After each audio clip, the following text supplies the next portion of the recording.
S-Class. It's actually the S-Class Dungeon Midnight Mansion. Damn horror game. This is going to push the Pei family to the brink of destruction. A scarlet pillar of light, like thick blood, pierced through the old residential building in Jiang City, casting the living room of the Pei family on the third floor in a deadly silence of dark red. Outside the window, the caution tape had already been set up, and the sirens were blaring through the streets. The crowd of onlookers was quieter than usual, most with serious expressions. In Dragon Country, when an S-Class dungeon descends, it means certain death for the people, a collective sorrow. In front of Pei Duo, a half-transparent live stream panel had already automatically opened. Since this was the first time an S-Class dungeon had launched, the global stream instantly connected, and the online viewers surged exponentially.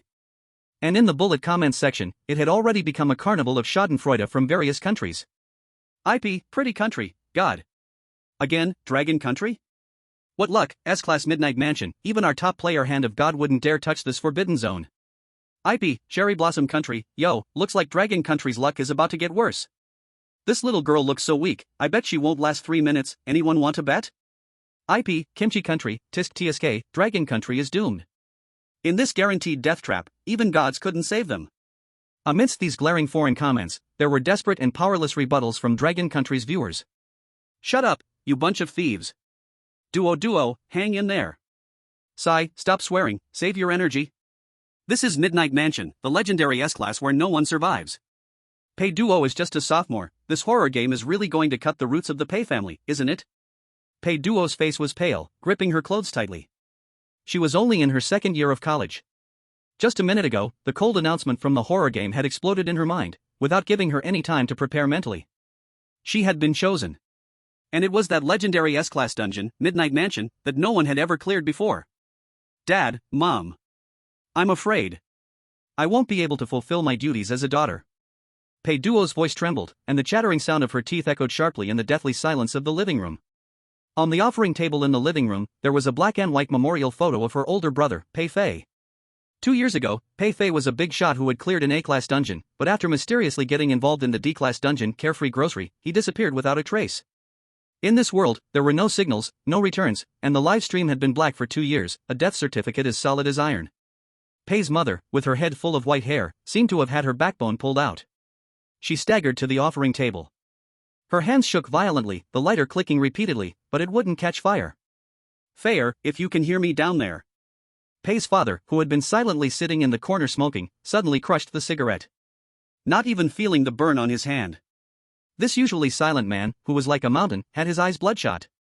He strode over and snatched the lighter, forcibly lighting 3 incense sticks.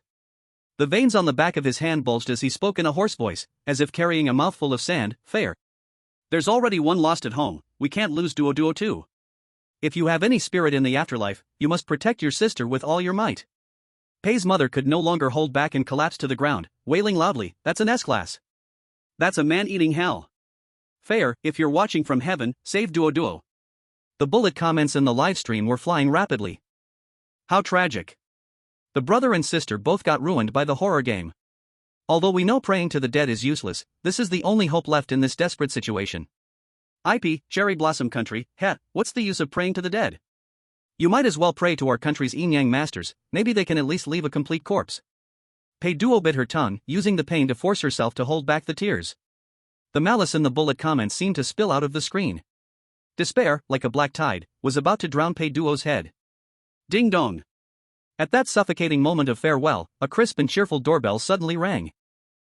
Pei Duo's whole body shivered, and her scalp tingled. Pei's mother's cry suddenly stopped, as if her throat had been choked. The live stream chat immediately froze, then erupted into chaos. What the hell? Who dares to knock on the door at a time like this?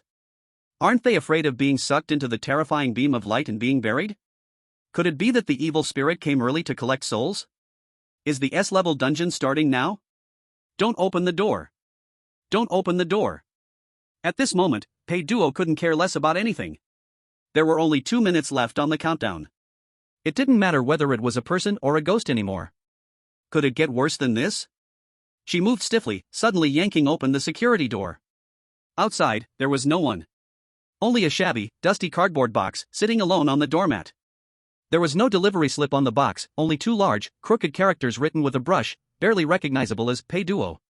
Pei Duo's pupils suddenly contracted. She recognized the handwriting even if it turned to dust. It was her brother's. This is. Her hands trembled as she frantically tore open the cardboard box. Inside the box was an incredibly heavy stone box, carved with a vicious ghostly face pattern, emitting a chill that seemed to seep into her bones. On top of the stone box, there was a letter. Pei Duo grabbed the envelope, and the familiar handwriting filled her vision, causing her tears to burst forth in an instant. The content of the letter was simple, carrying a familiar, infuriating tone. Sis, I got a little delayed outside and won't be back for a while. I heard you're going into an S-level dungeon, so I bought a jade pendant for $2 from the Wuyo General Store. The vendor said it belonged to Emperor Qin Shi Huang, and it's definitely good for warding off evil. I've had this thing for 2 years, so take it with you for protection. We'll talk more once you clear the dungeon.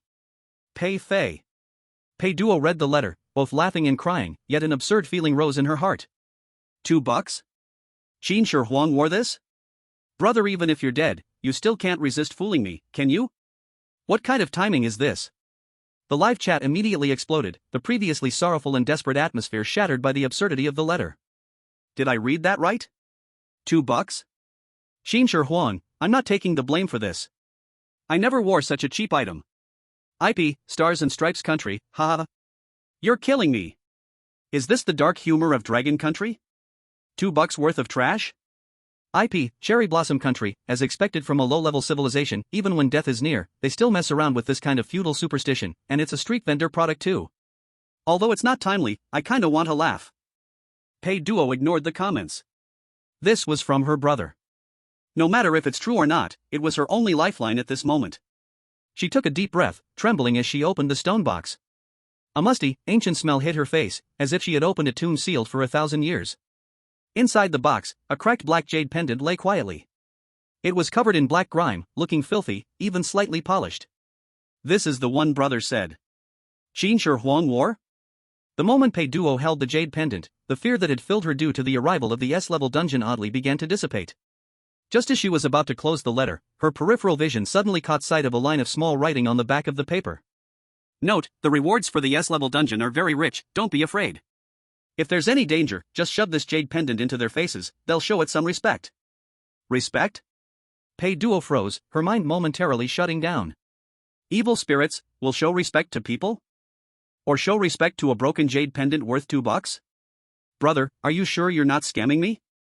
Before she could think further, the crimson beam of light suddenly shrank, and a shrill alarm blared in her mind, like a death knell. Teleportation countdown, 10. 9, 8. Duo. Pei's mother screamed, trying to rush over, but was held tightly by Pei's father. Pei's father, with bloodshot eyes and veins bulging on his neck, shouted toward his daughter in the beam of light, "Stay alive. You must come back alive. Dad. Mom. Wait for me to come back." Pei Duo gripped the cracked black jade pendant tightly, as if it were her only hope for survival. The countdown hit 0. Her last words lingered in the air, echoing in the empty living room. Brother said he's still here, he said this thing is useful. I believe him. Chapter 2, The Chewing Sound Above. The strong sense of weightlessness faded, and immediately, a musty, rotten smell like a coffin that had been sitting for 3 years flooded into her nostrils. Her vision slowly cleared, and before her stood a grand old British-style mansion lobby. Beneath her feet was a dark red Persian carpet, so filthy it had turned black. Stepping on it felt like walking on rotten fat, slimy and disgusting. Above, the huge crystal chandelier hung, half of its bulge shattered, with the remaining ones flickering weakly, casting a dim yellow light that stretched everyone's shadows into twisted, elongated shapes. Wah! I want to go home. Where is this? I don't want to die.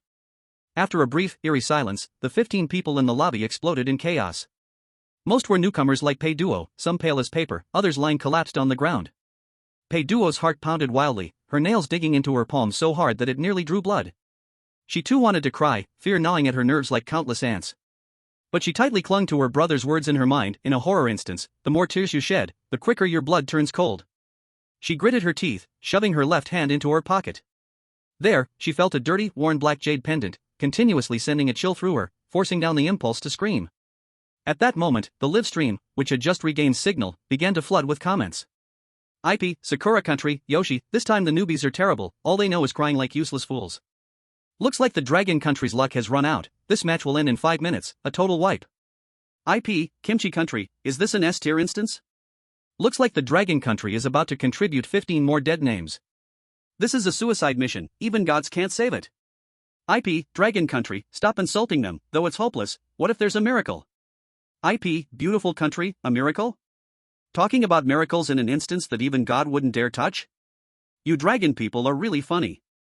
Pei Duo forced herself to calm down, raising her head to scan the surroundings. In the crowd, two people stood out from the rest of the crying squad. A man in a suit with gold-rimmed glasses was holding a handkerchief to his nose, his eyes cold as knives, staring at the window. The other was a short-haired woman, dressed in black tactical gear, casually flipping a coin in her hand, leaning against the wall, her whole body tense like a bow drawn tight. These two were definitely experienced veterans. The glasses man and the short-haired woman glanced at Pei Duo. Seeing that the girl, though pale, hadn't cried or screamed, a hint of surprise flashed in their eyes, and they nodded slightly.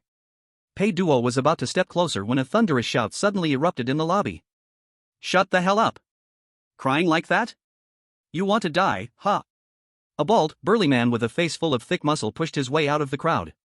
His tight vest was almost ripped apart by his muscles, his arms covered in scar-like, centipede-like knife wounds, clearly a man from the streets. The bald man took a few steps and stopped in front of the girl who was crying the loudest, kicking her without warning. Bang! The girl flew like a ball, rolling away, and when she got up, she didn't dare cry anymore. This kick was highly effective. The once chaotic lobby fell completely silent, with only suppressed sobs remaining. Listen up! My name's Wang Hu. The bald man seemed pleased with being the center of attention. I've cleared 3 instances, the last one was a B-tier instance, Butcher's Workshop. Here, I make the rules.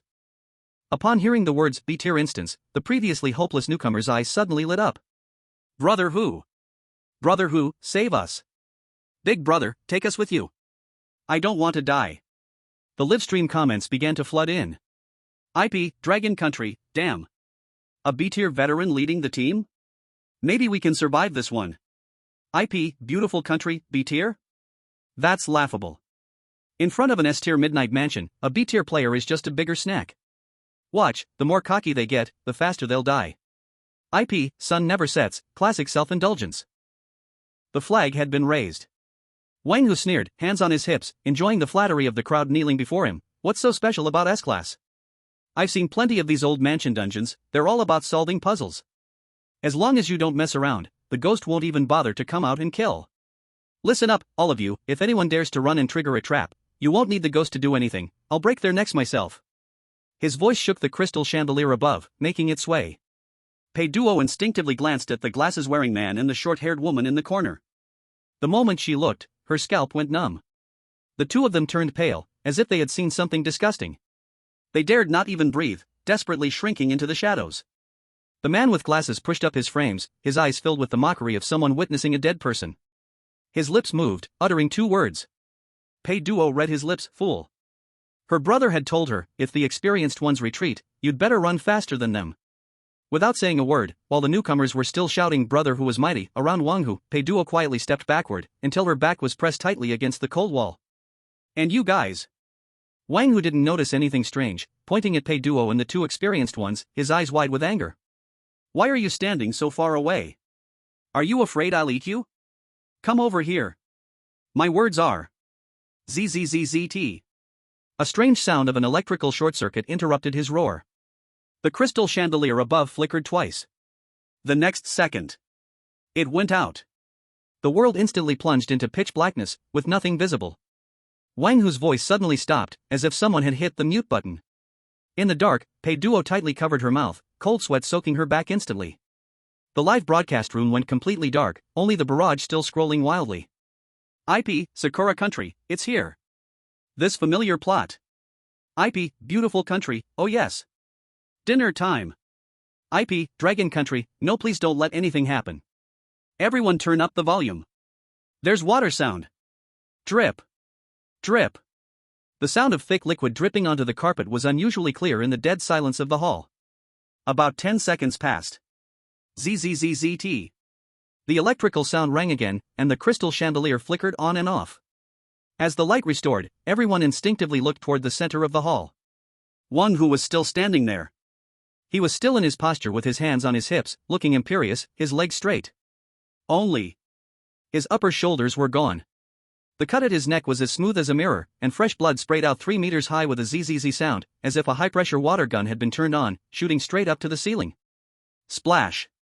The blood rained down like a shower, and the few newcomers who were close by were instantly drenched, turning into bloody figures. The scalding, fishy heat made them completely break down. Ah! The shrill screams almost pierced the eardrums. A few of the more timid ones passed out on the spot, their eyes rolling back. The rest of them crawled on hands and knees to the corner, wishing they could crawl into the ground. Pei Duo felt her stomach churn, the raw meat smell almost making her throw up. Dead? The big boss who had just been setting the rules and bragging about completing the B-level dungeon, didn't even make a sound before losing his head? Is this it? This is an S-class dungeon? No puzzles, no warnings, not even a ghost shadow. Just senseless instant death. The barrage exploded instantly, filled with sarcasm and despair. IP, beautiful country, ha ha ha. I knew it. Instant kill. This is the B-class big shot? Just this? IP, Dragon Country, it's all over. If even the B-class big shot got killed instantly, how will the rest survive? IP, Sakura Country, now it's really going to be a wipeout. I suggest the remaining newcomers just commit suicide, so they can suffer less. Creak creak. In the maddening chaos, a sound that made everyone's teeth ache suddenly came from directly above. It was the sound of teeth grinding through bone, and a tongue stirring brain matter. Everyone froze instantly. The sound came from the crystal chandelier. Pei Duo's body went stiff, and for some reason, she slowly raised her head. She looked up, following the blood spurt that was still pouring out. On the dimly lit crystal chandelier's iron frame, a blood-red figure hung upside down like a shadow. It was a woman wearing an old-fashioned red wedding dress. She hung from the chandelier like a giant bat, her long black hair dangling down, swaying back and forth in midair. In her arms, she held a human head. It was the head of Wang Hu. Wang Hu's eyes were still wide open, filled with arrogance and confusion, as if he never understood what had happened, even in death. The woman in red reached out with hands as pale as death itself, holding the head like she was savoring a rare delicacy. As if sensing a gaze below, the woman stopped eating. Her neck, even hanging upside down, remained perfectly still, slowly twisting 180 degrees. She faced Pei Duo below. Pei Duo's breath froze. That face. It was as white as paper, without eyes or nose, bare like a peeled egg. Only the lower half had a large gaping mouth, blood red, and you could even see pieces of Wang Hu's flesh between her teeth. She grinned at Pei Duo, her mouth stretching all the way to her ears, revealing an eerie smile. Chapter 3, The Key to the Second Floor. Wang Hu's headless corpse fell to the floor with a crash. Boom! The sound was deep and heavy, like a sledgehammer hitting the floor, shattering the tension in the hall. Run! Run! Someone's been killed. It's really happening. The newcomers, who had been trembling in fear, finally broke down. They scattered like headless flies, desperate to escape. Rationality was worthless in the face of blood, survival instinct drove them far from the still blood-dripping crystal chandelier. A boy in a red and black checkered shirt was the closest to the door. He had been so terrified he had lost his sanity, his face covered in snot and tears, mumbling incoherently, "I'm not playing anymore, I want to go home," like a mad dog, lunging at the heavy mansion door. If he could just twist the door open. Even if there was a bottomless abyss outside, it would be better than this bloodthirsty haunted place. His fingers touched the cold copper handle. In the livestream, countless viewers held their breath. However, there was no click sound as expected. Whoosh! A ghostly green flame suddenly leaped up without warning on the door. The flame had no heat, but instead carried an eerie coldness that seemed to seep into one's bones. The boy in the checkered shirt didn't even have time to scream. He was instantly consumed by the green fire. In just 2 seconds. A living person, as if thrown into a fire, curled up, blackened, and finally broke apart into a pile of human-shaped ash. With a sound, it scattered across the doormat. The air was filled with the smell of burnt flesh mixed with blood, making everyone's stomach churn. Those who had planned to rush to the door stopped abruptly, their shoes scraping loudly against the ground. Ahead, there was a demon, behind, there was a dead end. This was a thoroughly enclosed hunting ground. Kick. The sickening sound of bone scraping echoed above. The group looked up in terror. They saw the red-dressed woman hanging upside down from the chandelier, no longer leisurely indulging in her meal. She released her legs from the chandelier and slammed to the floor like a giant blood-colored spider. The marble floor cracked, spreading like spider webs. She didn't bother with the terrified newcomers, who lay frozen like dead pigs waiting to be slaughtered. Her face, white as paper and without features, slowly turned, locking onto Pei Duo, hiding in the shadowy corner of the hall. In the twisted logic of this S-class vengeful spirit, the human who dared to look her in the eye was the greatest provocation to her. Her mouth, still gaping to her ears, stretched open once again, emitting a sharp, eerie laugh. The next second, the woman in red dropped to all fours, her joints twisting backwards, moving in a way that defied the laws of physics. She dragged a blood-red streak across the floor as she lunged at Pei Duo with insane speed. Fast. Too fast. Pei Duo's mind went blank. The stench of decay hit her like a wall, almost suffocating her. Fear stuck to her hands and feet like glue. She clearly had the jade pendant in the stone box in her pocket, clearly her brother had sworn that it would save her life, but when it really came to life and death, her body simply wouldn't obey. Was she going to die? Just as the sharp, blade-like ghost claw was about to pierce Pei Duo's throat. Whoosh! A golden light, accompanied by the sound of breaking air, suddenly struck from the side. Clink! An old, round, square-centered copper coin hit the red lady's shoulder with perfect precision. The golden light exploded, like a drop of hot oil hitting an ice block, sizzling with black smoke. Ah! The red lady's movement froze for a moment as she let out a sharp and painful scream, her body staggered 2 steps backward from the force of the impact. What are you standing there for? Waiting to die? Run! A shout rang out. The short-haired woman, still holding the position of throwing the coin, was filled with angry frustration in her eyes. Pei Duo, as if awakened from a dream, finally overcame her fear with a strong desire to survive. She didn't bother to thank them, scrambling into the shadow of a side corridor. The hall was a complete mess. Linsa didn't want to fight, she didn't even glance at Pei Duo again. She exchanged a look with the man wearing gold-rimmed glasses beside her. The two, like slippery loaches, took advantage of the red lady's momentary pause to swiftly slip into a corridor leading to the study. Upon entering the study, the man with glasses slammed the door shut and slapped a talisman onto the crack of the door with a pop. The screams from outside were instantly muffled by more than half. The man adjusted his glasses and said coldly, "That exorcism coin is hard to come by, and it's a one-time use. Wasting such a trump card to save a newcomer, Linsa, this is not like you." In his view, showing sympathy in an S-level instance was no different from committing suicide. Linsa leaned against the bookshelf, playing with the last remaining coin in her hand, catching her breath. So many people died just now, and the whole place was crying, but she didn't make a sound. My gut tells me this girl has something. If she survives, maybe she can be a teammate. Heh, gut feeling? The man with glasses sneered, quickly searching through the bookshelves. In an S-level instance, gut feelings are the cheapest lies. Let's see if she can survive first. His eyes flashed like lightning as they scanned the dusty rows of books on the shelves. Blood handprint arrangement. The Wild History of the Republic of China, I Ching, Corpse Separation Immortal. The man displayed high professionalism, his hands steady as a rock despite the screams from outside. In just 10 minutes. Found it. He hooked his finger around a red-covered book titled The Great Wedding and yanked it down. Crack! The mechanical sound of a shift came from behind the bookshelf. The heavy redwood bookshelf slowly moved aside, revealing a small secret compartment. In the compartment hung a brass key with intricate double happiness patterns carved into it.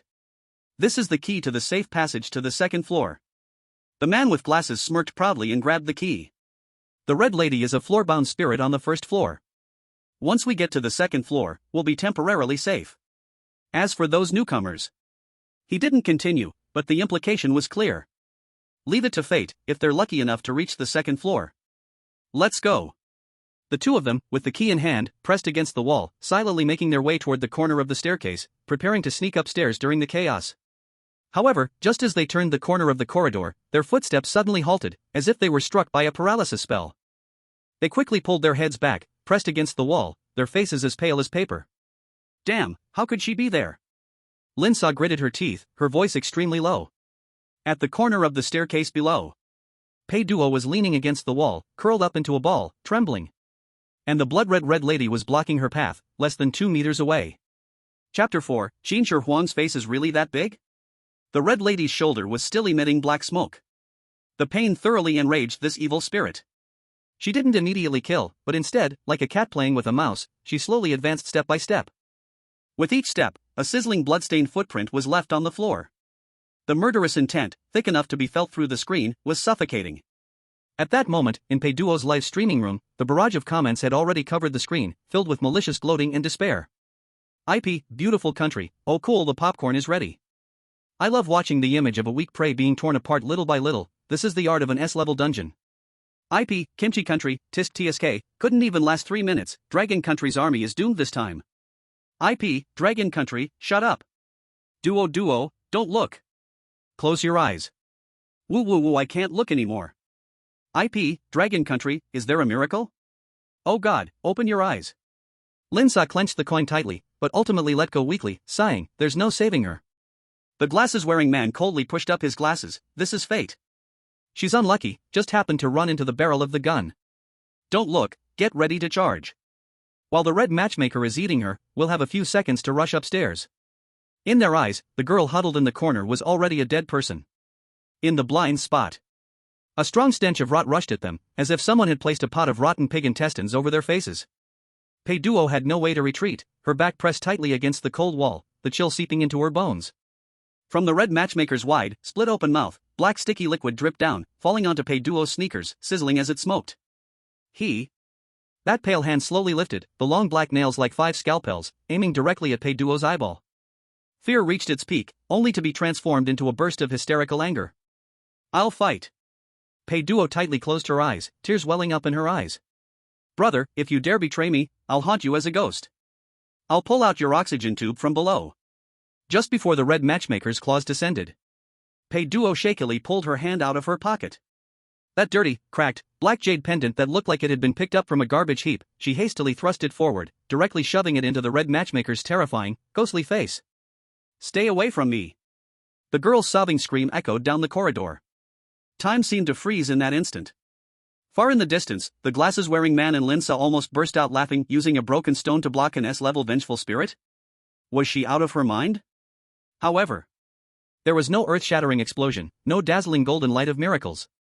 The jade pendant merely emitted a faint, almost unnoticeable dark glimmer, like a flashlight flickering with poor contact. But in that moment when the dark glimmer flashed, the originally ferocious and murderous red matchmaker seemed to have seen some unspeakable taboo presence. Her high-speed attacking movement abruptly stopped in midair. With a crack sound, the enormous inertia even caused her joints to dislocate. The claws that were supposed to crush Pei Duo's head froze just 3 centimeters from the jade pendant. She was trembling. Trembling violently. The next second, a scene occurred that made the glasses-wearing man and Linsa almost have their eyes pop out. The S-level vengeful spirit, the red matchmaker, who treated human life like dirt and killed as easily as chopping vegetables, actually buckled at the knees. Thud. With a loud crash, she knelt. Kneeled cleanly and neatly, kneeling completely. Not only did she kneel, but she also pressed her bare, pale head firmly against the dust-covered floor, her whole body trembling like a sieve, looking as if a grandson had seen his long-lost ancestor. From that mouth, which had just been split to the roots of her ears and was full of mockery, came a muffled, terrified wail, filled with extreme fear. "No, I didn't know the superior was here. I have eyes but can't see. I deserve to die." Bang! The red matchmaker, in front of the broken jade pendant she had bought for $2, heavily knocked her head onto the floor. The floor resounded with a loud thud, and the previously terrifying ghostly aura completely withdrew, as if afraid to disturb the presence before her. Dong! Dong! 2 loud knocks sounded again, causing the ground to scatter with stone chips. The hallway was deathly silent. Pei Duo's hand, holding the jade pendant, froze in midair, with tears still clinging to her eyelids. She was completely stunned. She looked down at the dirty, broken jade pendant in her hand, then glanced at the trembling, terrifying ghost on the floor. "Brother, you didn't tell me that Qin Shi Huang had such power, huh?" At that moment, the bullet comments in Pei Duo's live stream exploded after a brief moment of silence. "IP, Long Kingdom, holy shit? Am I blind? What just happened? The S-level ghost king kneeled? And still kowtowing? IP, beautiful country, what the fuck? Is this special effects? This must be an illusion. Cheating. People from Long Kingdom are cheating. IP, Sakura country, nanny? Impossible. Absolutely impossible. It's just a broken stone. IP, Long Kingdom, ha ha ha ha. Where's the Sakura country kid who said he'd eat crap upside down? It's still warm, come out and show off. Not far away, around the corner." Clink. The precious brass key that the glasses man had painstakingly and almost died for to decode slid uselessly from his hand and fell to the ground, making a crisp sound. He and Linsa stood frozen in place like statues weathered by 1,000 years, their mouths wide open as if they could fit a light bulb inside, their brains completely malfunctioning. Especially the glasses man, who looked at the key on the ground, which symbolized the crystallization of wisdom, and then looked at the cheap jade pendant in Pei Duo's hand from afar. A sense of absurdity, a collapse of his worldview, surged at him like a mudslide, crashing into the top of his head. This is an S-level dungeon? The clown was me? While everyone was doubting their life choices, the red matchmaker, kneeling on the ground, seemed to think that kowtowing wasn't enough to make amends.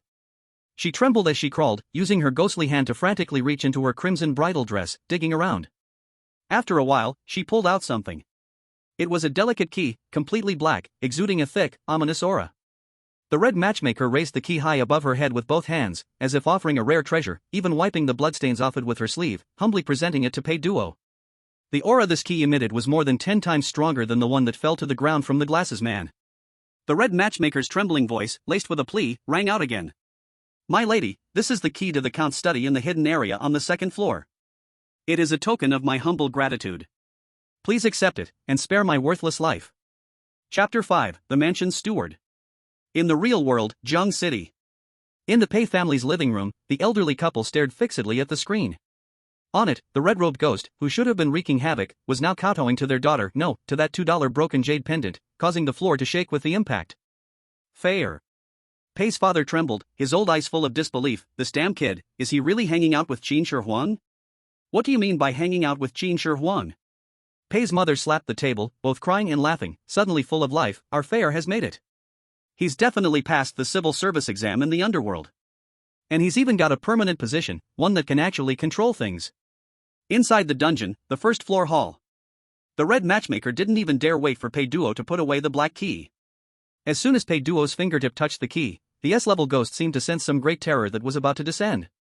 It didn't even dare lift its forehead, which had been smashed to pieces. Zzzzz. A spine-chilling corrosion sound rang out, and the red matchmaker directly transformed into a stinking black puddle, seeping through the cracks in the floor. The speed of her escape was so frantic that it seemed like if she were even a second too slow, her soul would be scattered, and she wouldn't even have the chance to reincarnate.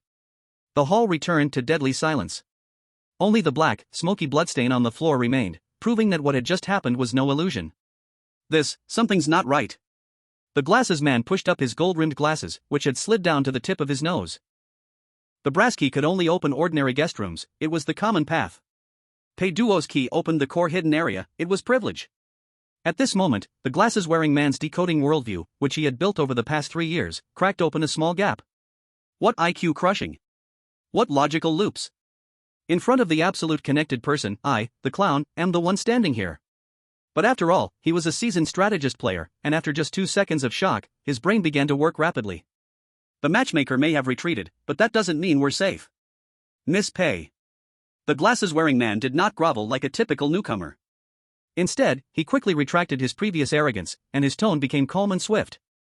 He took 2 steps to Pei Duo's side, using his body to block the other newcomers' greedy or curious gazes. "Keep the key hidden, don't let it be seen." Then, he looked at Lin Sa, and the two exchanged a very complicated glance. It was the silent understanding between advanced players, clinging to the powerful leg, and doing it with skill. Lin Sa's fingers, which were playing with a coin, also stopped. She silently moved to the other side of Pei Duo, forming a protective angle, and whispered, "Although the matchmaker ran, she's not the only ghost in this mansion. Her absence will definitely be noticed by the housekeeper. We must leave immediately." At this point, only 7 people remained in the hall.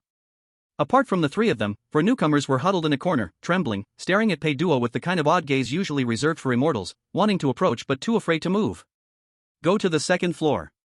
The glasses-wearing man decisively made a quick analysis. The matchmaker was the watchdog on the first floor. Now that the watchdog is gone, before the real butcher arrives, we must get into the second floor safe zone.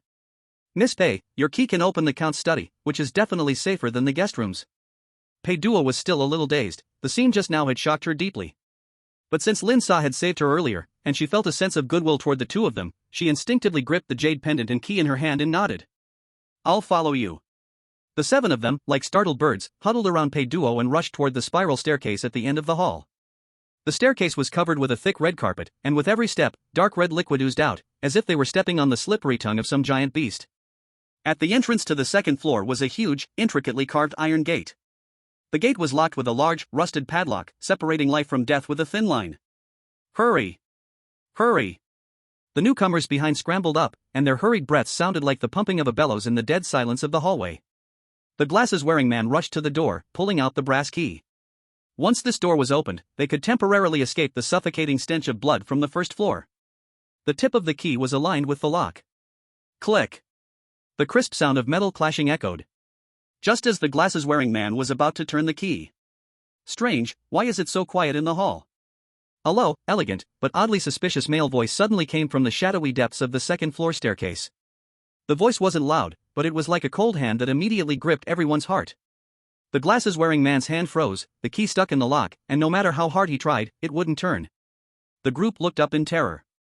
In the dim corridor of the second floor, a pair of shiny black leather shoes, spotless and not a speck of dust on them, slowly stepped out of the shadows. Then came the perfectly straight black pants, the exquisite tailcoat, and a pair of snow-white gloves that were almost blinding. A middle-aged man, with a thin face and meticulously combed hair, was standing behind the iron door, looking down at the 7 people outside from a high vantage point. He was the housekeeper here. But unlike the matchmaker, he didn't directly kill anyone, and there was no nauseating stench of blood on him. He was too clean, so clean that in this filthy mansion, he felt completely out of place. He merely furrowed his brows slightly. His gaze passed over the heads of the crowd and looked toward the empty first-floor hall. Though the matchmaker is a madwoman, she has never been absent during hunting hours. The butler took out a golden pocket watch from his coat pocket, gently flicked open the cover and glanced at it, his tone filled with real confusion. It's only just started, why has there been no sound of screams? There are no signs of a struggle, and even that disgusting ghostly aura has completely disappeared. This kind of doubt was even more chilling than direct murderous intent. In the logic of this monster, death was normal, and screams were pleasant to hear. It was this silence, however, that was the unforgivable violation. Cold sweat slid down the man's forehead, dripping onto the back of his hand. He could feel that the oppressive aura coming from this NPC in front of him was more than 10 times stronger than the matchmaker's.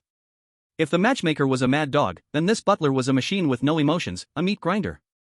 The butler closed the pocket watch, and his gaze, which had been staring at the air, slowly dropped, landing on the 7 trembling humans by the door. His eyes were terrifyingly calm. It was like looking at a few bags of trash that had been carelessly left at the door by a janitor's neglect. So there are still a few fish that slipped through the net. The butler did not explode in anger, but rather elegantly adjusted his white gloves, a hint of an apologetic smile curling at the corner of his lips. Guests, I'm terribly sorry.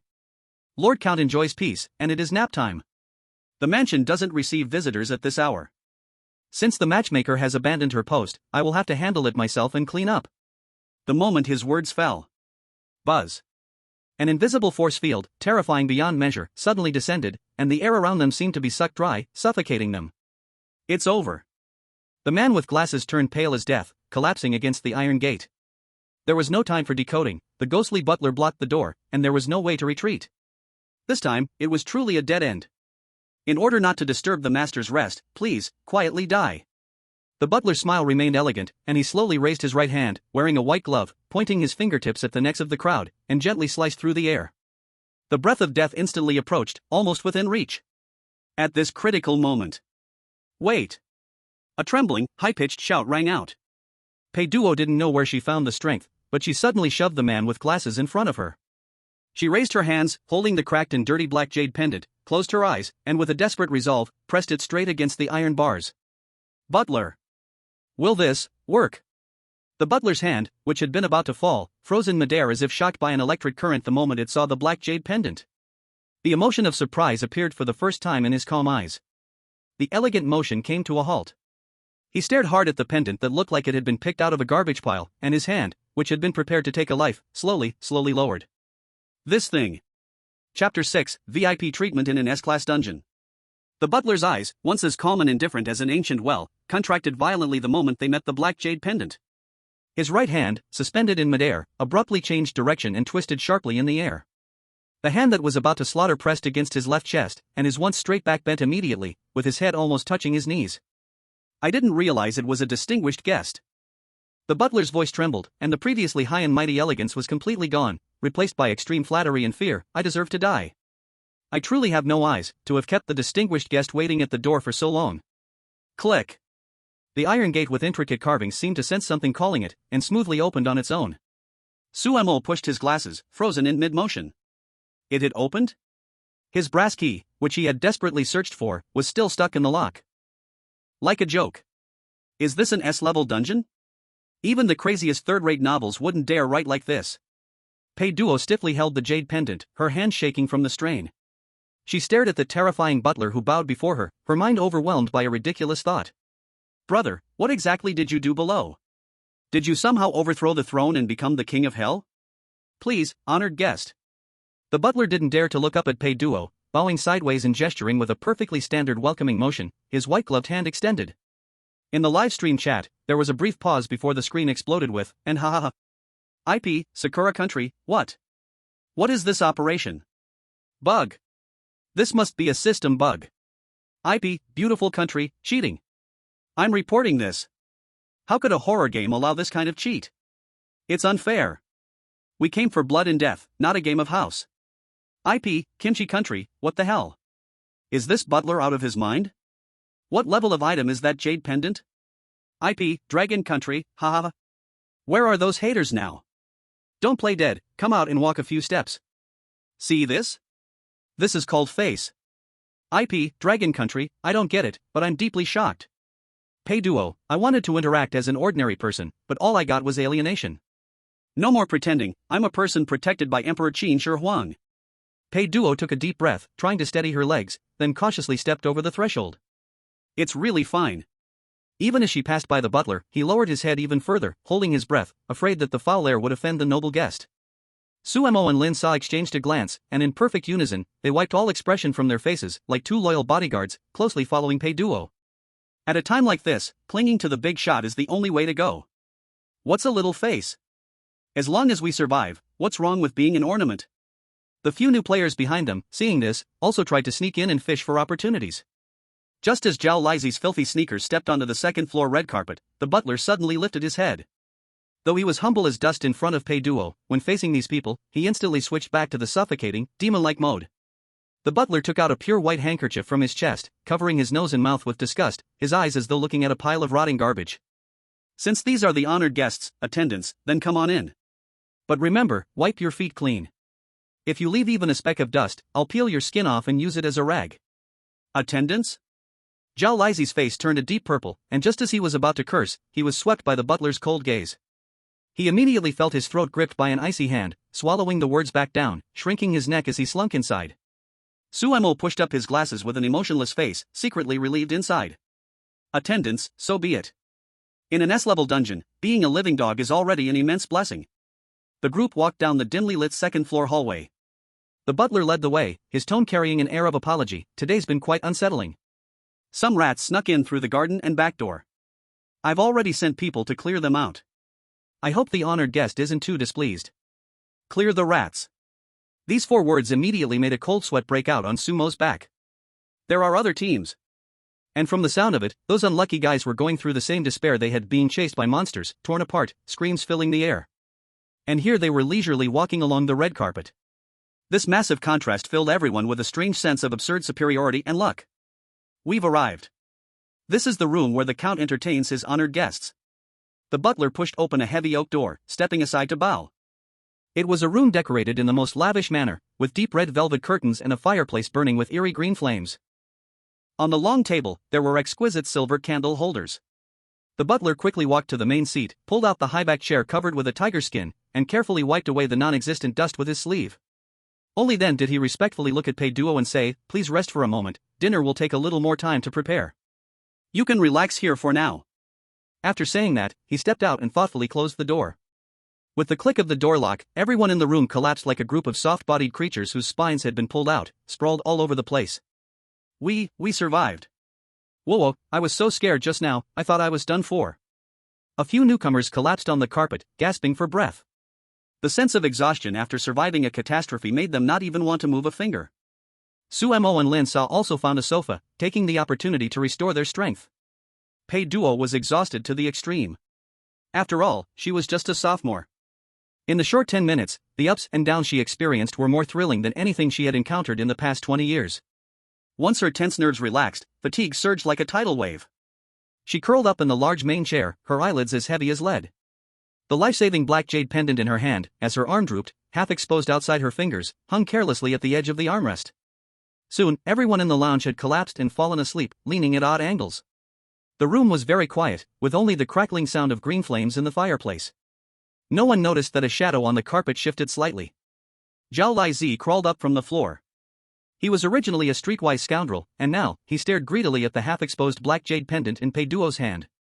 Greed, like wildly growing weeds, instantly devoured the fear-twisted logic in his mind. Why? Why did this blonde girl get to be the guest of honor? Was it just because of this broken stone? What does she know? She's just a lucky vase. If this stone were in my hands, that terrifying butler would bow to me. I could walk all over this cursed place. Those top-tier items, that S-level completion rating, and the audience's rewards outside, all of them would be mine. She's relying on the stone. Once I get the stone, I'll be a god. Zhao Lizi swallowed hard, his eyes filled with red blood vessels. He glanced at Su Mo and the others who were resting with their eyes closed, then looked at the defenseless Pei Duo, moving his body like a rat in the gutter. On the sofa, Su Mo, pretending to nap, opened his eyes a crack. His gaze behind the lenses was cold. He saw Zhao Lizi's movements, but he didn't speak to stop him. Sumo's brain was operating at full speed. What was the ownership mechanism for this artifact that could make S-level oddities kneel? Was it a blood pledge, or did anyone who took it have the right to use it? If it was the latter, using others as pawns, blackmailing in the dark, was much more dignified than grabbing it by force. Zhao Lizi had no idea that he had already become a lab rat. He held his breath, his trembling fingers slowly reaching for the black jade pendant. His fingertips touched the cold jade surface. Heh, got it. Zhao Lizi was overjoyed in his heart. This was easier than stealing a phone in an internet cafe. However, the next second, something changed. The broken jade pendant, which had only been faintly glowing with black light, suddenly erupted with a terrifying force as Zhao Lizi touched it, tightly gripping his finger. Chapter 7, A French Feast in a Horrifying World. Ah! The scream came so suddenly, as if someone had shoved a megaphone into everyone's minds, causing an instant explosion. Lin Sa reacted the fastest, pulling out a dagger with one hand and spinning around, shouting, "Who?" But everything happened too quickly. Zhao Lizi's whole body seemed like a skin bag drained by a high-pressure pump, his flesh and blood wildly rushing into the black jade pendant without reason. This was no longer a jade pendant. Clearly, it was a black hole running at full power. A 150-pound living person was sucked dry in 2 seconds, both skin and bones contracting into nothing. Bang! The black jade pendant seemed to burp, disdainful of the flesh not being enough to fill its gaps. A wave of invisible immense force erupted, sending the dried corpse flying out. The shriveled body traced a tragic parabola in the air, thud, crashing into the fireplace, shattering into pieces, turning to ash upon impact. Everyone was frozen, stunned by the sudden turn of events. The room was dead silent, with only faint wisps of black smoke rising from the pile of ashes, proving that there had once been a living person here. Pei Duo was awakened by the scream, her hand trembling, almost throwing the jade pendant away. She stared in terror at the corner of the wall where the still smoking pile of remains lay, her face as pale as death. This is. Su Mo took a deep breath, suppressing the raging storm inside him. His back was instantly drenched in cold sweat. This broken jade pendant wasn't just spiritual, its nature was fierce. It was bound, it acknowledged its master. Su Mo quickly adjusted his expression, hiding the shock in his eyes. He strode over to the pile of ashes, took a glance, then pushed up his glasses, sneering coldly. "You stupid thing. The artifact is spiritual, even S-rank anomalies have to kneel and bow. Do you think you can just snatch it? Do you think it's a broken stone on the side of the road?" This move to kill the chicken to warn the monkey had an excellent effect. The few new people, who had been exchanging furtive glances, now looked at the jade pendant in Pei Duo's hand as if they were staring at a nuclear bomb that could explode at any moment. They dared not even glance at it again. Pei Duo gripped the jade pendant even tighter. Brother! Her heart was filled with mixed emotions, both longing for her brother and a trace of awe for this unknown power. In this deathly silence filled with the scent of blood and burnt bones. Knock, knock, knock. The crisp, rhythmic sound of knocking suddenly echoed, as if knocking on everyone's hearts. Outside the door, the butler's calm voice could be heard. "Esteemed guest, along with a few attendants, dinner is ready." The heavy oak door slowly opened with a muffled sound. The butler stood at the door, his hands crossed over his abdomen, glancing quickly around the room. Sumo's muscles tensed instantly, his palm subtly resting on the dagger at his waist. Someone had died, and worse, they had stained the floor in this well-regulated noble mansion. According to the logic of S-rank anomalies, this was absolutely a death sentence. Sure enough, the butler's gaze stopped for a second on the pile of still smoking ashes next to the fireplace. But there was no anger in his eyes, only disdain. It was as if he had seen a muddy footprint on freshly cleaned floors. "I apologize for the disturbance caused by the attendants' foolish actions." The butler bowed slightly, his tone carrying a hint of professional apology. "Though this trash's death is not to be mourned, the burnt smell is truly unbearable. I will have a servant clean it up shortly." Su Mo froze with his hand still on the dagger. He glanced at Lin Sa, and a trace of absurdity flashed in both of their eyes. In an S-rank instance, a player's life is usually a chip, food, or toy. But here, in Pei Duo's case, after Zhao Li's death, he wasn't even worth a bag of trash that needed sorting. Is this what they call double standards? "Dinner is ready, please." The butler stepped aside. The corridor was deep and dark, with oil paintings of past mansion owners hanging on both walls. As everyone walked by, the faces in those oil paintings seemed to turn their eyes, staring intently at the unwelcome guests.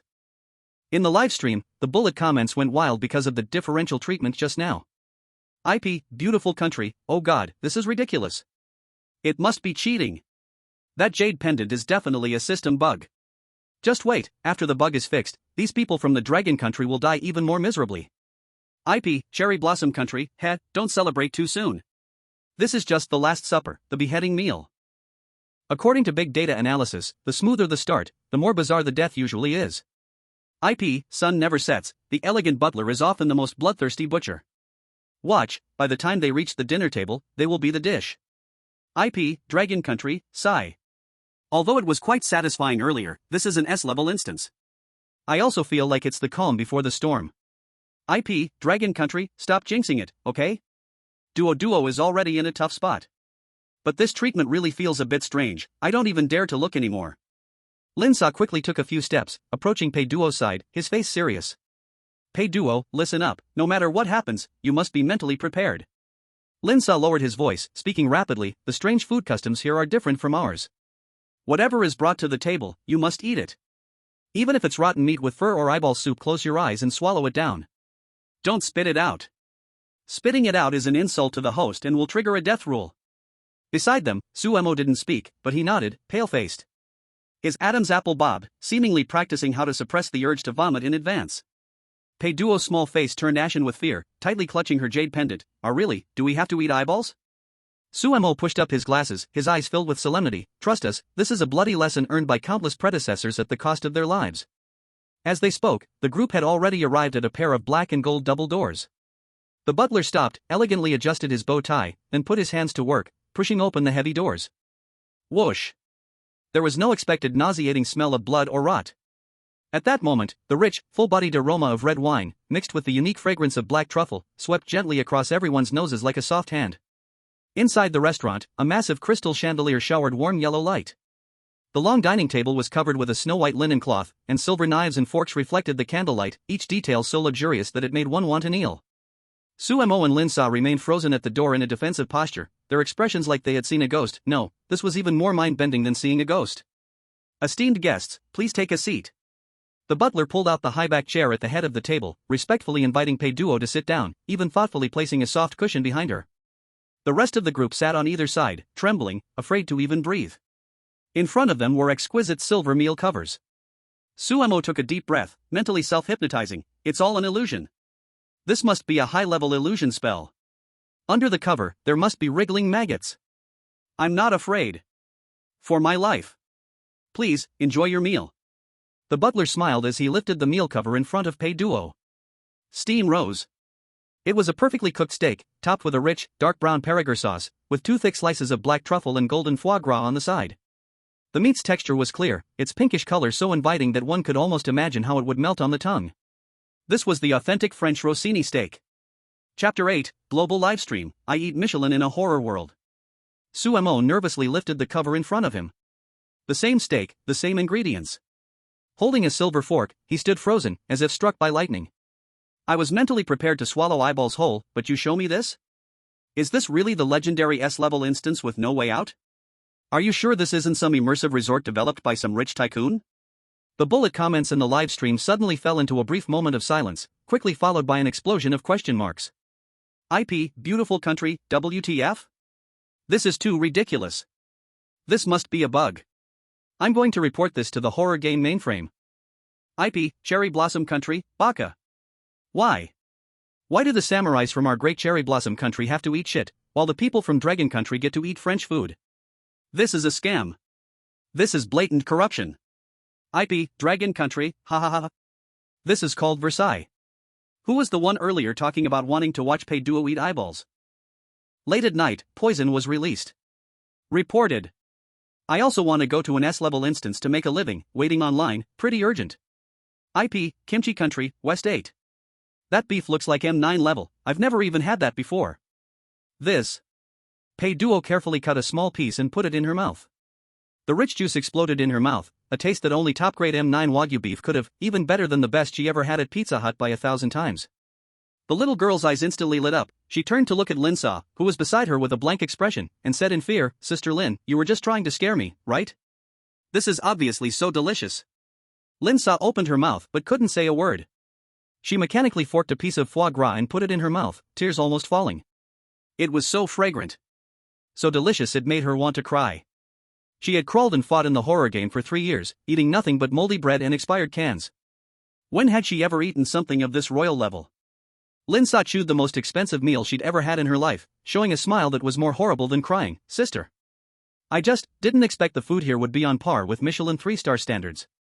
Suemo elegantly cut her steak, while in her mind, she was cursing wildly. This is not an S-level instance. This is clearly a paid vacation resort. Ah! Just as everyone was immersed in the brutal impact of the food, a blinding flash of lightning suddenly streaked across the window, followed by an extremely mournful scream. The sound came from right outside the window, accompanied by the sickening sound of bones cracking and some beast tearing into raw meat with a slurp. Obviously, a poor soul who hadn't made it inside ran to the window, and was then treated as another dinner. The new players who were cutting their steaks trembled, the knives and forks falling onto the plates with a crisp sound, and the meat they had just eaten almost came back up. But the butler acted as if he didn't hear anything, not even raising an eyebrow. He walked over to the window, gently pulling the heavy velvet curtain, blocking the horrific ghostly figure that had flashed by and the blood splattered on the glass. "The wind tonight is a bit noisy, just a few wild cats fighting." The butler turned around, still wearing a polite smile, which, against the hellish background noise, appeared especially refined. "Please enjoy your meal, don't let it ruin the mood. After all, that's the rule outside, but here is where we enjoy ourselves." The candlelight flickered inside, and the red wine made them slightly tipsy. Outside, evil ghosts roamed, and blood flowed like a river. This extreme contrast sent the livestream's viewer count straight to the top of the homepage. IP, Dragon Country, damn, this butler is a wolf exterminator. Wild cats fighting? That scream made my scalp go numb. IP, the sun never sets, is this the elegant aesthetics of violence? The contrast is so brutal, if it weren't for that jade pendant, Pei Duo would probably be a snack for those wild cats now. IP, Dragon Country, Pei Duo isn't trying to survive, she's clearly on an inspection tour. This treatment is incredible. Meanwhile, in the real world, in Jiang City. In the Pei family living room, Pei's father and mother held their phones, tears streaming down their faces. She's eating. Duo is eating. Pei's mother looked at her daughter on the screen, eating meat with big mouthfuls, crying and laughing, and she has milk to drink. Now I'm at ease, now I'm at ease. Pei's father wiped away his tears, staring at the terrifying butler on the screen, his voice hoarse. "Fair. Is this really Fair's face? What has he been doing over there? Who cares what he's doing?" Pei's mother glared at her husband, pointing at the jade pendant on the screen. "As long as it can protect Duo, even if he beat the king of hell over there, I'll burn incense for him." After dinner, the butler personally escorted Pei Duo to the guest room at the end of the second floor. This was a room even more luxurious than the presidential suite, with a smokeless common wood burning in the fireplace, and the bed covered in soft velvet blankets. Even a cup of warm milk was thoughtfully placed on the bedside table. The butler stood at the door, bowed deeply to Pei Duo, his tone reverent as if addressing a god. "May you have a pleasant dream, honored guest. Tonight, nothing dares to disturb your peace." The door softly closed. Pei Duo leaned against the door, letting out a long sigh.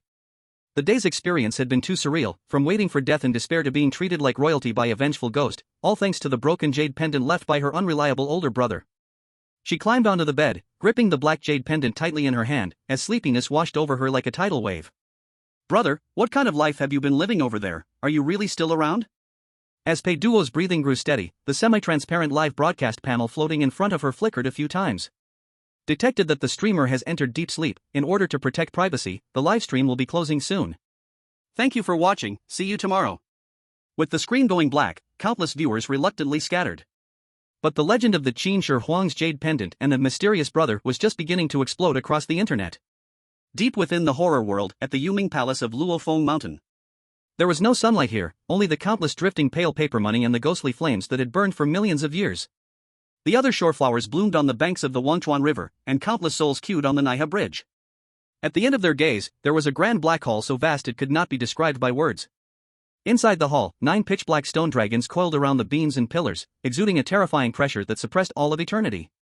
In the center of the hall, an ancient chessboard was placed. On the left side of the chessboard sat a young man wearing a white hoodie and jeans, with flip-flops on his feet. He sat lazily, with his legs crossed on a cushion made of some unknown beast's fur, holding an unlit cigarette in his mouth and a phone in his hand. On the screen, it was the moment when Pei Duo's livestream had just gone black. This girl, still eating so unattractively. The young man smiled fondly, then slowly placed his phone on the table, still not satisfied. Your Majesty. A voice broke the silence. The one sitting opposite him was no ordinary mortal. It was a figure standing nearly 10 feet tall, dressed in a crimson serpent robe, wearing a tian crown, and exuding an aura of dignity. He was the king of hell of the 10 courts, the ruler of life and death in the human world, and the one who commanded all ghosts to bow, Qin Shi Huang. At this moment, the mighty king of the underworld, who shook the 3 realms, looked at the young man who had finally put down his phone without a hint of anger, instead slightly bowing, his voice laced with helplessness and respect. It's your move, Your Majesty. Chapter 9, Emperor of Fengdu. Pei Fei's finger gently dropped a glossy white piece, making a crisp sound. On the chessboard, the black dragon was instantly strangled, and the situation collapsed. Qin Shi Huang held the black piece in his hand, his palm sweating. This game was impossible to continue. Your Majesty's chess skills are godly. I lost again. Qin Shi Huang sighed bitterly, stood up, and bowed deeply to the young man in flip-flops. Enough, no need for this formal stuff. Pei Fei gently tapped the edge of the chessboard, where several white pieces were surrounding the black ones in a trapping position. Tell me, what have those neighbors been up to lately? Qin Shi Huang's expression grew serious, his voice deep as thunder. Over in the western underworld, that old man Hades seems to have noticed the loopholes in the horror game and is trying to infiltrate through an S-level dungeon, attempting to claim control over our unclaimed ghostly borders in China. Even Satan from the abyss is restless, sending winged birdmen disguised as players to hunt souls that should belong to us. As he spoke, a trace of fear flashed in Qin Shi Huang's eyes. If it weren't for your Majesty's sudden appearance 2 years ago, and your thunderous actions to reorganize the 10 courts and re-establish the 6 paths, I fear that by now, there would be no place for our Chinese underworld on this chessboard. 2 years ago. Pei Fei's gaze became momentarily distant. At that time, he was just an unlucky guy who had stumbled into a D-level dungeon called Carefree Grocery Store. Who would have thought that dusty seal was actually the fragment of power left behind by the previous emperor of Fengdu?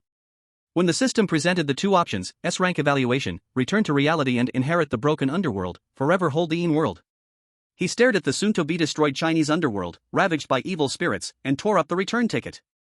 What's the point of being a rich man?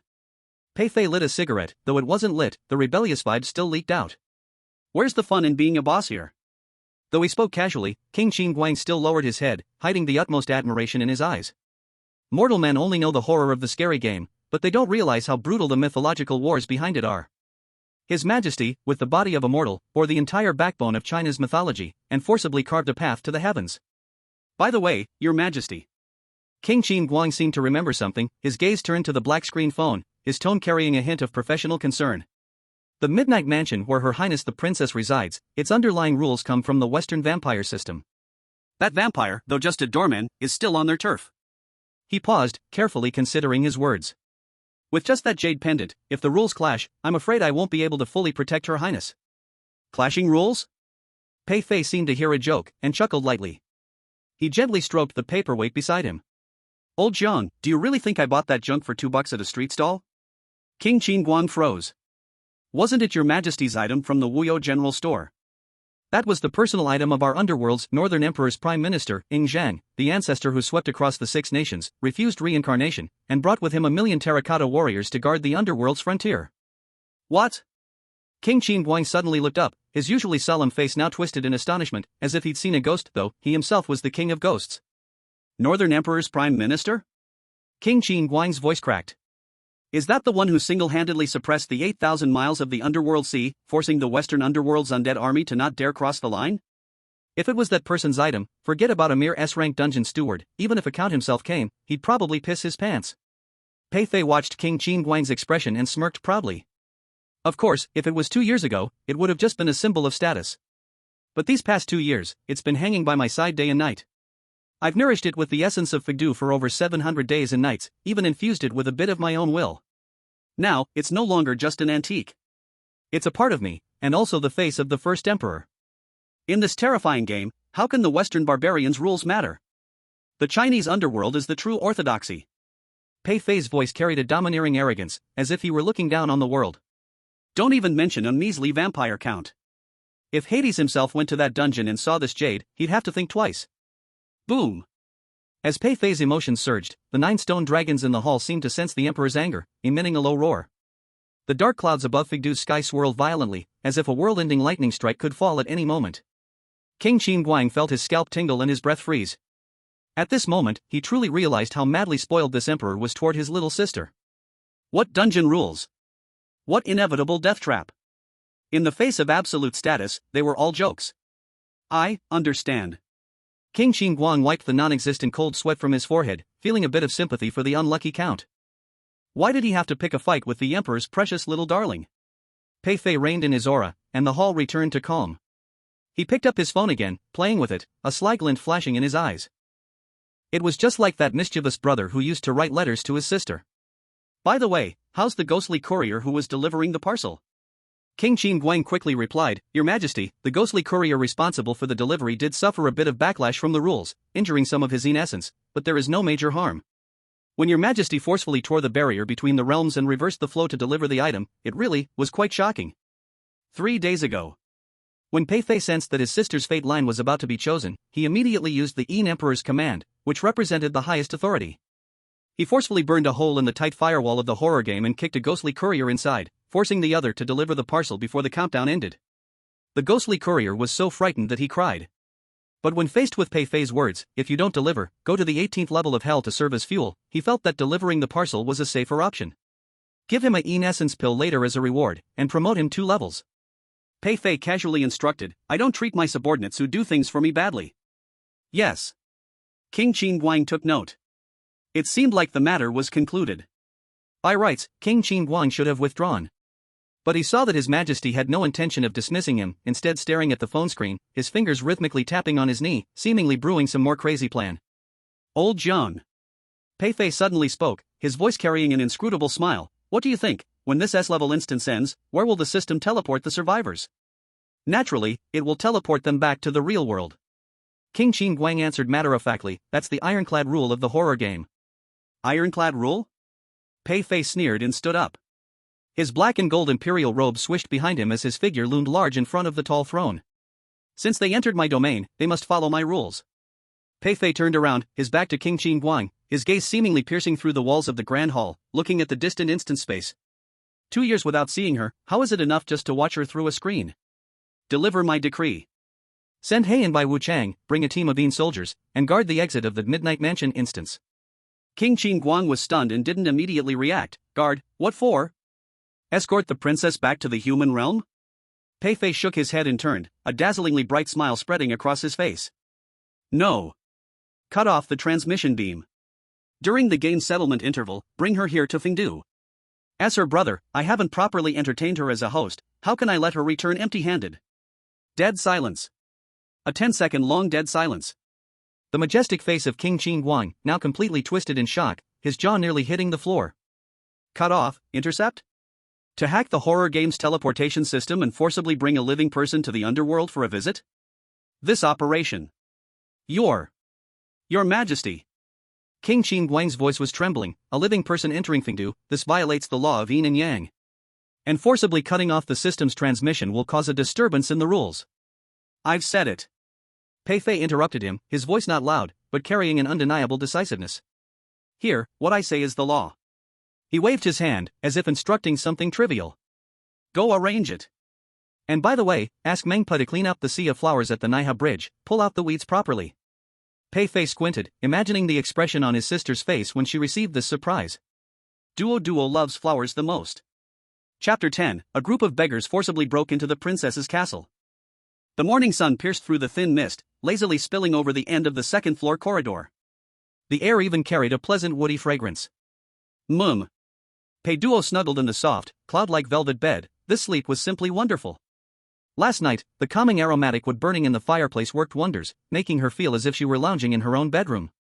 There were no terrifying ghosts scratching at the door. There were no screams. If this was a vacation, it would definitely be a 5-star review.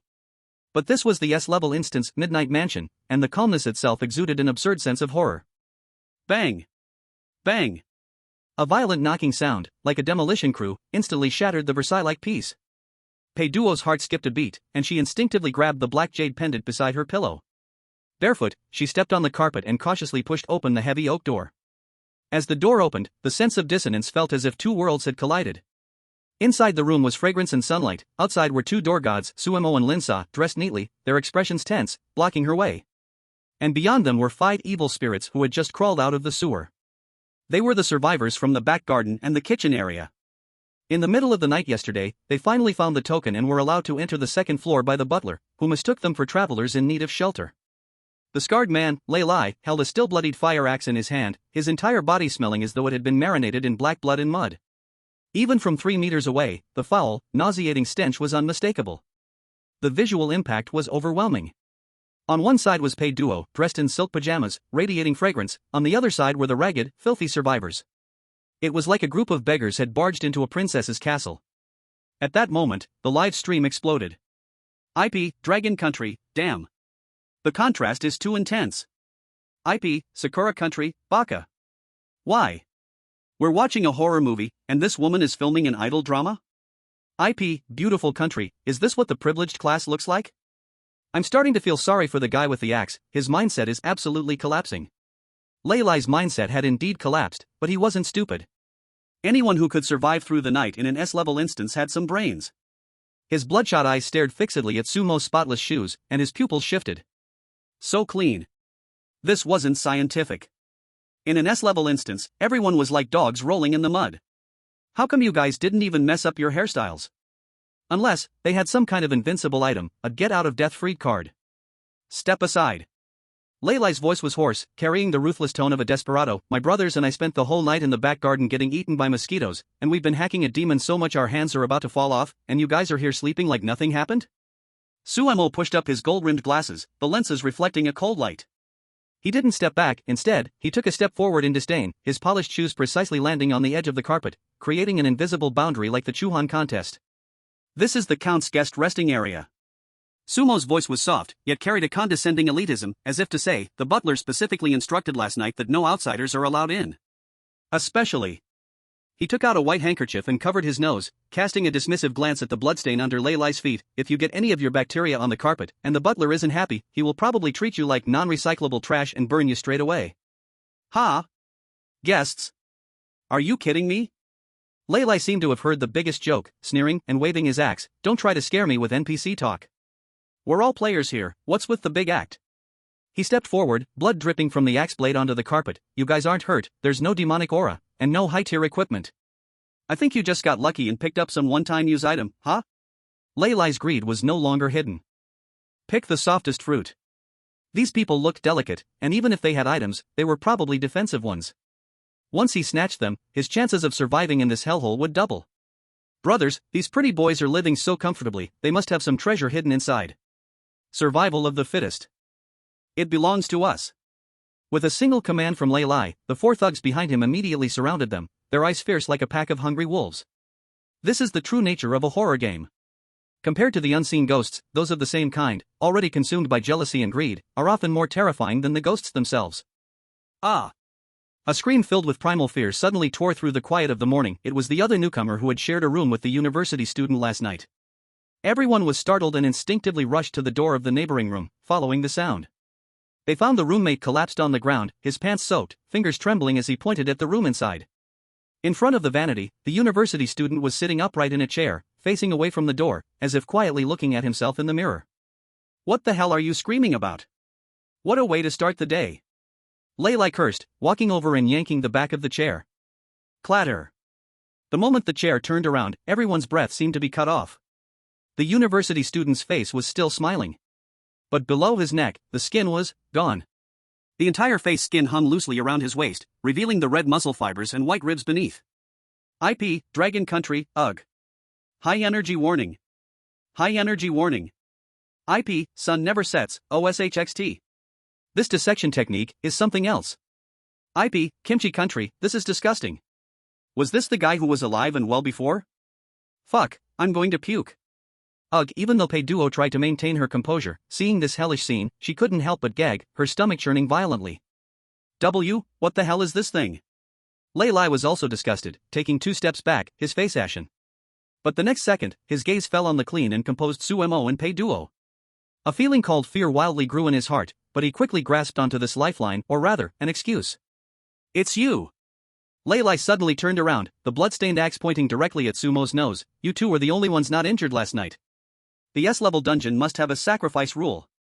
You must have killed this kid to offer him as a sacrifice to the evil spirit, just to earn that VIP treatment. The more he spoke, the more he convinced himself, his voice growing louder as if to bolster his own courage. Look at the skinning technique. So professional, like a damn artwork. Who else could have done it except for you two? This accusation made no sense, even a little foolish. But in this extreme atmosphere of panic, it was most likely to stir emotions. For these frightened individuals, the truth didn't matter.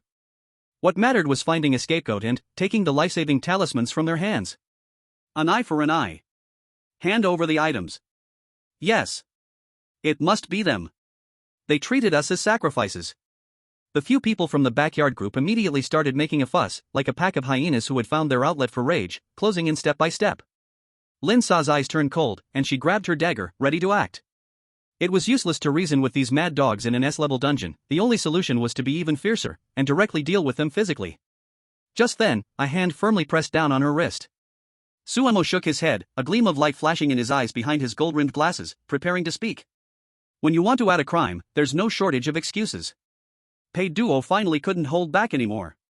Though her legs were still shaking, she forced herself to poke her head out from behind Suemo. The young girl's face was pale, her hand tightly clutching the black jade pendant, but her eyes were unusually stubborn. We were asleep in the room all night. And Chapter 11, Loyal Followers and Bad Kids. Sumo's heart silently cursed, this is bad. As Pei Duo poked her head out, she was completely exposed to Lei Lai's eyes, and the core that Suemo and Lin Sa had kept hidden for so long was now laid bare. Lei Lai's murky eyes immediately locked onto Pei Duo. He saw this girl coming out of the room that Suemo and Lin Sa were protecting, so it was obvious she was the core. As long as he controlled her, the two seemingly tough bodyguards would be like tigers with their teeth pulled, completely useless. The pretty boy is protecting you, huh? Is that prop on you? Lei Lai grinned viciously, pushing off with his feet as his body charged forward like an uncontrollable dump truck, completely ignoring any martial decorum as he bypassed Suemo and reached for Pei Duo's fragile throat. Give it to me, now. Let's see who can protect you this time. Looking for death. Sumo's eyes turned cold. Opportunity. This was the moment he had been waiting for, the chance to pledge his loyalty to this true god by his side. The man who had always kept a composed, elite image, at this moment, displayed incredible decisiveness. He discarded the facade of a cultured scoundrel, not using any fancy fighting techniques, but instead, charged forward like the most loyal meat shield, roaring as he threw himself into action. At the same time, Lin Sa, who had been silent until now, also moved. She was faster and fiercer than Suemo. Get out. Lin Sa switched to a pitch-black dagger in her hand, crouching low, like a cheetah pouncing from the side, her blade aimed directly at Lei Lai's tendons. However, Lei Lai was not only an experienced fighter but also a strength-based thug. Two flies, think you can block my path? Lei Lai didn't even regard Lin Sa's attack, simply swatting her away with the force of his fireman's suit, sending her, and the knife, stumbling 3 steps back, her palms bruised. Then, he lifted his leg and kicked. Bang! The kick landed solidly on Sumo's stomach, the pain almost unbearable to listen to. Suemo was sent flying like a broken sack, crashing against the wall with a thud that made one's teeth ache. His golden-rimmed glasses flew off, shattering, and he clutched his stomach, a streak of fresh blood spilling from the corner of his mouth. Pain. His insides felt like they had shifted places. But he didn't faint. Even though his body was on the verge of collapse, he forced himself to stand in front of Pei Duo once more. Get away. Suemo spat out those 2 words through gritted teeth, the taste of blood in his mouth, but his eyes were frighteningly sharp. Though the kick had been brutal, he was laughing inside. So long as he didn't die, this was a win. He was using his life to earn goodwill. This scene not only made Pei Duo's eyes instantly redden but also caused the livestream's bullet comments to explode. IP, Dragon Kingdom, damn. Is this the protective instinct of a cultured scoundrel? Love it. IP, Dragon Kingdom, this glasses guy is ruthless. Gambling his life for his future. IP, Sakura Country, TCH, people from Dragon Kingdom love to play this kind of tragic drama. IP, beautiful country, this big guy is so crude, this is the violent aesthetic we want. Tear that girl apart. Pretending to be loyal? I'll disable this little girl first, and then slowly torture you. Lei Lai was infuriated by Sumo's gaze, raising the bloody fireman axe high, his other hand about to grab Pei Duo's long black hair. He was thinking, if this axe goes down, will that beautiful head explode like a watermelon? Lei Lai's finger stopped just 1 centimeter from Pei Duo's hair tips. No matter how hard he tried, his hand seemed welded in place, not moving an inch. Who gave you the right to touch a distinguished guest with such dirty hands, in the Earl's mansion? A voice, elegant, deep, yet carrying a chilling coldness, suddenly whispered right beside Lei Lai's ear. In that instant, Lei Lai felt as though he had fallen into an ice pit, his body covered in cold sweat. He stiffly turned his head. The butler, dressed in a tailcoat with his hair impeccably styled, had somehow appeared beside him. The butler still wore those snow-white gloves, his right hand gently grasping Lei Lai's thick wrist. It was like pinching a disgusting green fly. "You win." Lei Lai's pupils contracted, about to speak. But the butler didn't even glance at him. Instead, he turned to look at Su Mo, who was still trying to crawl towards them, slumped against the wall, and Lin Sa, whose hand holding the dagger was trembling. In his eyes, for the first time, there was the faintest hint of admiration. Su Mo relaxed inside, his body going limp as he panted heavily. He had made the right bet. This kick was worth it. This is a huge win. As a follower, although your strength is a bit lacking, your life is still quite loyal. The butler said calmly, then shifted his gaze back to Lei Lai's face. In that moment, Lei Lai saw the true hell. As for you. The butler's mouth curled into a standard service smile, but his eyes were colder than death, not only making noise, but bringing in so many germs. As a worthless trash, you should be prepared to be cleaned up. Crack. Not even a glimpse of the movement. A crisp sound. The butler's wrist merely shook slightly. Lei Lai's arm, thicker than an ordinary person's thigh, instantly twisted like it was caught in a meat grinder, bones, muscles, veins, all twisting 360 degrees in the opposite direction. Ahawk. Before the scream could even escape his throat, the butler's other hand had already elegantly and precisely inserted itself into Lei Lai's chest. No blood splattered. Only a muffled pft, as if cutting through a block of soft tofu. When the butler pulled his hand back, not a single trace of blood stained his white gloves, but in his palm, he held a heart that was still faintly beating. Lei Lai's scream abruptly stopped. His eyeballs bulged as he looked down at his empty chest, as if he could never understand even in death why would this butler, who looked like the final boss, help a player kill someone. This isn't fair. Thud. The body fell to the ground like a bag of unwanted trash. The live stream was engulfed in a deathly silence, followed by a flooding the screen. IP, beautiful country, WTF? This is so unfair. Is this butler the girl's personal bodyguard? IP, cherry blossom country, baka. This is cheating. I'm going to report it. How can an S-level weird creature help humans kill people? IP, dragon country, haha. This is the real deal. See this? This is VIP treatment at its finest. After completing this blood-soaked act, the butler turned and faced the already terrified Pei Duo, his previously straight back instantly bending to a 90-degree angle. My deepest apologies, esteemed guest. The butler's voice was filled with fear and self-blame. It is my poor management that allowed such a rude stray dog to disturb your peaceful dreams. If I frightened you, it is a crime I can never atone for.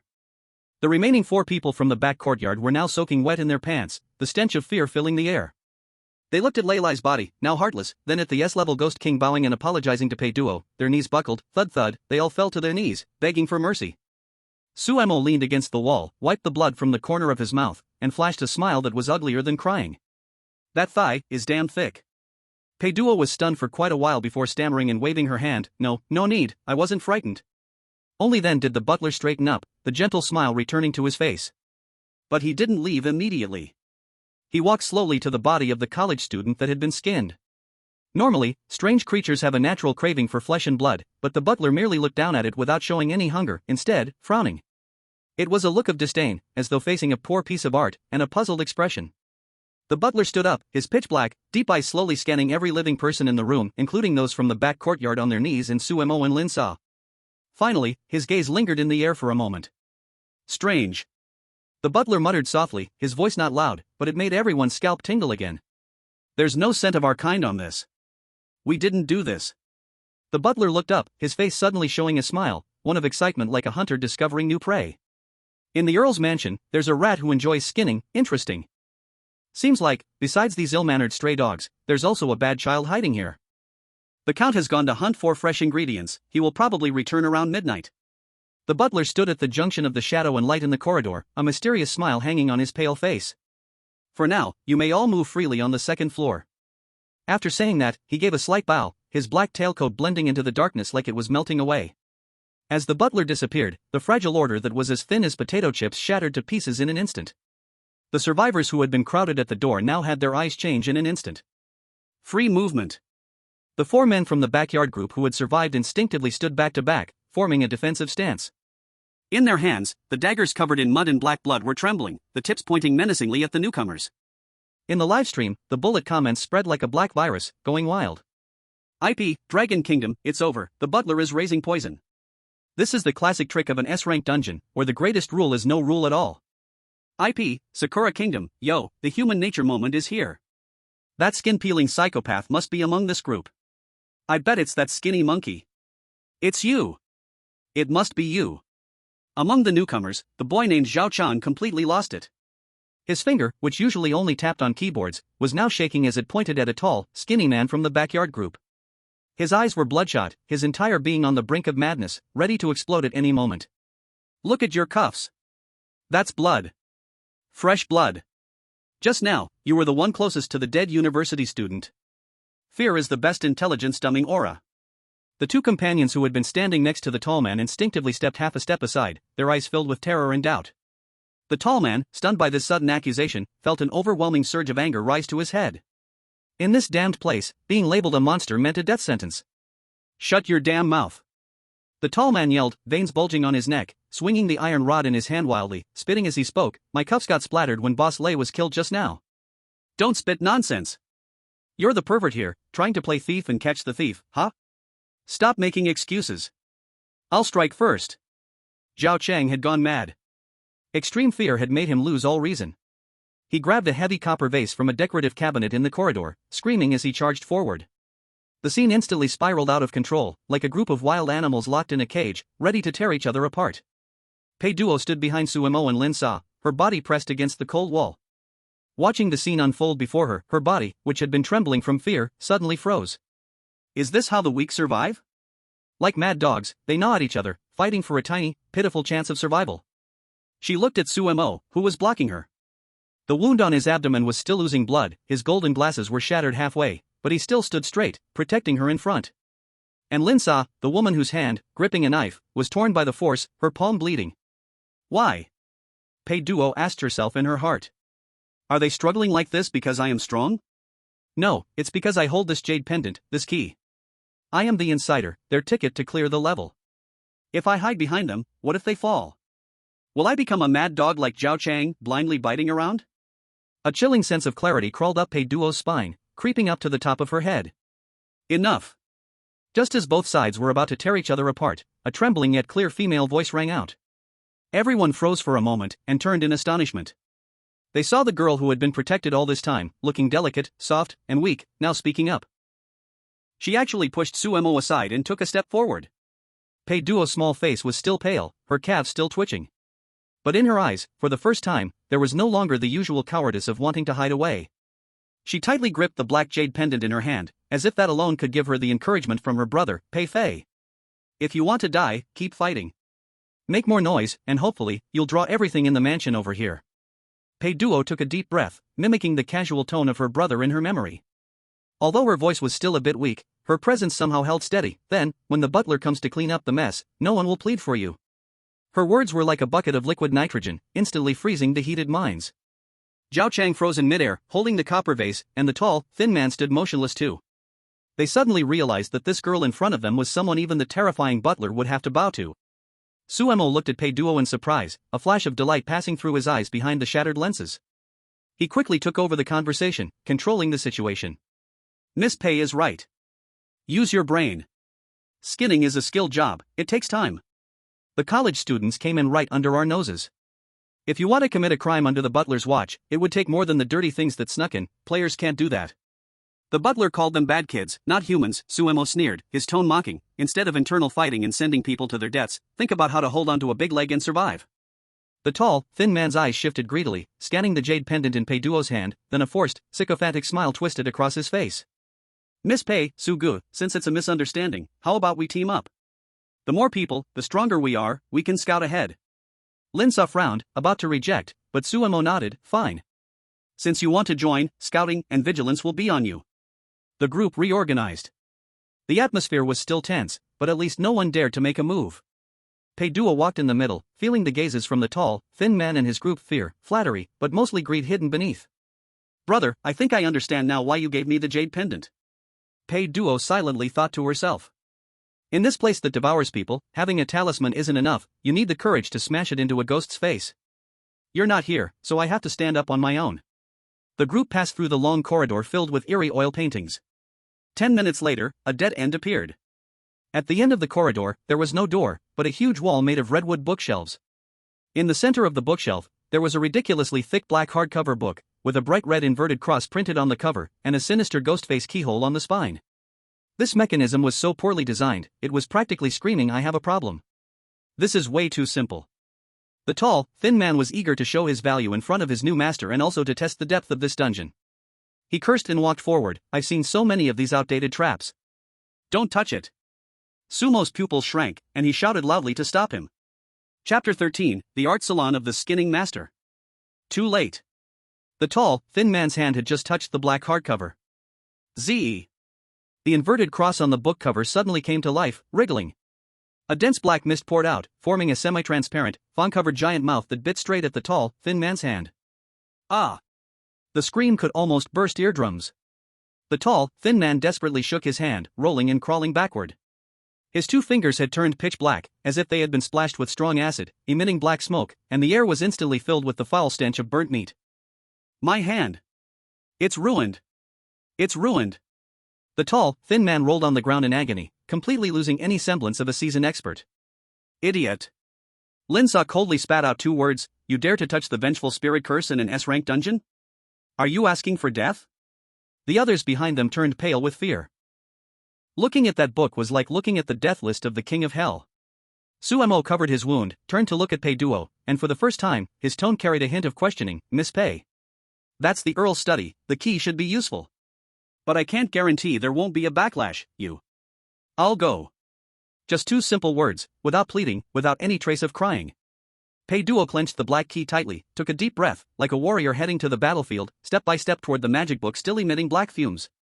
Her hands were still trembling slightly, a natural fear. But her steps did not stop. Millions of viewers in the live stream held their breath. IP, beautiful country, has she gone crazy? That's a curse. Even with the key, if it's deemed unsuccessful, it's a severed hand. IP, dragon country, Duo, don't be impulsive. Let the cannon fodder try it. Just when the tip of the key in Pei Duo's hand was 10 centimeters away from the ghostly face lock hole, a sudden change occurred. The book, which had just shown a fierce appearance and had bitten off the thin and tall man's finger, seemed to sense something, a presence that made its soul tremble. Click, click. The book began to tremble violently, not a charge before an attack, but fear? The black smoke that had surged out instantly retreated into the book, as if it had encountered a range hood, quickly whooshing back inside. Then, a scene occurred that made everyone's jaws drop. The bright red inverted cross on the cover slowly began to rotate, turning into a perfectly straight cross. Even the entire book was actively, servilely opening up, trying to adjust the lock hole to the perfect angle for Pei Duo to insert the key, afraid she would slip and fail to insert it. It felt like a fierce dog suddenly turning into a tail-wagging lapdog. This works? The thin and tall man lying on the ground forgot to scream, mouth agape, staring at the scene in shock. A feeling called people being more annoying than others instantly pierced through his psychological defenses. Why? When I touched it, it was like charcoal roasted pig's feet, but she walks over and the book just lifts its rear end for her? Is this how books are nowadays, so snobbish? Is there any justice left? Sumo's lips curled up into a smile of as expected, although he had predicted it, the impact of this scene was still too strong. Pei Duo was a bit stunned, but then, a strange sense of confidence surged within her. She looked at the humble magic book in front of her, and suddenly didn't find it so scary anymore. "Brother, it seems your face is even bigger than I thought. Since that's the case, I won't be polite." Click. Pei Duo no longer hesitated, gently inserting and turning the key. A dull mechanical sound rang from deep within the walls. The huge book wall slowly slid open to both sides, a cold wind carrying the scent of expensive cigars and old paper blew out from the darkness, the entrance to the truth. Pei Duo turned back, glanced at the stunned crowd behind her, and tightly held the jade pendant in her hand. "Let's go," she said softly, stepping into the darkness first. The heavy redwood book wall slid open, and a strange smell mixed with expensive cosmetics and old mildew rushed at them. It was the scent of too much perfume sprayed to cover up the stench of corpses, strong enough to make one's nostrils itch. Cough, cough. Pei Duo covered her nose, her brows tightly knitted. As Lin Sa and Sumo followed closely, several silver candle holders were lit one by one. The faint light flickered in the huge space, and shadows danced wildly on the walls. When they finally saw the full view of the study, everyone's breath stopped for a moment. There were no terrifying ghosts with blue faces and sharp teeth, nor severed limbs on the ground. This was a grand salon. Hundreds of dolls dressed in luxurious medieval gowns were scattered in various corners of the study, each with different poses. Some were sitting in high-backed chairs, flipping through books. Some stood on ladders as if searching for something, others gathered in twos and threes in corners as if whispering in low voices. They were made too real. Every single strand of hair was combed without the slightest mess, every pair of glass eyeballs flashed with ghostly light under candlefire, as if hundreds of eyes were staring hard at this group of uninvited intruders. These are all fake, right? The tall thin man swallowed saliva, his voice sounding especially sharp in the empty study. To hide his guilty fear, he strode to the nearest noble lady doll wearing a lace-long dress by the door. Playing ghosts and tricks. He stretched out his still good left hand, wanting to pinch the doll's cheek to confirm if there was any mechanism. The moment his fingertips touched the cheek, the tall thin man shrank his hand back like being shocked, his whole body bouncing backward, almost knocking over the candle stand behind him. Warm? He stared at that doll in terror, his face twisted, soft. And warm. Is it a living person? Shut up. Suemo walked forward with a cold face, the wound in his abdomen made every step a little unsteady, but his movements were still precise and ruthless. He pulled out a folding knife from his waist, without any hesitation, and directly picked open the lace at the neckline of that noble lady doll. The knife tip lightly cut. Zila. That kind of sound was like a tailor cutting open a piece of fine silk. No fresh blood flowed out. As the skin was cut open, inside showed dry yellow filling, straw mixed with preserving spices, and wooden strips supporting the frame. But at the edge of the cut, that thin layer of skin showed a strange flesh pink color, even pores and tiny soft hairs were clearly visible. Suemo used the knife tip to lift that layer of skin, brought it close and smelled it, his face instantly sank. This is human skin. He pushed his broken glasses frame, his voice cold like ice crumbs, and it was peeled not long ago, complete human skin treated with special tanning. That bit of leftover warmth is chemical reaction heat left from the preserving process. Ugh. Several newcomers in the back with weak mental strength vomited on the spot. The whole room had hundreds of dolls. Which meant hundreds of human skins. Pei Duo only felt her stomach turning like waves, that powder scent now became the most vicious vomiting agent. Stop vomiting. Do you want to bring the butler here? Linsa shouted low, holding the dagger in reverse grip, alertly scanning the surroundings. Since we are in, hurry and find clues. This place is too evil, I feel like hundreds of knives are on my neck. The team quickly spread out. Suemo commanded calmly, Linsa and I search the bookshelf area, see if there are hidden compartments. You there, skinny one, take 2 people to check those dolls. Zhao Chang, guard the door. I won't go. Zhao Chang shrank at the doorway, hugging that heavy copper vase tightly, his whole body shaking. His bloodshot eyes spun wildly in the dark, his mouth nervously muttering, you wanna harm me? Splitting up means death. People alone in horror movies all die. I stay here, I'm not going anywhere. Suemo frowned, no time to tangle with this near-breaking trash. Do as you like. He turned to look at Pei Duo, his tone softened a bit, Miss Pei, you go check that desk. That is the Count's position, there may be core clues. Pei Duo nodded, gripping the black jade pendant in her hand. The jade pendant now gave off a faint cool feeling, letting her barely keep reason among this room of human skin. She walked around those dolls that seemed to be watching her, and came to that huge black walnut desk. The desk was a mess, piled full of various anatomy drawings and surgical tool design drafts. Under this pile of clutter, pressed a thick diary with a black velvet cover. Chapter 14 Bad Child is by the side. Pei Duo took a deep breath and opened the first page. The handwriting was elegant and fancy, and it even used Old English. On October 3rd, cloudy. Today, I caught a little deer from the east. Her skin was a healthy wheat color, but lacked elasticity during the peeling. That fool of a butler didn't make her relax her muscles before peeling, causing cracks to form in the skin layer. It was a desecration of art. I fed that defective product to the dogs. On October 15th, rainy. Did you hear that? It's the sound of silk tearing, the final cry of a soul escaping its shell. A perfect peeling must be done when the subject is fully awake and either in extreme fear or extreme pleasure. That way, the pores will open, and the skin oils will secrete that enchanting glow. Pei Duo felt her fingertips go cold as she read. This is not a diary at all. Each page recorded a victim, from the texture and elasticity of their skin to the sensation during the peeling, described in meticulous detail, elegantly nauseating. Pei Duo forced herself to turn the pages quickly to the latest one. On November 11th. I must send an invitation to the great followers of Zipotatek. Although there are many items in the mansion's stock, none of them can be called masterpieces. I need a perfect skin. No scars, no flaws, as pure as a newborn baby, and it must fall off by itself in the most relaxed and pampered state. Suemo also walked over to check the Count's diary. At the same time, the live stream's barrage section seemed like it had been hit by a deep sea bomb.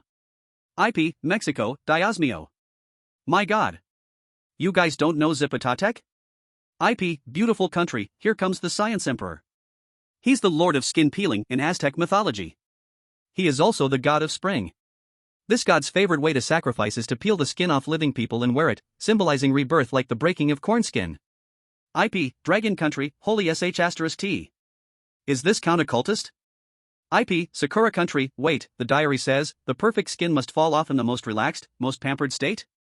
IP, Dragon Country, oh no. Now I'm thinking too much. There's only one person here who's being pampered. Suemo clearly also thought of this layer. His hand, which had been pushing his glasses, froze midair, and his gaze behind the lenses instantly locked on Pei Duo by the desk. Everyone in the room. The tall, thin people, covered in scars, dirty and smelly. He and Lin Sa were also scarred, tense and on edge. Only Pei Duo. She was protected all the way, treated as an honored guest by the butler, eating top-quality wagyu, sleeping on a velvet bed, even her bathwater was always at the right temperature. Her skin was as smooth as jade, with no flaws. Because of that jade pendant, she was the only one who could maintain a relatively relaxed state in this hellish place. Dozens of candles in the study suddenly went out without warning. The world plunged into complete darkness in an instant. Don't move! Lin Sa's harsh shout exploded in the darkness, back to back. Move and I'll kill you. SZZZ, SZZZ. A faint sound, almost making people think it was an illusion, echoed. It was the sound of some metal weapon lightly scraping on a rough sharpening stone. It also sounded like something slippery, crawling quickly on the floor. Pei Duo froze in place, her mind a blank. She could clearly hear the loud thumping of her own heart against her chest. Thump, thump, thump. That sound, that sharpening sound. It was right behind her. Less than half a meter away. A cold, rusty-scented breath lightly sprayed on the back of her neck. It was like an invisible ghost, right next to her ear, evaluating the worth of a piece of art. Pei Duo tightly gripped the jade pendant in her hand, her nails digging into her flesh. Brother! She screamed in despair inside her mind.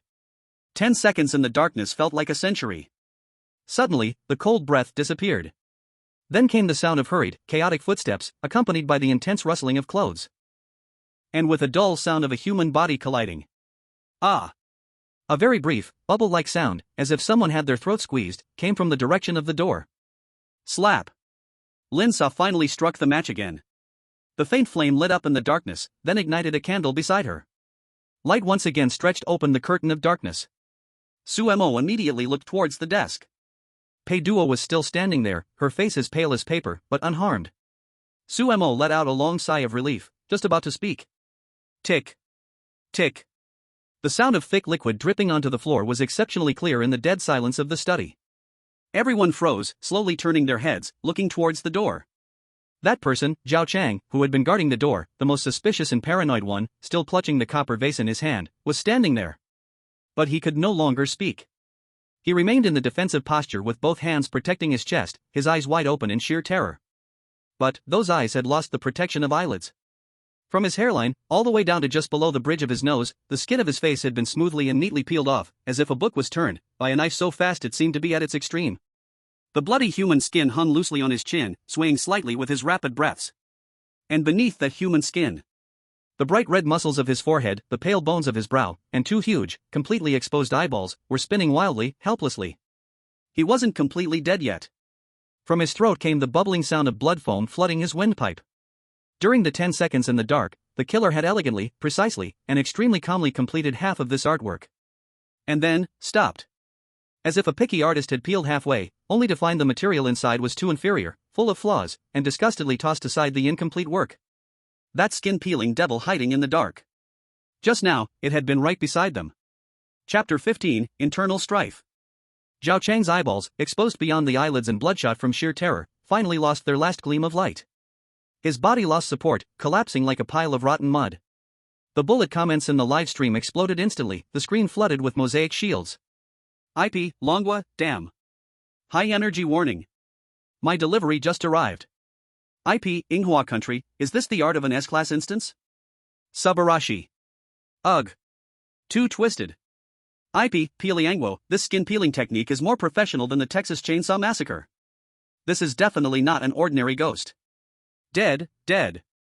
The originally tense, thin and tall figure's mental defenses completely shattered at that moment. It's you. It's you! The thin, tall man suddenly jumped up, wildly swinging the rusty iron rod in his hand, his trembling fingers pointing at Lin Sa, who was standing in the shadow. His eyeballs bulged, and his voice became sharp and shrill from the hysteria. When the lights went out just now, you were the closest to him. You are the one disguised as the skin peeler. The shout of the thin, tall man echoed in the empty study, carrying with it the madness of desperate struggle. The fragile trust that had been established by survival instantly shattered into pieces. Although the newcomers dared not strike, they slowly retreated, their bodies tense, as if they would desperately leap at each other at any moment in order to survive. Lin Sa's gaze turned cold, veins bulging on the back of the hand holding the dagger, a bloodthirsty smirk curling at the corner of her lips. Brains are a good thing, too bad you don't have any. Shut up. A voice, cold to the extreme, forcefully cut into the tense atmosphere. He pushed up his broken gold-rimmed glasses and directly stepped over to Zhao Chang's still steaming corpse. Everyone was stunned by his sudden movement. Suemo slowly squatted down, ignoring the nauseating stench of blood and rotting flesh, and extended a slender finger to wipe the cut on Zhao Chang's neck. Under the terrified gaze of everyone, he brought his blood-stained finger to his nose and gently sniffed. Is this even human? A normal person would be running away from a skin corpse, but this guy actually smells it? IP, Dragon Country, is one tough person. His psychological resilience is amazing. IP, Never Setting Sun, this is a real player. This is why they can eat A5 Wagyu, while you guys are just cannon fodder. Suemo stood up, pulling out a white handkerchief to wipe the blood off his fingers. He lifted his head, his gaze as cold as if looking at a group of idiots. The lights went out for 10 seconds. Who among you could complete such a skinning within 10 seconds? There are no jagged tears along the cut edge, the blade avoided the carotid artery and trachea, and even the subcutaneous fat was cleanly separated. This indicates that the killer is more familiar with human anatomy than with this house. Take a good look. Suemo raised his hand, which still carried a faint smell of blood. With the amount of bleeding just now, if the knife was used up close, there would definitely be splatter stains on the killer's sleeves and under the nails. Especially with such a difficult maneuver done in the dark, it's impossible to do it without getting blood on them. Everyone's hands were dirty, with mud, sweat, and stains from earlier. But there were no fresh splattered blood spots. Even Lin Sa, who was being accused, had a dagger in her hand, dark as ink, but her sleeves were clean. The tall, thin guy opened his mouth, wanting to argue, but found that his throat was like stuffed with cotton, and he couldn't speak a word. The facts speak louder than words. Such a perverse method, indeed, is not something a human player could do in just a few seconds. So it wasn't us. The tall, thin guy swallowed, his voice trembling like a leaf in the wind. Then why did that monster stop? It could have killed us all or completely skinned Zhao Chang. This unknown fear only made them collapse further. It was like a sword hanging above their heads, not knowing when it would fall, nor why it had stopped halfway. Because it was disgusted. Suemo turned around, his eyes falling on the open black diary on the desk not far away. The diary makes it very clear. Sumo's voice was low, echoing in the silent study, carrying a chilling coldness that sent shivers down one's spine. This skinning artist is a perfectionist. What it needs is the skin that naturally falls off from the victim when they are extremely relaxed, even pampered. He pointed to Zhao Chang, who had died with his eyes wide open on the ground. Before he died, Zhao Chang experienced extreme fear. His muscles tensed up, his adrenaline spiked, causing the flesh to stick tightly. For that picky bad child, this skin, stiffened by fear and full of sour sweat, is just damaged waste. It skinned half of him, realized the material was bad, felt disgusted, and then discarded this trash here. These words made everyone's scalp tingle. Killing is one thing, but this monster is even picky about its victims? Over there. Lin Sa, who had been silent and vigilant, suddenly spoke. She put away the dagger, like a wary hunting dog, lowering her posture as she crept along the shadowy corner of the study. Just as the lights went out, I smelled something. It wasn't the smell of blood or the perfume in here, but a scent, mixed with decaying earth and cheap perfume. Lin Sa followed the wall along the baseboard, eventually stopping at the corner between two towering bookshelves. There, a few dolls dressed in luxurious medieval attire were stacked together. They stood gracefully, like they were holding a silent, secretive meeting. Lin Sa's eyes narrowed slightly, and she suddenly reached out to push aside one of the male dolls dressed in a tailcoat. On the side of the bookshelf behind the puppet, there were intricate carvings. Lin Sa's fingers quickly searched over the patterns, finally stopping at an inconspicuous wooden rose, pressing it hard. Click! A faint sound of a mechanism echoed. The bookshelf, which originally appeared to be tightly sealed and incredibly heavy, silently sprung open like a spring door, creating a narrow gap. It was a pitch-black and narrow secret passage. Suemo quickly walked over, raising the candelabra in his hand to bring it closer to the entrance of the passage. In the flickering candlelight, everyone clearly saw the evidence. At the edge of the carpet by the entrance of the passage, there was a half-footprint stained with damp earth. The soil was dark and shiny, exactly like the humus soil in the back garden. Suemo pushed his glasses up, a flash of rational light gleaming in his eyes, and a cold smile appeared at the corner of his mouth. The killer isn't an insider, and they know the structure of this mansion inside and out. It's like a rat in a gutter, hiding in the secret passage, watching us like we're a show through the gap. When the lights went out just now, it crawled out from here, carried out that failed creation, then retreated in disdain. The tall, thin man and the people behind him were completely speechless. That footprint was like a loud slap, shattering their previous suspicions and infighting. The real enemy was a demon hiding in the dark, ready to peel off people's skin at any moment. So, what do we do now? The tall, thin man's voice trembled as he looked at the dark passage, as if looking at a giant mouth ready to devour. Are we just waiting to die here? It could come out again any time, right? The next time, will it be my turn? Panic spread once again. No, it won't choose targets randomly. Suemo turned around, his back to the dark passage, his gaze slowly sweeping over the crowd. Remember the selection criteria? Sumo's voice was very light, but it felt like a heavy hammer, striking each person's heart, extremely relaxed, loved, flawless. Chapter 16, The Bait.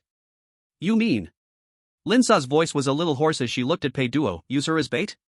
Suemo pushed up his gold-rimmed glasses, which only had half a lens remaining, his gaze calm as if discussing what to have for dinner. Not bait, the only chance. That thing is like a rat in a gutter, far more familiar with this mansion than we are. It's in the dark, we're in the light. If we keep defending passively, waiting for the midnight the butler spoke of, the Count's return, we will face an S-level boss and always have to guard against this rat stabbing us in the back. What we need to do is clear this rat out before the Count comes back. Linsa looked at Pei Duo with worry. This wasn't a drill, it was an impromptu life and death performance. As long as Pei Duo showed even the slightest sign of fear or her muscles stiffened from tension, that perfection-seeking artist would notice immediately, turning from admiration to slaughter. Pei Duo, you. Linsa wanted to advise, but was interrupted by a clear voice. I'll do it. Everyone turned in shock. Pei Duo stood by the desk. Although her face was still pale, there was a layer of hardness in her eyes that had once always been filled with tears. She looked down at the black jade pendant in her hand, which was covered with cracks, her fingers gently rubbing its rough surface. Some things can't be avoided. Rather than wait for it to come and peel my skin when it's in the mood, why not lure it into a trap? Pei Duo took a deep breath, raised her head to look at Suemo. Where do I perform? How do I perform? Teach me. A glimmer of admiration flashed in Sumo's eyes, and the corner of his mouth curled up into a smile. Next door. At the end of the second-floor hallway, the changing room. Gigantic floor-to-ceiling mirrors were embedded into all four walls, with countless reflections overlapping in the mirrors, making it impossible to distinguish between reality and illusion. In the center of the room stood a luxurious Rococo-style vanity table. The room was filled with magnificent medieval dresses, hanging like a circle of headless ghostly attendants. The air was thick with the scent of expensive rose essential oil, yet it couldn't mask the faint musty odor. A tall, thin man, reluctant, pushed two newcomers into the farthest corner behind a pile of massive hoop skirts. That was a blind spot in the line of sight, where, as long as no sound was made, even if a ghost walked right up to your face, it might not be noticed. Linsa, like a light lizard, silently climbed up into the shadow of the beam, gripping a dagger in her hand, as taut as a drawn bow. Suemo hid behind a screen, staring intently at the reflection in the mirror through a small gap. In the center of the room, only Pei Duo remained. She sat in front of a huge vanity, the reflection in the mirror showing a pale girl with stubborn eyes. Don't overthink it, Pei Duo mentally reassured herself. Just think of it like preparing for a date in the dorm. Yeah, this is just a normal skincare routine. Pei Duo picked up an ivory comb and began brushing her jet-black long hair. Once, twice. At first, her movements were stiff, each lift of her hand like battling the fear in the air. But as time passed, she forced herself into a Versailles state. Pei Duo lightly furrowed her brows in the mirror, muttering complaints that only she could hear. She casually grabbed a jar of cream from the table, scooped a little onto her hand, and sniffed it. Then, with a look of disdain, she tossed the precious item back onto the table. TSK, too much fragrance. It's not as good as my DeBeo. The tense atmosphere in the livestream room was shattered by this scene. IP, Dragon Country, holy crap. Is this the film queen? She's in the S-Class monster's lair, and she's complaining about the skincare products? This is insane. IP, beautiful country, my god. Her mental toughness is incredible. Is she acting, or does she really hate it? IP, Sakura country, Baka. This is not scientific. How could she feel so relaxed facing death? IP, Dragon Country, stop being salty upstairs. This is our Dragon Country's racial talent, relaxed even in the face of crisis. Expand your horizons. Pei Duo gradually found her rhythm. She realized that as long as she didn't think about the monster and placed herself in the role of a guest pampered by the butler, that absurd sense of superiority could truly overpower the fear. She smiled at her reflection in the mirror, lightly tapping her cheek with her fingers, her gaze dreamy, as though she were truly immersed in a luxurious afternoon nap. Time passed second by second. Suddenly, an unusual presence quietly seeped into the changing room. The scent was like a cold poisonous snake, slipping through the gaps in the floorboards and into everyone's nostrils.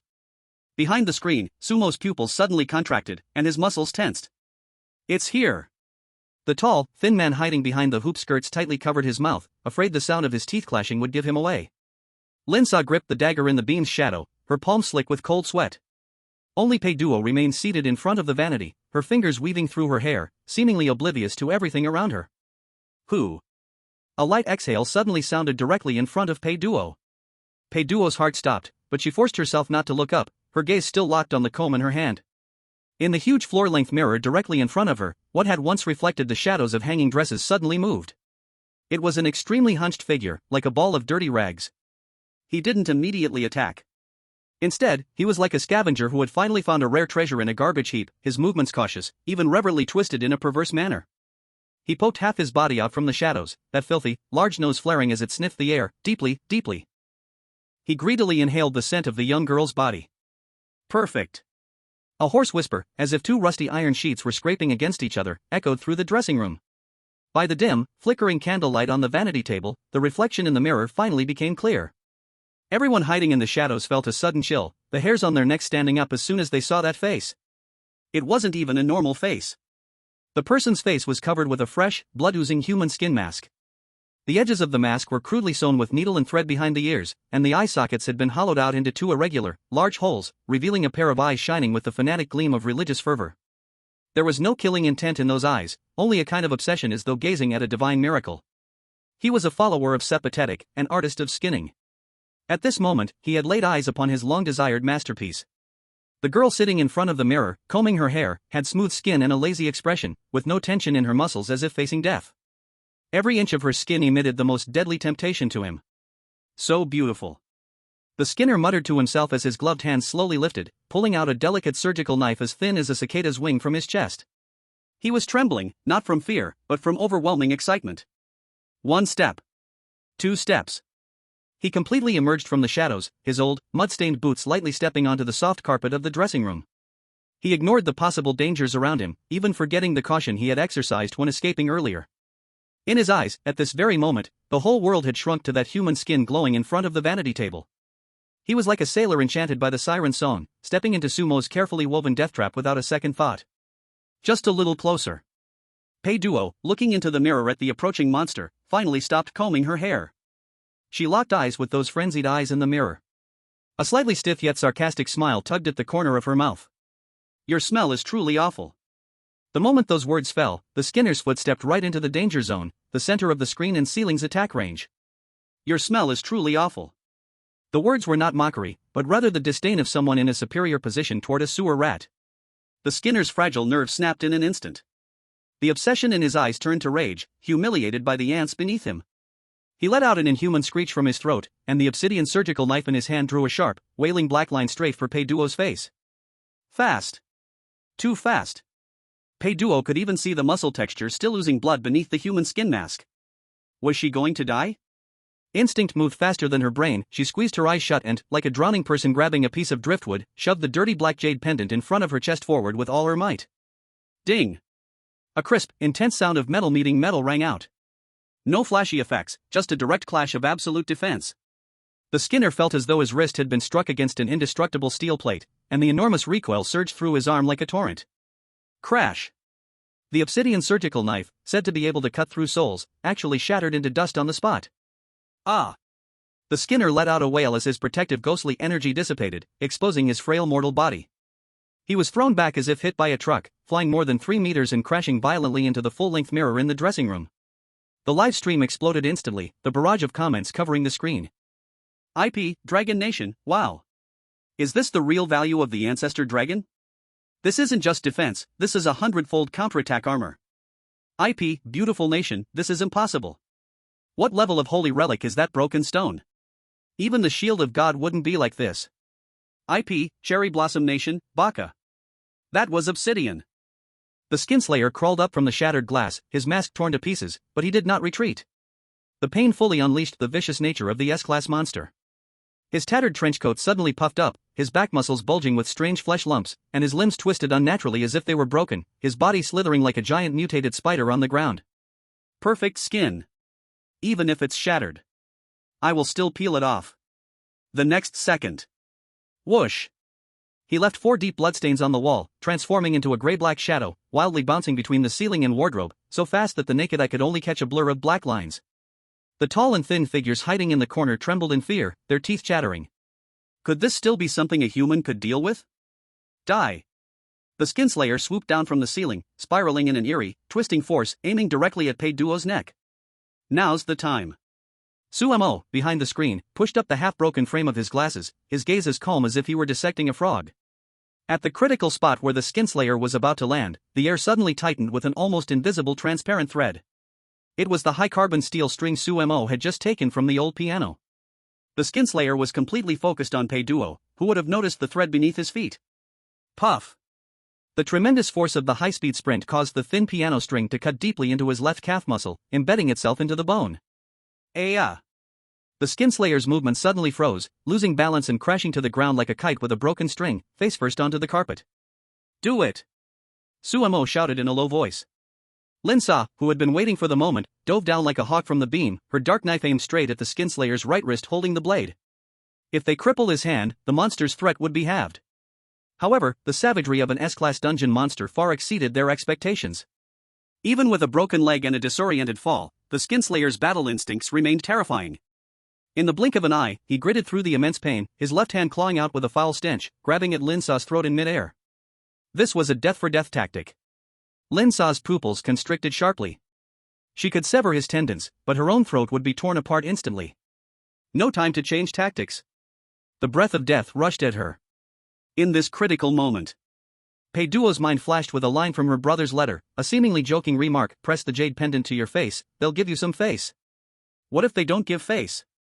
A brave determination, deep from her bloodline, surged in Pei Duo as she suddenly raised the black jade pendant, shouting at the monster just inches away with all her might, kneel.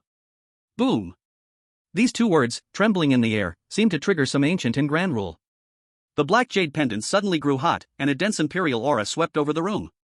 It wasn't ordinary ghostly energy, it was the strictness of the Qin laws, the domineering same script for all, same track for all. The skinslayer's ghostly claw, about to tear into Linsa's throat, froze in midair. His pupils violently shook, the instinctual fear deep in his soul, facing a supreme being from the lower status. His hunched spine felt as if a mountain was placed upon it, cracking loudly. Thud. No resistance left. The skinslayer's knees gave out, and he knelt heavily to the ground, pressing the once invincible head to the carpet. Seizing the moment of his frozen state. Sizzle. Sumo darted from behind the screen, flicking his wrist as he splashed the murky liquid from the wide-mouthed bottle onto the skinslayer's face. That was strong acid. Aya! The skinslayer screamed in agony as the strong acid instantly corroded his human skin mask, the rotten face underneath sizzling with a horrible sound. Linsa rolled to the ground, spinning the knife in her hand in an arc. Puff! Puff! 2 dull thuds, accurately severing the tendons in both wrists. Then she circled behind him, her tactical boots stomping down hard on the skinslayer's back knee pit. Crack! Crack! In just 5 seconds. The S-level evil spirit that was just furious and terrifying moments ago, now had its limbs completely disabled, its face rotting away, collapsing like a pile of mud at Pei Duo's feet, twitching with no strength to resist. The entire place was dead silent. The tall and skinny people's jaws almost hit the ground. 3 seemingly fragile humans, and within 2 minutes, they disabled an S-level evil spirit without a scratch? Is this even possible? IP, Dragon Country, 66,666. This teamwork is perfect. Sumo's brain, Linsa's knife, Pei Duo's aura. IP, Sunset Country, so brutal, but I love it. One word, kneel, and the Ghost King bends down. IP, Dragon Country, who says Duo is just a vase. This is top-tier control. The support C, get it? Sumo discarded the empty bottle, pulled out a blood-stained handkerchief, covering his nose and mouth to block the stench. He walked to the Skinner's front, stepping on its chest with his leather shoes, looking down and pushing his glasses. Now we can have a proper talk about the mansion's secret and how you want to die. However, the bloodied monster did not beg for mercy. Those eyes, red from the acid, stared at the jade pendant in Pei Duo's hand, and a manic laugh came from its throat, like the sound of a windbox. Ha, ha! Fools, you all, damned sacrifices! With a trembling broken wrist, it pointed to its pocket, shouting hoarsely. You dare disrespect the Count's honored guest. I have an invitation. I was invited to the feast. What? Suemo furrowed his brows, crushing down hard with his foot, squatting down to pull out a pitch-black gilded card from the filthy blood-stained pocket. Opening the card, a faint smell of blood hit him. On it, elegant cursive writing said, "Sincerely invites the great Skinner artist to attend tonight's carnival feast." Sumo's hand holding the card froze. He suddenly looked up at Lin Sa and Pei Duo, his face instantly turning pale. This filthy, mud-covered pervert who always hides in secret passages, turns out he's not a sneaky rat after all? He's the real guest. Chapter 18, True or False VIP? The Skinner's Invitation versus Emperor Qin Shi Huang's Jade Pendant. The gilded black invitation card, like a death sentence, fluttered lightly into the blood-soaked ground, but heavily slammed into everyone's hearts. Cough cough, ha ha ha. The Skinner laughed so hard his rotting flesh quivered, blood froth gushed from his acid-eroded gums, and he looked even more horrifying than a demon just crawling out of hell. With his broken wrist, he shakily pointed at Suemo, his eyes full of venom. Are you shocked? In this mansion, only those with invitations are VIPs. You unregistered black households thought you had fun beating me, huh? Suemo held his chest tightly, his heart sinking to the bottom of the abyss. No matter how much he had planned, he missed the most fatal flaw, the identity logic. He had always believed the jade pendant triggered some hidden mechanism, making the system judge them as honored guests. But now it seemed, the butler had found a loophole between the rules and fear. The Skinner had a system-certified invitation, he was the real guest, while they were just stowaways relying on the jade pendant to bluff their way in. Now that the real guest had arrived, how were they going to pass the identity check? The livestream's bullet screen flooded with desperate gray text. IP, beautiful country, oh no. The plot has reversed. That pervert is the real VIP? IP, Sakura country, searched Iceni. The dragon country people are fakes. Let's see who the butler sides with now. IP, dragon country, it's over. Sumo's face turned white, this is like getting caught by the official GM for exploiting a bug. Butler. The Skinner barked like a mad dog, full of authority. Why haven't you cleared out these insects who offended the VIPs? Do you want to defy the Count's will too? From the shadows, the butler, who had unknowingly approached, finally broke into a cold sweat, dripping down his temple. On the left, there were the master's personally invited guests, representing the rules of the instance. On the right, there was the Great Terror, holding the jade pendant that made his soul tremble, representing some irresistible power. This wasn't even a choice question. Before the return of the Count to make his judgment. The butler's voice was dry and emotionless as he took a step back, directly giving up, keep it as it is.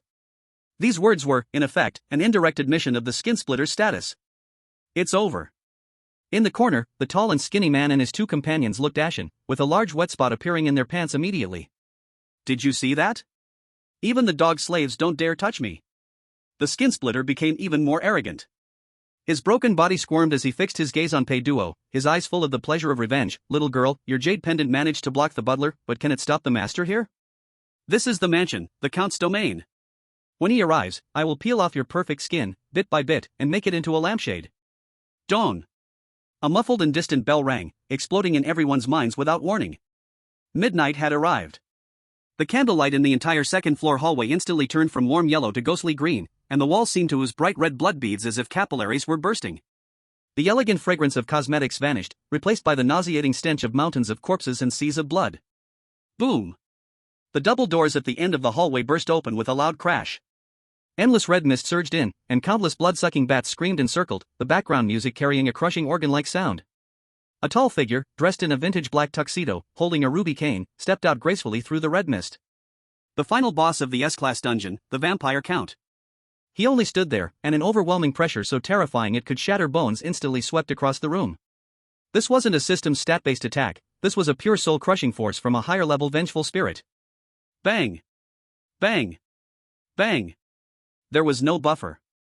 The tall and skinny man and his companions couldn't even scream, their kneecaps shattered, and their bodies were slammed to the ground like they were pressed by a hydraulic press, blood spurting from all over. Lin Sa bit her tongue, trying to tough it out, but the pressure felt like Mount Tai crushing down on her. Crack! The sound of her leg bone snapping was clearly audible. She kneeled heavily, her nails digging deep into the carpet, her whole body trembling violently, but she couldn't even lift her head. Sumo, even worse, was bleeding from all 7 orifices, his body pressed tightly against the floor, his mind blank. Is this the power of an S-class boss? Just looking at it requires paying the price of life? The entire room knelt. Like ants worshipping a god. There was only one exception. In the red mist, Pei Duo tightly clutched the filthy black jade pendant. Although her calves were cramping like mad, she stood firm. The crushing weight that could shatter rocks seemed to hit an invisible copper wall a meter in front of her, diverting the pressure away. Amidst the quails begging for mercy on their knees, she stood stubbornly, like a sudden white crane, or like a thorn in the Count's eye. IP, Dragon Country, holy crap. Did Duo stand firm? The only true god in the room. IP, sun never sets, this is impossible. Under S-class pressure, how can a human stand? What kind of artifact is that jade? Count. You finally returned. Look at this. These lowly bugs. They have no invitation, they're intruders. The skin splitter cried and pointed at Pei Duo, maliciously accusing her, his tone full of hatred. I am your noble guest, a believer of the great lord of skinning. Yet these ants dared to hurt me. They are slapping your face. The Count stopped his steps. His blood-red eyes swept indifferently over the mud on the ground, then his gaze froze, locking onto the skin splitter's mutilated limbs. A violent murderous intent erupted. In my mansion, hurting my guest? The Count's voice was elegant and cold, carrying an unassailable arrogance. Who gave you the courage? He slowly raised his hand, the one wearing a pure white silk glove, and took the invitation. It was true. Indeed, it was an invitation he had personally sent. How dare anyone move against the artist he invited on his territory? This is a provocation to the dignity of an S-class ghost king. Die, all of you. The Count waved his staff in disgust, and the sky full of red mist instantly turned into sharp blades, ready to grind this group of ants into minced meat. Kill. Kill them all. The Skinner exclaimed in wild joy, his eyes glowing with fierceness, as if he had already seen the scene of Pei Duo being torn apart. However, the staff that was swung down abruptly stopped in mid-air. It was as if someone had pressed the pause button, and the scene felt wrong and out of place. The Count's pupils, which were once filled with murderous intent, as though everyone was just grass to him, suddenly shrank to the size of a needlepoint. His gaze crossed over the kneeling people, over the arrogant Skinner, and fixed firmly on the only girl still standing. To be precise, it was fixed on the black jade pendant in her hand, which was covered with cracks and even had some dirt on it. At this moment, the hand holding the invitation trembled as if it had Parkinson's disease. As an S-class ghost who had lived for 100 years, although he maintained the Western style, drinking red wine and wearing a tuxedo, he knew better than anyone else where he was. This was Dragon Country's territory. This was the underworld controlled by the Fengdu Empire. He was just an outsider here, renting land and scraping by for a living. 2 years ago, the yin-yang order of this land was rewritten by the newly emerged emperor of Fengdu. That ruthless man, who suppressed the endless ghost seas for 8,000 miles, forced the western underworld giants to sign a truce before carving out this small area for them to run their mansions. And now, the aura radiating from that jade pendant. It carried an imperial pressure from the deepest depths of the 9 netherworlds. That was, the personal token of the Dark Emperor? The Count felt his ghost heart about to explode, cold sweat instantly soaking his expensive tuxedo. He looked at the Skinner, who was still frantically shouting at his feet, trying to make him kill the Dark Emperor's person, and his expression shifted from rage to extreme fear and resentment. You, a follower of the Outer Gods, don't know the rules here. Damn it, I'm just here to scrape by in Dragon Country's territory. Are you trying to get my whole family killed? Chapter 19, S-Class Instance? No, it's the princess's return to the palace road. My lord, Count. The Skinner wriggled with his remaining limbs, his eyes flashing with revenge-filled red light. I want that woman's skin intact. Peeling it off is your ultimate art, the best material for a bride. Sumo's face turned ashen. Is this why the S-Class instance is called the newbie meat grinder? He glanced at Lin Sa beside him, who had already closed his eyes in despair, and then at Pei Duo, who was still tightly gripping the jade pendant, her legs as weak as noodles but not retreating an inch. A bitter smile spread across his face. In the end, the gamble was lost. The bullet screen in the live broadcast room flooded the screen like a waterfall, full of regret and malicious glee from the viewers. IP, Sakura Country, yo. This is it. The plot is finally normal. IP, Pretty Country, no invitation and still want to live? Did you really think S-Class boss does charity? IP, Dragon Country, stop watching, Sai Duo, I hope you get a better life next time. The Count's fingers pinched the gilded invitation. He could feel the familiar aura from the jade pendant, an aura so strong it could erase his very soul. This was the despair he had once glimpsed from a distance at the borders of the underworld. This invitation was real, but this Skinner must die. In this mansion, and even in the entire Dragon Country instance system, no rule could override the Emperor's face. Such an interesting accusation. The Count forced down the twitching of his lips, revealing a perfect fake smile. SSSSS. Under the stunned gaze of everyone, the Count's long fingers moved lightly, and the gilded invitation was torn into countless flying pieces. The paper scraps flew like black snowflakes, landing on the Skinner's dazed eyes. The Skinner's manic laughter abruptly stopped, as if a duck had its neck squeezed. He raised his head in confusion. My lord? Where did this vile rat come from? The Count's voice instantly rose an octave, filled with offended anger and disgust. How dare you forge my invitation? To bring such a poorly printed counterfeit into my mansion is an insult to my taste in art. It's a desecration to the noble guests present. Sumo's mouth dropped open, big enough to fit an egg. Linsa suddenly opened his eyes, a look of who am I? Where am I, on his face. Millions of viewers in the livestream were collectively speechless at this moment, with the screen filled with everywhere. IP, Dragon Kingdom, what the hell? This move. I call it a masterstroke. IP, Dragon Kingdom, goddamn counterfeit. The anti-counterfeit stamp is still blowing. Count, are you truly blind, or are you pretending to be? IP, beautiful country, WTF? How can this S-rank boss lie with his eyes wide open? My CPU is burning up. IP, never setting sun, this isn't a count, this is a seasoned office worker. His survival instincts are off the charts. No. It's impossible. The Skinner's mentality completely collapsed, utterly broken. He ignored the pain, his throat letting out a hoarse roar, frantically trying to grab the pieces. It's real. You sent it to me. Look. It even has your signature. Still trying to argue? Unrepentant. The Count didn't give him any chance to speak. No joke, if I let you finish speaking, how can I explain to that emperor? Boom. The floor exploded. Dozens of thick blood-red vines burst from the ground, instantly wrapping around the Skinner's limbs and body. The Count's eyes were twisted in rage as he swung his cane violently. Die, you! You nearly got me killed. Crack! Crack! Crack! A series of bone-crushing sounds formed a rapid sequence. The Skinner didn't even have time to scream before his body was forcefully squeezed and twisted by the blood-red vines. His bones were crushed, and his flesh was reformed. In just 3 seconds. The once arrogant S-rank monster was brutally crushed into the wall of the hallway, turning into a 3D mural.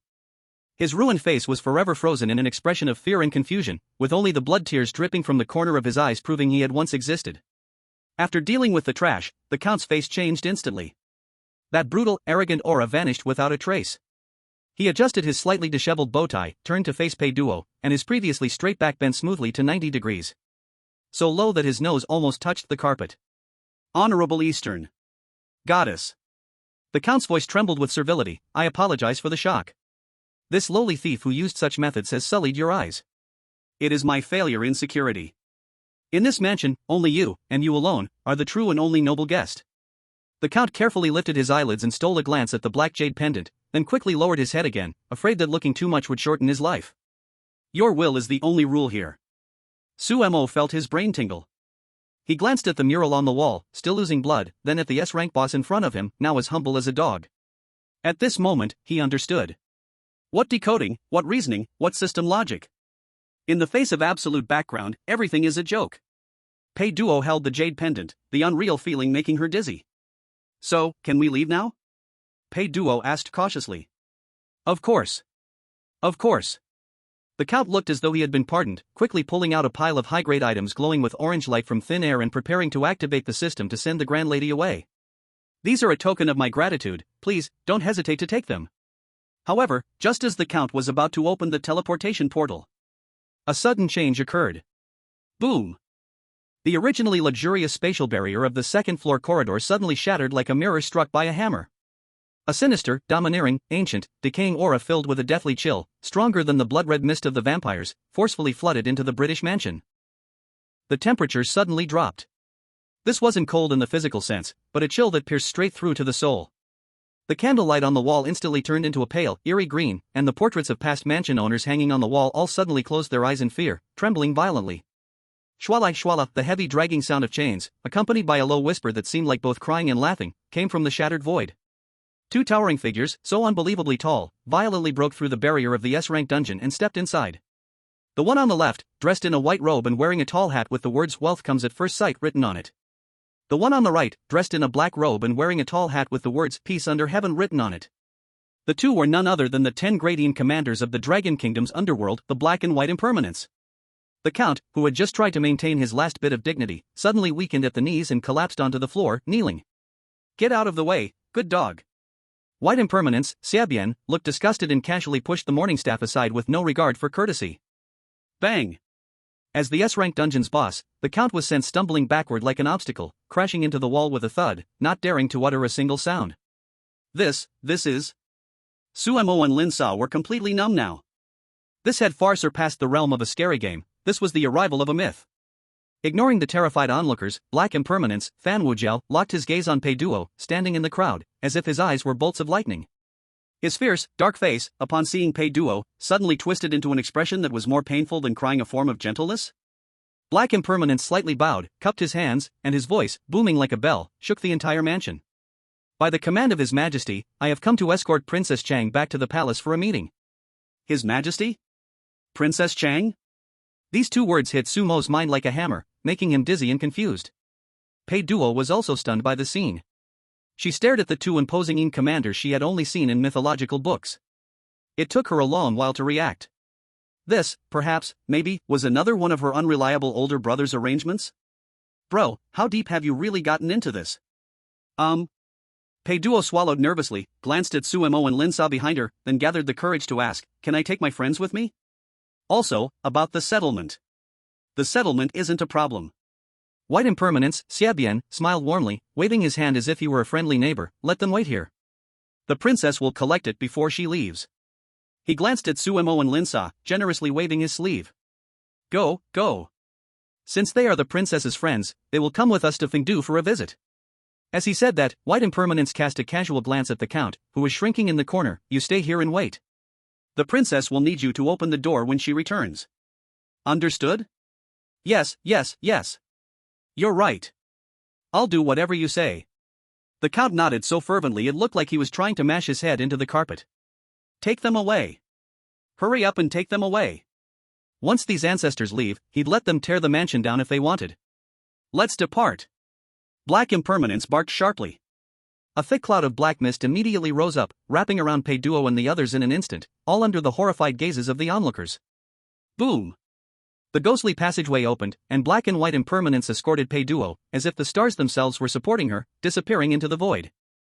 As they left, the overwhelming, suffocating pressure that had been crushing everyone finally dissipated.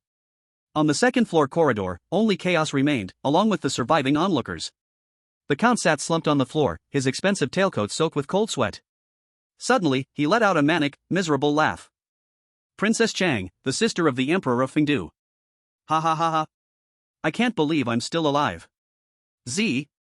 The sound of the microphone short-circuiting in the dead silence of the night was particularly jarring. In the real world, the billions of screens watching the first completion of the S-rank dungeon all went black in an instant, leaving only the cold blood red line in the center, signal source lost. The mythical forbidden zone, mortals must not look. 3 seconds later, the barrage of comments erupted like a tsunami, and the server nearly crashed on the spot. IP, beautiful country, WTF?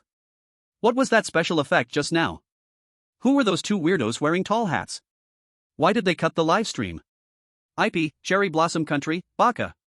It must be Dragon Country cheating and getting punished by the system. The iron rule of horror games, players can't be taken out of the dungeon, they've absolutely been erased. IP, sun never sets, shut up, sour chicken upstairs. Didn't you see the last frame? The pressure from the space rift, I almost kneeled through the screen. This is called erasure? This is ascension. Inside Dragon Country's livestream, it was even more chaotic, a mix of restlessness and joy flying together. IP, Dragon Country, thank you, Lord CS7. Lord Fan 8. This is the official underworld system. I'll just ask, is there anyone else? IP, Dragon Country, now that's what you call prestige. While other countries are praying in the dungeon, we just casually say, I have relatives working down there. IP, Dragon Country, but I'm a bit scared. Living people entering the underworld, isn't that against the rules? Can Duo come back? Is this illegal entry? Major forums were instantly overwhelmed by the topic S-rank dungeon mysterious black screen. Some analyzed that this was an epic bug in the horror game, while others swore that they had seen signs of the revival of Dragon Country's mythology. And all this noise had been physically isolated by that thick yin-yang barrier. Underfoot was an ancient yellow earth road winding forward, with flowers as fiery as flames blooming beside it, red as if they were about to drip blood. Pei Duo sat in the car, at a loss. The carriage was pulled by 4 tall and strong ghostly bone horses, their hooves lifting in the air, stepping on eerie blue ghost flames, running so smoothly that there was no sense of bumping at all. The carriage was entirely made of ancient gloomy wood, with intricate dark patterns of the other shore flowers carved on the window edges, and the hanging tassels were made of high-quality soul jade, emitting a warm effect. Your Highness, the Yin-Yang Road is windy and damp. Your precious body, please don't catch a cold. Outside the carriage, a voice, overly gentle, could be heard. The famous Bai Wuchang, Xiebian, had now retracted the terrifying murderous aura that could scare ghosts to death, and his tone was as kind as an old butler watching over his granddaughter. The Emperor specifically ordered this, afraid you might be frightened. We prepared this soul comfort carriage. There's fresh warm soup made by Mangpa in the hidden compartment, the special supply version of the Forget River water, most effective for calming the mind and replenishing energy. Drink a couple of sips while it's warm, rest your feet on the soft cushion, and sleep. You'll be home in no time. Pei Duo clutched the black jade pendant in her hand, still in a daze. She could only mechanically nod. Thank you, Lord Seven. Ah, you flatter me, my old servant. Xiebian repeatedly apologized, his tone filled with a cautious affection. Behind the carriage, 50 meters away. If Pei Duo was sitting in first class, then the carriage following was the economy class. This was a standard black wooden carriage, with thick woolen blankets inside, completely blocking wind and rain, even with a small heater. Lin Sa tightly wrapped himself in the combat jacket stained with blood from the dungeon. Though his face was pale, his eyes were shockingly bright, like he had just won 5 million in the lottery. Sumo. We've made it. This time, we've really made it. Lin Sa rubbed his hands together, his voice trembling with excitement. Did you see that? That's Bai Wuchang. The top 10 underworld generals personally escorting us. We're riding the Underworld's Express. If this gets out, which ghost would dare to mess with us in horror games from now on? The more he spoke, the more excited he became, even wanting to lean on the window to look at the scenery. This is definitely the prelude to a legendary rating. I knew that jade pendant wasn't ordinary, Pei Duo is a living koi. We've latched onto the right thigh this time, unimaginable wealth. In the corner, Sumo remained silent. His face was as pale as paper, cold sweat had soaked his shirt, and he was curled up next to the heater, still trembling violently. It wasn't because of the cold, but because of fear. A kind of deep despair that seeps into the bones after a smart person sees through the situation. Riches? Sumo lifted his head. At this moment, his eyes, bloodshot and filled with panic and self-mockery, were full of confusion. He pulled at the corner of his mouth, his voice hoarse, as if he had swallowed a handful of sand. Lin Sa, is there glue in your brain? What do you think this is? A one-day tour to the underworld? Isn't it? Lin Sa paused for a moment, a bit confused. Didn't the black and white impermanents say they were taking us as guests? Guests? Sumo grabbed his own hair in a frenzied manner, his knuckles turning white from the force, and his voice dropped low, as if afraid to alert whatever was outside. Have you ever seen anyone hosting guests by using the regular army? What are you saying? Lin Sa frowned. Don't move. As Lin Sa was about to lift the carriage curtain, Sumo suddenly lunged forward and pressed her hand down tightly, his eyes filled with terror like a frightened rabbit. Don't look outside. You'll die. But it was already too late. The carriage curtain, disturbed by the bumps of the cart, fluttered slightly open. Through the small gap, Lin Sa saw a scene that made her scalp tingle and would be etched in her memory for life. In the gray fog, there was not emptiness. It was the sea. A black sea of soldiers. Thousands upon thousands of shadow soldiers clad in heavy armor, holding long spears, marching in perfect unison, silently guarding both sides of the caravan. There was no noise, no footsteps, only a suffocating bloodthirsty aura that condensed into tangible dark clouds, weighing down on them, making it hard to breathe. The aura radiating from the gathered soldiers was even more terrifying than the S-level vampire count in the previous instance. This wasn't an escort for friends. This was clearly an imperial inspection, a sweeping of all 8 directions. Lin Sa's hand froze in midair, her throat seemingly sealed with cement, and the thought of clinging to the leg instantly disappeared into thin air. This was not a game. This was the true underworld imperial power. Do you understand now? Sumo released his grip, collapsing onto the soft cushion, as if his spine had been pulled out. He looked at Lin Sa, whose face was filled with confusion and fear, and there was a hint of envy in his eyes. Lin Sa, I really envy you. Sumo muttered to himself, a bitter smile tugging at the corner of his mouth. You are pure, you are straightforward. In the instance, you protected Pei Duo because you're a good person, out of a sense of responsibility as a seasoned player. You genuinely treated her like a teammate. But I am not. Suemo lowered his head, looking at his long, skillful hands, now trembling uncontrollably. From the very beginning, I was scheming. I used her as bait to lure out the Skinner. I deliberately staged a scene in front of Lei Lai to gain her sympathy. Every step I took, every word I spoke, was calculated. His voice trembled, full of regret, as if his own cleverness had backfired. In that S-level instance, this was called wisdom, called survival strategy, called strategy. But in the eyes of that emperor, I treated his little sister as a pawn, as bait. I schemed against royal family members. Sumo's tears fell. Lin Sa, think about it. If someone used your most beloved sister as a shield, would you thank that person even if they saved her in the end? Lin Sa opened her mouth but was left speechless. Thank you? My ass. So, don't think about any rewards. Suemo closed his eyes, curling up into a ball like a condemned prisoner awaiting his final judgment. Is this carriage comfortable? Heh. This is probably my beheading meal treatment. Right now, I only pray that the Emperor will let me die quickly, seeing that I've still fought for my life at the end. Or, just treat me like a fart and let me go without dirtying his hands. This is the tragedy of a smart person.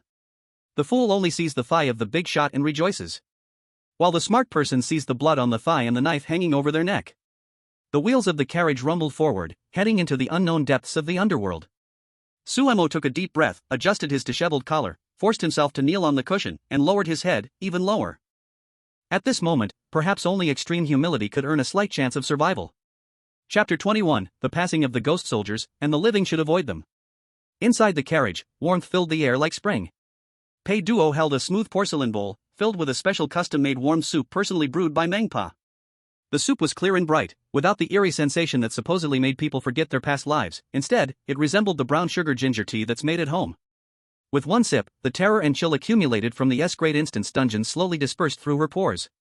Seventh Lord, Pei Duo held the bowl, her voice awkward. Well, my brother. I mean Pei Fei, has he been doing well these past 2 years? Xiaobayan sat at the lower seat, his usual pale face that struck fear into countless souls, now softening into a warm smile. He slightly leaned forward, tilting his body. In response to your highness's question, the emperor has been quite busy. Xiaobayan carefully chose his words, holding a folding fan, gently waving it to disperse the steam rising from Pei Duo's soup. The emperor is a person of great talent. In the past 2 years, he has reorganized the 6 realms, gaining power throughout the land. But he has always been worried about your highness, old master, and the old madam. The soul-relieving carriage was something the emperor started preparing 6 months ago, fearing that you would suffer if you traveled unprotected. Xiaobayan did not mention anything about the unrest in the western underworld. The emperor said that in the past, he failed to protect you, and that was his fault. Now, in his domain, if you were to suffer any injustice, he would have no face to meet the elders. Pei Duo sniffed, her eyes slightly reddened. That brother, who was always silly and loved stealing her snacks, really had changed. Just as the atmosphere in the carriage was full of warmth, a sharp, cold shout suddenly rang out from outside. Stop! The shout was like thunder, rolling through the air, causing even the soul-relieving carriage to shake slightly. Pei Duo jumped in fright, almost spilling the soup in her hands. Xiaobayan's smile immediately faded, a flash of cold light appeared in his eyes, but when he turned to look at Pei Duo, his expression softened. Your highness, do not be alarmed, it's just the temper of 8th brother. He might have encountered some reckless wandering souls or wild ghosts ahead. I will go and take a look. Outside the carriage, the cold wind howled. This was a chaotic area where the 2 realms intersected. The originally gray mist now eerily swirled into a scarlet red. Black Wu Chang, Fan Wujia, sat on a tall, skeletal horse with burning ghostly blue flames in its eyes. His black official robe fluttered in the foul wind. A shadowy scout holding a command flag turned into black smoke and swiftly returned, kneeling on one knee, speaking urgently. Report, General Fan. Ahead, there is a spatial coordinate overlap anomaly. A B-level dungeon of the horrifying game, the blood-soaked ancient path, is currently ongoing, and it is right in the middle of our army's route to Luofeng Mountain. The scout lowered his head. If we take a detour, it might take an extra half hour. Half an hour? Fan Wujiao sneered, shaking the black iron chain in his hand, producing a teeth-gritting clang sound. He raised his head, his pitch-black eyes staring intensely at the scarlet blood mist ahead, his fury almost turning into a tangible form. Typically, the Underworld Army followed an unwritten rule to avoid game dungeons, as they operated under a different set of rules that didn't interfere with each other. But today was different. Today, the princess was inside the carriage. The emperor had already prepared a banquet at Luofeng Mountain. If they were delayed by half an hour and the emperor thought they were inefficient, it would be a matter of life and death. This barbarian rule dares to block the long princess's path back to the palace? Fan Wujiao squeezed this sentence between his teeth, and the killing aura around him surged, immediately overpowering the surrounding blood mist. Pass on my orders. Fan Wujiao suddenly raised the morning stick in his hand, which bore the inscription Peace Under Heaven. His voice was chilling, resonating through the army. All troops, heed my command. Maintain the charge formation. Ram through it. Boom. With Fan Wujiao's command, the scene erupted. The thousands of silent shadow soldiers, who had been as still as mountains, suddenly erupted with a terrifying battle intent. Thousands of ghostly long spears struck the ground at once, and black, sinister energy surged into the sky, transforming into a fierce black dragon's shadow, swirling above the convoy. The 4 ghostly bone horses pulling the carriage seemed to sense the will of their commander. They let out a silent scream towards the sky, their hooves creating winds. Not only did they not slow down, but they became a streak of black lightning, charging fiercely towards the crimson barrier representing the terrifying game rules. At the same time, in the terrifying game, the B-level dungeon bloodied ancient path. This was a desolate ancient battlefield, the setting sun red as blood, with dead trees and cawing crows. Veteran game streamer Huang Daxia was now covered in blood, leaning against a crooked, dead tree. The peachwood sword in his hand had already broken into 2 pieces, and his once proud protective talisman had turned to ash. The live stream chat was no longer mocking, but filled with wailing. Daxia, hang on. Don't give up. It's useless. This isn't even the difficulty of a B-level dungeon. This boss took the wrong medicine, it mutated. It's over, this red-skinned night demon has evolved into an A-level boss. A terrifying figure, nearly 3 meters tall, was dragging a huge bone sword, slowly closing in on Huang Daxia from 10 meters away.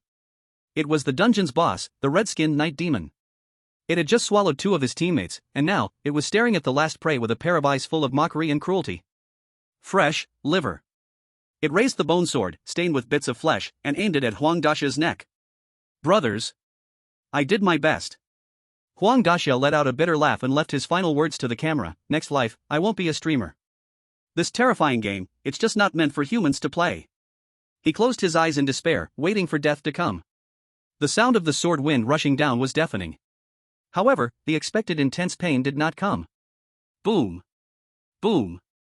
Boom. The entire earth suddenly trembled violently. The vibration wasn't localized, but as if the entire world was shuddering. The blood-red moon above suddenly became obscured by a thick, pitch-black cloud without warning. Huang Daxia opened his eyes wide. He saw a scene that shattered his entire worldview. The A-level red-skinned night demon that had just been imperiously about to decapitate him now seemed to have been paused. The bone sword in its hand froze in midair, and the savage, terrifying face now wore a fear more exaggerated than any human's. It was the instinctive shudder of an inferior creature facing a natural enemy, carved into its genes. Roar. Mum. The red-skinned night demon let out a terrified whimper, no longer caring about killing, turning to flee, its thick legs wildly kicking. Crack. The black stone cliff to the left of the dungeon, which had stood for centuries, suddenly collapsed like a brittle cookie. It wasn't a natural collapse. It was shattered by a torrent of black steel that had crashed into it. Shadow soldiers passing by, living beings, step aside.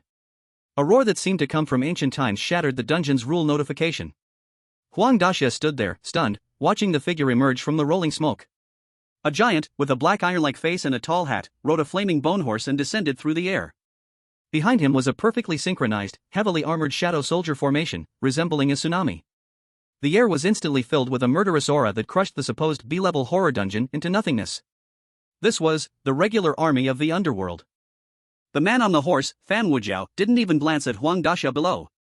His gaze coldly swept over the red-skinned night demon, which was blocking the way and attempting to flee. Where did this wild dog come from? Daring to block the path. Scram. Chapter 22, A Glimpse of the Surreal in the Dungeon. There were no fancy skills. Fan Wujiao simply waved his hand.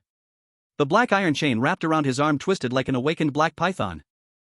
With a scream that tore through space itself, it pierced the void in an instant. Bang! The A-rank mutated red-skinned yaksha that had driven countless players to despair didn't even manage a scream, the chain struck its spine directly. It was like an adult casually kicking away a mangy dog blocking the path. The massive body of the red-skinned yaksha flew backward like a cannonball, crashing violently into the pile of rubble by the roadside, its bones shattered, trembling on the ground, burying its head deep in the dirt, too afraid even to look at the army. An A-rank boss? In front of the 10 dark marshals, it wasn't even a roadblock. Immediately after, a luxurious carriage, entirely black with tassels swaying, drawn by 4 skeletal horses, emerged from the shattered void, heading straight down the central avenue of the dungeon. A cold wind blew. The precious shark silk curtain at the carriage window lifted slightly at one corner. Huang Daxia's livestream camera happened to capture the scene inside at that very moment. For a second, time seemed to freeze. Tens of thousands of viewers clearly saw in the livestream room. Inside that carriage, full of a sinister imperial aura, a young girl wearing a modern hoodie held a porcelain bowl, looking awkwardly at the strange creatures kneeling outside the window. Beside her, the legendary white-faced death envoy Xia Bian, with a gentle expression, reached out his hand to softly close the window for her. "Your Highness, it's dirty outside, don't look." The curtain fell. The wheels rolled. The black flood, like a raging wind, crossed the dungeon from one end to the other in just a few seconds and vanished, leaving behind only flying white spirit paper and a ruined dungeon. The wind stopped. Huang Daxia, the sole survivor, collapsed to the ground, staring at the red-skinned yaksha, half paralyzed from a single whip, his mind completely blank. And his previously silent live stream room exploded at this moment. IP, Dragon Country, holy shit. What did I just see? That's Pei Duo? IP, Pretty Country, my god. Was that the S-rank dungeon's disappearing carriage? They didn't die? IP, Sakura Country, Baka. Impossible. That's a mutated A-rank boss. Destroyed by one whip from that black-faced guy? Like hitting a dog? IP, Dragon Country, just passing by and flattened an A-rank dungeon. IP, sun never sets, did you hear that, Your Highness? White-faced death envoy closed her window. That night, the forums of the horror world boiled over. And the legend of the favorite of the underworld and princess of the netherworld was cemented at the top of horror game history by this few seconds clip, untouchable by anyone. The soul-carrying carriage passed through the final layer of thick haze smelling of rust, and the previously bumpy carriage gradually stabilized. Your Highness, we've arrived. With Xia Bian's gentle voice, the black shark silk curtain rolled up automatically. Pei Duo leaned out of the window, and what met her eyes was a towering black mountain floating above the endless sea of dark clouds. The mountain was like a sword, piercing the blood moon that would never fall. At the peak of the Black Mountain, countless palace buildings layered upon each other. These buildings were not made of human bricks and wood, but entirely from black gold obsidian radiating cold, each tile flowing with dark gold light. Between the flying eaves and brackets, dark dragon shadows coiled, not carvings, but solid forms, appearing and disappearing in the mist, exhaling a chilling energy that twisted the void. This extreme, oppressive Chinese imperial aesthetic instantly crushed the worldview of Lin Sa and Su Mo. The so-called S-rank English mansion before seemed like a countryside landlord's mud-made illegal building compared to this colossal Luofeng mountain, petty and cheap in comparison. Su Mo stared at the black palace complex outside the window, his heart pounding wildly in his chest. The feeling was about to jump out of his throat. As a veteran in horror games, he knew better than anyone what this meant. This wasn't a dungeon, this was the arrival of a god. He felt more and more like an ant that had accidentally wandered into the heavenly palace. The tiny hope he had left earlier, of getting some rewards in the carriage, had been completely shattered, replaced by a deep fear of the unknown. He instinctively straightened the collar of his already wrinkled shirt, stained with dried blood. Even though he knew this gesture meant nothing in the presence of deities, he still wanted to make himself appear somewhat human. At least, he wanted to die with some dignity. Who? With the synchronized neighing of 4 skeletal horses, the convoy slowly came to a stop on a massive white jade square. The square was ridiculously huge. The ground was not made of stone, but a kind of semi-transparent warm jade, and beneath it, golden runes could be seen flowing, as though the floor had top-tier underfloor heating. Your Highness, please. Xia Bian was the first to step off the carriage. He conjured up a small black and gold Nanmu footstool from seemingly nowhere, placed it under the carriage's shaft, and then bent his body, extending his arm to offer assistance. Pei Duo cautiously stepped onto the footstool and descended.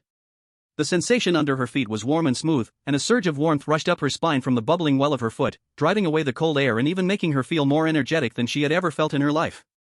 Come down, both of you. Black Wu Chang Fan Wujiao, though still wearing his stern expression, spoke in a tone far gentler than when he had just whipped an A-rank boss to death. Don't keep his majesty waiting. Lin Sa and Su Mo exchanged a glance and cautiously stepped out of the carriage. But just as their feet hit the ground, boom! Lin Sa felt as though 2 mountains had crashed onto his back. His knees instantly buckled like noodles. If he hadn't been desperately holding on to his last bit of dignity, he would have collapsed onto the ground. Su Mo had it even worse.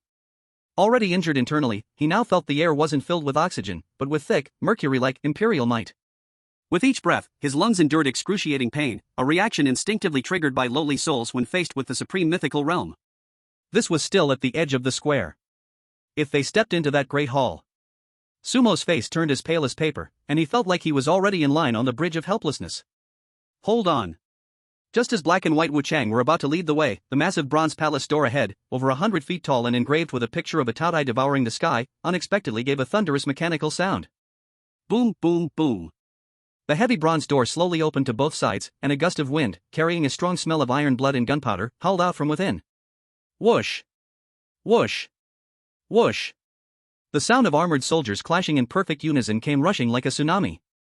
2 rows of guards, wearing Qin dynasty-style black armor and holding long spears, poured out from within the door. They quickly flanked both sides of the royal path, thrusting their spears into the ground, exuding a murderous aura that reached the heavens. Black Wuchang Fan Wujiao's expression tightened. The silly demeanor he only showed in front of Pei Duo instantly vanished, replaced by a solemnity befitting the commander of the underworld.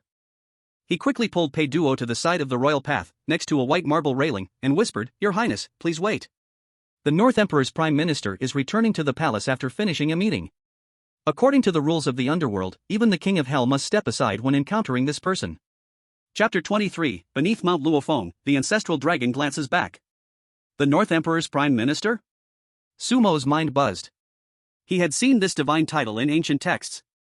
In Taoist mythology, beneath the North Emperor of the underworld, there were famous ministers like Wei Zhang and Ko Zhuan, but to be called the Prime Minister and have this level of ceremony.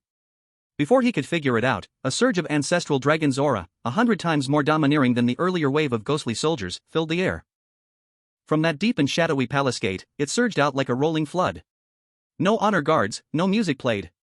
Only one tall and mighty man walked out slowly. He wore a dark black emperor robe with red edges, on his head a crown with 12 hanging beads, at his waist hung a long sword with an ancient and simple shape. He walked very slowly, and did not release any pressure on purpose, but every time his foot fell, the endless rolling sea of clouds around Mount Luofeng would stop for one breath. That was not a show of power. That was a kind of under all heaven, none is not the king's land, as something natural and right, a kind of absolute confidence that settled for 2,000 years after sweeping 6 kingdoms and ruling for 10,000 ages alone. In front of this kind of presence, what are players? Even the boss of an S-level dungeon is only a bad horse in his stable. Thud. A dull sound. Sumo finally could not hold on anymore. In the moment when that man's eyes swept across the square, Sumo's mental defense line completely broke apart. There was no need for the brain to give an order, his kneecaps had already smashed hard onto the white jade ground, making a clear and sharp sound. Then came Lin Sa.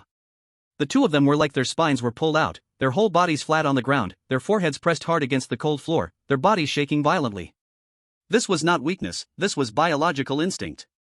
Like rabbits meeting a fierce tiger, the fear carved inside their genes made them not even have the courage to lift their heads. Their DNA was shaking, screaming submit. The emperor in black clothes had been looking straight ahead, about to turn into a ray of light and leave. Suddenly, he stopped his steps. Those deep eyes like an abyss passed through layers of guards and fell exactly on Pei Duo, who stood by the railing with a face full of curiosity and was the only one who did not kneel. To be exact, they fell on the dirty black jade pendant at her waist, full of cracks and even stained with some mud. The air suddenly froze solid. Sumo, kneeling on the ground, almost had his heart stop. Tap, tap, tap. The sound of footsteps changed direction. That emperor in black clothes, whom even black and white impermanence bowed to with respect, actually left the royal path and walked straight toward Pei Duo. As he came closer, that crushing pressure like mountains and seas strangely went around Pei Duo, but made Sumo, kneeling at the side, feel like he was about to be pressed into the cracks of the ground. Pei Duo nervously grabbed the jade pendant, looking at the man in front of her, and by instinct wanted to hide behind black impermanence. But black impermanence was also lowering his head at this moment, not daring to breathe loudly. The emperor in black clothes stopped 3 steps in front of Pei Duo. He slightly bent down, and on that face once cold and hard like iron, enough to stop a child's night crying, the lines unexpectedly softened a little. He stretched out one long and strong hand, and pointed in the air at the black jade at Pei Duo's waist. More than 2,000 years. His voice was low and rich, carrying a metal texture, and also showing a trace of pride and memory that only appears when facing an old person or old thing. This item has been kept quite well by that boy. Pei Duo looked at him, and strangely felt that although his presence was frightening, there was no bad intention. She gathered her courage and stuttered, This was given to me by my brother, he said he found it at a street stall for 2 yuan. 2 yuan? The emperor in black clothes first froze for a moment when hearing this, then threw his head back and laughed loudly. Ha ha ha ha ha. The laughter was like a dragon's roar, shaking the sea of clouds around the square into wild waves, even the bronze palace gate was humming and trembling. He lowered his head, looking at Pei Duo, that gaze like looking at a junior of his own family. I know. That boy never has a few serious words in his mouth. He did not use Zhen, but used that more ancient and more lonely self-title, Gu. That was an item carried by me when I was alive. It once followed me to sweep away 6 kingdoms and suppress the 8 wild lands. Ing Zheng, this Northern Emperor Prime Minister of the Underworld, now had a flash of sharp light in his eyes. Since you are that boy's younger sister, you are an honored guest of the Underworld, just for this thing. At this point, he seemed to be in a good mood, and pointed to the Black Mountain range rising and falling in the east. Little girl, if you're tired of staying here, you can bring this jade to my Lishan Palace. Ing Zheng's lips curved into a domineering smile. I'll take you to see the army of terracotta warriors in the Underworld. They are real warriors who fought alongside me in the Sea of the Dead, much more interesting than those clay statues in the human world. After saying that, he did not linger any longer. With a wave of his sleeve. Roar! A dragon's roar that shook the heavens and earth echoed through the air. This eternal emperor transformed into a black dragon, 1,000 feet long, soaring upwards, breaking through the clouds at the peak of Mount Luophong, disappearing into the vast sky. Only when that terrifying pressure completely vanished did Su Mo and Lin Sa, who were kneeling on the ground, dare to breathe heavily, feeling as if they had just been pulled out of water, exhausted to the point where even their fingers couldn't move. Su Mo tremblingly lifted his head, looking at Pei Duo, who was still touching the jade pendant with a confused expression. His worldview shattered into pieces. Really, that was the real Emperor Qin Shi Huang. The jade pendant wasn't some high-quality replica, it was the personal token of the dragon ancestor. He had actually mocked Pei Duo before for treating a piece of junk as a treasure, even making Su Mo push up his glasses to hide the awkwardness.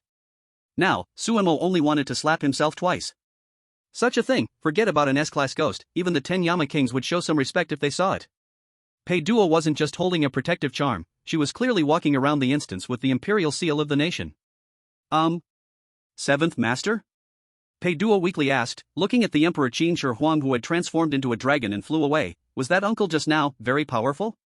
Xiaobayan wiped the cold sweat off his forehead, smiling wryly. Your Highness, that person is not just powerful, forget it, you'll understand later.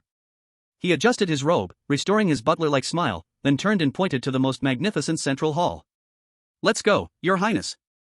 His Majesty has been waiting in the hall for a long time. Chapter 24, Reuniting Siblings in the Hall of the Underworld. Xiaobayan slightly bowed, closed his folding fan, and made a gesture inviting Pei Duo to enter the bronze palace door, which was slightly ajar. Your Highness, please follow this old servant into the hall. Pei Duo took a deep breath, clutching the warm black jade pendant tightly, stepping over the threshold, which was 100 feet tall and carved with intricate cloud patterns. One step inside, life and death are separated. Inside the hall was not the pitch-black, eerie place she had imagined, but instead, it was bright to the point of being a little dazzling. The dome above was embedded with luminous pearls, resembling a suspended galaxy. Thousands of deep blue fish oil lamps floated in the air, burning quietly, emitting a fragrance that calmed the mind yet sent shivers through the soul. 9 giant pillars of golden silk nanma supported the sky, with a black stone dragon coiled on each pillar. The dragons were carved so realistically, with scales flaring out, and their whiskers seemed to still be fluttering. 9 massive dragon heads all faced the high platform in the center of the hall, as if they would come to life and eat people in the next moment. Su Mo and Lin Sa followed behind Pei Duo, and as soon as they entered, their knees started trembling uncontrollably. Even with their heads lowered, the two could still catch glimpses of the figures standing like trees along the sides of the hall. On the left were civil officials, on the right, military officials, standing in a row. Though their faces could not be seen, beneath the red and black official robes, there were piercing eyes like tangible things. Those eyes were cold and scrutinizing, with the indifference of gods watching mortals, scraping against Su Mo and Lin Sa like bone-cutting knives. Su Mo felt like a sheep stripped of its wool, thrown naked into a Tyrannosaurus Rex's nest. Cold sweat soaked his back in an instant, dripping down his chin with a plop, making a sound that was as loud as thunder on the stone floor in the dead silence of the hall. He tried to control himself, but couldn't. It was an instinctive fear of death encoded in his genes. The psychological defense he had built with such difficulty in the square outside crumbled to dust in this moment. This was the power center of the underworld? This was His Majesty's dojo? At the far end of their vision was a set of 99 steps, paved with Han white jade, leading up to the imperial platform. At the top of the platform, there was a black dragon throne. The layers of dark black silk curtains hung down, blocking the view, only vaguely revealing a figure sitting within. Xiaobayan walked to the jade steps, adjusted his attire, and wiped the smile of a housekeeper off his face. He clasped his hands together, raised them above his head, his expression solemn, his voice like a booming bell, shaking the hall with a deep resonance. I, Xiaobayan, have not failed the order, bringing Her Highness, the princess, back to her position. The sound of his words rolled like thunder, rushing towards the top of the hall. On both sides, the civil and military officials bent down in unison, their movements perfectly coordinated, the sound of armor clashing like metal striking each other. Thud. Suemo and Linsa could no longer hold on, their knees buckled and they collapsed to the ground, their foreheads pressed firmly against the cold stone tiles, not daring to breathe. The deathly silence lasted for 3 seconds. Step back. A voice pierced through the thick curtains. It was not the soul-shattering divine voice expected, nor the booming, authoritative tone. It was the voice of a young man, clear and clean, though trying to suppress emotions, there was still a barely noticeable tremor in the tail end of his words. This voice. Pei Duo, who had been on the verge of fainting from tension, suddenly looked up. So familiar. So familiar that it was the voice she had heard for 20 years, the one that would sneakily cook instant noodles and share half with her at midnight, the one that would roll up his sleeves and fight for her when she was bullied, the one that would laugh and ruffle her hair saying, "Big brother is going to do something important," before disappearing. Who? The curtains stirred without wind, like black waves drifting to both sides. The young man, sitting on the dragon throne, wearing a 12-leaf crown and a black imperial robe with golden patterns, finally revealed his face. It was Pei Fei, who had been missing for 2 years. But he was not just Pei Fei. The dark golden rules of the underworld flowed across his imperial robe, and his eyes, deep as if they hid the 6 realms of reincarnation, stared out from behind the crown. He sat there, the spine of this world, the ruler of billions of souls. Pei Fei looked down at the girl below and suddenly stood up. Boom. As he stood, the pressure that had been suffocating Suemo and Linsa withdrew like a receding tide, completely vanishing. This ruler of countless ghosts, the one who had defeated the Western gods with ease, now seemed a little lost. He instinctively adjusted his sleeve, which was not disordered, and touched the jade belt at his waist, seemingly feeling that his attire felt too distant in front of his sister. His gaze passed over the civil and military officials, over the ghost commanders, even directly ignoring the 2 mortals kneeling on the ground. Those eyes, once as cold as blades, were now fixed firmly on that small, fragile girl. The coldness in his eyes instantly melted, replaced with endless guilt, longing, and a trace of careful tenderness. She was the one weakness he dared not touch after a long battle of gods and endless killings. Big brother. Pei Duo looked at the towering figure, her lips trembling, tears falling in a continuous stream like pearls from a broken necklace. All the fear, all the grievances, all the despair of the sure death mission finally burst out at this moment. The terrifying ghostly high officials around? No longer important. The strict rules of the underworld? Forget them. Pei Duo sniffed, not performing the 3 bows and 9 kowtows as Xie Bayan had instructed on the way. Instead, she made a move that made all the ghosts and gods present gasp in shock.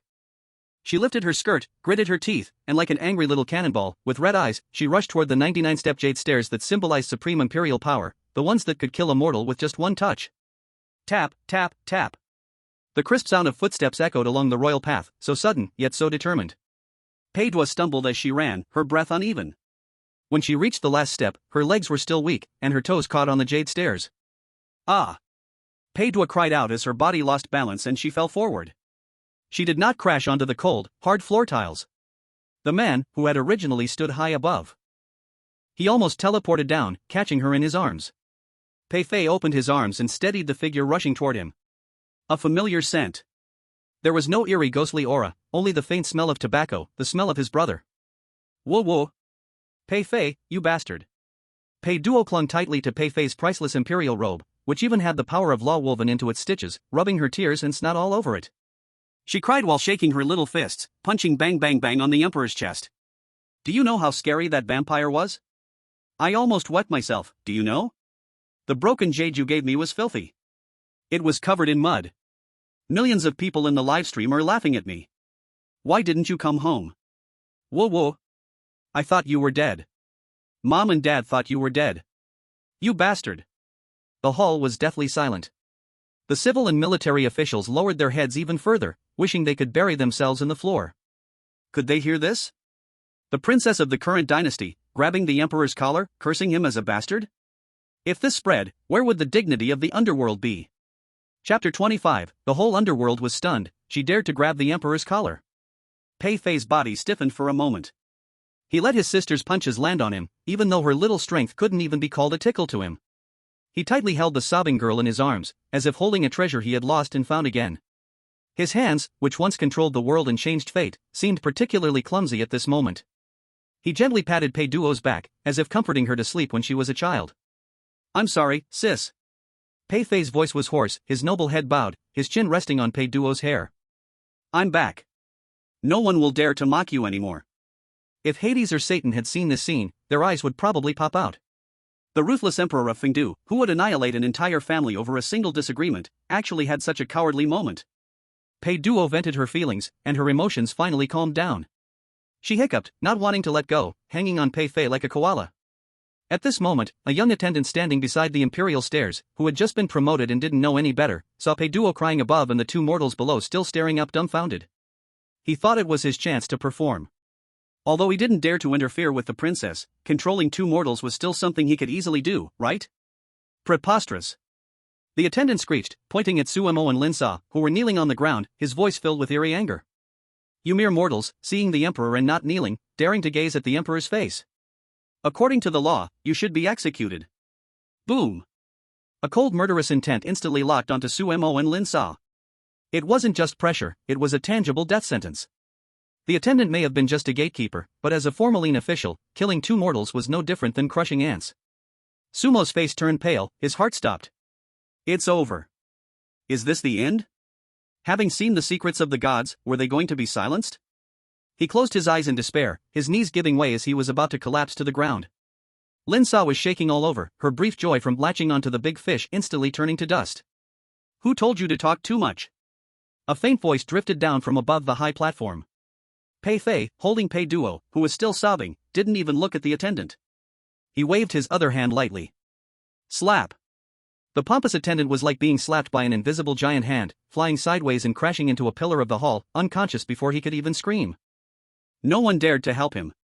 Even King Shi Huang, standing nearby, stepped aside in disgust, secretly cursing, "Idiot, these two were brought by the princess, and you think you can touch them?" Pei Fei slowly turned around and looked down at Suemo and Linsa, whose faces were as pale as death.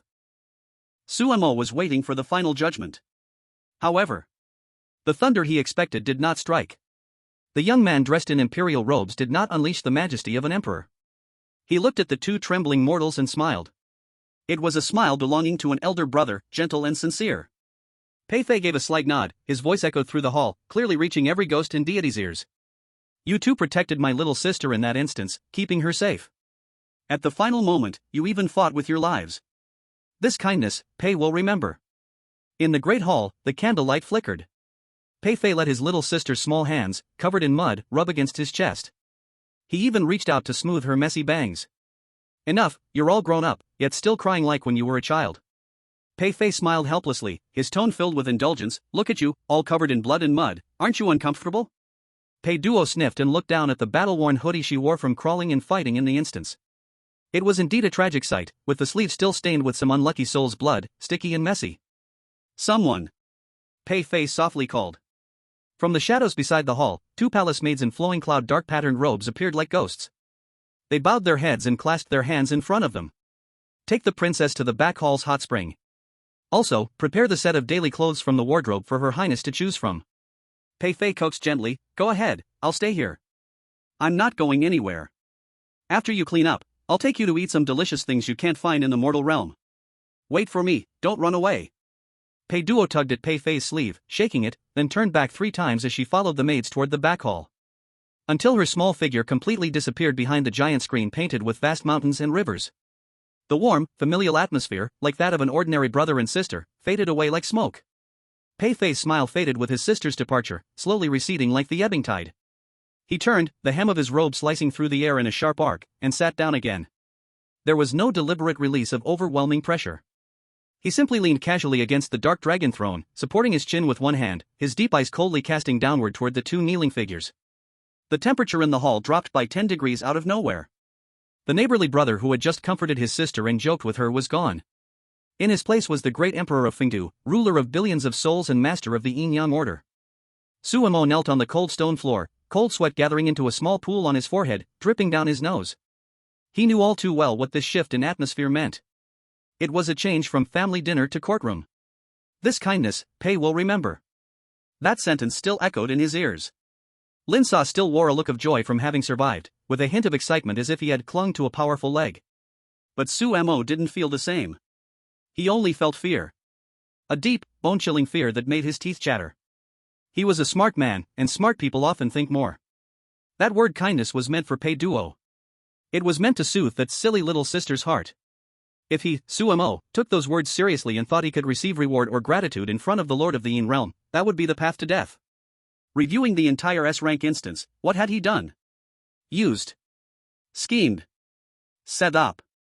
The moment he learned that Pei Duo had a special item, he calculated its ownership. When facing the skin peeler, he pushed Pei Duo in front of the mirror as bait. Even blocking the knife was a choice after meticulous calculation for maximum benefit. Only this way, the chance of survival was greatest.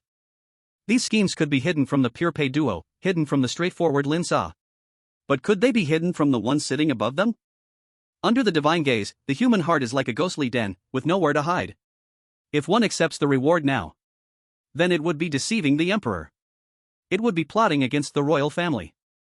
It would be a death sentence with no chance of rebirth. Rather than waiting for future retribution, it's better to trigger this bomb oneself now. The hall was deathly silent. The sound of a needle dropping could be heard. Even the sound of exploding candle wicks was crystal clear. While Lin Sa was still laughing foolishly, Su Amo beside her suddenly moved. Bang! A muffled, thunderous sound.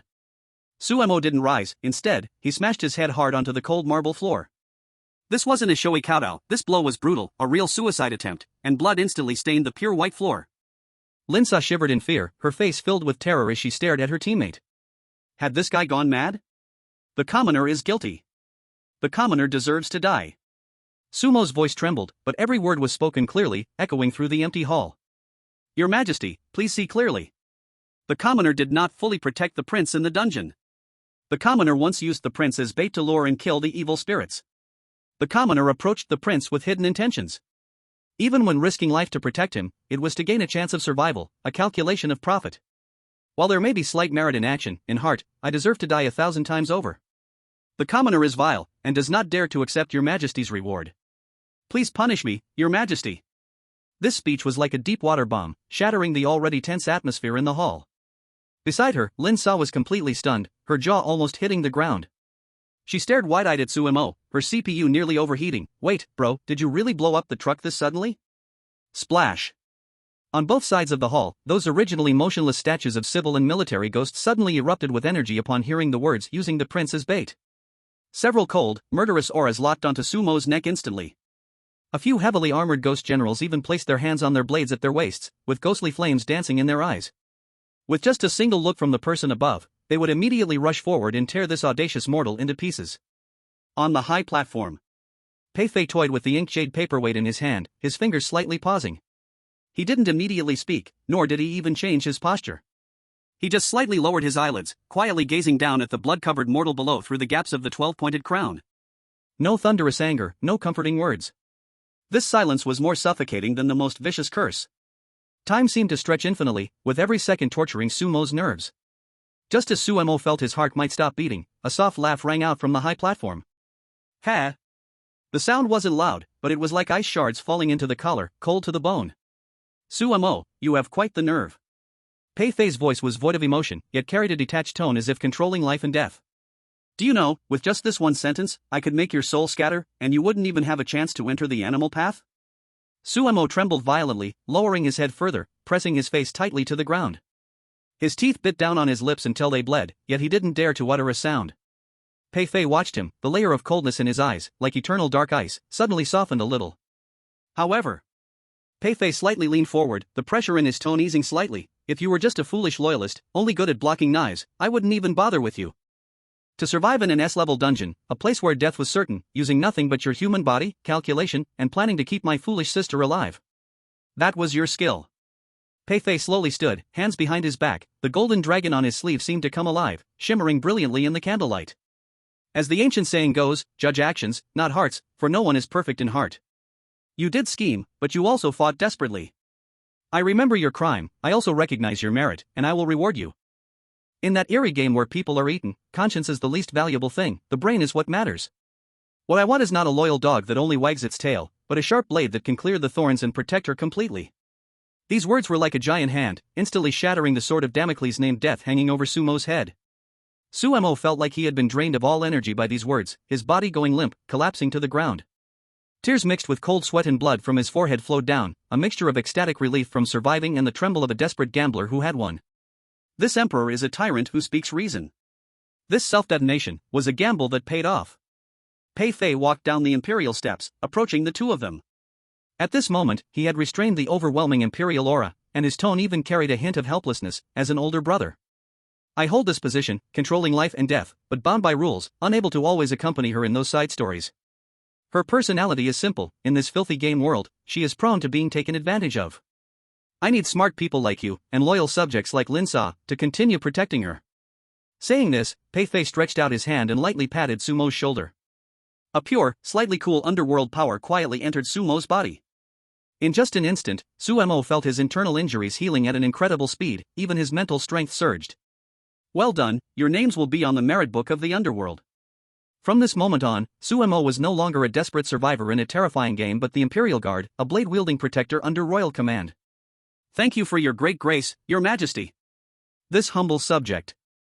I would never hesitate to die 1,000 deaths. Sumo bowed heavily, this time, wholeheartedly grateful. Even Lin Sa, who was usually carefree, was so excited that her cheeks were flushed. Take them to rest and treat them well, Pei Fei waved his hand, turning back towards the dragon throne. Two maidservants stepped forward, respectfully leading the weak-legged Sumo and Lin Sa to the side hall. When they stepped out of the main hall, boom, the massive bronze doors, 100 feet high, slowly closed behind them, blocking the suffocating imperial pressure and the countless gods and demons from the depths of the underworld. Sumo leaned against a column in the side hall, gasping heavily, showing a smile that was even uglier than crying. Lin Sa. HM? Lin Sa was still grinning foolishly. From now on, our lives belong to the Pei family. Sumo wiped the blood from his face, his glasses shattered, but his eyes were brighter than ever. But this deal, really, it's worth it. Chapter 27, Underworld Royal Feast, a collection of 5,000 years of delicacies.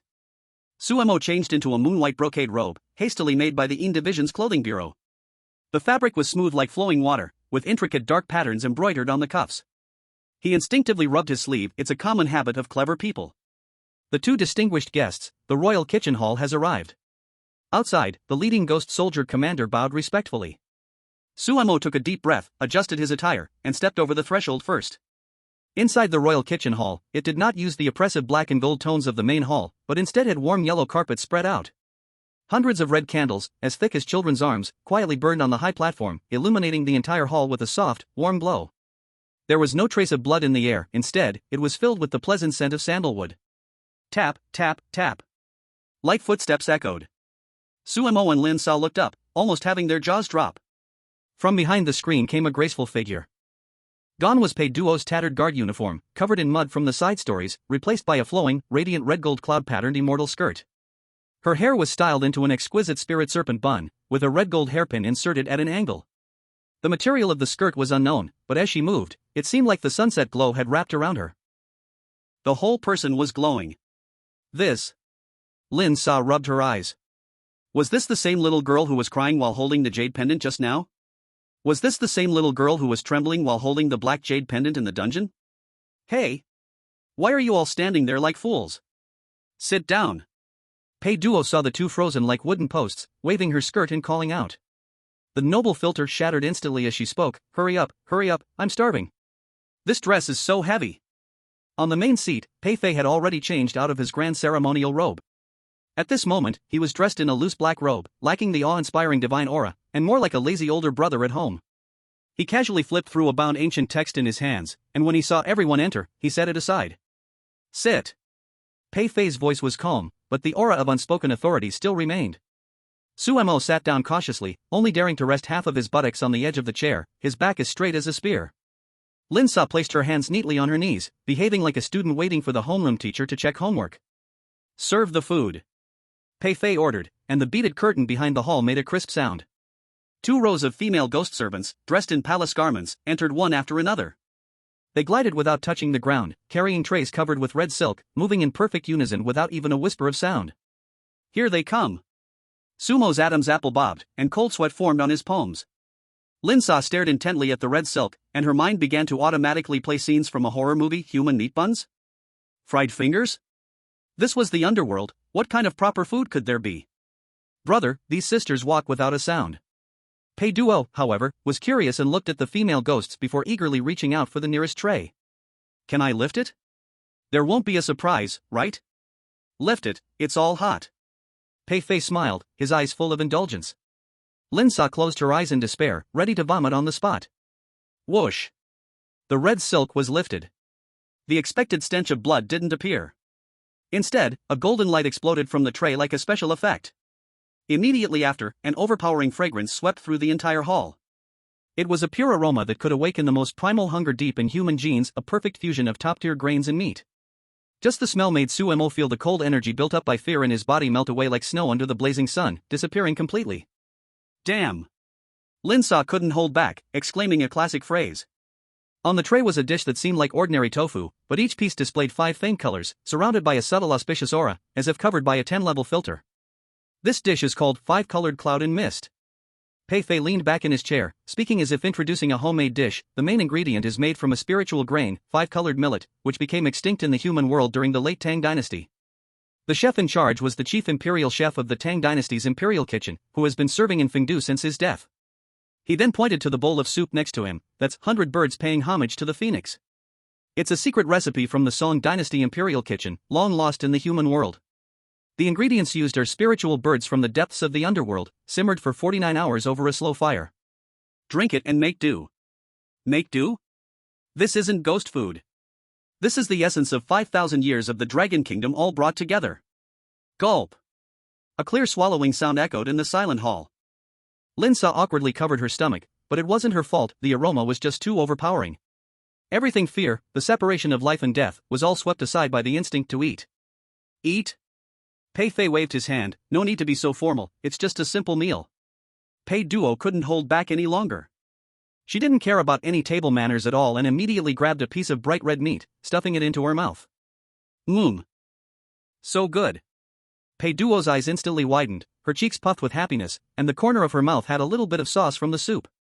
Eat slower, no one's going to take it from you. Pei Fei helplessly shook his head. Under Sumo's shocked gaze, the gloomy heavenly emperor, who had just been in the grand hall, now naturally picked up a silk handkerchief and gently wiped the soup stains from his sister's mouth. His movements were skilled, clearly something he had done many times before. This old Lu, he put too much sugar again. Pei Fei took a bite, slightly frowned, and couldn't help but complain, next time, I'll deduct his salary. In that moment, the divine, lofty aura faded away. Sitting there was no longer the emperor of Fengdu, but just an ordinary older brother who would critique the taste and pamper his little sister.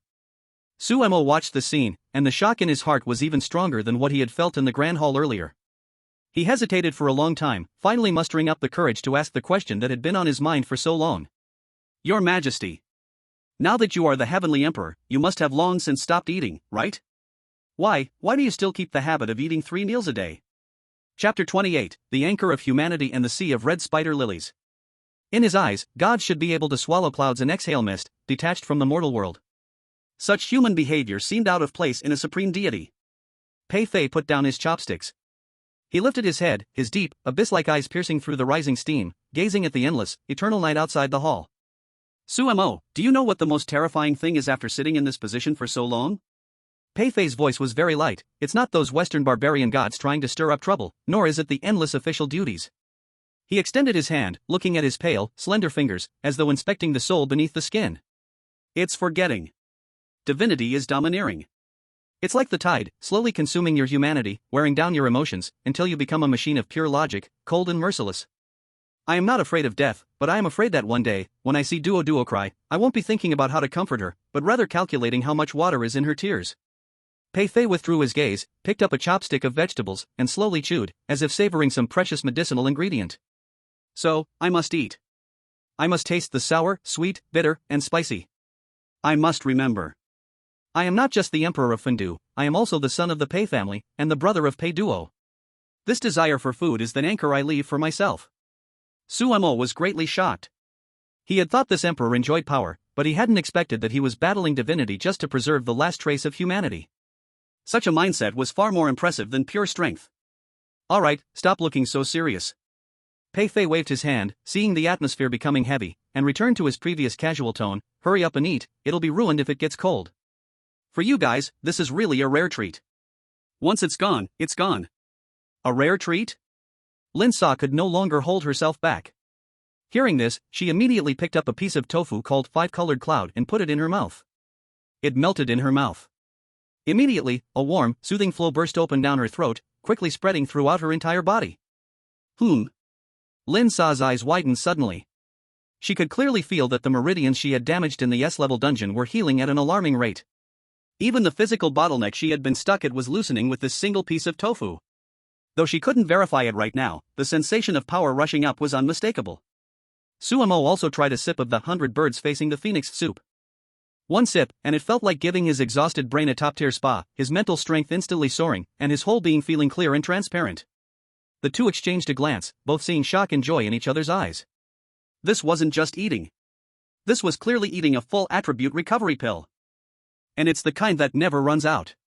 The original restraint and fear completely vanished in that moment. In the face of absolute deliciousness and real attribute points, nothing mattered, no more separation between life and death, no more divine might like a prison, it all became unimportant. Your Majesty. I want another bowl of rice. Lin Sa raised his empty bowl, his eyes shining with the unique glow of someone who loves to eat. Granted.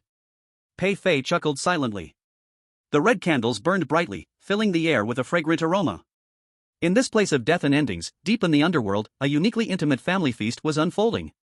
Pei Duo, munching on a chicken leg, mumbled about school gossip to her brother, which boy was the most annoying, and which professor had a hairpiece fall off. Pei Fei rested his chin in his hand, smiling as he listened, occasionally making a light joke, which made Pei Duo tap his bowl with her chopsticks in annoyance. Suemo held the hot soup in his hands, watching the playful brother-sister scene before him, and the last trace of unease in his heart finally settled. He knew that as long as Pei Fei was still willing to be human, they would have the strongest, unshakable support in this crazy, terrifying world. One person ascends, and even the chickens and dogs rise with them. The ancient saying was not wrong, it's truly fragrant. The leftover food was cleared away, and the palace lamps shone brightly. Pei Duo, with no regard for her image, slouched in a fur-lined chair and let out a contented burp. Full now? Pei Fei put down the ancient book in his hand, the smile in his eyes still present. I'm stuffed, so stuffed I could burst. Pei Duo rubbed her stomach, no longer concerned with her manners. Pei Fei shook his head helplessly and turned his gaze to the two people sitting properly at the lower end of the table. Suemo and Lin Sa immediately straightened up, as if shocked by an electric current. Although they had just eaten the imperial feast and their mouths were greasy, the deeply ingrained respect for the divine could not be shaken off easily. Let's call it a day. Pei Fei casually summoned two palace servants, speaking in a flat tone, take the two of them to the side hall to rest. Also, go to the storeroom and bring back 2 boxes of calming incense for them. This was not only a reward but also the confirmation of the earlier statement, no further blame, rewards based on merits. Thank you for your kindness, Your Majesty. Suemo pulled Lin Sa, still in a daze, and both bowed deeply, this bow full of sincerity. Being a smart person, he knew exactly what keeping one's eyes open meant. The siblings clearly had private matters to discuss, and if they stayed any longer, they would be seen as rude. Once the two of them left, the large imperial kitchen hall immediately became quiet and empty. Pei Fei stood up, and his dark robes flowed like water with the movement. He did not use divine powers, but like an ordinary person, he stretched out his hand toward Pei Duo. Come on, I'll take you for a walk to digest. They exited the imperial kitchen hall and walked along a winding path leading to the back mountains. The ground was not ordinary cobblestones, but smooth black jade, each step feeling warm and cool at the same time. Without outsiders around, Pei Fei completely let go of his imperial demeanor. He walked ahead with his hands behind his back, taking slow steps to accommodate Pei Duo's pace. The patrol squads of the underworld soldiers kneeled silently on one knee as soon as they saw his figure from afar, their armor clanking in unison, not daring to rise until the two of them had passed. At first, Pei Duo was a little nervous, tightly gripping Pei Fei's sleeve. But after walking for a while and seeing that the seemingly fierce ghost soldiers showed no hostility toward her, instead bowing with such respect that they nearly buried their heads in the ground, she grew bolder. Brother, what's that fire? It's blue and glowing, like a firefly. Pei Duo pointed to a floating ghostly fire on the side of the road. That's underworld phosphor flame, born from the bones of ancient corpses, Pei Fei explained casually, noticing Pei Duo shrinking her hand in fear. He quickly added, but here, it's just a street lamp, nothing to be afraid of. The two chatted aimlessly, and before they knew it, their view opened up ahead. A breeze carrying a strange floral fragrance blew towards them. Pei Duo instinctively looked up. Then the entire person seemed to be struck by a spell, frozen completely in place. In her mind, the underworld should be dull, oppressive, filled with blood and decay. But the scene before her violently shattered her barren imagination. It was an ocean. An endless sea of fire-red flowers stretching all the way to the horizon. This was the legendary other shore flower. But they weren't as creepy and blood-soaked as in horror movies. Under the huge blood moon of the ghostly sky, millions of other shore flowers emitted a dreamlike pale red glow. The flowers bloomed without leaves, and the leaves grew without flowers. They swayed gently with the ghostly wind, and every wave felt as though countless red stars were flowing, forming a red galaxy. The glow was not glaring, but had a breathtakingly enchanting beauty, as if each flower hid an ancient and mysterious soul, softly telling a story spanning thousands of years. This is the other shore flower? Pei Duo mumbled, her voice trembling. Is it beautiful? Pei Fei sat on a piece of green stone at the cliff's edge, patting the spot next to him. Sit. Pei Duo dazedly sat down, her gaze still stuck on the sea of flowers, unable to tear herself away. It's so beautiful. Brother, do you get to see such beautiful scenery every day? Pei Fei smiled faintly, saying nothing. After watching the scenery for a long time, it becomes just that. Especially when you're alone, sitting in this cold high place for 2 years, the loneliness digs deeper than the beauty. The two sat side by side, watching the sea of flowers sway. The atmosphere was rare, quiet, and warm. Pei Duo hugged her knees, hesitated for a long time, and finally couldn't hold back. She turned her head, looking at Pei Fei's profile, which had shed its youth over the past 2 years and become sharper. Brother. Pei Duo's voice was soft, with a hint of cautious probing. Mom and Dad, they really miss you. Mom often stares at your old photos, lost in thought for hours, without even turning on the lights. Pei Fei's fingers, caressing the jade ring, paused slightly.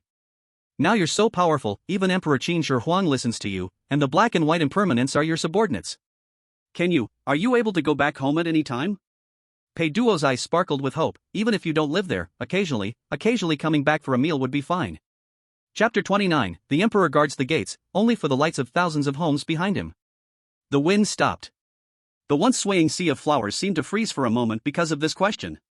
The smile on Pei Fei's face seemed to be gradually wiped away by some invisible force.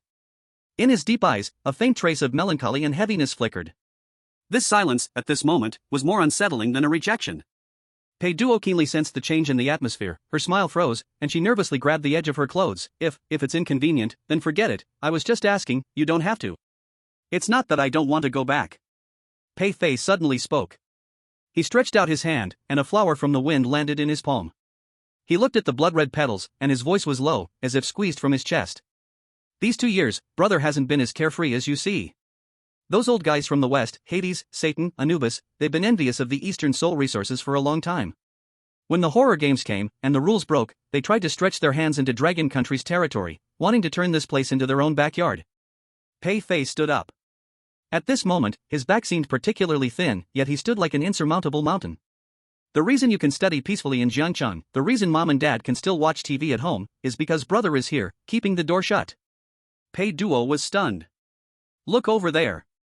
Pei Fei raised his hand, his sleeve sweeping. Boom!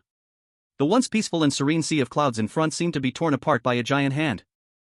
The scene that was once hidden is now revealed before Pei Duo without any reservation. It is the end of the world, the boundary between life and death. There are no seas of flowers, no palaces, only endless, surging black fog.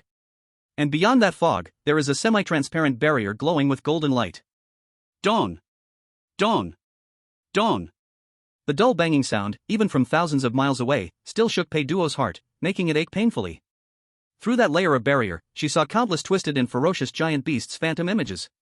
Some had 3 dog heads dripping with venom, some had 12 decaying black wings sprouting from their backs, and others were towering, as if madly crashing into that thin barrier. Each impact made the barrier tremble violently, sending ripples that were heart-stirring and terrifying. That is a divine war. It is the most naked and bloody clash between 2 mythologies. Did you see it? Pei Fei's voice was calm, so calm that it hurt. That wall, it's me. If I leave, even for just the time it takes to have a meal, this door will be smashed open. Pei Fei turned around, his back to the countless god and demon phantoms in the sky, looking at his already stunned sister, the corner of his mouth lifting in a faint bitter smile. By then, not just Jiang City, but the entire Long Kingdom, will turn into a hell 100 times more terrifying than that midnight mansion. Mom and Dad, you, and all the lights in the world will no longer exist. One person guards a realm. To rule over the ages alone is not for show, but because there is no retreat left behind. Pei Duo stared blankly at the figure standing on the edge of the cliff. In the S-level dungeon, he was the all-powerful Lord of Darkness. In the royal kitchen, he was the gentle and considerate big brother. It wasn't until this moment that she truly understood how heavy the title Emperor of Fengdu really was. It was a protection gained by exchanging absolute freedom and loneliness. Tears rushed out of her eyes. This time, it was not because of fear, but because of heartache. Pei Duo suddenly rushed up, hugging Pei Fei tightly from behind.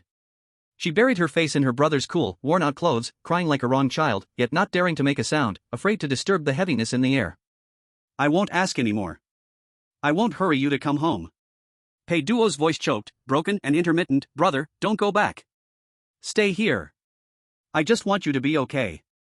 She finally understood why her brother, even though alive, could not come home. There is no such thing as peaceful years, someone is carrying the weight and moving forward for you. And the person carrying that weight is her dearest brother. Feeling the warmth behind her, Pei Fei's body, which had been tense, slowly relaxed. The coldness in his eyes, which had not faded even in the face of countless gods and demons, turned into endless tenderness at this moment. It was worth it.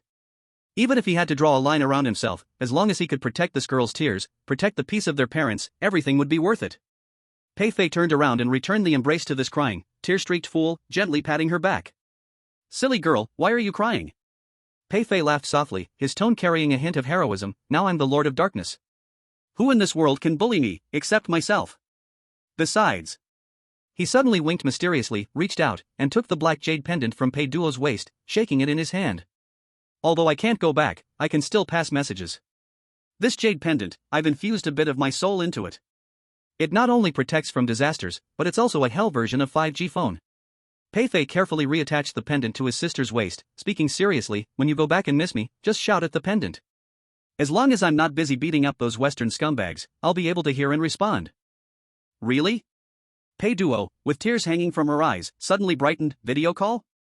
Nice try, at most it's a voice message. Pei Fei flicked her forehead, but as long as the pendant lights up, even if I'm at the ends of the earth, I'll definitely come back. This was the limit of what he could do within the rules. Pei Duo broke into a smile, tightly clutching the jade pendant as if holding the entire world. Alright, stop crying, you don't want to make your eyes swollen, we still have to meet guests tomorrow. Pei Fei gently wiped away her tears, the corner of his mouth slightly rising. Get a good night's sleep tonight. Tomorrow, I'll take you to see something truly grand. Grand? Pei Duo sniffed. Don't you want to see what the underworld looks like? Pei Fei's lips curled slightly. The moon hung high in the sky. The sea of flowers rustled in the night breeze, as if singing an unknown requiem. Pei Fei personally escorted Pei Duo back to her chamber and sat by her bed for a long while, watching her fall into a deep sleep, her breathing becoming steady and long as she tightly held onto the black jade pendant. Only then did he get up and leave. The moment he stepped out of the hall, the gentle brother he had been disappeared.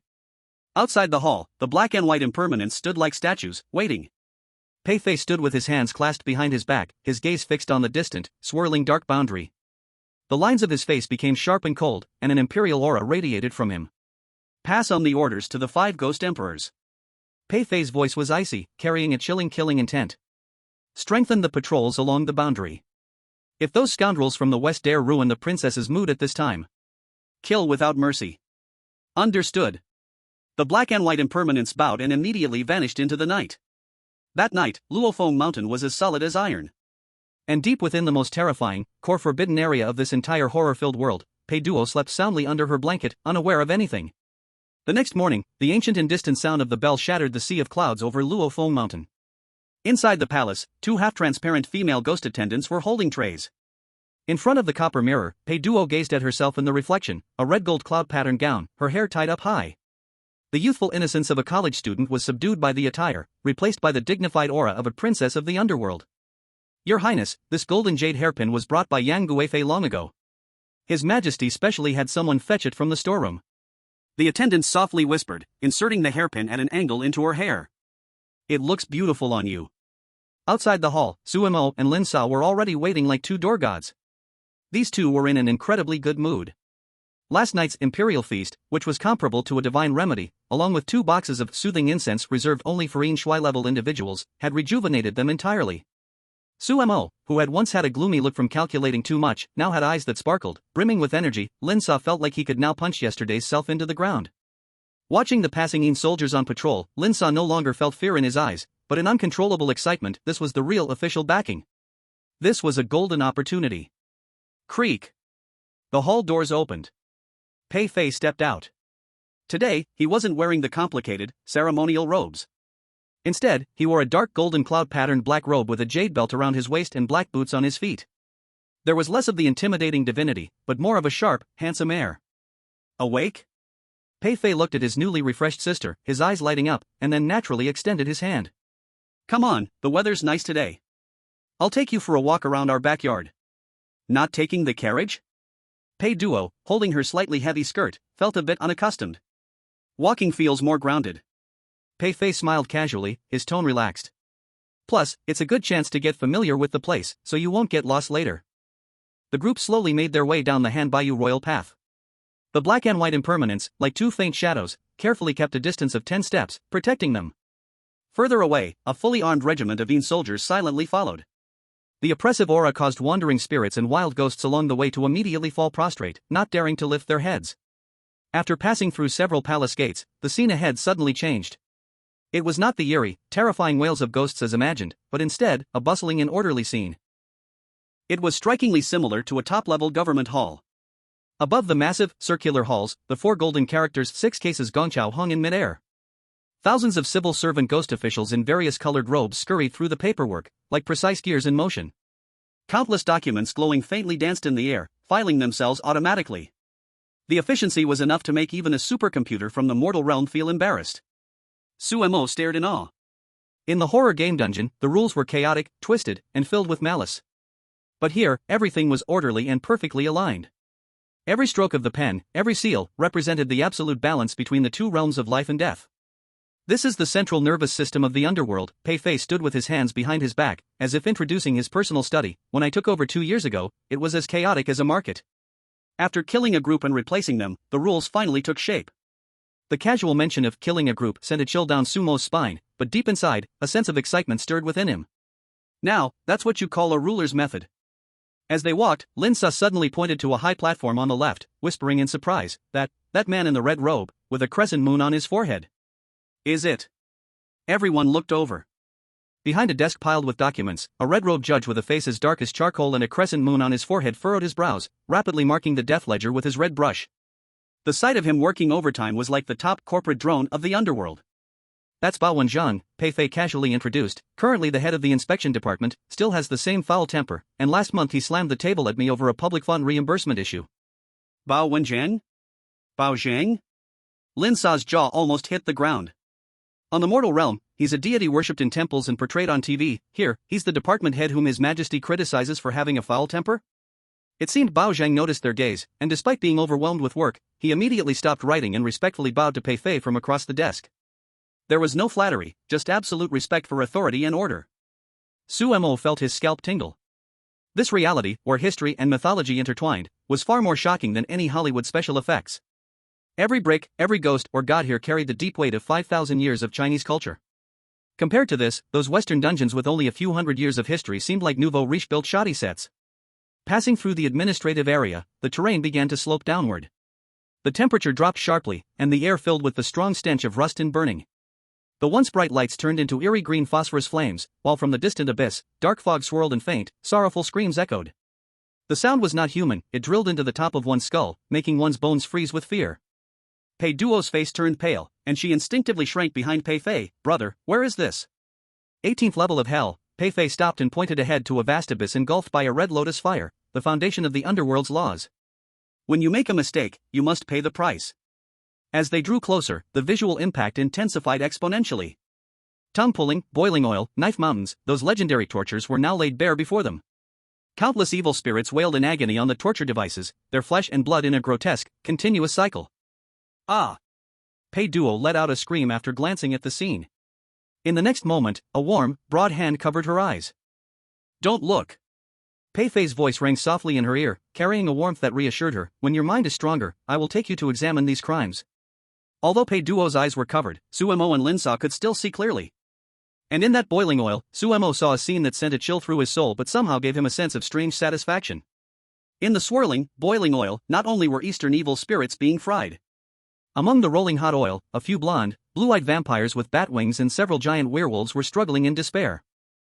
Their regenerative ability was extremely strong. Flesh and skin, freshly blown apart, would heal, only to be blasted apart again. This cycle repeated endlessly. Unable to live, unable to die. That is... Lin Sa covered her mouth, looking at Fan Wujiao beside her in fear. Humph, a group of Western barbarians who don't know death. He Hei Wuchang, Fan Wujiao, sneered, lightly tapping his crying stick against his palm. His tone was filled with mockery. The scouts who slipped in during the last divine war. His Majesty was merciful and did not let their souls scatter. He kept them to add some oil to the pot, making the most of them. At this moment, Suemo felt a surge of indescribable national pride rising within him. What about the S-tier noble count in the dungeons? What about the Western mythology that was all-powerful? Here, at the foot of Mount Luophong, they were nothing but a plate of imported fried chicken in the oil pot. This was not only punishment but also a brutal declaration from Pei Fei to all the forces who wide China's underworld: whoever invades our territory, even gods shall be punished. Let's go. The big guys ahead are waiting. Chapter 31, The Worship of 10,000 Gods and Walking with Wu Chang. Pei Fei did not let his sister linger by the purgatory, covering her eyes. He led everyone through the battlefield. Further ahead, the view suddenly opened up. A majestic black palace stood at the edge of the clouds, as if holding up the very heavens and earth. Before the palace was a white jade square large enough to hold 10,000 people, with 9 towering dragon columns standing on each side, exuding grandeur. This was the Hall of Samsara. It was also where the Yin officials held their daily court and made crucial decisions on matters of life and death. At this moment, the square was already filled with the high-ranking core forces of the underworld. Oxhead and Horseface, holding steel forks, stood at the outer edge, patrolling the void day and night. Mengpa, hunched over, stood in a corner. And at the very front of the imperial stairs, 10 figures emitting a terrifying aura stood solemnly. King Qin Guang, King Chu Jiang, King Song Di, King Yen Luo. These 10 were the highest figures in any ghost story, the 10 Yama kings who controlled life and death. But at this moment, they stood quietly, like statues. When Pei Fei stepped onto the high platform with Pei Duo, the 10 Yama kings, judges, ghost commanders, and thousands of Yin gods all simultaneously lifted their battle robes. Boom! Thousands of knees slammed into the white jade ground with a sound like thunder, scattering the dark clouds in the sky. We, your subjects, welcome your majesty. We bow to the princess. The voice surged like a tsunami, filling the sky with a force that seemed capable of crushing the heavens. It echoed endlessly across the Luofeng mountain range. 10,000 gods bowed, and the ruler ascended. Suemo and Lin Sao only felt a buzz in their heads, followed by an empty blank. They stood dazed, watching the scene, staring at the young figure standing on the high platform, his robes fluttering. If last night's imperial feast was a display of privilege, then this moment was the embodiment of power itself. What kind of mighty strength was this? What kind of power was this? Pei Fei slowly lowered his hand from covering his sister's eyes. Pei Duo, trembling, peeked through her fingers, seeing an image that would forever be etched into her soul. Under her feet were thousands of gods and demons bowing, beside her stood her omnipotent brother. Pei Fei stood with his hands behind his back, scanning the kneeling gods below with an indifferent expression, as if it was as ordinary as breathing. He slightly turned his head, glancing at his completely stunned sister, a faint curve appearing at the corner of his mouth. Did you see clearly? Pei Fei's voice was soft, but it clearly carried throughout the entire hall. This is our family's rule. After the 10 Yama kings and the ghost generals withdrew, the commotion died down. Pei Fei waved the others away and turned to walk toward the back hall. Follow me. Pei Fei's voice was calm, not looking back. Suemo and Lin Sao exchanged a glance, their hearts skipping a beat, their hearts suddenly leaping to their throats. What just happened was the face meant to impress outsiders, a form of deterrence. Now, this private summons, this was about life and death. The imperial study was sparsely furnished. A huge black jade table sat in the center, behind it was a painting that seemed oddly out of place here, the Thousand-Mile River and Mountain picture. Pei Fei casually sat on the armchair and pointed to the 2 cushions at his feet. Sit. Pei Duo, familiar with the routine, directly lay down on the soft couch beside her brother, still fiddling with the black jade pendant in her hand, curiously looking around at what seemed like just an ordinary study room. Do you know why I asked you to stay behind alone? Pei Fei picked up the ink jade paperweight from the desk and toyed with it in his hand. Sumo's bottom barely touched the cushion when he heard this, and immediately tried to kneel again, but a gentle force stopped him. Sit and talk. Pei Fei glanced at him. In here, there's no need for any pretentious actions. Suemo swallowed nervously, pushed up his non-existent glasses on the bridge of his nose, and cautiously said, Your Majesty wants to advise me? Advise is too much, it's more like saving your lives. Pei Fei's words were like a bucket of cold water dumped over their heads, instantly extinguishing any sense of vanity and arrogance they had from the worship of all gods. Suemo, Lin Sa, do you think that by latching onto my leg, you'll be able to walk all over the horror game world from now on? Pei Fei's deep eyes were like 2 sharp swords, piercing directly into their hearts. This time, the S-level dungeon, if it weren't for that vampire count happening to be on my territory, held down by my jade pendant, do you think you, mere mortals, could survive for even a few seconds? Lin Sa's foolish smile froze immediately. She flashed back to the scene of the rookie instantly killed by the flayer, and how the count, with just one look, almost crushed her knee with sheer terror. Yes. This is the tragedy of being human. No matter how deep your wisdom or how skilled your hands, in the face of powerful and strange forces, you are just an ant at best, a slightly stronger ant. What about next time? Pei Fei's voice had no warmth. Next time, if you end up in the core dungeon of the Western underworld, that's the domain of Hades and Satan. My hands can't reach there. By then, how will you die? A deathly silence. Sumo's face turned deathly pale. He had been so focused on celebrating his new role as the royal bodyguard that he had forgotten that, in essence, he was still a rusty iron blade, barely able to cut vegetables, let alone slay gods. Without power, even the so-called royal family guard was just a higher-level cannon fodder. Your Majesty. Suemo no longer hesitated, flipped over, and knelt down, his forehead banging heavily on the black jade floor, making a dull thud sound. Please, Your Majesty, show me the way. As long as I can survive and protect His Highness, I'll walk through mountains of knives and seas of fire without flinching. Lin Sa also knelt down, her gaze resolute. She wasn't stupid, she knew this was the only way to survive. Pei Fei looked at their reactions, a hint of satisfaction flashing in his eyes. Fearing death is a good thing. Only those who fear death can unleash unimaginable potential to survive. Get up. Pei Fei waved his hand casually. Snap. Two waist plaques, made of something neither metal nor jade, completely black, flew through the air in a perfect arc and landed precisely in front of the two of them. The plaques were palm-sized and cold to the touch, sending a chill through their hands. The front of the plaques was engraved with a fierce and ancient character for order, and on the back were the words Suemo and Lin Sa, with faint red light flowing through the brushstrokes. This is... Suemo held the plaque with both hands, his hands trembling. Since you are the royal family guards, you can't be unregistered. Pei Fei leaned back in his chair. From this moment on, I hereby appoint you as wandering souls of the underworld, granting you a 7th grade underworld position. Although you are still living, you will be blessed with the power of the afterlife. Wandering souls? These 3 words carry great weight in Dragon Kingdom folklore. They referred to the living human souls who walked between the realms of life and death, acting as the king of hell's emissaries in the mortal world. Before the two could react, something unexpected happened. Zee. The cold, mechanical, and distant voice of the horror game system, which had always been aloof, suddenly emitted a screeching static sound, followed by a line of blood-red characters violently flashing in front of their eyes. It seemed like a blatant mockery of the original system. Warning! Warning! High-dimensional divine power forcibly intervening detected. Player ID, Suemo/Lin Sa, identity overwrite in progress. Change complete. New occupation, Underworld officer, 7th rank. Damn. Lin Sa widened his eyes, staring at his attribute panel where the once clear data had now turned into a chaotic black mist. This feeling. It was like a lamb that was originally destined for slaughter suddenly evolving into a wolf wearing sheep's skin. Suemo was even more shocked, his scalp tingling and his breath nearly halting. The system was corrupted? They had thrown just 2 tokens and directly shut down the terrifying system known globally as the God Game? This wasn't a job change, this was straight up activating an official cheat. Your Majesty, this power. Suemo was so excited he was speechless, feeling like he could crush his former self with one hand. Is this a supernatural ability? Supernatural ability? Pei Fei scoffed, his eyes full of disdain. That's a term for the barbarians in the West. Borrowed power is ultimately a tree without roots. Western exorcists pray to their lord for divine power, while the Onmyoji of Sakura country sell their souls and sign contracts. Once the connection to the gods is severed, they're useless. Pei Fei stood up, walked over to the bookshelf, pulled out a bamboo scroll, and casually tossed it to Suemo. Take this. It's the fragment of the ghostly spirit binding record. The true tradition of the underworld in China is to cultivate oneself. Suemo fumbled and caught the bamboo scroll. Mortals have no ghost bodies and cannot cultivate ghostly methods. But this token is a converter specially made by me. Pei Fei's voice became deep and enticing. It can allow you to eat ghosts. Eat ghosts? Lin Sa was stunned. Exactly.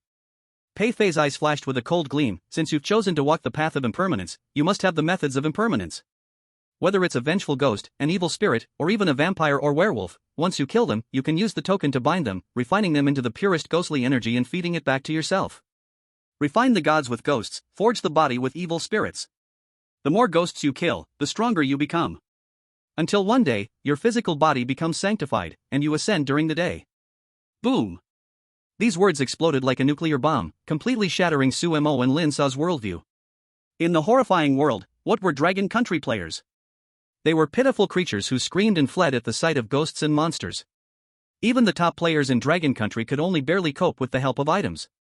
But now, Pei Fei was telling them, from today onwards, the rules have changed.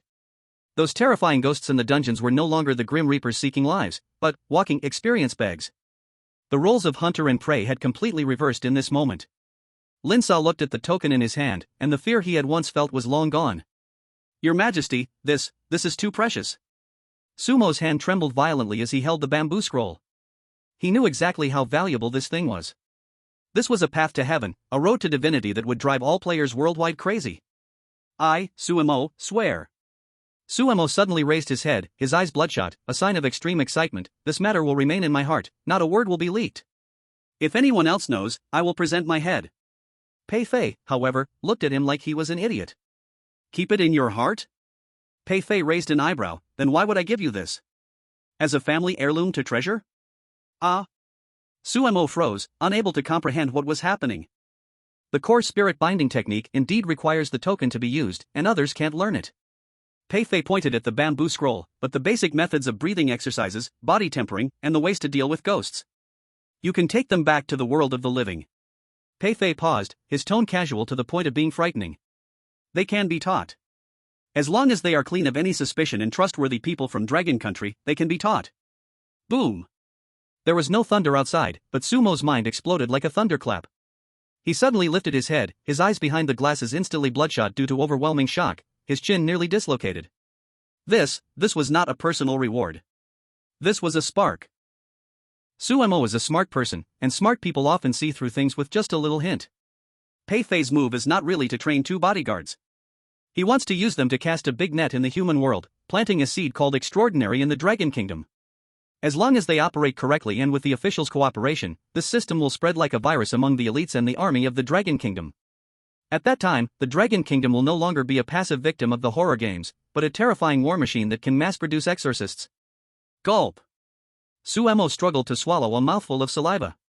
He looked at the young man in front of him and felt that the figure of the other person kept rising higher and higher, to the point where he dared not look directly. Your Majesty. Sumo's voice trembled. If this gets out, the balance of the horror games. Balance? Pei Fei walked to the window, stood with his hands behind his back, overlooking the swirling sea of ghostly clouds below, his robes fluttering loudly. The old fools in the West are still proud of giving their followers a bottle of holy water and a cross, thinking it's a gift from God, treating humans like dogs. Pei Fei sneered, his tone proud, exuding an air of dominance that seemed to defy the ages. I want to tell the whole world. In the face of Chinese mythology, their little things aren't even worthy of carrying shoes. Pei Fei suddenly turned around, looking at Suemo, his eyes burning with raging wildfires. The horror games want to treat humans like crops to be harvested, and I will turn it into a training ground for the Dragon Kingdom's people. Suemo, this knife is given to you. Whether you can make a hole in the sky for me, it all depends on your skill. Thud. Suemo knelt to the ground again. This time, there was no fear, no calculation, only a kind of passionate blood and admiration rising from the depths of his soul, making his whole body tremble. He realized that he was not just receiving 2 waste tokens. It was the fate of the Dragon Kingdom. It was the opening of a new era.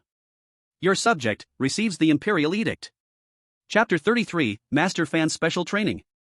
Don't rush to make a decision. Pei Fei didn't respond to this, leaning back in the Grand Master chair.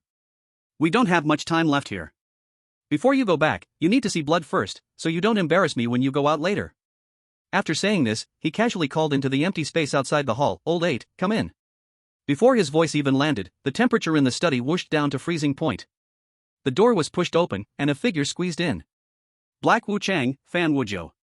This Old 8, who in folklore could stop children's night crying, was dressed in black tight clothes that were about to burst open due to his muscles.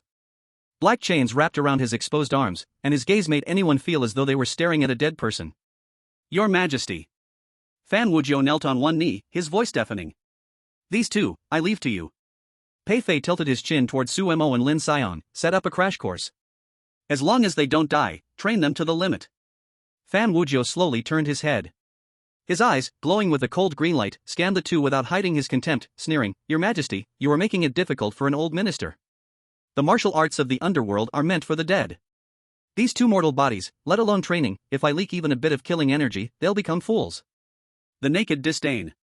It was like a special forces instructor looking at 2 new recruits who had just joined and were still wet behind the ears. Suemo felt the chill running down his bones as that look passed over him.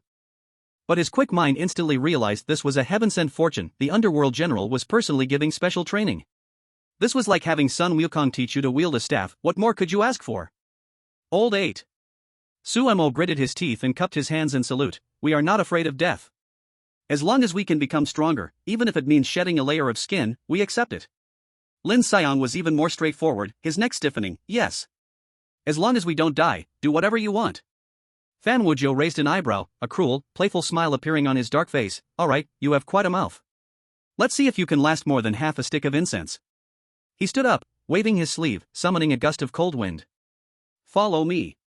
On the side peak of Luofeng Mountain, the Azura training grounds. Bang! The moment their feet touched this land, their bodies suddenly sank, almost falling flat onto the ground. What is happening? Lin Sa's face turned bright red, feeling like he was carrying 2 sacks of rice on his back, and even breathing became like pulling a bellows. Gravity, something's wrong. The gravity in the Azura realm is 3 times that of the human world, and the Yin energy is 10 times stronger than the outside world. Fan Wujiu was already standing on a platform 100 meters away, hands behind his back, his voice coldly drifting over. In this place, just standing here can drain all your energy. Around the training field, thousands of elite Yin soldiers were lined up practicing. Seeing these 2 stumbling living people, the Yin soldiers stopped their movements, casting mocking glances. Continue. Fan Wujiu casually tossed something. Crash. 2 black shadows shot through the air, crashing heavily onto the frozen ground by their feet, sending a spray of shattered stones into the air. They were 2 pitch-black chains, as thick as a thumb, with curved hooks at the ends, covered in dark red runes. The standard weapon of a Yin officer, soul hooks. This thing is standard issue for the Yin officers. Fan Wujiu said indifferently, don't think you can use it like a rope, it's alive. Watch carefully. Fan Wujiu barely exerted any effort, just a light flick of his wrist. V-room. The chain coiled around his arm seemed to awaken like a black python, turning into a blur and shooting out. Boom. 10 meters away, a piece of obsidian the size of a truck exploded into dust instantly. The chain showed no sign of slowing down, drawing a strange arc in the air, and lightly returning to Fan Wujiu's hand, as docile as a pet snake. This is the soul hook. Fan Wujiu said calmly, now, you try. Suemo and Lin Sa exchanged a glance, seeing the shock in each other's eyes. Lin Sa took a deep breath, bent down, and picked up the chain from the ground. It felt heavy in his hand. The seemingly insignificant piece of iron chain weighed at least 100 pounds, and was icy cold to the touch. Ha! Lin Sa, being a martial artist, synchronized his waist in horse stance, drawing strength from his dantian, mimicking Fan Wujiu's motion, and swung it forcefully. However, the chain didn't fly out as expected. Instead, it flopped like a frightened dead snake, shaking violently. Crack! A terrifying recoil surged up the chain. Lin Sa's palms split open, blood spurted out, and he was jerked backward, stumbling until he sat down hard on the ground. The chain lay limp at his feet, taunting him. No brain. Fan Wujiu commented flatly. Suemo felt a tightness in his chest. He didn't rush to act, his mind racing. This thing doesn't follow the laws of physics. Since it's a magical item, there must be specific techniques for controlling it: mechanical leverage?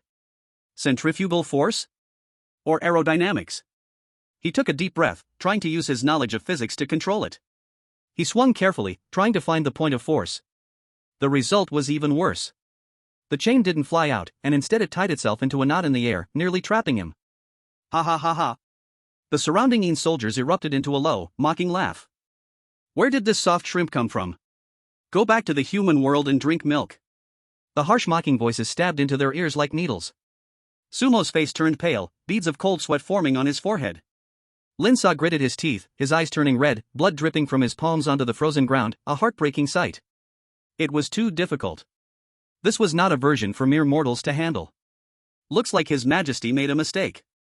Fan Wujiu shook his head, his disappointment clear in his eyes. With just brains and no claws, in this terrifying world, you're nothing but walking buffet for others. Since you can't learn gently, let's try something more exciting. A cruel smile curled on his lips as he snapped his fingers towards the dark area behind him. Roar! A chilling ghostly scream exploded instantly. A red phantom shot out from the prison. It was a female ghost with disheveled hair, though there were several sealing talismans on her body. The terrifying resentment, like that in an S-level instance, was overwhelming. The air around still seemed to freeze.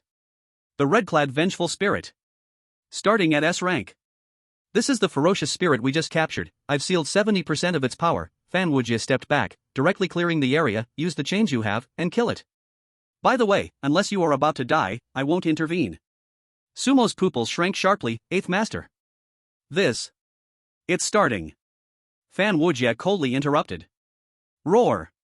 The red-clad female ghost didn't give the two any time to react. It smelled the blood of a living person, and its blood-red eyes instantly locked onto the bleeding Lin Sa, turning into a streak of red light, pouncing at her. Lin Sa instinctively raised the chain to block. Clang.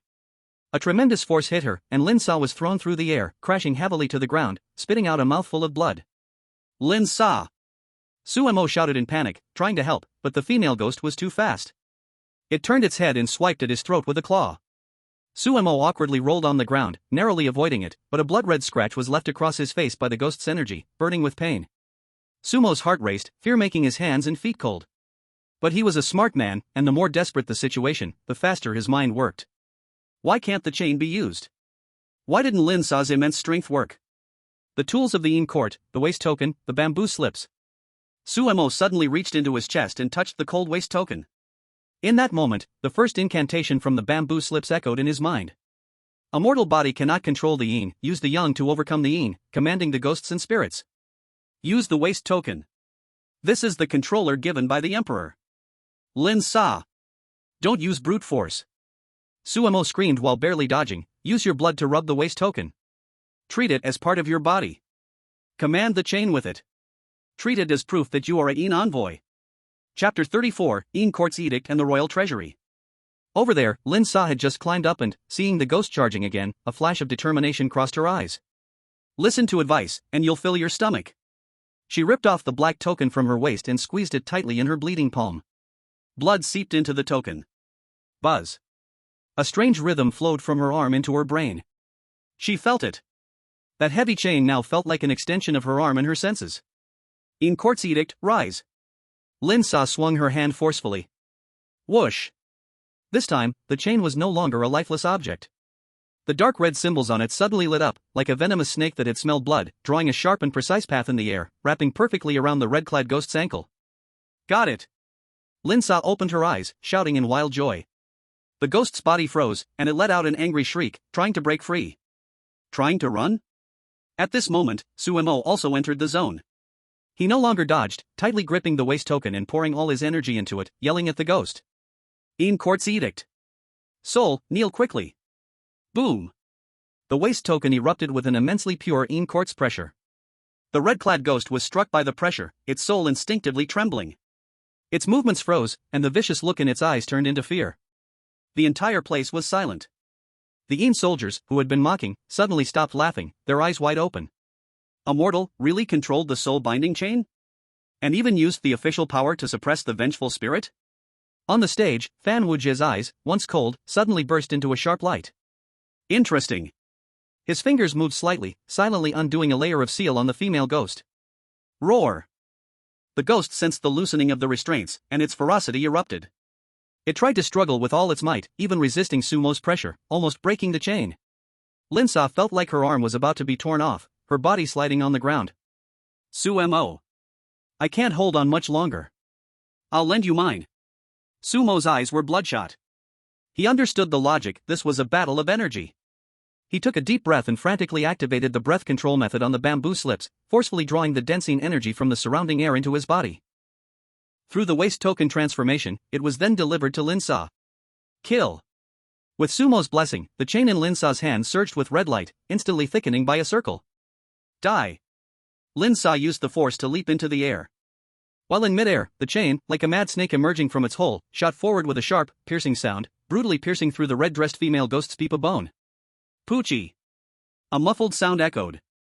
The female ghost let out a shrill scream, her body instantly disintegrating into a cloud of thick black smoke. The black smoke didn't dissipate but was pulled, splitting into two and entering the waist tokens of the two people. A warm current flowed back into their bodies, instantly healing the injuries from earlier. Huff, huff. The battle was over. The two collapsed weakly on the ground, gasping for air, their bodies feeling like they were pulled from the water. But their eyes had changed. It was a fierceness and confidence born from having seen blood, killed ghosts, and even consumed them. Footsteps rang out. Fan Wujie walked in front of the two. His towering shadow loomed over them. Suemo and Lin Sa nervously looked up, waiting for the evaluation. Fan Wujie looked at the two disheveled mortals and casually tossed two small white jade bottles. In Ming Du, drink it, it restores your stamina. Fan Wujie turned around, his back to them. His voice was still cold and hard, but the previous disdain was gone. Your minds are quick, and your coordination is decent. Although your movements were a bit ugly, like a dog crawling. But, it's bearable. You didn't embarrass His Majesty. Suemo held the cold jade bottle in his hand, and despite hearing this not-so-praising evaluation, it sounded more pleasant than hearing the music of the heavens. This meant that in the eyes of the Qin commander, even as mere mortals, they had already qualified to be apprentice Qin officers. Outside the imperial study, the corridor twisted and turned. Pei Fei stood with his hands behind his back, looking at the smoke rising from the distant side peak, a satisfied smile curving at the corner of his mouth. "Brother, what are you looking at?" Beside him, Pei Duo leaned in, still holding a string of uneaten candied haws. "Nothing, just watching two idiots learning to walk." Pei Fei turned around and gently wiped the candy residue from her mouth. "Learning to walk? Is it hard?"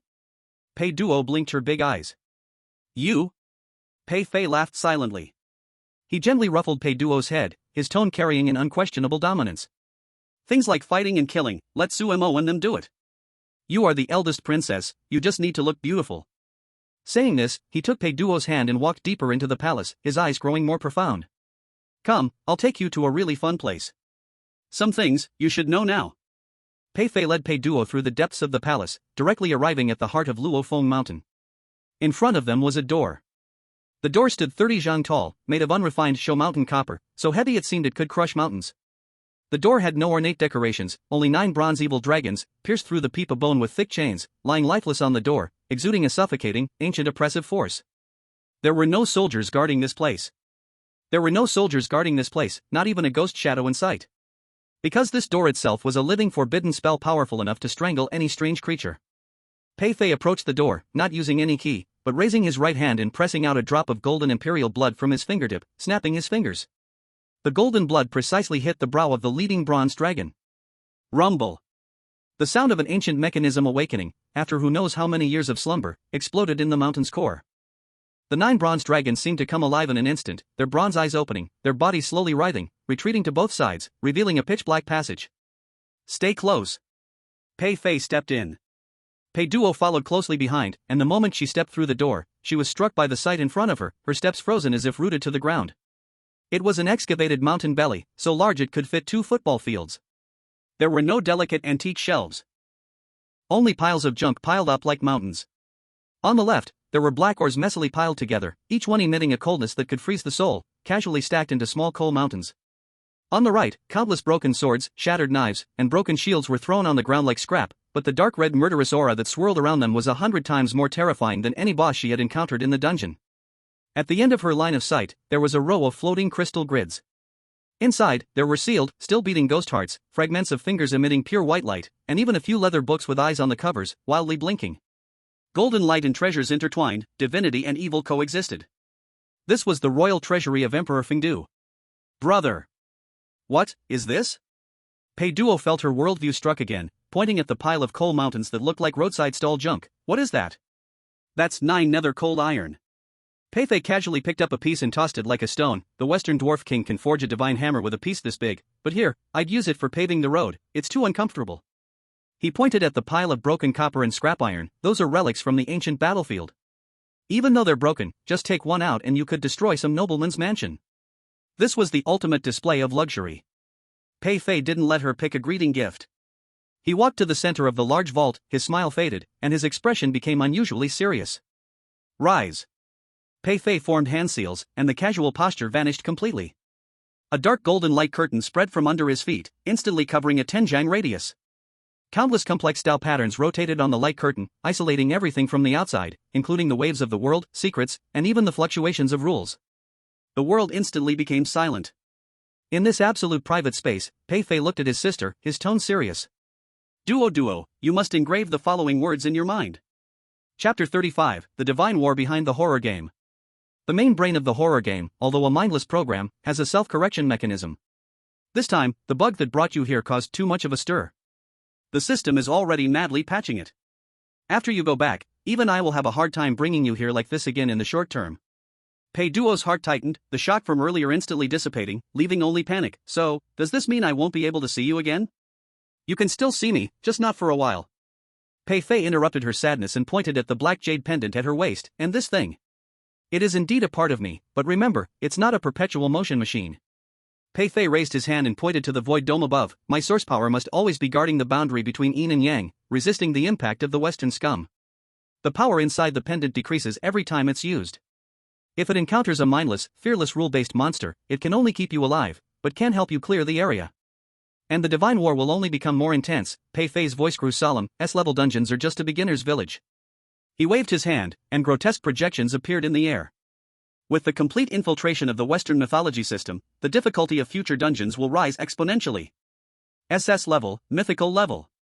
Many monsters in the Western dungeons are the followers of Western gods, and they naturally resist the divine power of the Eastern gods. Pei Fei looked at his sister's pale face. Though heartbroken, he had to be ruthless. I can protect you for a while, but not forever. In this game, you must stand up for yourself. Pei Duo bit her lip, tightly clutching the edge of her clothes, and nodded firmly.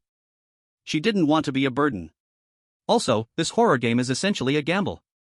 Pei Fei revealed the truth that could shatter the entire world's perception. After the twilight of the gods, the rules of the world have shattered. Now, all the great mythological systems are betting on which chosen one will make it to the end. For whichever deity's chosen one succeeds, their god will reshape the rules of the new world. The Western gods cast a wide net, breeding a bunch of curses. Pei Fei's gaze was fiery, filled with a bold, desperate dominance, and the only chosen one of the Chinese underworld is you. Me? Pei Duo's eyes widened as she pointed at herself. I'm only in my second year. Yes, it's you. Pei Fei smiled, a sly grin spreading across his face. Since you're my only sister, if I don't open this back door for you, who should I open it for? I'm going to teach you a technique now. Pei Fei extended his finger, lightly tapping the center of Pei Duo's forehead. A massive and obscure stream of information instantly flooded into Pei Duo's mind. It was an ancient, twisted incantation and a highly unique sacrificial formation diagram.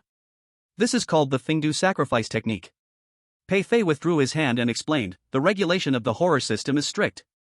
I can't just directly stuff these divine tools from the vault to you, or it would be considered cheating, and you'd be erased instantly. But sacrifices are different. This is a legal channel. No matter what trash you pick up in the instance, broken stones, human bones, or even monster corpses, if you use the sacrificial technique and offer them to me. Pei Fei pointed at the mountains of treasures around them, his lips curling into a wicked smile. I can, in the name of divine recompense, give you the items in the vault, and it will be completely legitimate. Pei Fei shrugged, speaking with righteous confidence. As for the exchange rate? 1 to 1? No, it depends on my mood. If you give me a broken stone and I'm in a good mood, I could reward you with the Qin Shi Huang sword. That system idiot can't control what makes the deity happy. This was cheating. One more thing you must remember. Duo, when you return, the country's special departments will definitely be watching you. The footage of the black and white impermanence taking people from the livestream has been seen worldwide. They will test you, try to win you over, and even be wary of you. Pei Fei's eyes flashed with a cold, imperial cunning. If necessary, you can proactively hand over part of this sacrifice technique to the government. Hand it over? Pei Duo was stunned. Pei Fei sneered, the sacrifices you perform are on a direct line to my desk, and I decide what is given. But what you hand over is the customer service line. The government can use this technique to sacrifice materials in exchange for the underworld's protection or some basic magical items. But these requests, I'll have the underworld officials handle them, strictly official business, at a fixed price. This is a conspiracy. Pei Duo's heart raced. Brother, I understand. Pei Duo took a deep breath, the youthful innocence in her eyes completely fading, replaced by an unprecedented determination. Chapter 36, Farewell Wine. After stepping out of the bronze door, the sky was already near dusk. The sunset in Luofeng Mountain didn't have the usual colorful clouds, only a sky filled with dark red blood clouds, as if the heavens had been torn open by a giant wound. The banquet wasn't set in the warm imperial kitchen hall but on the edge of a cliff overlooking a deep abyss. A black jade stone table, a few stone chairs covered with animal pelts, beside it, an unfathomable abyss with howling gale winds. There were no delicacies, the table only had a few plates of cold dishes and an old, clay-sealed wine jar that looked like it had been there for many years. Sit. Pei Fei lifted the hem of his dark clothes and sat down first. In the dark golden black robe, his brows and eyes seemed to have a layer of frost, the solemnity cultivated from years of holding high office, making anyone who looked at him too intimidated to even breathe heavily. Around them, there were no longer the obedient palace maids, but 2 full rows of black-armored shadow soldiers. They rested their hands on the hilt of their swords, like silent statues, their iron-blooded murderous aura pressing the temperature by the cliff edge down to freezing point. This atmosphere felt off. Even Linsa, usually thick-skinned, sensed it. She froze her hand in midair, just about to grab the chopsticks, then quietly withdrew it, looking toward Suemo for help. Suemo lowered his head, his eyes behind the lenses full of uncertainty, only daring to sit on the edge of the chair. Pour the wine. Pei Fei spoke in a calm voice. Fan Wujio, like a soulless iron tower, lifted the wine jar. Whoosh! The wine poured out, red as blood, still slightly bubbling in the cup, emitting a spicy, pungent scent that rushed straight to the top of one's head. This is warrior's wine. Pei Fei's slender fingers gently stroked the edge of the wineglass, his voice scattered by the wind by the cliff. After today, this trip to the underworld will be over. Pei Duo looked at the blood-like substance in the cup, just about to make a joke to lighten the mood, like, brother, is this wine an ancient relic that's expired? But as the words were about to leave her mouth, she looked at her brother's deep, bottomless eyes, and an inexplicable tightness gripped her chest. All playful words were stuck in her throat. It was a stillness before the storm. There are some things I didn't explain clearly in the inner treasury earlier. I was afraid of scaring you. Pei Fei raised his eyes, his gaze sweeping over everyone, turning toward the distant, surging darkness. This time, I forcibly tore open the rules to bring you here, and the disturbance was too big. The system's brainless mainframe might be stupid, but those bastards in the West eyeing this big piece of meat are not stupid. The horror game is about to change. Pei Fei's tone was calm, but he dropped a bombshell. The previous instances, even S-level ones, were at most high-difficulty puzzle survival games. But from now on, the rules will change. In S-level and higher instances in the future, what you encounter won't just be ghosts, but may also be chosen ones from the Western mythologies. Those guys bring divine weapons and can even summon gods to possess them. Gods, descending? Sumo's scalp tingled, his hand holding the wine cup shaking violently, spilling a few drops of the blood-red wine onto his hand. How could a mere human fight that? Your Majesty.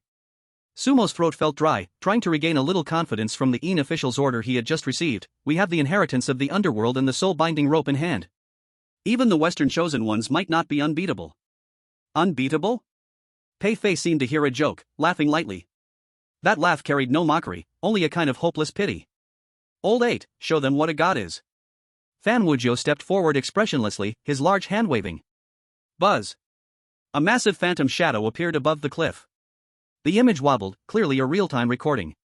The background was a ruined European-style castle, with a dozen well-equipped, obviously experienced players forming a defensive formation. At that moment, the sky split open. A giant, decayed hand, covering the sky, reached out from the clouds, its palm full of rotating eyeballs. With a single downward motion, the dozen players and the castle were instantly flattened like clay, turning into an indescribable mess of blood and flesh. Then, a three-headed hellhound, drooling magma-like saliva, leaped out from the crack. Like eating snacks, it swallowed the remaining souls of those players one bite at a time. The projection scattered and vanished.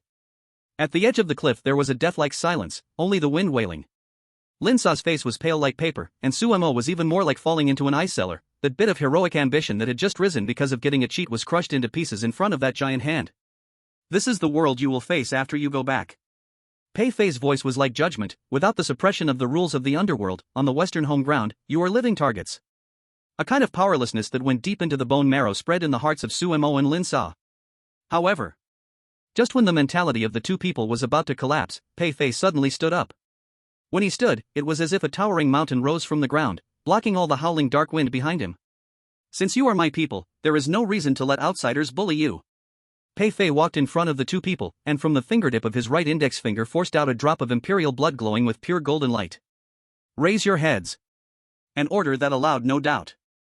Sumo and Lin Sa instinctively raised their heads. Pei Fei's fingertip stained with blood, extremely quickly drew a complicated and ancient rune at the center of the two people's brows. Qi. Like a branding iron entering flesh. The severe pain made the two people's whole bodies tremble, but they did not dare move, biting their teeth hard to endure. As the last stroke fell, that blood rune hid into the skin and disappeared, leaving only a warm current guarding the spiritual platform and the sea of consciousness. This is the decree of the Mansion Lord. Pei Fei withdrew his hand, his expression calm. With this rune present, as long as the Western main god does not personally arrive, any spiritual pollution or soul control cannot invade. He picked up the cup of scarlet farewell wine on the table and handed it to Sumo. This wine is brewed from the base ingredient of mangpa soup, but without adding forget-worry grass. Pei Fei looked into Sumo's eyes. Drink it.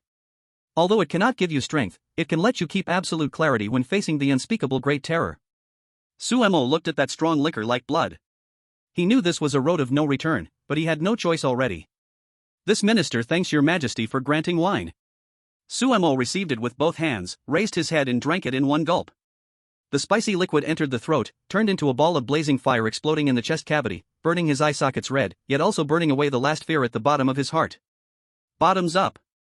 Lin Sa also grabbed the wine cup and boldly poured it down. At worst it is just death, we will also taste the feeling of crossing moves with gods. Pei Fei looked at the two people, and a trace of appreciation flashed in the depths of his eyes. Chapter 37 The Emperor Lord's One Sword.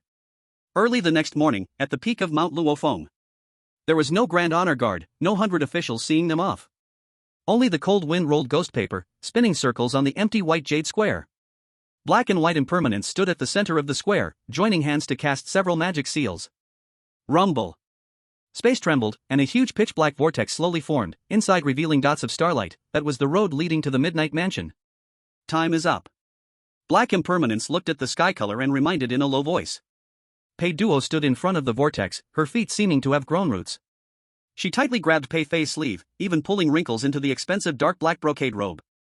Her eye sockets were red like a rabbit, her lips bitten pale, yet she forced herself not to let tears fall. She knew that once this door closed, it would be two worlds again. The next meeting, she did not know how long she would have to wait. Brother. Pei Duo's voice carried a trembling sound. Alright, you are already so grown, and still like when sending you to kindergarten when you were little. Pei Fei smiled, reached out to tidy the bangs blown messy by the wind for her, his tone relaxed. After going back, remember to eat on time, do not always order takeout. Also, tell mom that I am doing well here, eating well and sleeping soundly, let her not blindly worry. Pei Fei kept nagging about these useless words without nutrition, like a long-winded old father, trying to use such trivial things to dilute the heaviness of parting.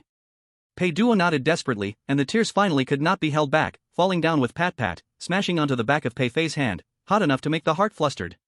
Go. Pei Fei hardened his heart. He gently pushed her. I've paved the road for you, the rest, walk on your own. Pei Duo looked back 3 times with each step, and in the end, under the escort of Suemo and Linsa, she stepped into the black vortex.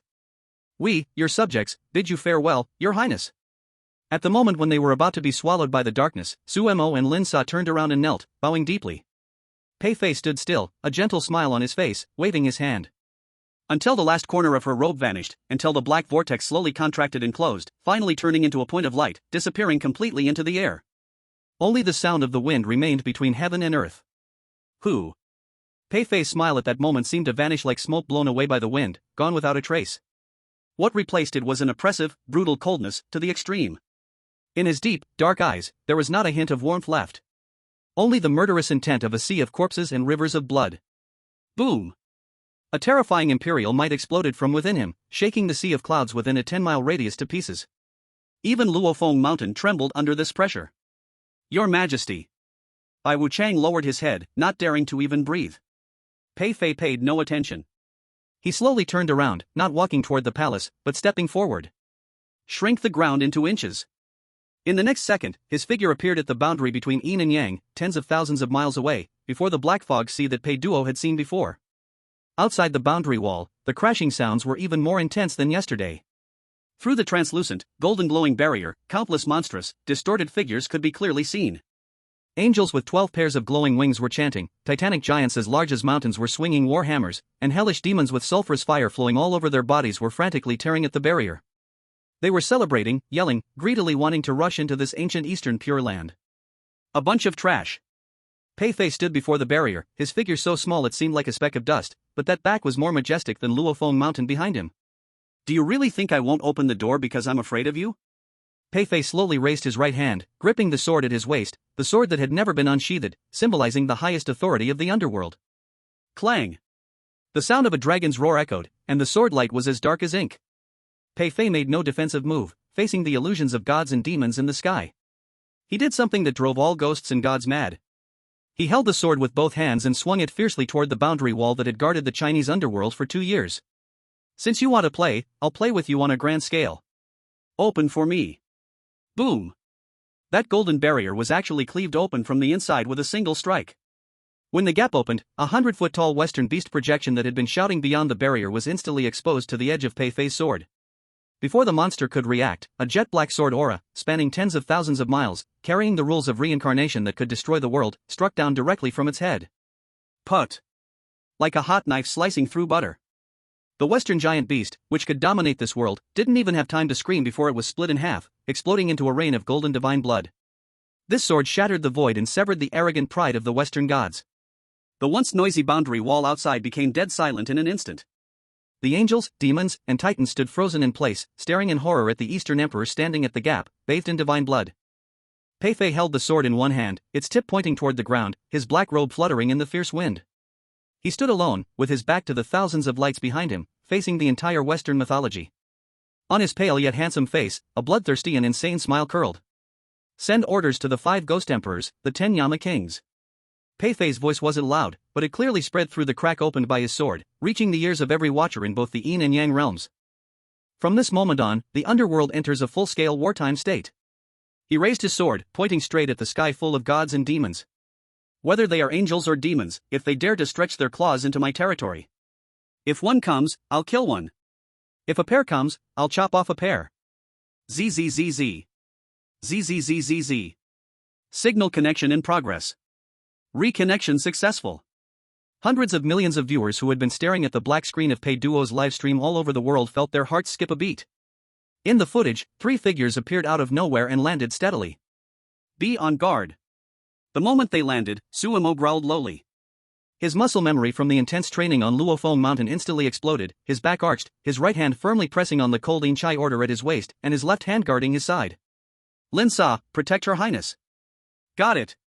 Lin Sa performed a tactical roll, the soul hook in his hand making a loud clink, crossing in front of his chest, and the murderous aura he had honed in the Azura training ground burst forth without reservation. The 2 of them stood one in front and one behind, guarding Pei Duo tightly, as if facing a great enemy. This seamless tactical move stunned the viewers in the livestream. Holy crap! They're alive? They didn't die? Wait a second, how did these 2 become so powerful all of a sudden? They've been training. What about Pei Duo? Is she alright? Forget about Pei Duo, look at the corner. Look at the corner. I'm blind. As the camera automatically captured, the scene shifted. The once terrifying, man-eating, bone-spitting S-rank boss, the vampire count, was now holding a standard Dejiza pose so perfect it could be in a textbook, his face pressed to the ground, kneeling in the corner. His finely tailored tailcoat was covered in dust, and there was even a spider's web on his shoulder. The entire figure was frozen in place, as if he had turned into a humble monument. Not far from him, a few new players, pale as death and thin to the bone, lay on the ground, gasping heavily. Clearly, they were starving to the point of only having half a life left. This. Suemo pushed up his glasses, staring at the absurd scene in front of him, feeling a little confused. This script wasn't right. Didn't they promise a bloody battle to the end? At that moment. Crack. Crack. A sickeningly sharp sound of bones cracking echoed. The Count, who had been kneeling so long that he was nearly stiff, turned his neck with great difficulty. When his bloodshot eyes, once bright red but now dull and lifeless, finally locked onto Pei Duo's face. Wah! A chilling, sorrow-filled scream, full of endless grievances and bitterness, instantly shattered the silence in the hall. You finally returned. Chapter 38, The Count Who Waited for 3 Days and the Players. The Count, as if experiencing a moment of revival, crawled towards Pei Duo using both hands and feet, tears streaming down his face as he crawled. His appearance was so pitiful it could make anyone who heard it feel heartbroken. Don't move. Step back. Suemo shouted sternly, the black light from the Yin Chai order in his hand swirling. The Count was so frightened he slammed on the brakes, his voice hoarse like a broken windbox. If the 3 of you don't return soon, I'll take these burdens with me to meet God. The live stream chat exploded instantly, with question marks flooding the screen, almost crashing the server. Did I see that correctly? S-rank boss is crying? And calling Pei Duo ancestral mother? Is this a horror game? What is going on with the plot? I see those new players are starving to death. How come Pei Duo looks so healthy, even gaining weight? On sight. Sumo's mouth twitched, pointing at the mess on the floor. What did you do to end up like this? Can you blame me? The Count, wiping his nose in tears, pointed at the ceiling and complained, 3 days ago. Lord Bai told me, wait here. That was the Yin Shifu's decree. Even if I had 10 times the courage, I wouldn't dare move. For these 3 days, I've been kneeling here, not daring to use the bathroom, not daring to suck a drop of blood. I had to constantly release ghost energy to keep these useless fools alive, fearing that they'd starve and make Princess Chang angry. The Count's voice became more and more aggrieved, a dignified S-rank ghost king, now crying like a 30-year overworked office worker. This is too much. It's bullying ghosts. Even if you're in prison, there's still time for some fresh air. Even the production team's donkey wouldn't dare to be used like this. Suemo. Lin Sa. The 2 of them exchanged a glance, both seeing deep helplessness in each other's eyes. Is this the legendary using a chicken feather as a command token? Lord Bai Wuchang, Master Xie, casually mentioned something, and this person misunderstood it as a binding curse. He stubbornly knelt for 3 days and 3 nights. Ha? Really? Pei Duo looked at the nearly lifeless new recruits on the floor, then glanced at the Earl, who was crying inconsolably, and finally realized. She had been so happy in the underworld, it was her brother's domain, with top-class food, drink, and entertainment, she completely forgot about the flow of time in the instance. Sorry. Pei Duo scratched her head, showing a bit of embarrassment, still somewhat naive. The royal dishes at my brother's place, they were just too delicious. I ate a few more meals, and accidentally lost track of time, making you all suffer. When these honest words were spoken, the live stream completely exploded. Put. Royal dishes? Ate a few more meals? Is this the legendary Versailles? We're out here dying of worry, and she's in there eating a feast? Case solved.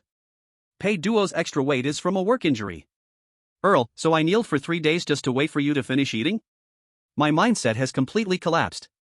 However, when these words reached the Earl's ears, the meaning completely changed. This was clearly a warning.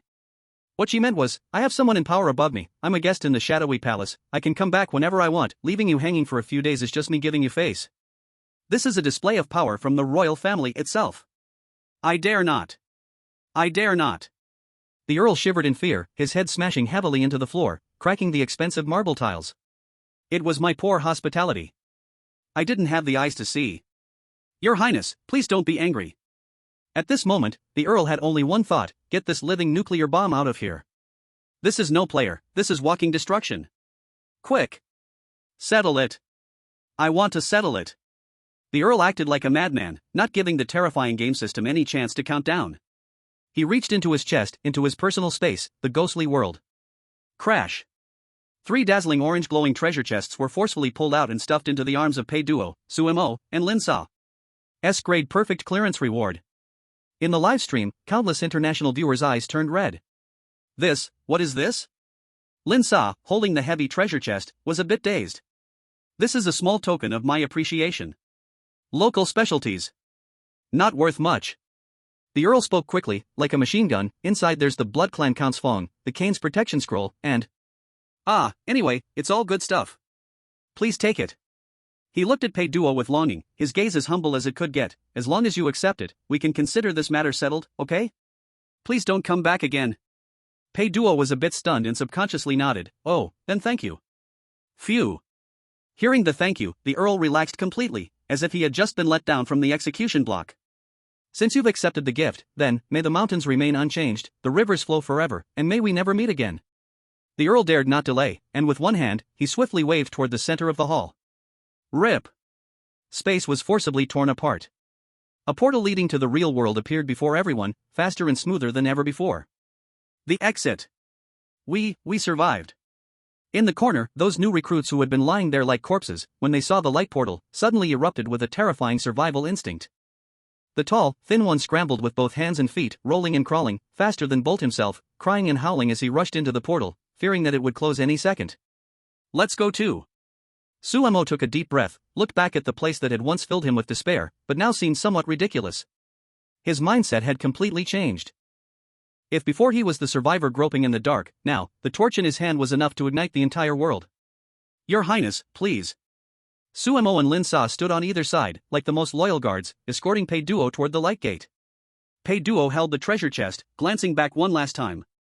The Count remained in a bowing posture, his pale face carrying a fawning smile, even secretly wiping away tears.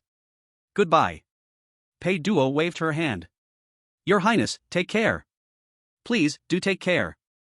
As the figures of the three disappeared into the light gate, the live stream screen instantly went black. Live stream ended. Although the screen turned black, the global network exploded in that very moment.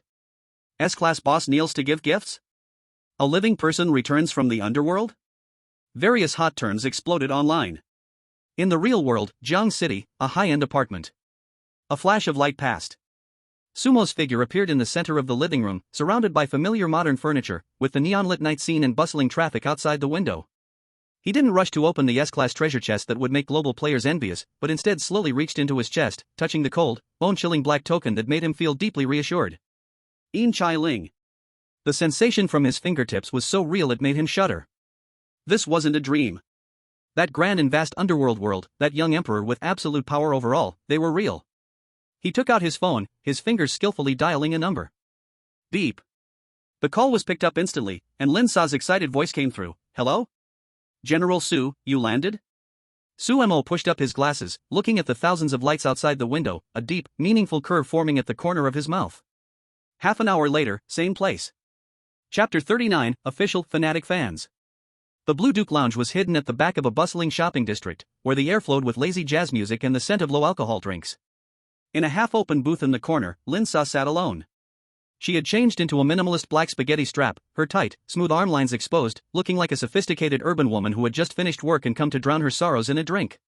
But in the view that only insiders could catch, a pitch-black soul-binding chain, the thickness of a thumb, was quietly wrapped around her forearm like a well-behaved black snake. The non-metal, non-jade material exuded a coldness that seemed to come from the depths of the underworld. Lin-sa's long fingers lightly tapped the glass of whiskey, occasionally brushing over the icy chain. In the past, this kind of energy entering her body would have killed her, but now? After the battle in the Azura arena, this chill was like an automatic soul air conditioner, making her feel completely at ease. Ding-ling. The wind chime by the door rang crisply. Suemo entered, wearing a casual shirt, his signature gold-rimmed glasses still perched on his nose, looking like a well-mannered IT elite who had just stepped out of an office building. His eyes swept across the place, not pausing, and walked straight to the corner, pulling out a chair and sitting down. "Did you make contact?" As soon as Sumo's backside touched the chair, his first words went straight to the point. He didn't use the Your Highness title that was mandatory in the underworld, nor did he address her with the formal Miss Pei. In front of the young emperor who held absolute power, they were his subjects, but in the real world, they were comrades, able to entrust their backs to each other. She responded as soon as she landed. Lin-sa took a sip of whiskey, pushing her phone screen with the bright display towards the table. Seems like that grand scene of the 10,000 gods bowing to her in Luofeng Mountain didn't leave her with any psychological trauma. Her mindset is more stable than we expected. After all, her older brother is a big shot, what's there to be afraid of? Suemo nodded, his tense shoulders loosening, leaning back against the sofa. As long as she can eat and sleep, that's a good thing. From now on, S-class instances will be the norm. If she cracks under pressure, no god can save her. While speaking, he pulled out his phone. On the screen wasn't any social media app, but a terrifying game player's backstage that was glowing with eerie blood light. "I disbanded the previous temporary team." Suemo didn't look up, his fingers quickly flipping through the screen. "The invitation for the new fixed 3-person team has been sent, click on it. Since we're in the same boat now, system binding is the basic thing to do, so we won't get randomly split up by that idiot mainframe next time when we queue for dungeons." Lin-sa took her phone out of her pocket and opened the notification bar. "Player Suemo has invited you to join the team. Current members, Suemo, Captain, Pei Duo." Looking at the 3 neatly arranged names, a trace of warmth flashed in Lin-sa's eyes. In that man-eating world, having 2 names you absolutely trust side by side is more valuable than any S-rank item. "All right." Lin-sa clicked to confirm and watched as the team formation effect exploded on the screen, laughing lightly. "From now on, we're the Jiangqing Iron Triangle. But this broken system is only useful for dungeon queues. For normal contact, we still have to rely on this." She shook the smartphone she used daily. "So, I just created a WeChat group." Suemo pushed his phone to the middle of the table, showing a newly created 3-person group chat. The classic green bubble interface looked especially friendly under the dim light. As he operated the phone, he said, "For anything, just shout in the group, so we don't miss any messages. Also, those local specialties from the count and future resource distribution will all be organized in the group." Ding dong. Just a few seconds after the group was created, the notification sound rang. An ID with a pink anime avatar, Qi Duo, popped up, first sending a picture of a cat peeking out, followed by a long voice message. Lin-sa opened it, and Pei Duo's playful voice immediately sounded in the booth. "The name of our group is too old-fashioned, right? First Squad? It sounds like a group of elementary school students going on a spring outing. Can we change it to something more badass?" Lin-sa couldn't help but laugh, the cold and aloof goddess aura instantly shattered. She quickly typed a reply, "Then what do you want to call it? Hell Tour Group? Or the princess and her 2 sword-bearing guards?" "Ah, sissa, don't laugh at me." Pei Duo quickly replied with a picture of a very fierce expression. Suemo looked at the constantly refreshing jokes on the screen, pushed up his glasses, and smiled slightly at the corners of his mouth. He sent a received emoji in the group. Though old-fashioned, it exuded a reassuring steadiness. This was the meaning of returning to reality. There was the warmth of human life.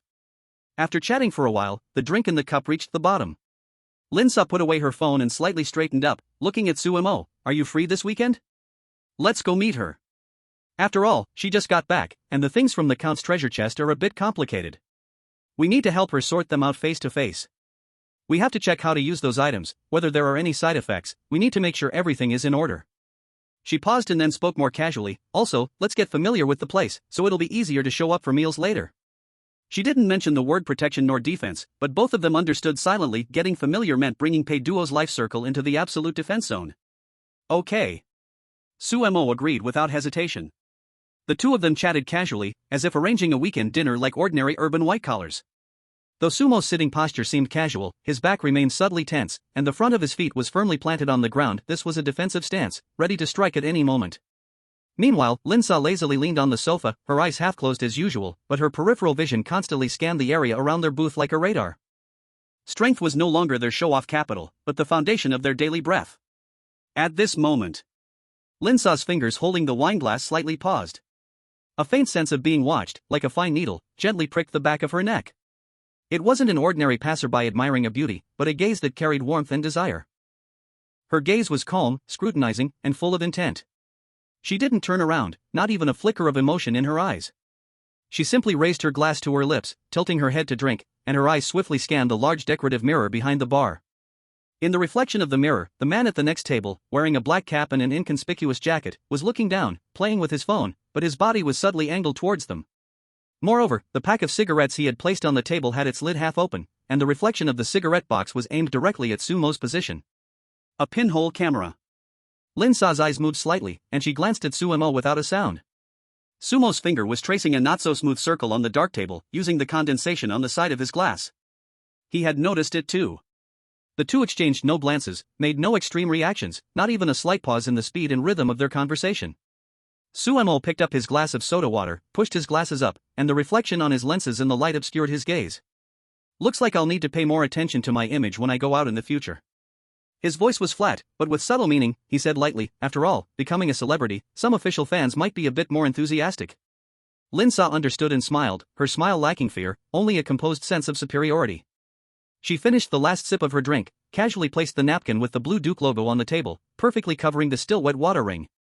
It's better if they're enthusiastic. It means we're popular. The camera zooms out. Across the street from the bar, inside a business car with black privacy film on every window. Several precision screens emitted a dim blue light, and in the center of the screen, a red facial recognition frame was locking tightly onto the two people in the corner of the bar. Target confirmed, Sumo, Linsa. The intelligence officer, wearing headphones, spoke in a dry voice, his gaze fixed on the calm demeanor of the two on the screen, and for some reason, despite being the one monitoring, a cold sweat started to form on the back of his neck. Report to the team leader, they seem to have noticed us. Chapter 40, The Prisoner Who Cannot Be Imprisoned. Blue Duke Bar, the jazz was like a lazy cat, scratching at the eardrums of every drunk soul. The low bass of the saxophone swirled, mixing with the scent of whiskey and perfume in the air. The man in the cap, who had been locked in by Sumo and Linsa in return, clearly realized he had been exposed. Codename Grey Hawk, a veteran field agent from the Special Operations Bureau, the textbook for tracking in counter-surveillance. Facing Sumo's gaze, he didn't panic and retreat like a rookie, instead, he calmly put away his phone, adjusted his unremarkable gray jacket collar. He stood up, turned around, and walked through the chaotic dance floor straight to the corner. In his mind, the two young people opposite, although they had just cleared an S-level dungeon, with unbelievable luck, were still just slightly stronger ordinary people. Facing the massive national machine, every individual would instinctively feel fear. This was the unshakable truth he had learned in his 10 years of service. However, the script seemed to be wrong. The man with the golden-rimmed glasses was still slowly stirring the ice cubes in his glass, making a ding-ding sound, as if standing in front of him was not a Special Operations Bureau elite, but a beer salesman. As for the woman who had just looked like a city beauty, her posture hadn't changed, only the frequency at which she swirled her wineglass had slowed by half a beat. This reaction made Grey Hawk uncomfortable, like throwing a full punch at a cotton pillow. He reached the table, didn't take out his credentials, just looked down at the two from above, his tone carrying a slight reprimanding meaning. You two, the whiskey at Blue Duke is good, but it's best to drink less of this one with ice. Just returned from the extremely cold place down there, my body hasn't warmed up yet, and it's easy to harm the young energy. There's more to this, I know where you went, and I know you crawled out from that pile of dead bodies. In this city, you have no secrets. Sumo's stirring stick stopped moving. He slowly raised his head, and through his glasses, there was a hint of amusement, as if watching a show. Grey Hawk's heart skipped a beat, and his patience was instantly drained. He took a step forward, leaning his body forward, lowering his voice, with a tone as hard as iron. No matter which temple's bodhisattva it is, once you're here, you must follow the rules. Some procedures need to be done. The car is outside, both of you, come with me for a cup of tea. The standard come have tea phrase. However, this sentence, with its commanding tone, immediately triggered some switch. In the Azura training ground of Luofeng Mountain, in those countless special training sessions where old Master Fan had rubbed them in the mud, the word order usually meant a deadly attack in the next second. This was a PTSD deeply ingrained in the bones. Boom! A cold and violent murderous aura suddenly exploded from Lin Sa's body without warning. Her originally lazy body instantly snapped into a tight bow, her right hand gripping the solid wood table edge fiercely, her knuckles turning white. Even her well-groomed nails dug deep into the hard oak. The soul-locking chain hidden under her sleeve sensed its master's killing intent, violently shaking. In that moment, Greyhawk felt as if he had been thrown into a morgue's freezer, and even his blood seemed to freeze. As an elite special agent who could remain calm even in front of armed robbers, he now felt a primal fear deep within him.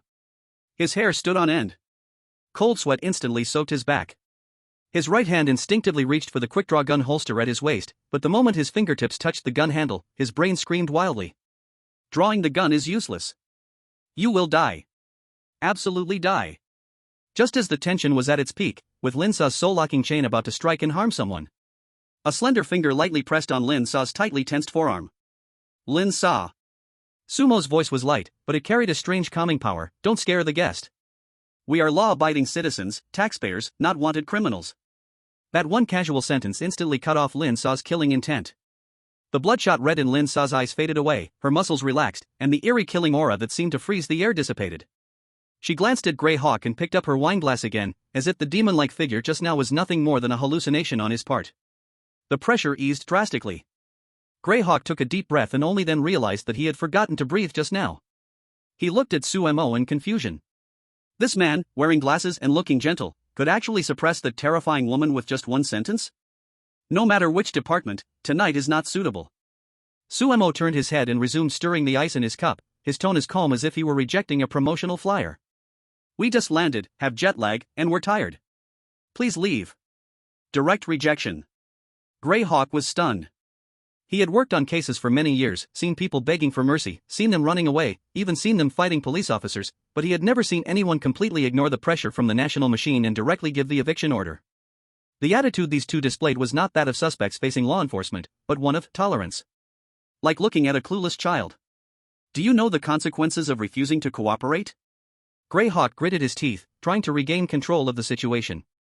His hand had already pulled out a business card with the national emblem, preparing to force pressure. However, just as his hand was halfway out, Sumo suddenly extended two fingers and lightly intercepted the business card that hadn't yet been handed over. We have no need to run, nor any interest in it. Sumo casually stuffed it into his shirt pocket. Tomorrow at 10 a.m., I will visit your bureau with sincerity. As for tonight. He raised his hand, pointing at the wooden door of the bar, with wind chimes hanging from it. Please leave, don't make everyone lose face. The Greyhawk stared hard at Sumo's eyes, which seemed to see through everything. In those eyes, he could see no hint of bluster, only absolute confidence. His instincts told him that if he acted now, Blue Baron Bar would turn into a hellish battleground, and the one who would lose would definitely be him. Between forcibly taking someone which could trigger an S-level disaster and backing down to discuss tomorrow, even though he was reluctant, Greyhawk had no choice but to grit his teeth and choose the latter. Tomorrow at 10 a.m.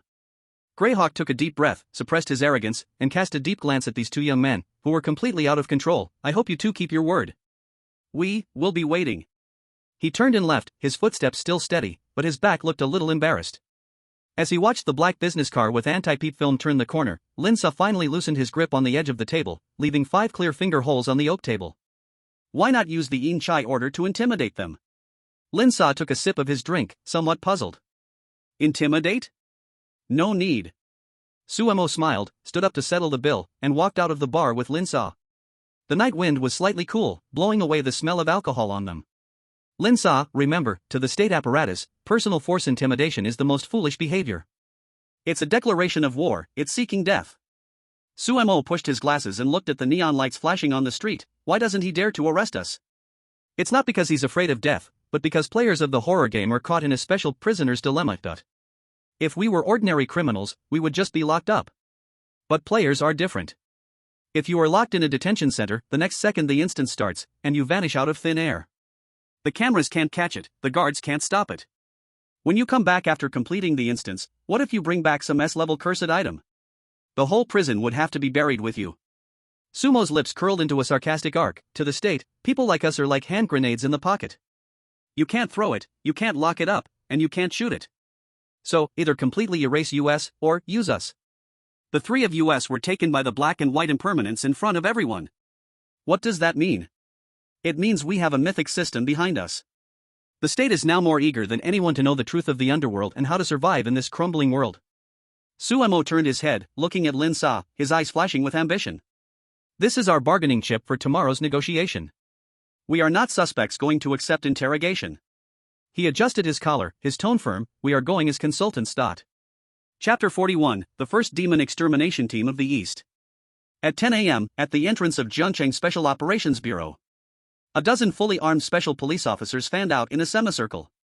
Although their gun barrels were slightly lowered, the oppressive feeling of being on high alert was enough to make the hair on the back of anyone's neck stand up, even through the bulletproof glass. A low-key black business car slowly glided into the security line. The car door slid open, and Grey Hawk, who had been humiliated at the bar last night, was the first to jump out, casting a complex gaze at the back seat. Suemo stepped out of the car, adjusted the cuff of his shirt, and Linsa followed closely behind, his black trenchcoat fluttering in the wind, revealing a taut calf and military boots. Your collar is crooked. Suemo tilted his body, naturally reaching out to adjust Linsa's coat collar, his tone casual. We're about to meet the big boss, so we need to pay attention to our image. Linsa didn't dodge, allowing him to adjust, even yawning in boredom. The surrounding special police officers, who were on high alert, couldn't help but twitch at the corners of their eyes. This kind of relaxed attitude was completely out of place here. These two were either reckless lunatics or had enough confidence to poke a hole in the sky. Gentlemen, this way please. The Grey Eagle took a deep breath, made a gesture to invite them in, his voice hard as steel. They passed through 3 heavy gates with retinal and gate recognition, arriving at a fully metallic seal chamber. There were no windows, and the walls were covered in densely packed special runic stickers that suppress spiritual magnetic fluctuations. In the center stood a cold, metallic interrogation table. It was called a reception room, but those in the know understood that this was actually a cage specifically designed to hold S-class highly dangerous individuals. A thick-faced interrogator was already seated behind the table, holding a thick stack of files, not even raising his eyelids. Sit. Routine procedure, take everything out of your pockets. Phones, jewelry, and any random tools, all need to be registered. It was a show of force. Linsa raised an eyebrow, about to speak up, but Suemo pulled out a chair and sat down, casually taking out a business card from his pocket, the one that Grey Eagle hadn't handed out the previous night. Snap. Suemo pressed the card down with 2 fingers, gently sliding it across the table towards the interrogator. We're here to discuss a partnership, not to sit on a tiger bench. If the director is unavailable, we can come back another day. The interrogator's face stiffened, about to slam his fist on the table in anger. Click. The heavy metal door was pushed open. A middle-aged man in a Zhongshan suit strode in.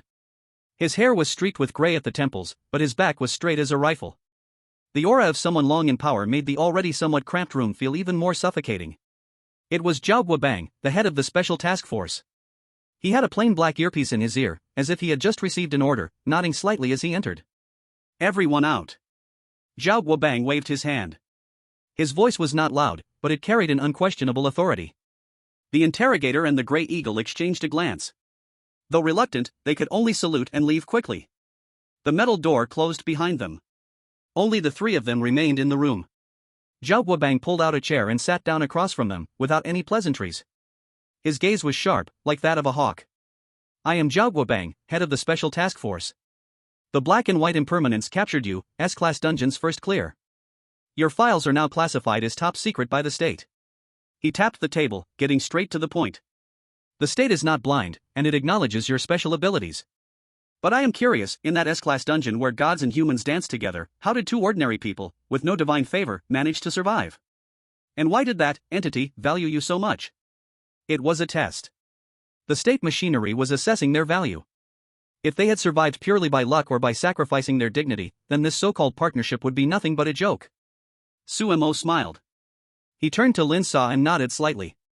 Lin Sa understood.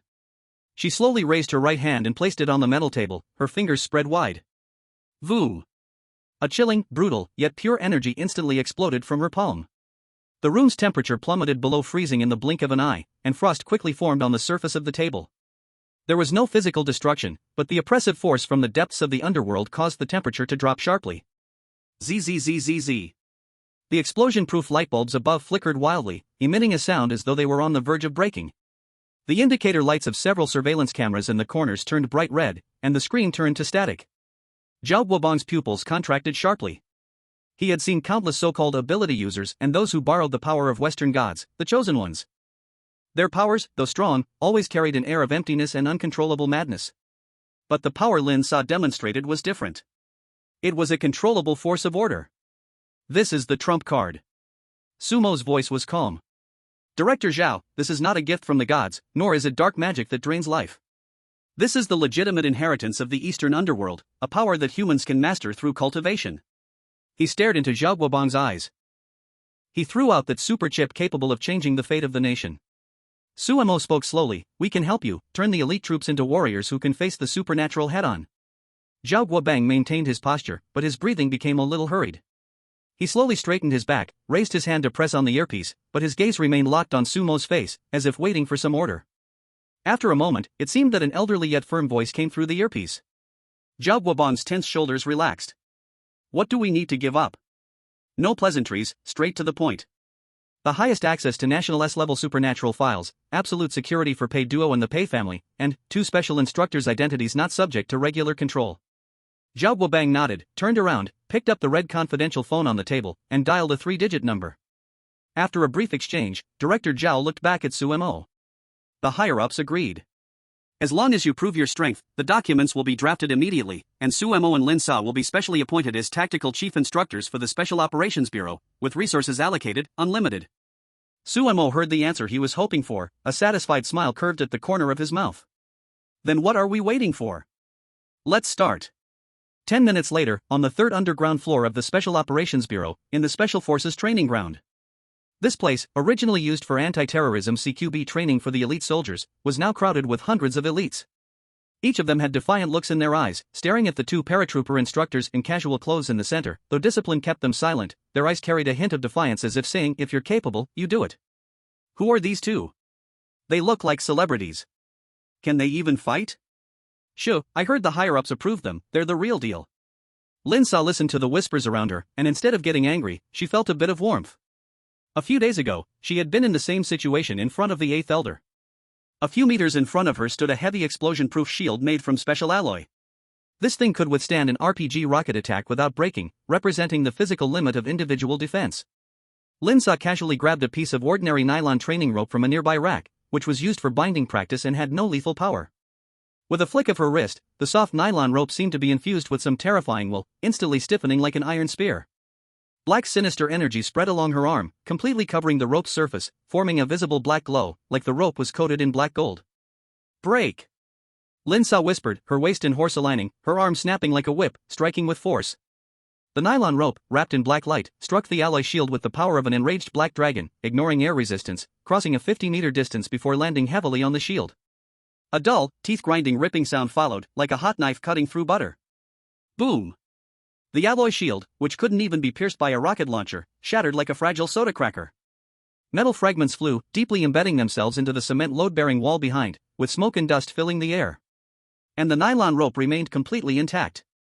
The entire room was silent.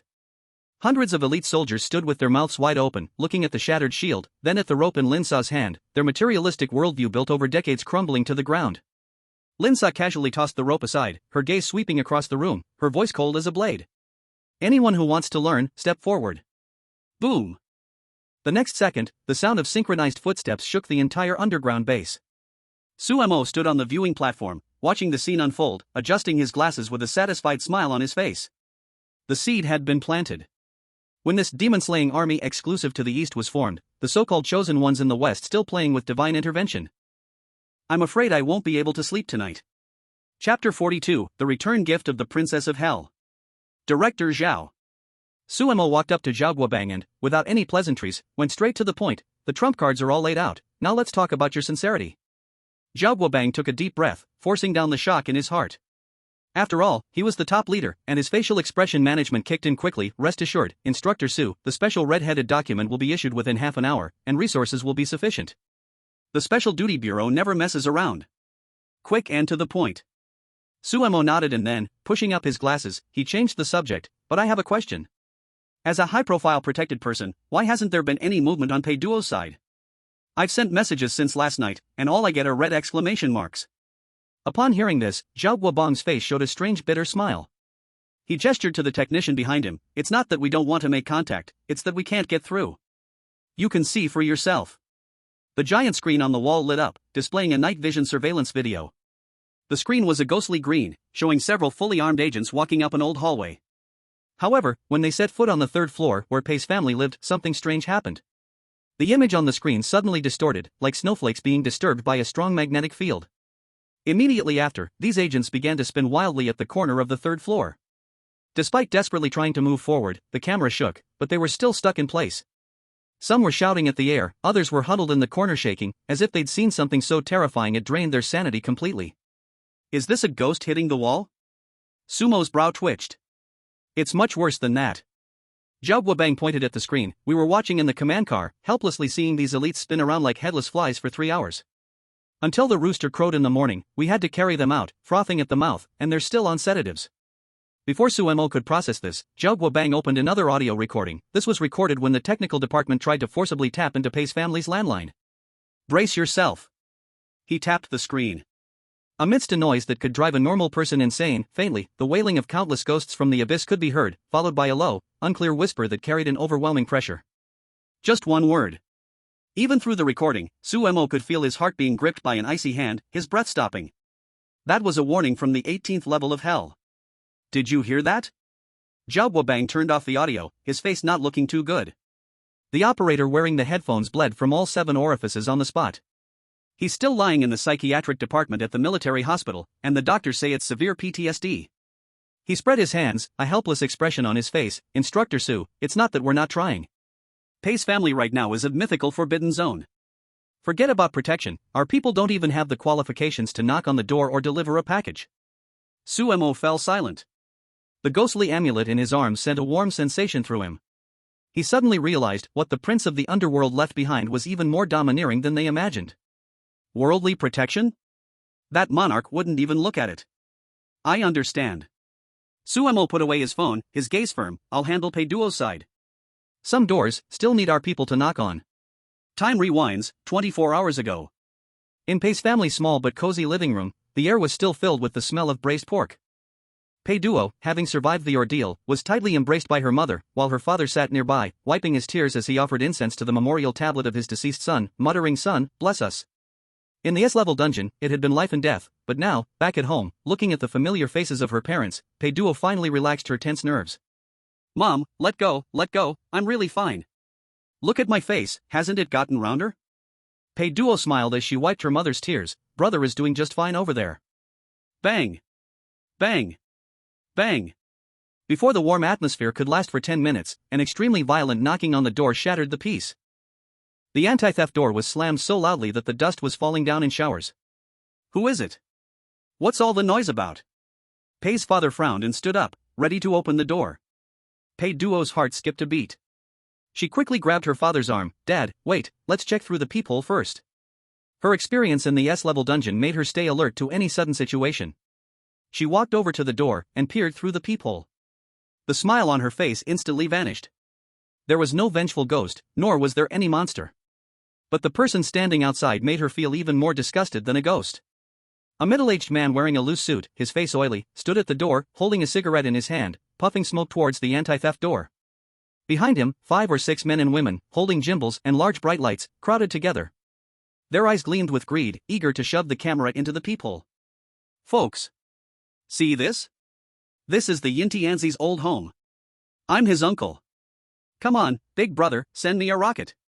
I'll take you inside to catch a whiff of divine air.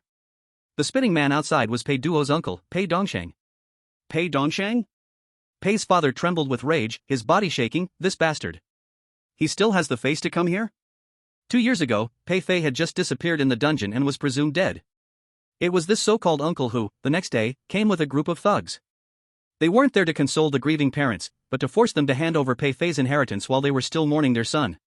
Big brother, Pei Fei was just a short-lived ghost, dying in the D-level dungeon. What a waste. You're better off giving the money to me for investment, and my son will support you in your old age. Pei Dongxing's greedy face, like a scavenger, was something Pei Duo could never forget in her life. In the end, Pei's father, with red eyes, grabbed a kitchen knife and physically forced him out of the house. Over the past 2 years, Pei Dongsheng had continued to make sarcastic remarks in the family group, saying that the Pei family's ancestral tomb had bad feng shui, producing a short-lived ghost. He even avoided coming during the new year. Now, after seeing the global live stream and realizing that Pei Fei had become the Yintianzi and Pei Duo had cleared the S-level dungeon, this man showed up as soon as he caught wind of it. Open the door. Big brother. It's Dongsheng. Look, what's with this? Family shouldn't have overnight grudges. Seeing the silence inside, Pei Dongsheng rolled his eyes and put on a dramatic show, kneeling down with a thud at the doorstep. Oh my god. Big brother. Are you trying to kill me? He cried out dramatically, wiping non-existent tears while facing the camera. Folks, who understands? My big nephew has made it big, but his parents are so cruel. I just wanted to get a talisman to bless my wife, but they won't let me in. I heard that Pei Duo got a treasure from the immortals in the dungeon that can bring people back to life. They want to monopolize it. It's so selfish. They're not even leaving any chance for us poor relatives. This twisted performance of reversing black and white instantly exploded the live stream's popularity. Several unscrupulous bloggers' eyes lit up, coming up with even more sensational titles. Shocking. The Yintianzi's family refuses to save him? Exclusive reveal, does the Pei family secretly have an immortality elixir? Rich family drama, uncle kneels to beg for medicine, but is turned away. Uninformed netizens were quickly swayed by the narrative, and the comments were full of moral condemnation. So disgusting. They won't even save their own relatives? This is the quality of the immortals family? I'm unfollowing. Give the medicine to us. Why should your family monopolize it? This is pure selfishness. Although there were some rational fans trying to refute, they were quickly silenced by the bloggers' blacklisting and banning tactics. The malicious public opinion, even through the anti-theft door, made it hard to breathe. Outside was a moral frenzy, while inside, Pei's father clutched his chest in anger and his mother silently wiped her tears. Pei Duo stood there, watching the twisted, greedy face of Pei Dongsheng on the surveillance screen, and the eyes of the internet celebrities treating the situation like a circus. She suddenly wasn't angry anymore. In the S-level dungeon copy, she had seen ghosts that eat people, seen monsters that skin flesh. But now she found that some people wear human skin, and their hearts are even dirtier than S-level fierce ghosts. Dad, Mom, don't be angry. If you ruin your health, brother will feel heart pain. Pei Duo gently helped her father sit down, poured her mother a cup of water, her voice so calm it was a little scary, the corner of her mouth even lifting into a cold smile. Since second uncle wants so much to see a god, wants so much to get a reward, then we will fulfill him. This kind of wish that walks to our door, if we do not satisfy it a little, would it not make me, this eldest princess, look too stingy? Chapter 43. A small little underworld shock for rogue relatives. Bang bang bang. Open the door. Big brother, stop playing dead. I know you are at home. If you still don't open the door, I will let these big internet celebrities live stream smashing the door. Then the whole internet will know your whole family watches death and does not save. Let's see how Pei Duo will live as a person later. This beast, I will fight him to the death. Father Pei was shaking all over in anger, his eyes blood red, grabbing the fruit knife on the tea table and rushing toward the door. He had been honest his whole life, never even blushed with anyone, but now this own younger brother forced him to want to kill. Old Pei. What are you doing? You are holding a knife, later even if you have reason you cannot explain it clearly. Mother Pei held her husband's waist tight. Dad, put the knife down. Pei Duo walked over, gently pressed her father's shaking hand, smoothly took the fruit knife down and threw it back into the fruit plate. For this kind of rotten person to carry a lawsuit on your back, not worth it. Father Pei froze, looking at his daughter's deep and calm eyes. That anger about to explode was strangely pressed down. Pei Duo turned around, took out that black jade pendant still carrying body warmth from her collar. Her fingertip rubbed the rough cracks on the surface of the jade pendant. In her heart she silently called, brother. Buzz. The jade pendant slightly trembled, giving off a trace of dark light hard to see with naked eyes. The next second, a familiar voice, carrying a bit of lazy tone like just waking up, directly sounded deep in Pei Duo's mind. What? Just came back and someone has no eyes? Hearing this voice, Pei Duo's nose turned sour, almost could not hold it, but in front of her parents she still endured. She simply told the situation outside the door once. Ha! A light laugh came from her mind. Just right, I am bored down here. Since this group wants so much to touch God aura, then fulfill them. Do you still remember the sacrifice art I taught you in the inner treasury? Pei Fei's voice became playful. Pei Duo's eyes lit up. Outside the door, with a clang a loud sound. Pei Dongsheng clearly lost patience, did not know where he found a hammer, began to crazily smash the door lock. Those internet celebrities were even more excited, flashlights crazily flashing, mouths still shouting, family. When likes break 100,000 we break the door. Let everyone see the legendary eldest princess bedroom. Duo, Mother Pei's face turned pale in fear. Mom, step back. Pei Duo swept away all the fruit plate and water cup on the tea table with one hand, movements clean and sharp. Her eyes swept around the living room, finally landing on a glass crystal ball covered with dust beside the TV cabinet that was the so-called housewarming gift Pei Dongxing sent a few years ago, cheap goods 10 yuan free on a street stall. You will do. Pei Duo grabbed the crystal ball and placed it in the center of the tea table, one hand pressing on the surface of the ball, taking a deep breath, closing her eyes, lips slightly moving, chanting that obscure ancient sacrifice spell. The underworld has order, all things equal in price. As the spell was chanted, the lights in the living room flickered twice without any warning. Whoosh! A wind cold to the extreme rolled up out of thin air inside the sealed living room. Father Pei and Mother Pei only felt the back of their neck turn cold. Before they could react, a shocking scene happened. That ordinary glass crystal ball was like an ice block thrown into strong acid, melting and evaporating at a speed visible to the naked eye, in the end not even a bit of residue left. Replacing it was a bead floating in mid-air, giving off faint green light. The bead was the size of a longan, and its surface wasn't smooth but carved with countless twisted, tortured human faces. Just a glance sent a chill down one's spine. This is the world of waiting bead. Pei Fei's voice sounded again. Throw it outside the door. This thing can unfold a temporary barrier. Since they like blocking the door, let them spin around outside until they're satisfied. Pei Duo grabbed the icy, chilling bead. Without any hesitation, she walked to the entrance, casually throwing the bead like it was trash, rolling it forcefully through the gap beneath the door. Roll, roll. The sound of the bead rolling was very light. Outside the door, Pei Dongxiang was holding a hammer, his fat trembling with excitement on his face. Brothers! Watch closely. This first hammer is for justice. Suddenly, a dark bead rolled toward him and hit his leather shoe. What's this? Pei Dongxiang looked down for a moment. Buzz! The bead turned into a transparent ripple invisible to the naked eye, instantly spreading throughout the entire third-floor hallway. The once loud banging, shouting, and the cheers of internet celebrities stopped in an instant. The sudden silence was even more unsettling than the previous noise. What's happening? Pei's mother trembled, clutching Pei's father's arm. Pei Duo didn't speak, just leaned closer to the peephole and looked outside. Pei Dongxiang and the internet celebrities were still standing in place. But their expressions had changed. The greed and arrogance disappeared, replaced by extreme fear and confusion. From Pei Dongxing's perspective, the previously closed security door suddenly moved away, becoming a distant, unreachable small black dot. And the familiar hallway walls began to ooze blood, the floor tiles turning into soft, rotten, fleshy mud. Ghost! There's a ghost! Pei Dongxing suddenly let out a shrill, heartbreaking scream, threw the hammer away, and turned to run. However, no matter how he ran, no matter how many steps he took, he was always circling in the third-floor area. The few internet celebrities were in even worse shape. The female streamer holding a phone seemed to have seen something terrifying, bowing down to the air and begging for mercy, her forehead bleeding from the impact. The male assistant holding a light was strangling his own neck, his face turning purple, as though he wanted to strangle himself to death. The phone was still live streaming.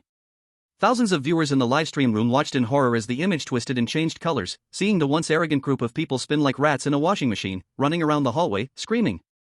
What the heck is going on? Special effects? Karma. This is karma. They dared to harass the family of the King of Overcast, they deserve this. Upstairs, this isn't special effects. I study metaphysics, this is the real deal. Ghosts hitting walls. The Pei family is not to be messed with. Ha ha ha. This feels so good. Is this the so-called love's magic spins? In the living room, Pei Duo withdrew her gaze and turned to look at her stunned parents. Dad, Mom, it's fine. It's just a ghost hitting the wall, it won't kill anyone. It'll just make them remember. Ghost. Ghost hitting the wall? Pei's father swallowed and looked at his daughter with a calm demeanor, feeling both strange and reassured. At this moment, the black jade pendant on the coffee table suddenly shook again. This time, it wasn't a voice in her mind. Whoosh! A thick black mist poured out from the pendant and slowly gathered in midair, eventually transforming into a semi-transparent figure dressed in dark clothing, tall and slender. The face, though somewhat blurred, was recognizable by the contours of the brows and eyes. Even Pei's elderly parents could recognize it. Dad, Mom. The figure spoke. Pei Fei's voice was especially gentle, carrying a tinge of guilt and tremor that had never been heard before. Son. I'm late coming back. Pei's mother tried to embrace the figure, but her hands went straight through it, grabbing only a cold mist. Xiao Fei. Is it really you? Pei's mother collapsed onto the ground, her head tilted back, staring at the shadowy figure, tears flowing uncontrollably. "It's me, Mom, it's me." The shadowy figure crouched down, making a gesture as if to hug her. "Right now. I am indeed working below, managing the entire underworld. It's just that I'm a bit busy with official duties and can't come back for now." Pei Fei told a kind lie. "Once I finish the tasks at hand, I'll definitely find a way to return and bow to the elders." "Good. Good. As long as you're doing well, it doesn't matter how big the position is."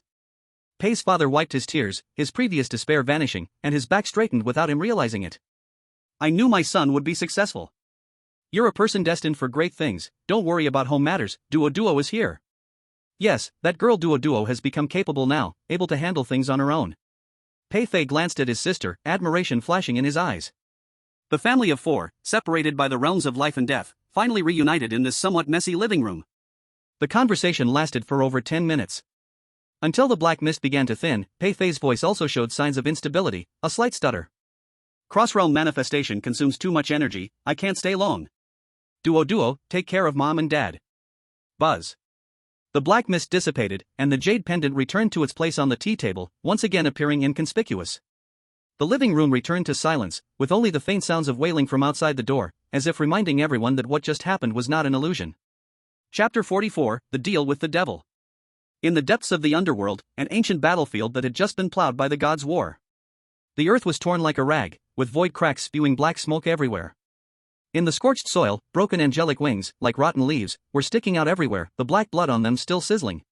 Not far away, several 100-foot-tall abyss demons' corpses were burning, the sulfur flames crackling, the only background sound in this desolate land. At the center of the battlefield, a broken black dragon flag was slanted into the pile of corpses. Pei Fei knelt on one knee beneath the flag, his once majestic dark black imperial robe now shredded into strips, exposing his skin covered in gashes.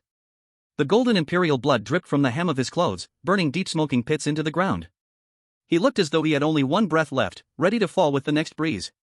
The few surviving personal guards, all of them injured, held broken swords in their hands, standing beside him in an expression of grief and anger, the atmosphere tragically heroic. "Your Majesty." A bloodied personal guard staggered forward, kneeling on one knee, his voice hoarse as if he had swallowed coal. "The scouts have returned, the Western Underworld Coalition has been repelled. Hades, that old demon, has been injured at the core by your sword, now hiding in the river Styx pretending to be dead. Satan has sealed the abyss entrance, S4. The personal guard gritted his teeth and said with resentment, "As for the Eastern Hell Kingdom, that old hag Izanami has been lurking on the border, but she didn't dare step in until the battle was over."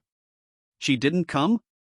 Pei Fei, who had been clutching his chest and seemed to be breathing heavily, suddenly froze in motion. The next moment, the painful expression on his face, as if he was on the verge of death, instantly disappeared, replaced by a voice full of disdain. "Tisk." Pei Fei no longer felt sore in his waist, nor did his legs ache, and stood upright.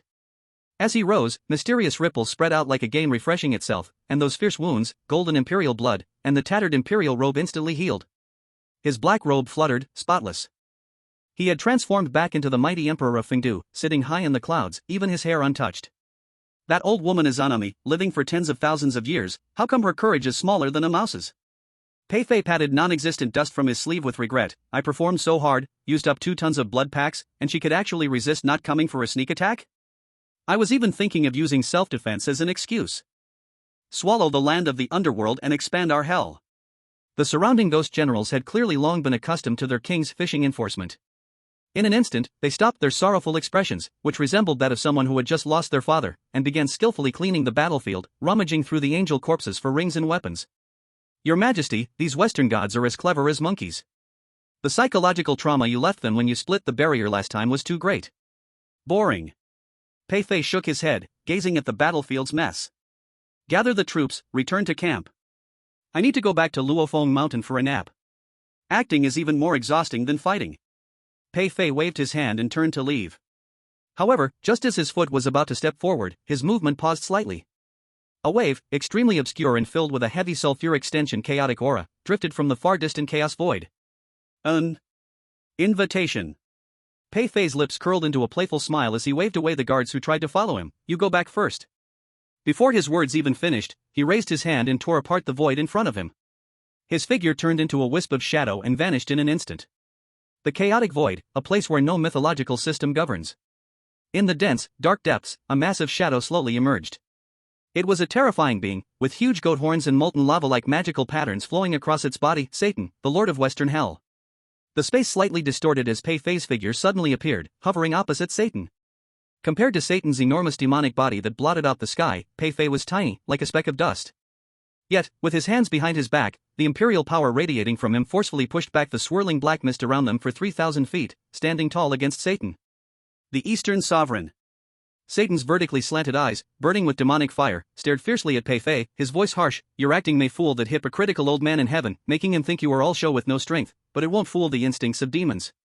Enough nonsense, old goat. Pei Fei couldn't be bothered to play games with him.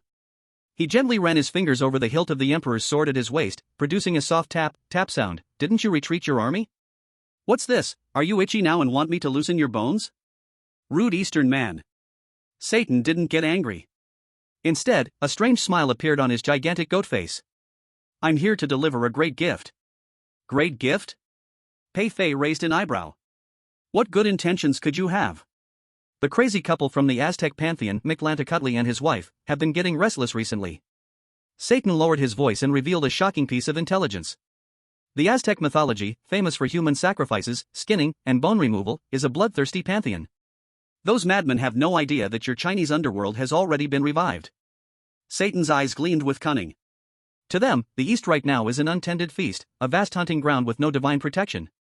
They are gathering an army of the dead, preparing to invade across realms, to begin a grand feast. This is the difference in information. To other pantheons, the East, after the end of the Dharma age, should have been a wasteland. Who would have thought that not only was it not destroyed, but it was also guarded by someone like Pei Fei, a freak capable of single-handedly taking on the entire Western underworld? Pei Fei, upon hearing this, didn't get angry. Instead, he laughed as if he had just heard a joke. So, you intentionally concealed the news here, and perhaps even pointed them the way. Pei Fei raised his head, his gaze mischievous as he looked at Satan. You want to use my blade to kill those two madmen? Satan stopped pretending, his greed fully exposed. It's a win-win. I only want the Aztec God King's territory as the backyard of the abyss, while the two madmen's divinity and the origin of their hundreds of thousands of undead legions, all belong to you. You know, your underworld has just revived and desperately needs this high-purity energy to build its foundation. These are two main god-level supplements. Do you dare to say you're not moved? Chapter 45, Connecting with the Princess. Such a clever calculation. This old demon over here wants to take advantage, sending Pei Fei to risk his life while he follows behind to collect the territory. Sounds good. Pei Fei stroked his chin. Satan's heart rejoiced. Just as he was about to speak, he heard Pei Fei slowly say, 70-30. What? Satan was stunned. Aztec Godland territory, I take 70, you take 30. Pei Fei's tone was calm, like he was buying cabbage at a market. Also, I want all the divine power in undead origins. Roar! Satan's defenses broke instantly, and hellfire exploded on his body, burning through the surrounding void. Greedy Easterners. Are you crazy? Without my intel, you wouldn't even know when they will attack. I provide intel and help you block the retreat, and 4/10 of the territory is already the bottom line. 70-30? Absolutely impossible. 70-30 impossible? Then how about 80-20? Pei Fei flicked his nails, not even lifting his eyelids. I take 80, you take 20. Satan's massive goat-like face twisted in anger, magma spouting from his nostrils. 60-40. I take 60, you take 40. This is my limit. If we can't agree, I'd rather watch this piece of meat rot in the pot. I take 80, you take 20. Pei Fei didn't respond, repeating like a broken record. 50-50. 1/2 each. This is my final concession. Otherwise, I'll leave now. Satan roared, pretending to walk away. I take 90, you take 1. You. Satan froze completely. He stared in disbelief at the man before him. Is this a negotiation? This is outright robbery. Satan, are you making a mistake? Pei Fei took a step forward, and with a clang, the heavenly sword was drawn 1/2 inch. Boom! A terrifying chill that could freeze the soul erupted instantly, directly suppressing the surrounding chaotic energy. Even the demon fire on Satan dimmed a bit. Since they dare to extend their claws into my territory, they should not expect to return alive. This is a capital offense. I will settle this myself. Pei Fei's eyes exuded a naked bandit aura. You, a messenger, want to split 50-50 with me? Do you think the sword in my hand isn't sharp enough to cut through your goat skin? You can choose not to cooperate. Pei Fei sneered, his sword pointing directly at Satan's brow. Do you believe I will take my ghost army, ignore the Aztecs, and raid your abyssal lair first? After all, I am barefoot and fear nothing. Worst case scenario, we both perish, and I turn your abyss into my backyard? Crazy. This is a completely mad man. Satan's massive vertical pupils contracted sharply, his breath quickening. He looked at Pei Fei's eyes, which were calm as though he would act at any moment, and the defenses in his heart crumbled. He dared not gamble.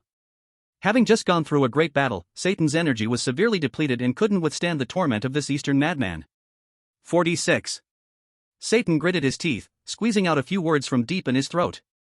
His voice was filled with humiliation and unwillingness. I want 40% of the territory. You take 60. This is my true bottom line. If you don't agree, even if it leads to war, I will never retreat. A few seconds later, the originally bloodthirsty Pei Fei suddenly sheathed his sword. The world-destroying aura vanished without a trace. He smiled kindly, his face changing as quickly as flipping a book. Deal. Pei Fei agreed decisively. Old goat, why didn't you just agree like this earlier? I love to talk reason. Satan spat out a mouthful of old blood, nearly exploding on the spot. Talk reason? You call this talking reason? Pleasure to cooperate, cunning, no, bandit like Eastern Emperor. Special Operations Bureau, Command Center. The air here was as tense as if it could strike sparks.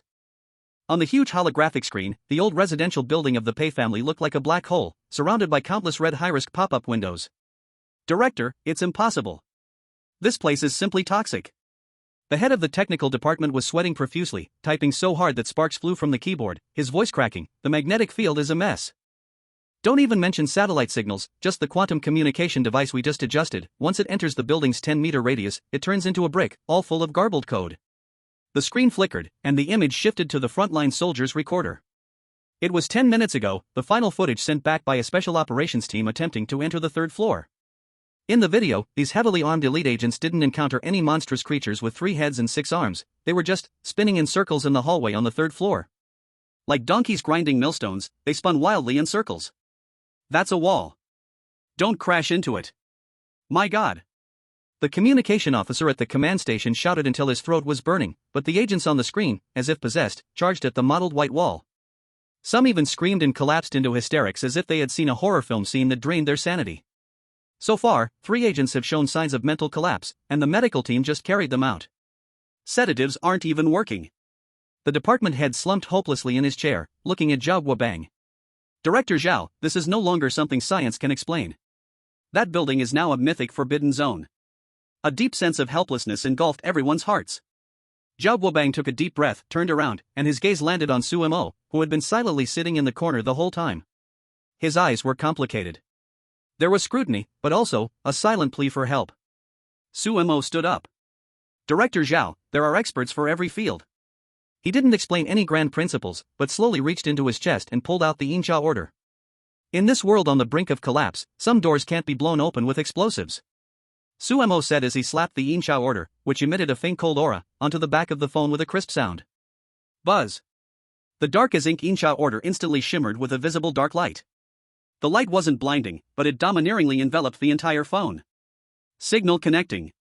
Connection successful. Without any delay, the phone screen lit up, and the speakerphone turned on. Do. A single beep sounded. The call was connected. Hello? Who's this? I'm watching TV, it's a critical moment. The voice that came from the speaker was not the expected roar of a vengeful ghost, nor some mysterious divine language, but rather a young girl's voice with a hint of complaint, accompanied by the crisp sound of crack, crack. Was she eating sunflower seeds?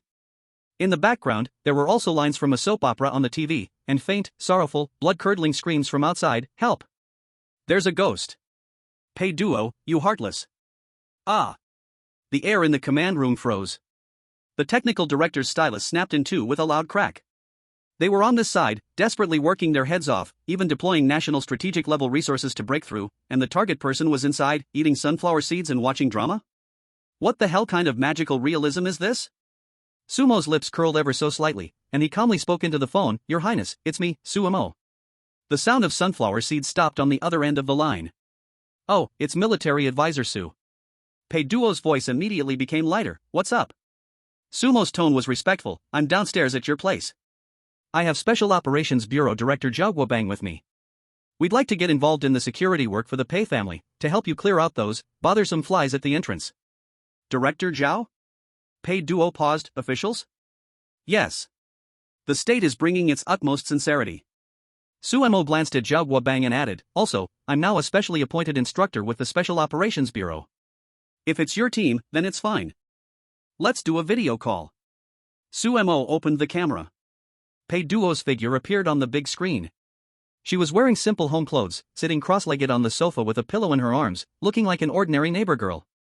But Zhao Guobang didn't dare to be the slightest bit dismissive. He straightened his collar, sat up straight, and gave a slight nod to the camera. Miss Pei, I am Zhao Guobang.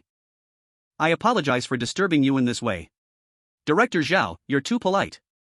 Pei Duo put down the sunflower seeds in her hand, and the casualness on her face faded slightly. In that moment, Zhao Guobang actually saw a familiar aura in her, an aura of someone who had been in a high position for a long time, someone who controlled the situation with calmness. That was the confidence left by Pei Fei. Let's not waste time with small talk. Pei Duo looked directly at the camera, her eyes clear. I know what you want, and I know what you're afraid of. Before I returned, my brother specifically gave me instructions. Upon hearing this, Sumo's finger paused as it adjusted his glasses. The main event was coming. My brother said, the underworld is not a den of bandits, we don't do forced buying and selling.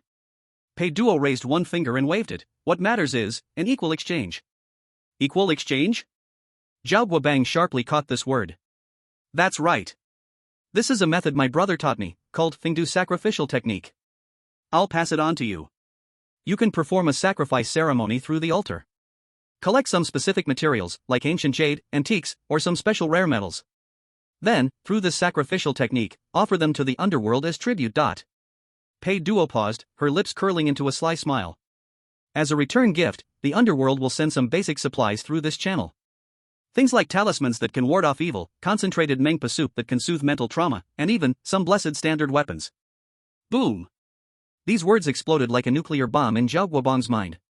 He had originally thought that the best result would be for the Pei family to accept the country's protection, and both sides would maintain a superficial peace. But he never expected that what Pei Duo brought out was actually a complete, sustainable strategic supply chain. What does this mean? It means that, in this bizarre revival era where Western gods need bloody sacrifices to deliver even a single word, Long Kingdom has an official mall that can directly exchange goods with gods. This is a weapons line. A line that could stabilize Long Kingdom even further under the unsettling shockwaves of the eerie game. Is this true? Zhao Guobang's voice trembled, his hands gripping the edge of the table tightly. I am the princess, my words are the rules of the underworld. Pei Duo slightly raised her chin, her tone carrying a hint of pride. This is called cross-border trade. Good. What a great cross-border trade. Zhao Guobang slammed the table and suddenly stood up. The anxiety in his eyes disappeared, replaced by an unprecedented decisiveness and courage. Compared to the capricious Western gods who treat humans as ants, the bureaucratic style of the Chinese underworld, businesslike and delivers upon payment, is truly a light of civilization. This is the kind of diplomacy a great nation should have. Miss Pei. No, Your Highness, the princess. Zhao Guobang saluted the camera in a standard military salute, his tone extremely serious. On behalf of the Special Operations Bureau, and even the country, I accept this cooperation. All the materials will be listed within 24 hours. As a deposit for this cooperation. Zhao Guobang turned to his secretary beside him and sternly ordered, give my orders. Immediately raise the Pei family's security level to the highest. And Zhao Guobang's gaze turned cold as iron, looking at the clownish figures still spinning in the corner of the surveillance footage. Notify the action team outside, since the channel is open, don't waste it. Those trying to attack the country's key protected targets, even those spreading rumors online and inciting public opinion. Zhao Guobang paused for a second, then uttered the charge that would define them. Arrest them all for endangering national security. Those who resist, execute on the spot. On the other end of the camera, Suemo slightly nodded, adjusting his glasses, and hung up the video. Mission complete. In the old corridor of the Pei family house in Jiang City. Ah. I can't turn anymore. I'm going to puke. Pei Dongsheng had lost all his previous arrogance by now. He was leaning against the wall, vomiting so hard that even his bile came up. The few internet celebrities were even worse, slumped on the ground, unable to even hold their phones steady, their faces covered with snot and tears. At this moment, a series of uniform, heavy, and forceful footsteps broke through the despairing fog. Thud. Thud. Thud. The fog cleared away. A team of special police officers dressed in all-black tactical gear, armed to the teeth, surged into the hallway like a black steel torrent. Help! Help! Uncle Police! Help! There's a ghost. Pei Dongsheng seemed to see a savior, scrambling and rolling towards them, trying to hug their legs. Quick! Quick, arrest Pei Duo. She's raising a ghost at home. She wants to kill her uncle.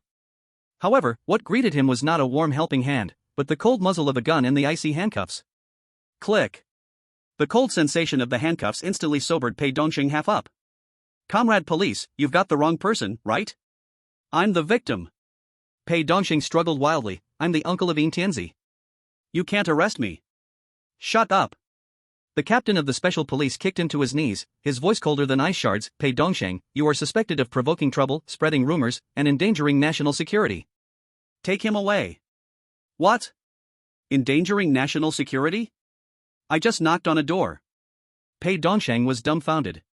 He never could have imagined that his tantrum would land him on the national heavy criminal list. And you guys. The captain's eyes swept over the internet celebrities still trembling on the ground. All live streaming equipment will be seized, and accounts will be banned across the internet. Come with us, no matter how many fans you have, you're going to spend the rest of your life in prison. No nonsense, no mediation. This was the thunderous method of the national machinery when facing strategic level targets. Inside the room, Pei Duo stood behind the curtains, watching her once invincible second uncle being dragged into a car like a dead dog. She didn't feel excited at all, and instead felt an unusual calmness inside. She lowered her head and gently stroked the black jade pendant in her hand, feeling the faint warmth coming from it. Brother, the path you've paved is really solid. Chapter 47, Cutting Off Ties of Dust and Fate. Pei Duo gently gripped the black jade pendant on her chest, silently murmuring collect, and the cold, eerie mist in the hallway seemed to respond to her call, condensing into a dark green bead in her palm. She casually tucked the bead into her hoodie pocket, just like putting in a peppermint candy. The security door slammed shut, completely isolating all the noise and filth outside. Inside the room, her parents, still shaken, were frantically packing their luggage. Inside the room, her parents, still shaken, were frantically packing their luggage, wishing they could empty the whole house. Oh my god, don't stuff it anymore, the zipper's going to burst. Pei Duo walked over, helplessly but lovingly pressing her mother's trembling hand, her tone finally revealing a hint of the childish dependence and affection expected from someone her age. Where we're going, the country's arranged it, what's not good there? You're bringing a rice cooker that's been used for 10 years, the national banquet chefs are going to be out of a job. Then what should we bring?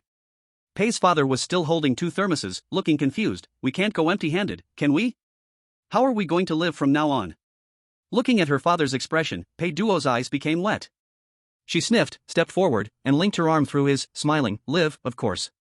And we'll live better than anyone. Pei Duo let go of her father's arm, took the faded family photo album from her mother's hands, and walked directly to the central offering table in the living room. She picked up the dark wooden memorial plaque. The spirit tablet of Sun Pei Fei. She gently wiped off a speck of dust from the plaque, her gaze soft, like she was looking at her brother who always ruffled her hair. Just bring brother with us. Pei Duo turned around and flashed a radiant smile at her parents. This was the only, and most priceless, core asset of the Pei family now. 5 minutes later. At the entrance of the old apartment building, the security line was drawn tighter than at the crime scene. The surrounding neighbors were gathered, pointing and whispering, their eyes mixed with curiosity, fear, and an uncontainable envy. Pei Duo held her mother with one hand, while tightly clutching the black memorial tablet in her other hand. For fully armed, sunglasses-wearing black-clad special forces stood in a box formation, protecting the 3 of them in the middle. The intimidating aura made even the usually gossiping Aunt Wan from next door shrink her neck. What stood out even more was the red flag car convoy by the roadside. Standing beside the lead car, Zhao Guobang adjusted his Zhongshan suit collar and quickly approached. Under the gaze of hundreds of eyes, this head of the nation's special forces actually slightly bowed, personally opened the back car door, and gently extended his hand to block the top of the door frame. Miss Pei, the elders, please be careful and watch your heads. Please get in the car. His tone was gentle, his posture humble, as if welcoming not a college sophomore, but a visiting leader. This scene happened to be caught perfectly by a face pressed against the window of a police car slowly driving away at the intersection. It was Pei Dongsheng. His face pressed against the cold car window, his features twisted and contorted from extreme shock, looking like a mutated toad pressed against the glass. A red flag car convoy. The director opens the door. Special forces escorting them. Pei Dongsheng's mind exploded with a loud bang. He had originally thought Pei Duo was just someone who had gained a little bit of illicit wealth in the side business, and that with some tantrums, he could always get a piece of the pie. But now he understood, he had just been waving a plastic hammer at a towering mountain. This wasn't about money at all. This was about unfathomable power. It was the chasm of class. If he had come to congratulate sincerely, if in the past 2 years he had acted a little more like a human being toward his elder brother's family, then wouldn't the one sitting in the red flag car enjoying the treatment of a state guest be him as well? That was a wealth that could talk to the state. Ah! A wave of bone-deep regret surged to his head, and Pei Dongqing suddenly slammed his head against the car window, letting out a wail like a pig being slaughtered. Inside the red flag car, the soundproof glass completely isolated the outside noise. Pei Duo looked through the one-way glass for the last time at the old, shabby neighborhood where she had lived for 20 years. Her heart was filled with relief. She lowered her head and gently rubbed the memorial tablet in her arms, silently repeating in her heart, "Brother, our parents, I've protected them." In the western suburbs of Jiangcheng, at Yinding Manor. This was the highest level of safe house set up by the state to house special talents, with defense levels comparable to a nuclear weapons facility. The convoy entered deeper into the manor, where Pei's parents were respectfully escorted by the butler to the main building to rest. The elderly couple, looking at the palace-like house, felt their calves cramping, but they straightened their backs, not wanting to embarrass their children. After settling her parents, Pei Duo moved to the other side of the lawn, under a sunshade. Suemo had changed into a casual linen shirt, casually crossing his legs while swiping on a tablet, still pushing up his glasses with that gentlemanly yet rebellious gesture. However, not far away, the Special Forces training ground had a tense atmosphere. Or rather, it was a one-sided crushing. "Is this your limit?" Lin Sa, dressed in tight black training gear, tied up her long hair with one hand, looking like a leopard ready to pounce after warming up. She stood in the center of the field, surrounded by 7 or 8 burly men lying in all directions. These were the elite sword team warriors from the Special Forces Bureau, but now, they all looked disheveled and defeated. One captain, still able to stand, glared with resentment, gritted his teeth, and let out a low growl, charging again like a tank, delivering a military punch capable of breaking wood straight for Lin Sa's face. Lin Sa didn't even take a defensive stance. Her body twisted into an inhuman angle, like a snake with no bones. In an instant, she was in the other's arms. "Get down." Lin Sa's delicate fingers touched the strong man's wrist, seemingly giving a light flick. Boom! The soldier king felt the world spin, as if a crane had lifted him, and with a loud thud, he crashed heavily onto a specially made shockproof mat. The dozens of special police officers around watched in disbelief, their eyes nearly popping out. "Is this a capture? This is too unscientific. That's a 200-pound muscle man, and this girl doesn't even seem to have thighs as thick as his. How did she do it?" Lin Sa clapped her hands, disdainfully shaking her arms, and said to Zhao Guobang and the dazed special police with a calm tone. "On Mount Luofeng, gravity is 3 times stronger than here. You guys are too light. All right, Lin Sa, stop bullying the honest ones, come over here quickly." Under the sunshade, Pei Duo, chewing on a straw, mumbled vaguely, "General Su is calling for a meeting, the division of spoils is starting. This is the life money from that old vampire, we need to discuss it." Hearing division of spoils, Lin Sa's cool demeanor instantly shattered, and she appeared at the table in a flash. On the table were 3 black and gold treasure chests, emitting a faint scent of blood. Although Pei Duo was curious, she knew her place and stepped aside, casually grabbing a handful of sunflower seeds, looking like, "I'm just the lucky mascot, you all go ahead." "Then I won't be polite." Suemo pushed up his glasses, and with a light tap of his fingertip on the first chest. Inside the chest lay a pair of jagged fangs, about half a foot long, clear as rubies. S-grade material, the fangs of the vampire progenitor. Suemo merely glanced at them, and precise data analysis immediately appeared in his mind, extremely hard, and carries a blood poison curse. Wounds inflicted by it cannot heal, and there is an additional critical hit bonus to spirits. He turned to Lin Sa, pushing the chest towards her. "Lin Sa, your attack method is more close combat, explosive. Take this to the Special Equipment Department at the Bureau of Special Forces, let them craft 2 daggers out of it. Combined with your ghost steps, your killing power will double." Lin Sa's eyes lit up, and she quickly took it, caressing the terrifying fangs as if reluctant to let go. "Good stuff. This killing aura is even fiercer than an S-grade ghost." Then came the second chest. Inside was a scroll, shimmering with a void-like fluctuation. "Kane's Shelter, a one-time use item." Suemo looked at the description, his brow slightly raised. "Crushing it grants 3 seconds of absolute invincibility, immune to all physical and magical damage."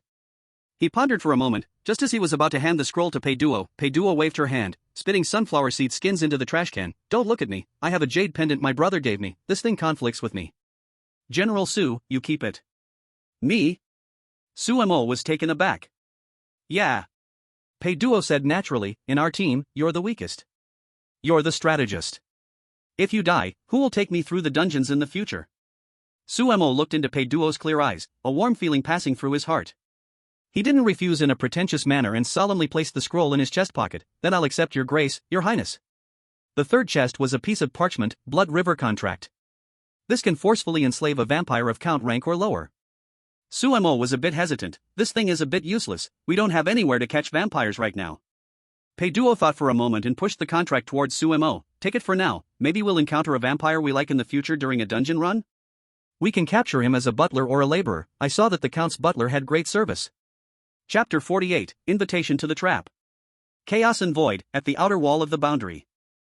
There was no sunlight here, only eternal grey mist and suffocating silence. Two massive figures were lurking in the chaotic air currents. The one on the left was over 100 feet tall, his body hanging with still dripping fresh human skin.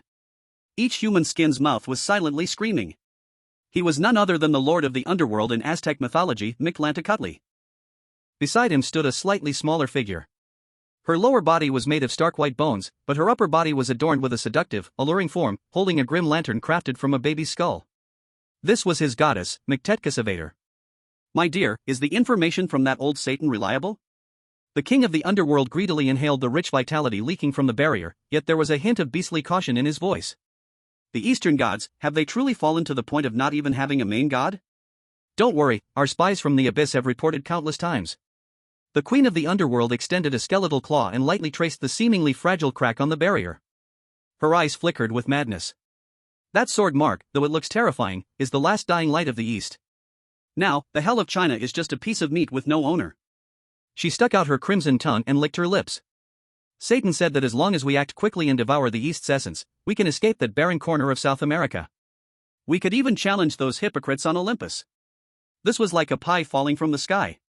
For the Aztecs, long ostracized by the mainstream gods, this was a once-in-a-lifetime opportunity to turn things around. Then what are we waiting for? Let's feast. The king of the underworld grinned savagely, no longer hesitating. His massive body slammed into the barrier, like a meteor falling to the earth. Boom! The already shaky barrier, under the full force of a main god's impact, turned out to be fragile and instantly shattered into a massive gap. Charge in! Kill them all! Take everything! Devour everything! The two gods, leading tens of thousands of undead soldiers, surged forward like a black, filthy flood, driven by wildness and greed, madly invading the territory of the eastern underworld. However, the chaos they had anticipated never came. There were no panicking souls, no weak, fragile defenses. The moment they crossed the barrier, the thick fog that had surrounded them suddenly retreated to the sides, like a curtain being drawn. What appeared before their eyes were neatly aligned, already positioned, and full of killing intent, a formation of 100,000 ghost soldiers. The black clouds pressed down on the city, and it was eerily silent. The disciplined, murderous atmosphere was on an entirely different level compared to the Aztecs' chaotic, barbaric charge. At the forefront of the formation stood a young man in a black robe, hands behind his back, his feet resting on a massive black dragon made of 9 hells cold iron, stretching 1,000 feet. In his hand was a cup of unfinished tea, as he looked at the invading prey, as though it were simply 2 plates of hard dishes just served at the table. His eyes were not filled with anger but with a chilling indifference that made even gods feel uneasy, and a slight sense of relief that hadn't waited too long. Not bad, not too slow. Pei Fei spoke lightly. His voice was not loud, yet it rippled through the void, precisely reaching the ears of every undead. Is this a trap? The king of the underworld's heart skipped a beat. This was not some leaderless land at all. It was clearly a giant abyssal mouth that had already opened, waiting for them to jump in. Retreat! Quickly, retreat! That liar Satan! The king of the underworld reacted quickly, instinctively attempting to pull back. At that moment, a piercing, desperate divine message broke through endless spatial dimensions and exploded in his mind. It was the desperate scream of the high priest in the red robe left behind in the godly kingdom, the background filled with the thunderous collapse of countless temples. My lord! The abyss, the abyssal demons have invaded. Satan! It's Satan! That devil is gnawing at the roots of our divine kingdom. We must defend Puff! The voice suddenly cut off, leaving only the chilling sound of chewing, and the sickening crack of hooves crushing bones. Satan! Michelin-star let out an earth-shattering roar, shaking the void. You despicable bastard! How dare you steal from us? He finally understood. What Eastern decline, what leaderless fat meat, it was all lies spun by that old goat. Satan didn't just want to use the Eastern people's blade to kill them. Take advantage of their full mobilization and swallow their lair. Ahead lies the Eastern underworld, already sharpening its knives, and behind, the abyssal demons are frantically looting. This isn't hunting. This is a slaughterhouse targeting the Aztec gods. It's over, all over. The madness in the queen of the underworld's eyes instantly turned to despair. Don't panic. As long as we break out, As long as our divine essence remains. The king of the underworld is a tough character too, instantly realizing the inevitability of their death. Pei Fei's stance makes it impossible for them to escape, and if the divine kingdom falls, they are like rootsless weeds. Fight back. Kill our way out. Fight? Pei Fei stood on the dragon's head, casually raising his right hand. The emperor's sword hadn't even been drawn, but he pressed downward as if swatting at flies. If it were the outside world, I might still need to exert some effort. But since we've entered the projection range of Mount Luofeng, the rules here will be rewritten by me. Get down. Chapter 49, The Eve of the Divine War, The Hunt. Buzz. A towering shadow of a black mountain appeared out of nowhere, floating in the void. It was the manifestation of the underworld's authority, the projection of Mount Luofeng. The terrifying gravitational pressure that suppressed the heavens and controlled all ghosts instantly caused the massive form of the king of the underworld to sink heavily. Crack. Crack. The sound of bones cracking, sharp and nauseating, filled the air. His knees, capable of crushing mountains and rivers, bent against the void. No. I am the god of death. I am the supreme god. You, an Eastern brat who hasn't even weaned yet, dare make me kneel? The desperate situation awakened the ferocity of this ancient savage god. Michelin-star suddenly turned his head, looking at the queen of the underworld beside him, and in his eyes, burning with ghostly flames, there was a flash of resolute love, a beast's instinct to protect its mate before death. Go! Take the divine essence and return to the divine kingdom. No matter the cost, we must not let the Aztec legacy be severed. Boom! Before his words even ended, thousands of human skins on the king of the underworld's body ignited at once. He was burning divine blood, burning his essence, even igniting his own soul. A colossal giant made entirely of bone and white divine fire, towering 10,000 feet, rose from the ground. Its destructive aura briefly resisted the suppression of Mount Luofeng. Get away! The bone giant roared, charging toward Pei Fei recklessly, attempting to tear open a gap for his wife to escape. This desperate struggle truly was terrifying. Even the 100,000 soldiers below were slightly shaken by this divine power. But Pei Fei, standing on the dragon's head, didn't even twitch his clothes. Pei Fei looked at the giant bone man crashing down like a meteor, then his eyes suddenly turned cold. Playing with bones? You think you can play with bones in front of the underworld? Pei Fei's right hand closed as if grasping something. Crack! That seemingly unstoppable giant of white bones suddenly froze midair. In the void, it was as though an invisible hand of rules gripped tightly around its throat. The so-called burning of divine essence, the so-called desperate struggle, was as laughable as a child swinging a wooden sword at a tank when faced with absolute suppression of status. Kneel. Pei Fei flipped his hand with an indifferent tone. Boom! The towering white bone giant let out a scream of utter despair, its knees, burning with divine fire, crashing heavily into the void. The divine fire dissipated, and bone fragments flew everywhere. A Western supreme god was forcibly made to kneel outside the gates of the Eastern kingdom, like a wild dog with its spine broken. Don't look back. Go! The suppressed king of the underworld was still screaming. He wanted to detonate the remaining divine essence in his body, taking the world down with him. Pei Fei chuckled lightly, flicking his left thumb against the sword's guard. Clang! The emperor's sword came out of its sheath by an inch. A faint swordlight, not dazzling but containing the laws of reincarnation and end, swept through the void like an invisible thread. Splat! The king of the underworld's massive white bone skull. Without warning, it rolled down. The violent divine power within him, as turbulent as boiling water, seemed to hit the pause button the moment the swordlight swept across, even the self-destruct command was forcibly cut off. Collect! Pei Fei's 5 fingers curled like claws, and with a sharp pull through the air. A still beating, jet-black crystal, radiating the intense aura of the law of death, along with the soul of the king of the underworld that hadn't yet dissipated, was forcibly pulled out and sealed into a soul-sealing jade that had already been prepared. The entire process flowed like a gentle stream. A generation of the main gods thus fell. Pei Fei weighed the soul-sealing jade in his hand, nodding in satisfaction. Not bad, the quality is good. No! The queen of the underworld, who had just torn open the spatial crack to escape, turned back to see her husband's head being severed by the emperor's sword and his soul sealed, letting out a shrill scream of extreme sorrow. Her seductive eyes now flowed with blood tears, filled with resentment. She stared fiercely at Pei Fei's figure, as if wanting to carve it into the depths of her soul. But she did not stop.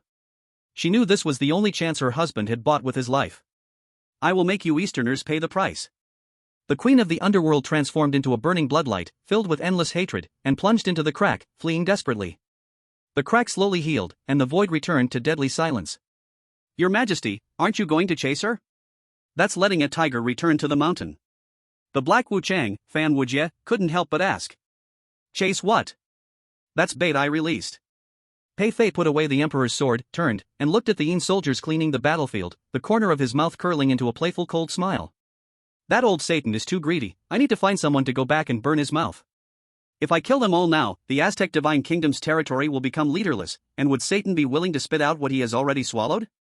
Pei Fei's eyes glimmered with sharp light, but this woman will return, and for revenge, she will definitely use that thing. What I want is not half of the Divine Kingdom. Pei Fei stretched out his hand and fiercely clenched it in the air, exuding an overwhelming aura. I want it all. Aztec Divine Kingdom. Once, this place was a holy land paved with gold and flowing with blood. But now, only broken walls and ruins remained. The queen of the underworld, Michelin-star, fell miserably on the ruins of the temple. What she saw were abyssal demons flying in the sky. The souls of those who once worshipped them were now being devoured by the demons, letting out desperate cries. The boundary wall of the Divine Kingdom had been shattered, and most of the territory was covered by the sulphurous fire of the abyss. Her home was gone. Her husband was dead. The inheritance was broken. Satan. Easterners. The queen of the underworld knelt before the shattered divine throne, her nails digging deep into the stone, blood tears flowing. She knew that with the remaining scraps of her army, they couldn't stop Satan's assimilation, let alone seek revenge from that terrifying Eastern emperor. She was a complete loser. Since you won't leave me a way to live, then no one will live. The queen of the underworld slowly stood up, and in her eyes, which were once full of seductive charm, now only remained a chilling deathly stillness. She took out an ancient human skin scroll from her bosom. It was the ultimate trump card given to every mythological system by the horrific game system, a forbidden switch that all gods dreaded to touch. Once activated, only one mythological system would remain between two. In the name of the last main god of Aztec.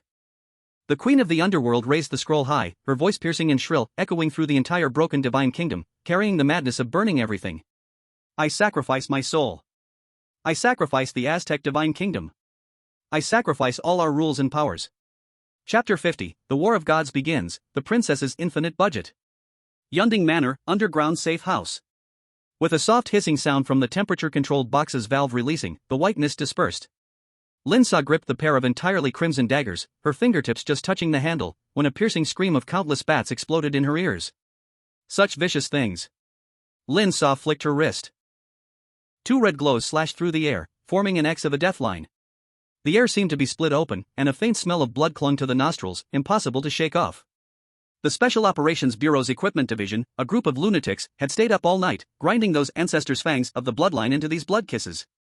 No guards, no decorations, just pure, ultimate lethality.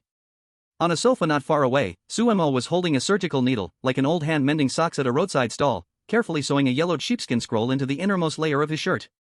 That was Kane's protection, the 3-second real man moment.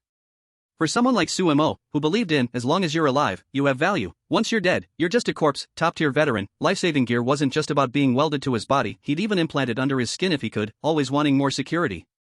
Sue, can you stop stitching it like a patch? Pei Duo sat cross-legged on the carpet, still holding a special caramel melon seed pack, munching away happily. Anyone who doesn't know would think the underworld is in a financial crisis, can't even afford decent clothes. Your Highness, this is tactical concealment, and more importantly, respect for life. Suemo didn't even look up, biting off the thread, casually pushing his gold-rimmed glasses back up the bridge of his nose. Lin Sa is the knife, I am the shield, and as for you. He raised his head, his gaze sweeping over Pei Duo's left hand, which seemed casual but had the knuckles turned slightly white from the force of gripping the black jade pendant. You are the flag bearer. Pei Duo froze for a moment, about to fire back with a witty remark, when the independent alarm system of the Cloud Top Manor, supposedly capable of withstanding nuclear strikes, suddenly exploded without warning. Woo! The sound didn't have the crispness of a usual air raid siren, but instead, it was like the wailing of some giant sea creature before its death, cold and creepy, piercing deep into the bones. The red light flashed violently, and the entire safe house was instantly transformed into a darkroom for photo development. Enemy attack? Lin Sa sprang up, muscle memory faster than the brain, with the blood kiss across his chest, his whole body instantly tense like a bowstring pulled tight. No! Suemo jumped to his feet, his face ashen. The air has changed. The once fresh ventilation system had failed, replaced by a nauseatingly strong smell, rotting sweet floral fragrance, mixed with the sharp stench of sulfur. That was the smell of marigold, the flower of death. The countdown on their wrists hadn't reached 0, but the holographic interface in front of them popped up like it had been infected by a virus. This time, the interface was no longer the cold, deep blue. The view was violently torn in two. On the left, there was the grim, eerie green of the underworld, on the right, the burning crimson of hell. The two colors clashed like battling beasts, frantically tearing at and eroding each other's borders. Warning! Warning! High-dimensional rules forcibly overridden. Reconstructing base logic. The square characters on the screen began to twitch wildly, as if alive, undergoing a horrifying transformation. The original system font was now covered in crawling green underworld hieroglyphs and bright red Aztec god symbols. The garbled characters flooded the screen like a waterfall. Sumo's eyes locked onto the twisted symbols, his brain working overtime, cold sweat dripping down his face. It's not a bug. Sumo's voice was hoarse, as if he had swallowed a handful of sand. This is two mythological systems borrowing the shell of a game, and they're starting a war. Zzzzz. With the sound of electricity sizzling, a line of bloodied characters, oozing a murderous aura, forcibly froze on the large screen. Mythological instance, Michelin's Day of the Dead. Background: the Aztec queen of the underworld uses the divine kingdom as a sacrifice, launching her revenge on the eastern underworld. Standard protective mechanisms have been melted down, only S-class or above players and the chosen ones are forced to enter. Sacrifice the divine kingdom. Lin Sa sucked in a cold breath, his scalp tingling. She wants to drag us all down with her. Buzz. The black jade pendant that had been silent for a long time on Pei Duo's chest suddenly became scalding hot, like a branding iron. A familiar black mist erupted from it, spreading wildly. A domineering black absolute domain stretched out in the red and green intertwined vision. Duo. Pei Fei's voice came. Gone was the usual laziness and teasing, replaced only by a gravity and chilling intent that seemed capable of crushing the sky. Listen, time is running out. That crazy woman blew up her own divine kingdom, and now she wants to drag you into it. Pei Duo's fingers, gripping the jade pendant, tightened instantly, her nails nearly digging into her flesh. Brother, where are you? Brother is outside, tearing down her old home. Pei Fei spoke quickly, the faint sound of collapsing city walls echoing in the background, but this time, it's different. This is a deadlock of rules she traded with the collapse of her divine essence, and even I am temporarily blocked outside. This time, I can't protect you like before. Inside the safe house, there was a deathly silence, only the alarm still echoing mournfully. Even Sumo's heart sank to the bottom. Without the absolute military power of the Yin Tianzi, facing a mad western chief god, could they, these mere ants, withstand a single step from her? At this moment, Pei Fei's tone shifted, exuding a domineering air that looked down on the world. But Duo, remember, the Fingdu sacrifice technique channel is based on the original law, and no one can sever it. From now on, the entire treasury of the underworld is open to you. The black jade pendant trembled violently, as if transmitting a heavy, overwhelming authority capable of crushing mountains. The situation inside is unclear, so I can't judge what you need. Therefore, this time, it's up to you to decide.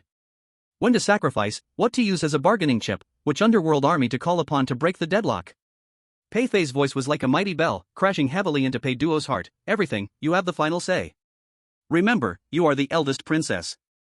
In that instance, you are the will of the underworld. The voice suddenly stopped. Pei Duo lowered her head, looking at the gradually cooling black jade in her hand. Sumo and Lin Sa exchanged a glance, both seeing the worry in each other's eyes. To have a sophomore girl, still not even graduated, command a divine-level battle resource allocation? The pressure, it seemed, would be heavier than Mount Tai. Sister Lin Sa. Pei Duo suddenly spoke, her voice disturbingly calm. Here. Lin Sa instinctively responded, her muscles tensed. Put away that bag of sunflower seeds. Pei Duo raised her head, solemnly placing the unfinished bag of sunflower seeds on the table. In her once clear, innocent eyes, there was now a hint of dignity that made one afraid to meet her gaze. It was the aura nurtured by years of soaking in imperial power, deeply influenced by it. She kept the jade pendant close and gently patted her chest.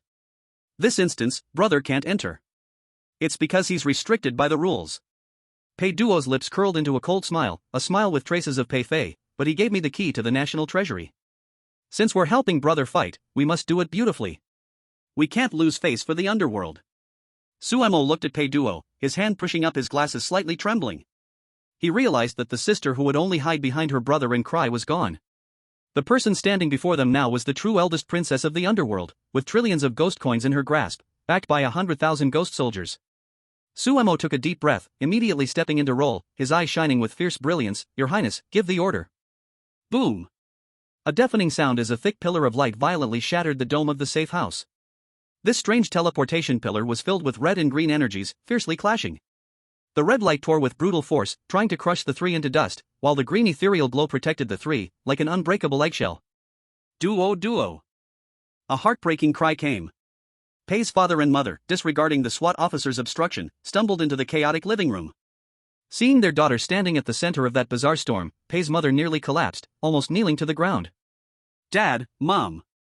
Pei Duo did not turn around, her back facing her parents, her voice slightly broken amidst the howling wind. Her resolve was unusually firm. Don't be afraid. I'll be back soon. She turned around and, through the thin barrier of life and death, flashed a brilliant smile at the two elders, as carefree as if she were returning home after school. Let's go. Pei Duo muttered lowly. The three of them stood back to back, Lin Sa with her knife, Suemo forming a seal, and Pei Duo holding the jade at the center. They were like rocks firmly stuck in place amid a raging storm, allowing the intertwining red and green light to swallow their figures. The countdown reached 0. In the last second before they disappeared completely, Pei Duo lifted her head, her gaze piercing through the light column, staring directly at the faint, blood-red giant eye in the void, filled with resentment and greed. She felt no fear whatsoever. That gaze was like that of an experienced hunter, watching a beast that had willingly jumped into its trap. Chapter 51, Bro, do you want the body or not? The weightlessness lasted only 3 seconds. Bang! Hard. Cold. It felt like slamming straight into the cold metal slab of a morgue. The three of them crashed to the ground, not even having time to scream before their faces were covered by the black wind. This wind was unreasonable, silent, yet like countless dull knives, sawing into their bones. Hiss. As soon as she hit the ground, Lin Sa let out a muffled grunt and knelt down. Her usually cold, alluring face turned as pale as death, and a layer of grayish-white frost had formed on her eyebrows. Instinctively, she pulled out her pair of S-rank deadly knives, Blood Kiss. Normally exuding a deadly aura, at that moment, in the eerie black wind, they seemed like a chihuahua facing its natural enemy, the red glow trembling fiercely, about to go out. This wind isn't right, it's gnawing at my bones. Lin Sa's teeth chattered as her entire body uncontrollably shook like a sieve. Just as the coldness was about to freeze the three of them into ice statues, the seemingly ordinary black jade pendant on Pei Duo's chest trembled slightly, as if waking up, annoyed. Buzz. A soft circle of black light spread from Pei Duo, forming a translucent air-conditioned room with a 3-meter diameter. The wind, strong enough to crack rocks, slammed into the protective shield and could not move an inch. Inside the shield, the temperature immediately began to rise. Suemo gasped for air, the intense pain that felt like his brain was about to freeze finally subsided. He pushed up the non-existent glasses on his nose and quickly scanned the surroundings with the light from the jade pendant. Beneath their feet was a shiny obsidian floor, stretching all the way to the farthest point of their sight. In the far distance, towering, pale mountain ranges stood. Upon closer inspection, they weren't mountains at all, they were countless massive leg bones and rib bones stacked into a chaotic burial ground. This is Michelin. Sumo's voice was dry, his brain rapidly processing the information, the 9th level of Aztec mythology, the final resting place for the dead, the frozen hell. As he spoke, he instinctively reached for his waist pouch to grab the emergency spray. In the next second, Suemo froze. His hand passed straight through the pouch, grabbing only air. It was like it had glitched through. Sumo's eyelids twitched sharply, and he turned his head, hissing, Lin Sa. Cut your finger. Hurry.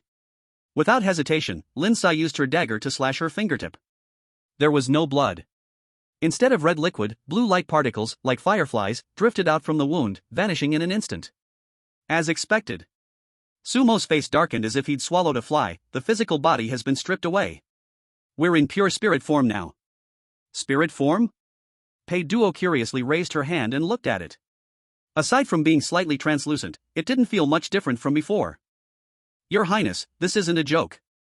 Suemo pointed to the black wind outside, this is flesh-cutting wind, specifically targeting souls. If it weren't for your jade pendant, Lin Sa would have already been deleted and recreated.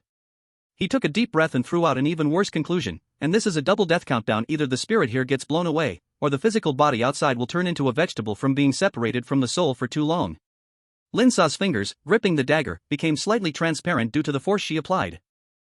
But her gaze turned harsh. Since there's no way back, let's kill our way through. Lin Sa pointed ahead at a huge shadow, there's a shelter over there, let's head over.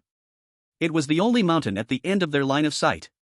To escape the wind, the three of them ran toward the shadow, feeling more pressure with each step. The sense of oppression felt like a hydraulic press falling from the sky, making Suemo and Lin Sa's knees creak under the weight. By the time they reached the base of that shadow, their legs gave way, almost causing them to kneel on the spot. What the hell was this, if not a mountain? In the faint light of the jade pendant, the three of them finally saw the full shape of the thing. It was a corpse. A corpse towering to the sky, dressed in tattered white bone armor, kneeling on the ground like a god's body. Even though it was long dead, that massive body still exuded a terrifying divine might, and the residual aura alone made Suemo feel like his soul was being crushed. This is Suemo strained to lift his head, his gaze following the skyscraper like shin bone upwards.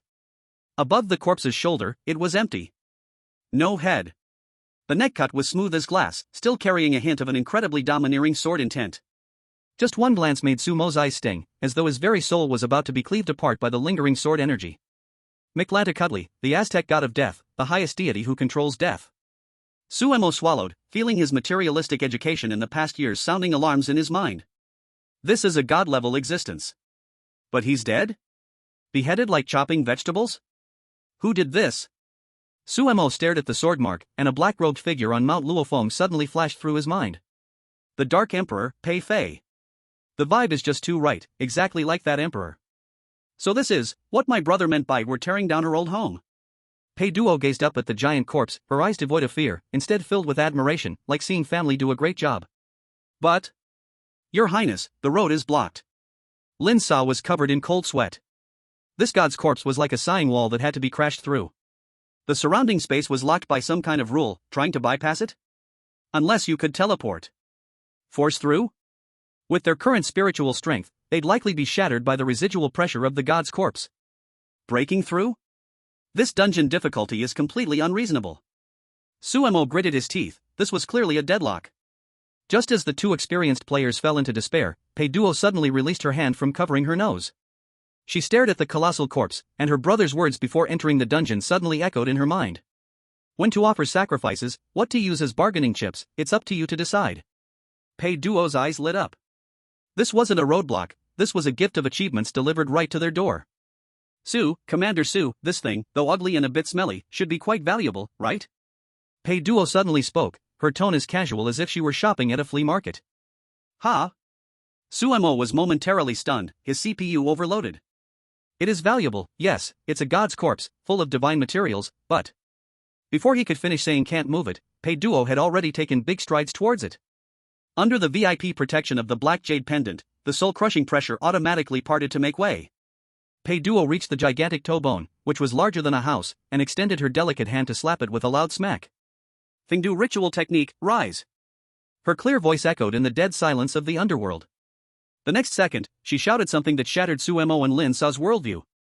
Bro! There's a big guy blocking the way, I can't move it, do you want it? Boom! As soon as she finished speaking, the black jade pendant in her hand erupted with a beam of dark light that pierced through heaven and earth. The previously dead ninth level of hell trembled violently, as if some supreme existence had been connected by this takeout order call. In the depths of the void, crossing countless dimensional barriers, a faint yet regal and lazy laugh echoed clearly in the ears of the three. So the body has returned to the divine kingdom, it's allowed. The towering divine corpse that had filled Lin Sa and Suemo with despair, suddenly had the surrounding space crack like a shattered mirror, and a huge black vortex appeared out of nowhere, resembling a giant mouth of the abyss.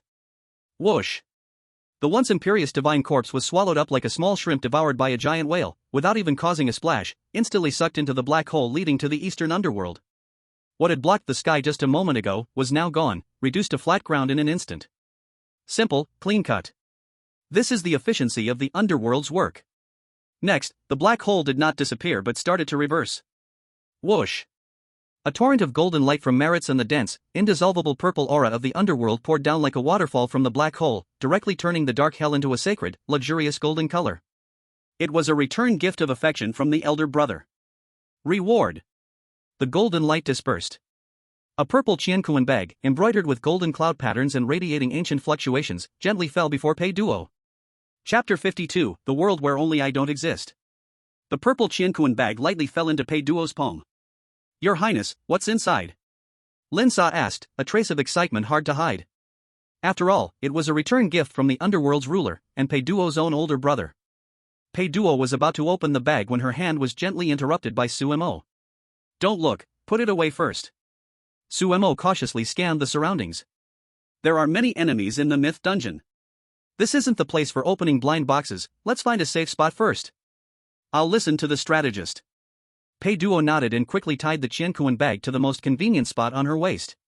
After the divine corpse was physically transported, a deep obsidian passage was revealed. The three of them walked along the passage, and soon, they reached the end where there was a massive stone hall used for rituals. At the center of the hall stood a closed stone door, in front of which stood a small team of 7. These people were well equipped, clearly seasoned veterans from S-class dungeons. The leader was a middle-aged man, wearing a jacket with a thick, honest face. Hearing their footsteps, the middle-aged man suddenly turned around, instinctively raising his fog grenade launcher. But as he felt the murderous aura emanating from Lin Sa, his pupils contracted, and he lowered his gun, his face breaking into a warm smile. "Oh, I didn't expect friends to follow us." The middle-aged man quickly walked up, acting as if he were familiar with them. "I'm Old Ghost. You guys look unfamiliar. Were you dragged in too?" Suemo stood calmly in front of Pei Duo. "Suemo. This is my teammate. What's going on with this door?" "This is a keepsake door. Old Ghost pointed at an ancient film camera embedded above the stone door. "The Aztecs believe that death is not the end, but forgetting is, so someone needs to press the shutter and take a photo to open the door." He paused and glanced over Pei Duo, quickly averting his gaze. "We just figured this out from some clues we found and we're about to organize everyone to take the photo. Since you guys arrived, shall we do it together?" Suemo narrowed his eyes and scanned the camera. The rule sounded simple, but in a place like this, the simpler something seemed, the more dangerous it was. His instincts told him that things weren't as simple as they seemed. But in such high-level dungeons, intelligence was key, so there was no need to act rashly. "Then, I'll have to trouble Old Ghost to lead the way," Suemo said lightly. Just as Old Ghost called for everyone to line up, a low growl suddenly came from the shadows of the stone hall. "Desecrator, die!" A burly man with dark skin, his bare torso covered in painted oil, jumped out from the darkness. He had vibrant feather totems stuck to his back, his eyes rolled back, and he wielded a staff embedded with a black obsidian blade. "It's an Aztec chosen one." Old Ghost's face turned pale. "Alert! His undead hounds bite with poison." Before the words even finished, the shadows beneath the chosen one erupted. 3 undead hounds roared and charged out, their foul stench filling the air. The 6 team members behind the Old Ghost instantly took up defensive stances, clearly having suffered from these creatures before. The Old Ghost stepped back, his peripheral vision fixed firmly on Suemo and the other 2. He was waiting for these 3 newcomers to be cannon fodder, testing the waters. "Poof." Lin Sa glanced at the oncoming hounds, her nose wrinkling from the stench, yet she didn't even pull out her dagger. She took a step forward, and her right wrist flicked sharply. Whoosh! A pitch-black, ink-like soul-binding chain shot out of her sleeve like a venomous snake, striking the hounds instantly. The 3 undead hounds didn't even have time to scream before the chain pierced their skulls, killing them instantly. The chain's momentum didn't falter, leaving a shadow in the air before it struck the chosen one in the chest. Wham! The chosen one was sent flying like a mosquito struck by a fly swatter, crashing into the stone wall with a deep dent in his chest. He fell unconscious on impact. One strike, and the place was cleared. The whole room fell silent. The Old Ghost froze in place, his eyes nearly popping out of his head. Those undead hounds were empowered by divine strength. Monsters that even bullets couldn't pierce, and they were taken down by a single chain like chickens? Who is this godlike person? The Old Ghost screamed in his mind, but what followed was an even deeper, bone-chilling coldness. And the worst part? There were still 2 others who hadn't even made a move. This team was too strong. With them around, his plans. The Old Ghost lowered his head, a cold, sinister calculation flashing in his eyes. When he looked up again, his face was full of gratefulness, as if he had just survived a disaster. Incredible. Great one. Let's hurry and take a picture and leave.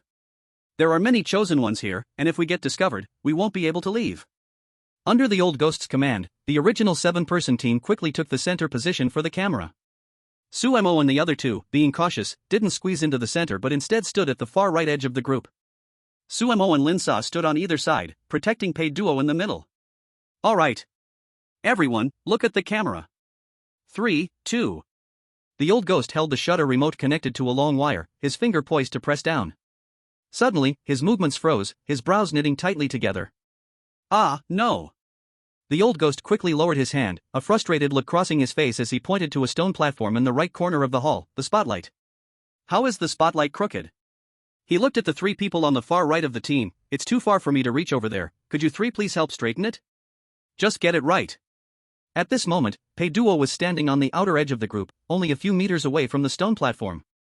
It sounded like a very reasonable request. I'll go. Pei Duo didn't think much of it. With the black jade pendant protecting her, she wasn't afraid of traps, even if the platform had one. Sumo's brow twitched slightly, just about to speak up and say wait, but Pei Duo, eager to save time, had already stepped out of the formation. Thanks. Just straighten it, the Old Ghost shouted with gratitude. Pei Duo turned her back, heading toward the platform. Just as she took 5 or 6 steps, the look of gratitude on the Old Ghost's face vanished without a trace. He hadn't been waiting for her to straighten any mirror. His finger hesitated for not even a moment before it pressed down firmly on the remote in his hand. Click. A blinding magnesium light flashed, turning the stone hall an eerie white. Sumo's pupils constricted. Something's wrong. The sudden sense of danger made him instinctively reach out to pull Pei Duo back, but the light had already consumed everything. In the shifting lights and shadows, the figures of everyone except Pei Duo were frozen on film. Buzz. A wave of distortion, like a tsunami, swept through the room. Sumo's mind went blank for a moment. A few seconds later, the light dissipated. Sumo quickly gathered his thoughts. There were 9 people in this team.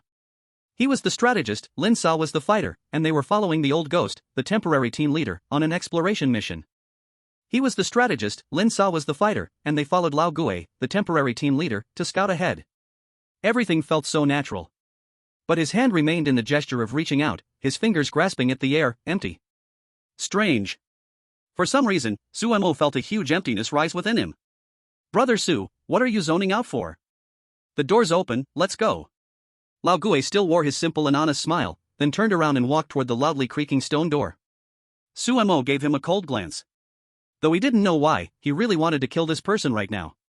Let's go. Sumo suppressed the odd feeling in his chest and walked in with Lin Sa through the stone door. In the corner. Pei Duo heard the sound of the shutter and suddenly turned around. Is it ready? I haven't. Her words stuck in her throat. The stone door, which had been tightly closed, was now wide open, and Lao Gui led the team through the opening. Sumo and Lin Sa, expressionless, walked in the middle of the group.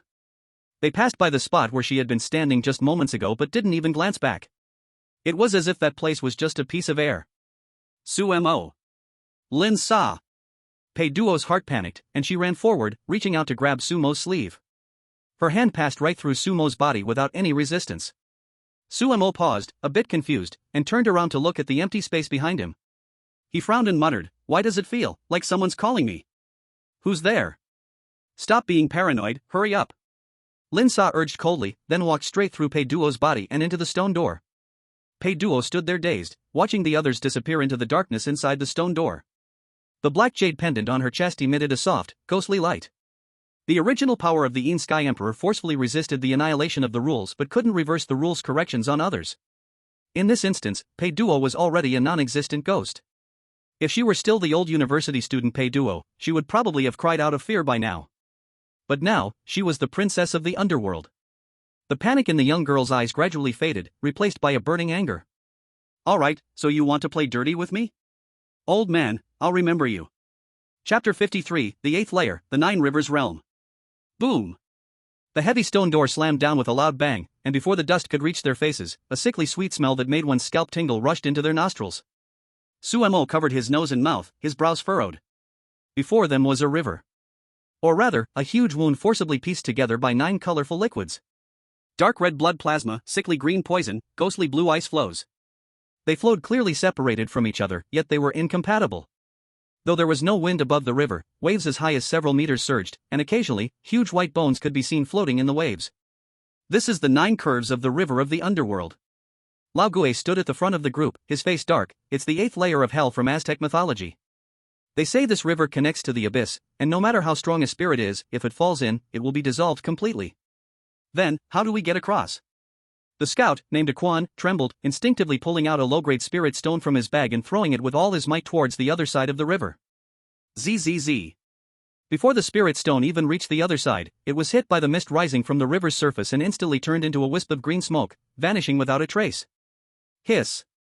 The sound of people inhaling cold air rose one after another.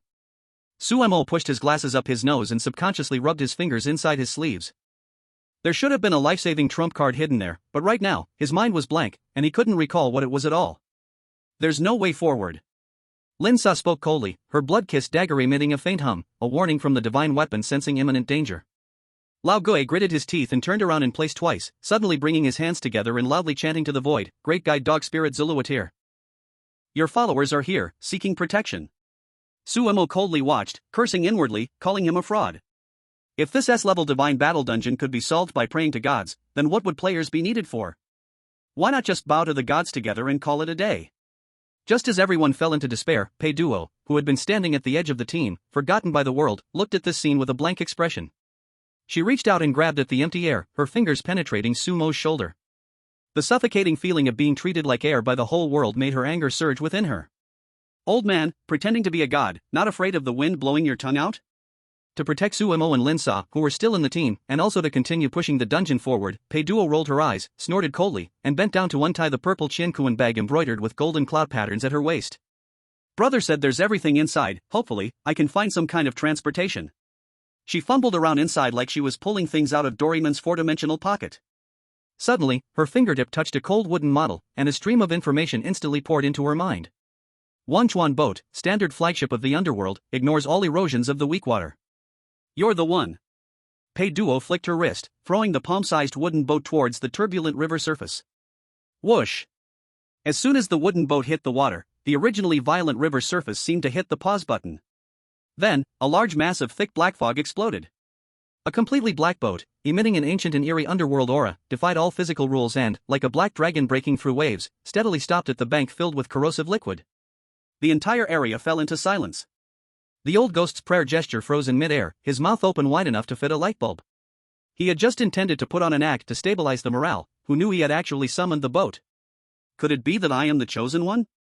This. Akun stammered, pointing at the boat's body. Old ghost, this boat looks a bit familiar, why are there so many oriental patterns? The old ghost reacted quickly, his old face turning red before quickly returning to normal, showing a fanatical expression. Shallow. This is a divine miracle. Do you understand what a divine miracle is?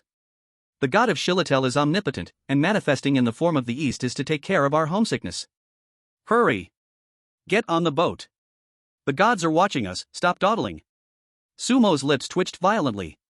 The excuse is so ridiculous, even the punctuation marks are full of deception. The Aztec god specially made a black boat to take care of the Easterners? Why don't you say he can sing Peking opera too? And this situation, clearly I've never seen it before, why does it feel so familiar? But right now, there was no other choice, so everyone had no choice but to grit their teeth and get on the boat. Pei Duo swaggered behind Suemo, stepping onto this private boat that originally belonged to her. The boat sailed into the river. The first stretch was a scarlet blood river, thick like boiling tomato soup. The bloodstained smell in the air was so intense it almost stung the eyes. Is this boat really okay? I feel like it's shaking. One team member held tightly onto the boat's edge, his face whiter than paper. Before he finished speaking. Bang! Bang! Bang! The bottom of the boat suddenly emitted a series of heavy banging sounds, and the entire boat violently rocked. There's something in the water. Get ready for battle. Linsa shouted sharply, slashing downward with a dagger. Countless dark red leeches, about the size of a wrist and covered in barbs, were tightly attached to the boat's body. Their flower-like mouths opened wide, gnawing frantically on the boat planks. It's the soul-hungry leeches. They're sucking the boat's spiritual energy, the old ghost shouted in shock. Hurry, attack. If the boat sinks, we all die. Everyone frantically threw out various talismans and items, fireballs, ice spikes flying all around, but against the endless tide of leeches, these attacks were nothing but a tickle for them. Suemo pinched a scalpel between his fingers, precisely nailing a leech that jumped onto the boat, but his face grew more and more grim. Too many. Can't kill them all. Seeing the cold sweat seeping out from the corner of Sumo's forehead, Pei Duo, in an invisible state, let out a sigh. Really, oh you people. She once again reached her hand into the Qin Shi Huang bag and took out a simple yellow gourd sealed with a paper talisman. Yellow spring gourd, inside contains the water from the source of the yellow spring, can wash away sins, dissolve evil spirits. Go die, disgusting thing.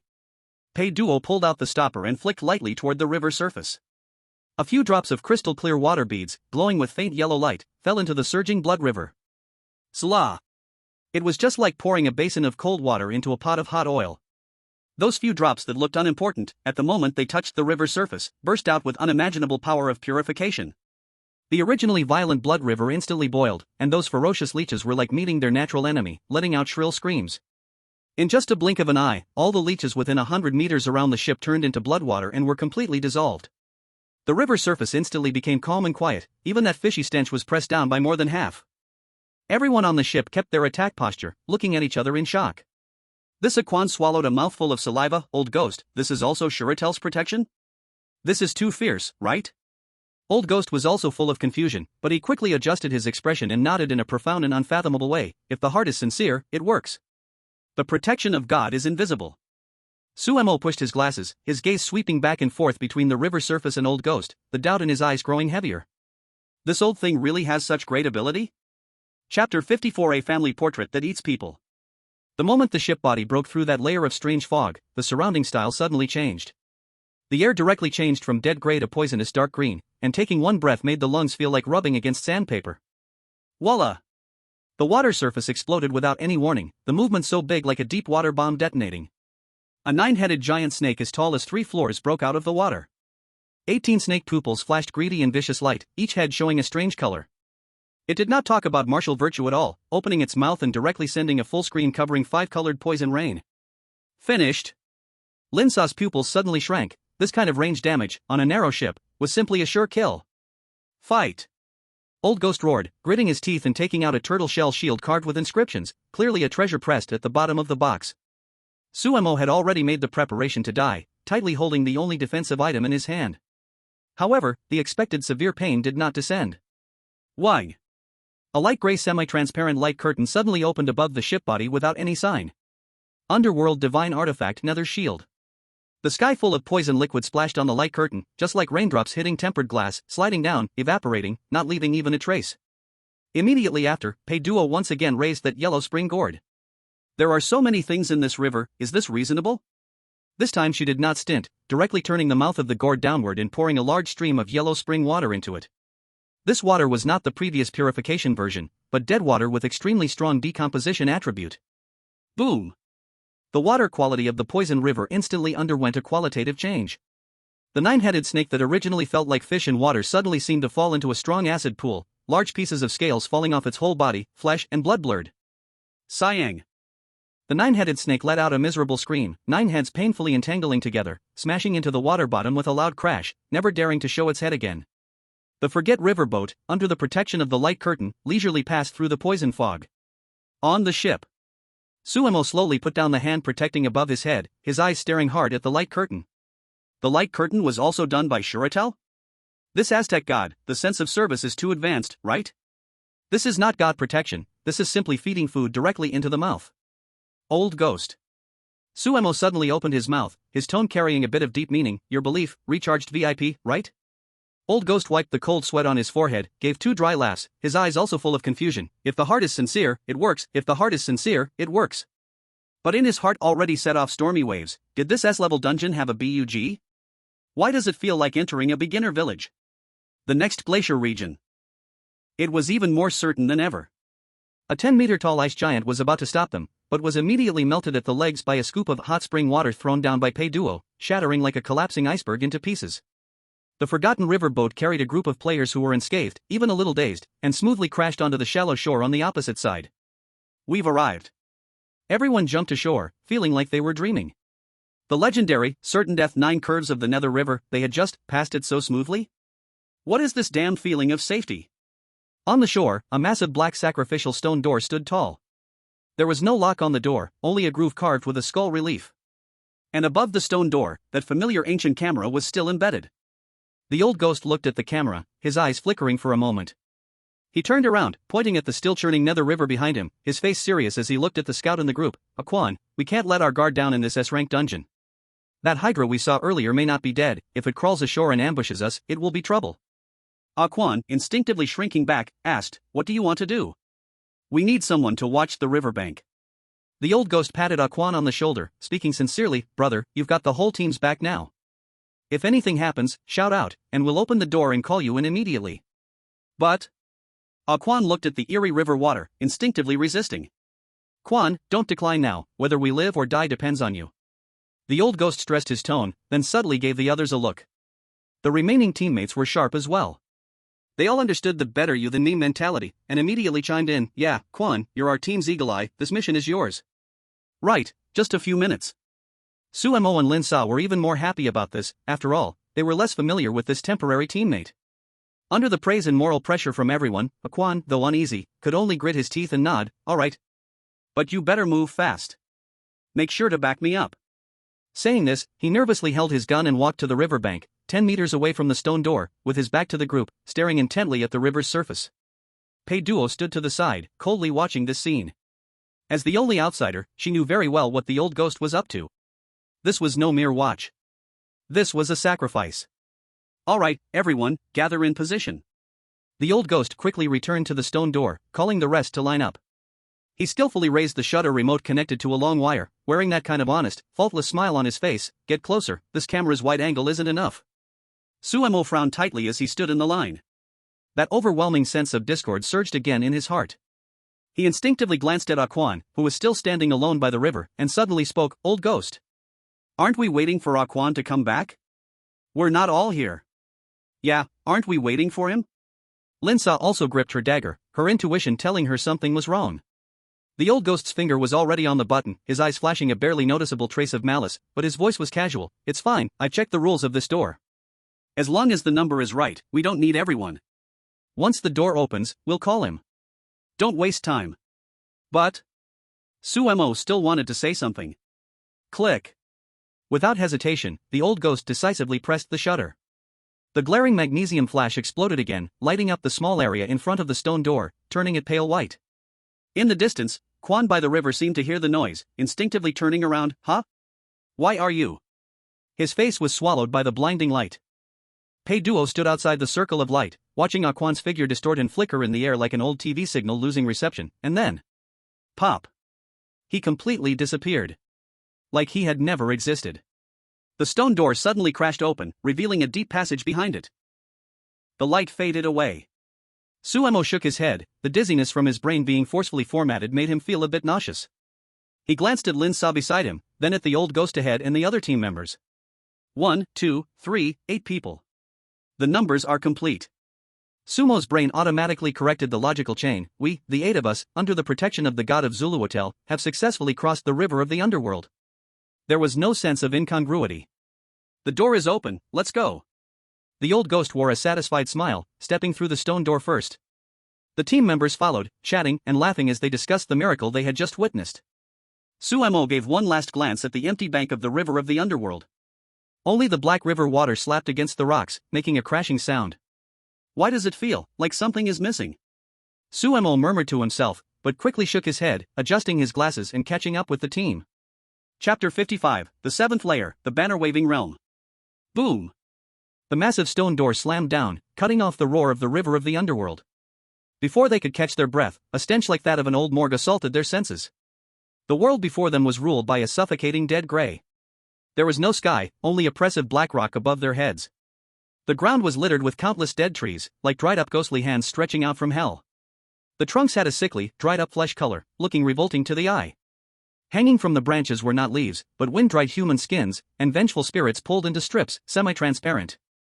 They swayed silently with the invisible cold wind, making the whole place resemble a broken wasteland hung with jerky meat. Michelin's 7th layer, the banner-waving wasteland. Cough. As soon as they entered this place, Suemo felt as though lead had been poured into his head, his thoughts slowing down, even lifting his eyelids became a struggle. This was the aura of the dead trees in the banner-waving wasteland, directly corroding the soul. Something's wrong here. Lin Sa bit her tongue, forcing herself to stay alert with the pain. My perception is suppressed, no more than 5 meters. The others in the team were even more disheveled, with 2 members already gasping for air like they were suffocating, making strange huffing sounds in their throats. Only the old ghost in the lead walked steadily, even having the leisure to pull out a snuff bottle from his pocket and greedily sniff it, a strange look of intoxication appearing on his face. "Everyone, pull yourselves together." The old ghost turned around, his face full of righteousness. "This layer tests willpower. As long as we hold on, we won't die. Follow me, the exit is ahead." Suemo squinted, staring at the old ghost's back through his blurry vision. This old man is overacting a bit. Boom. At that moment, the ground suddenly jolted, and then the entire crust trembled. From deep within the dead forest of corpse trees in the distance, there was a terrifying screeching sound like a train derailing. "What is that?" A team member pointed ahead in horror. Hundreds of pale giant trees were violently knocked down like dominoes. Amidst the billowing smoke and dust, a monstrous creature over 50 meters long broke through the darkness, rudely entering their sight. It was a giant lizard. Its body was covered in shimmering turquoise scales, each scale engraved with intricate Aztec death symbols. It had no eyelids, and in its massive eyes, there were no pupils, only 2 swirling gray vortices. Mythical creature Hakatanatel.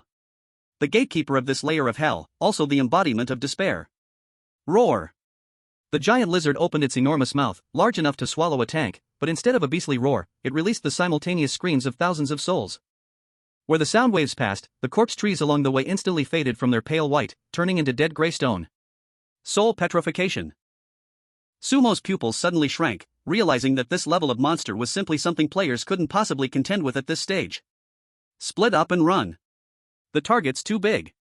Old Ghost nearly shouted the same words as Sumo at the same time. Without any hesitation, he chose a direction away from the giant lizard and sprinted. At the same time, he took out a handful of gray powder from his chest, not even looking, and tossed it behind him. The powder, carried by the wind, directly hit Sumo and Lin Sa's faces. A strong fishy smell instantly exploded on both of them.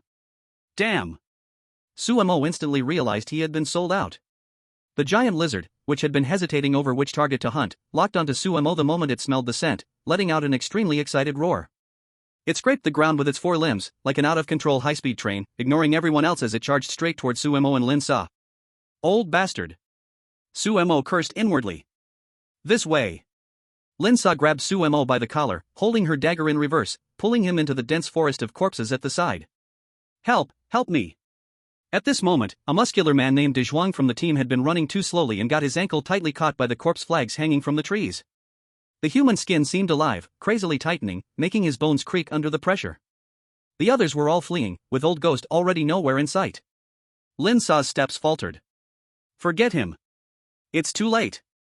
Sumo shouted, the rancid wind behind them already close. Lin Sa gritted her teeth, a flash of struggle in her eyes. She suddenly pulled out a rusty copper coin from her pocket, a life-saving item she hadn't dared to use in the Midnight Mansion dungeon. Break! Lin Sa spun in through it. The copper coin turned into a golden light, accurately cutting the corpse flag wrapped around De Zhuang. Get lost! Lin Sa shouted sternly, not looking at De Zhuang again, pulling Sumo into the darkness. De Zhuang fell to the ground, tears of relief flowing as he barely escaped death. He didn't have time to say a word of thanks, crawling in a panic in another direction. Who? Inside the corpse forest, Sumo's lungs felt like they were on fire. The booming sound behind them grew closer, and the massive body of the giant lizard was crashing through the woods, turning everything into dust in its path. What was even worse were those trees. As they ventured deeper, the human skins and vengeful spirits hanging from the branches seemed to awaken to the presence of living people. Countless withered arms dropped from above, like a forest of inverted tentacles, wildly grabbing at their hair and shoulders. Lin Sa's blood kiss danced in a red glow, cutting down countless ghostly hands, but those severed limbs turned into black smoke the moment they hit the ground, making it impossible to kill them all. The stench of decay clung to them like glue, and Lin Sa's movements visibly slowed down. Sumo! I can't go on. Lin Sa staggered, a ghostly hand tearing open a gash on her back, the blood not even flowing before it was corroded into blackness by the death energy. Sumo reached out to support her, glancing back. The giant lizard had already closed in to within 100 meters. Its enormous, sulfur-scented mouth was slowly opening, and a gray petrification beam was gathering deep in its throat. It's over. This time, they were really doomed. Old Ghost. I'll never let you off even if I become a ghost. Sumo pushed his glasses, a flash of despair and fierce determination crossing his eyes. His hand reached for the cane's protection at his waist, ready to make a final desperate attempt. Even if he died, he would take down a few of this bastard's teeth. At this moment, in the darkness ahead, a black and white light suddenly flickered. Invisibility mode, Pei Duo stood at the edge of the dense, ghostly forest of corpses, holding up an ancient 8-pointed bronze mirror. The back of the mirror was engraved with the yin-yang fish, and the mirror's surface shimmered with light that could pierce through the 9 hells. A treasure of the underworld yin-yang mirror. A bunch of dirty things that can't even rest in death dare to block my way? Pei Duo held the mirror with both hands. Facing the dense forest of corpses blocking the way, a fierce flash. Buzz. A pillar of black and white light swept outward. This light did not have physical lethality, but carried the rebirth rule granted by the Eastern underworld. Before the majesty of the Easternine laws, these Western souls, transformed into resentful spirits because they couldn't find their way home, were like snow meeting the blazing sun. Ah! Countless sighs of release rang out. Where the light passed, those grotesque corpse flags and twisted vengeful spirits instantly returned to their former appearance, deeply bowing toward Pei Duo, before turning into blue smoke and vanishing. The original dead-end path turned into a broad and clear road. Chapter 56, Rule Kill. The Vanishing Eighth Person. Run! Although the guide was unseen, the road that appeared out of nowhere was like a lighthouse in the darkness. Sumo dared not hesitate, dragging Lin Sa and rushing forward with all his might.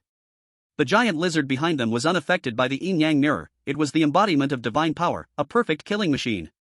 Its massive body soared into the air, bringing with it the crushing force of destruction, smashing down at the two's backs. Still chasing?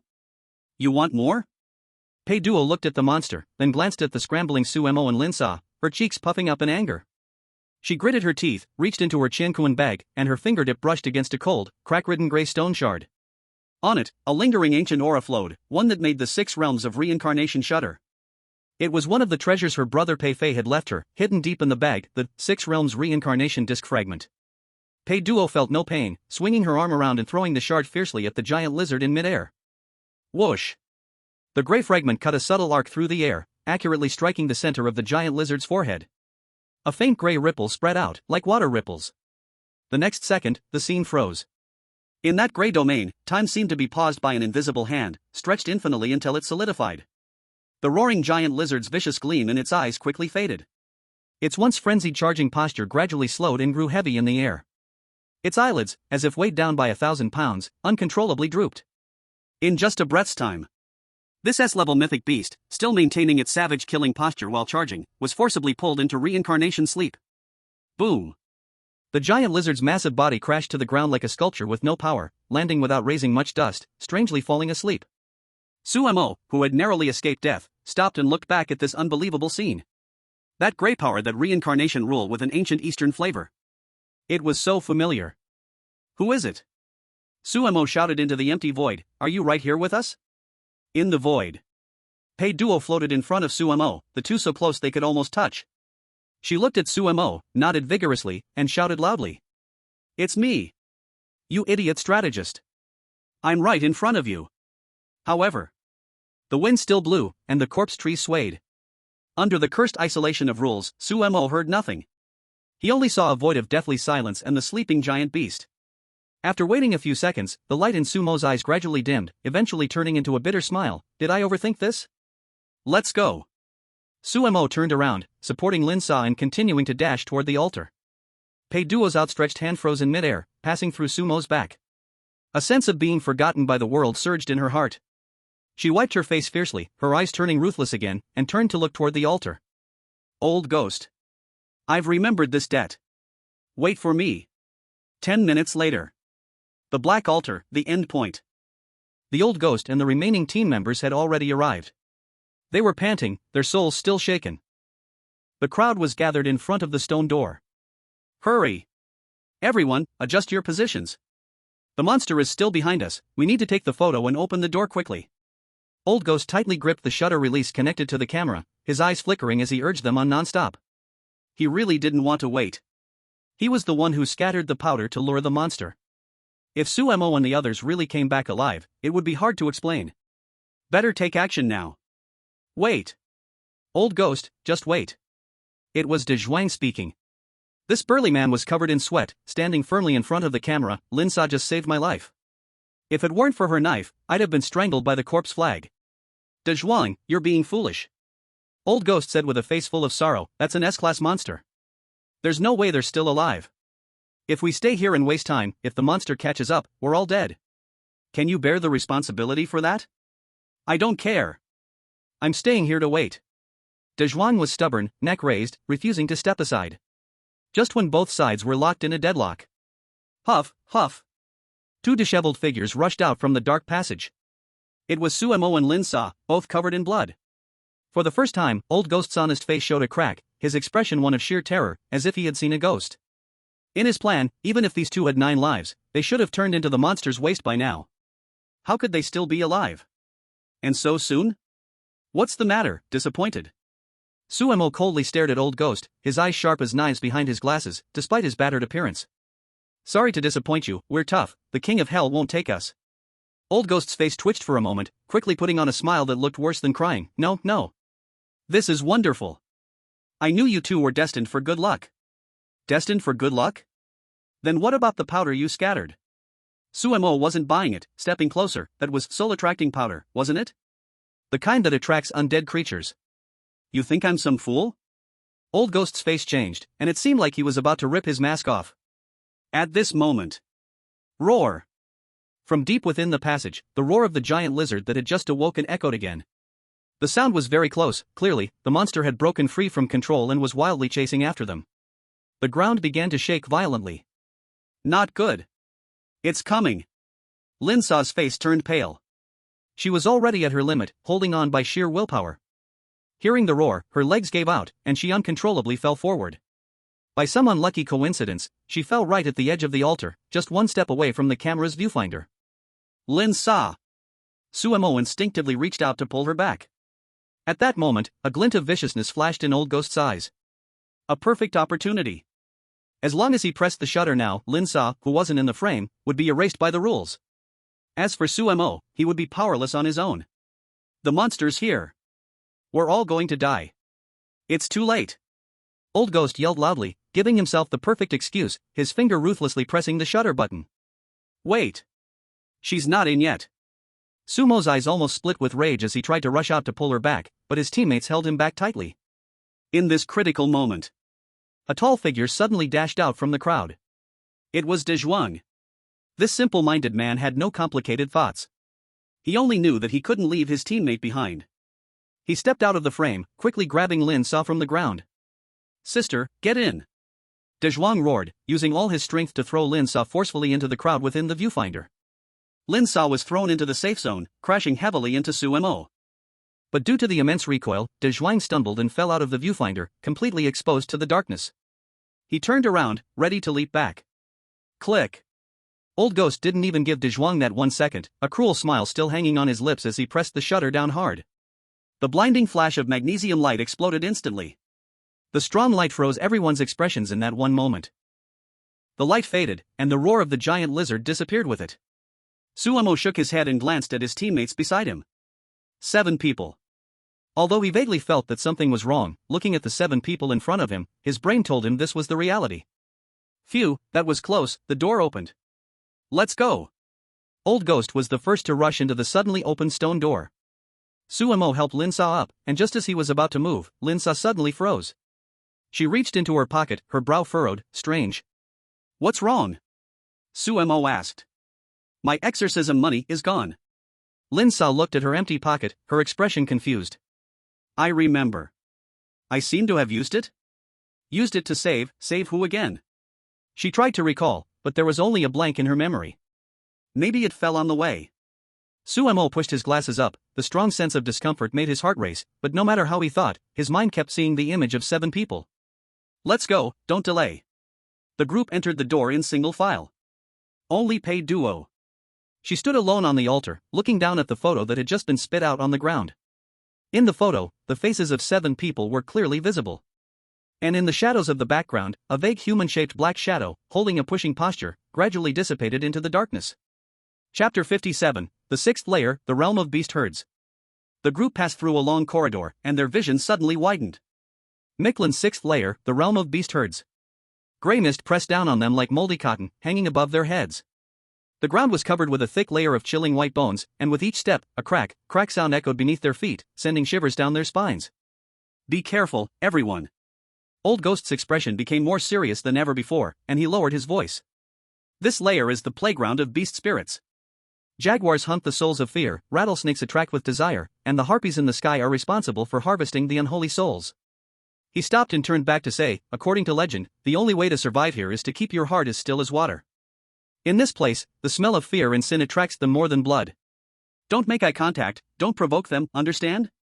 Cut it out, Old Ghost. Stop trying to deceive outsiders with your mystical talk. A man nicknamed Old Shotgun stepped forward. Wu Lai, a former poacher who once roamed the border, got caught up in this terrifying game because of his insatiable greed. He squatted down, expertly pinching a handful of brown, bristly excrement from the pile of bones, sniffing it, and a disdainful sneer appeared on his face. I've skinned big cats before, their fur could cover an entire playground. What beast spirits and gods, they're all animals in front of bullets. This layer is my domain. Idiot. Old Ghost was furious, this is the underworld. You bring your living world nonsense here and go looking for death? You'll kill us all. Suemo stood in the middle of the group, ignoring the argument. He pushed up his glasses, his eyes behind the lenses were dim. His sense of discomfort was growing stronger. They rested for only a short while. A scraping sound suddenly erupted from all around them, from the crevices in the rocks. Then, hundreds of rattlesnakes, as thick as buckets, surged toward the center like black springs bursting from the earth, densely packed. In the sky, the gray mist was torn apart, and hundreds of monsters with fierce female faces, eagle claws, and human bodies circled down, their piercing shrieks directly pierced everyone's eardrums. Everyone froze in place, forgetting to even breathe. Wu Lai, who had boasted about his home court just moments ago, didn't dare to pick up his fog grenade gun. Calm down?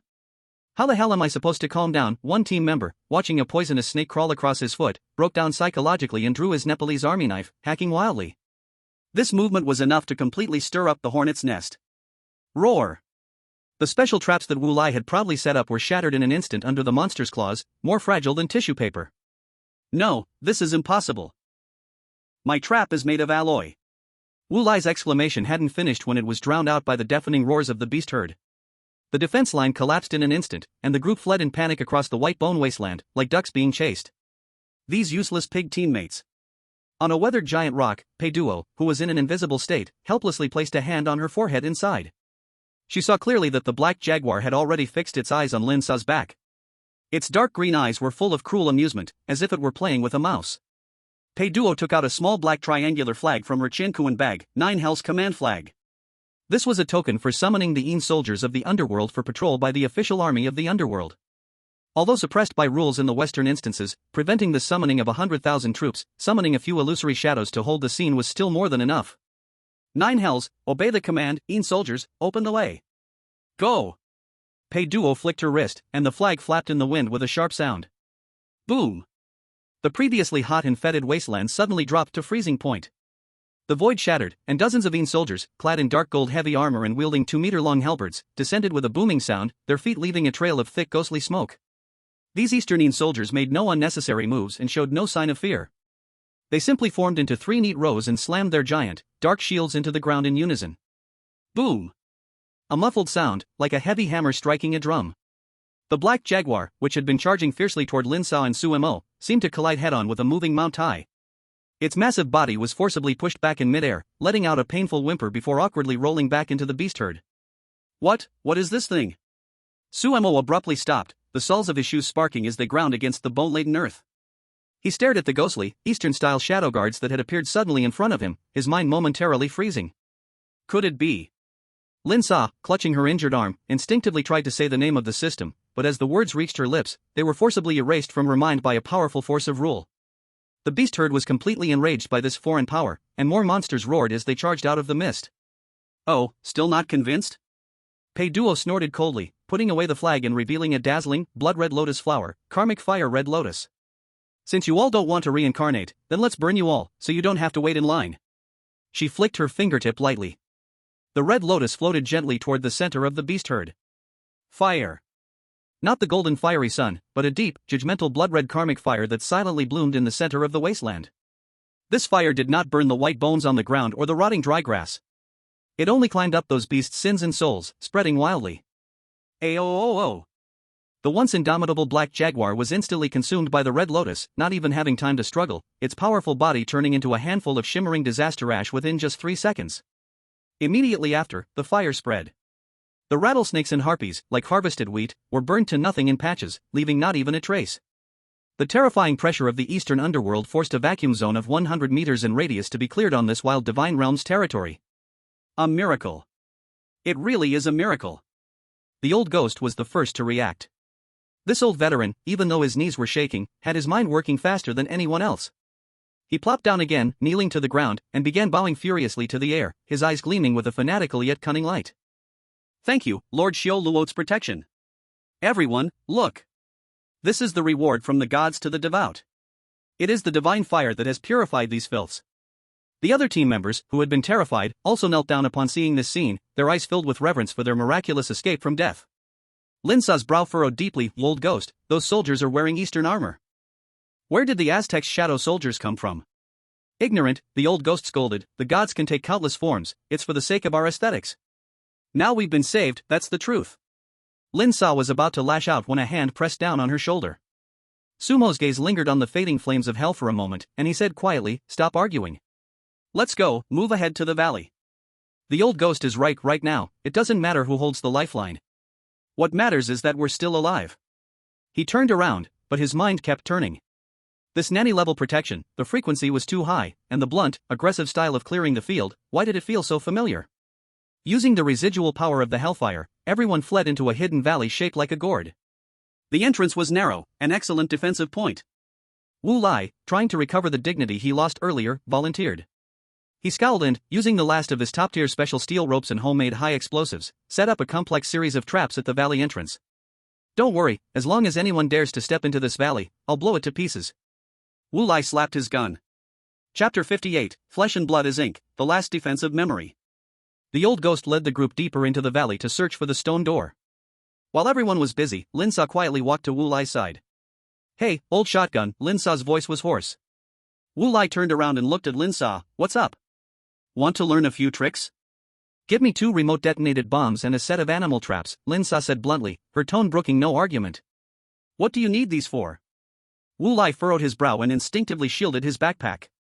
Lin Sa's eyes flashed with a trace of barely noticeable anxiety. My survival tools were lost just now. In this damned place, without some serious weapons, I don't feel safe. Wu Lai hesitated for a moment, then cursed under his breath as he pulled out the items. Use them sparingly, this is my backup. Lin Sa took the explosives and quickly stuffed them into her tactical backpack. The two of them continued deeper, stopping at a broken altar at the farthest point of the valley. There was a dried corpse, wearing a World War II-era expedition suit, weathered beyond recognition. But in the corpse's hand, it tightly grasped a carbonized notebook. Suemo crouched down and carefully opened the last page. There was only one line of text, now darkened. Here, death is not the end, forgetting is. Boom! A sound seemed to explode deep in his brain, and a buzzing noise lingered without fading. Suemo froze in place, his gaze locked on the empty space before him, an overwhelming sense of dread rising in him, as if his skull would be ripped open. He forced himself to calm down, sweeping his gaze over the crowd, one person at a time.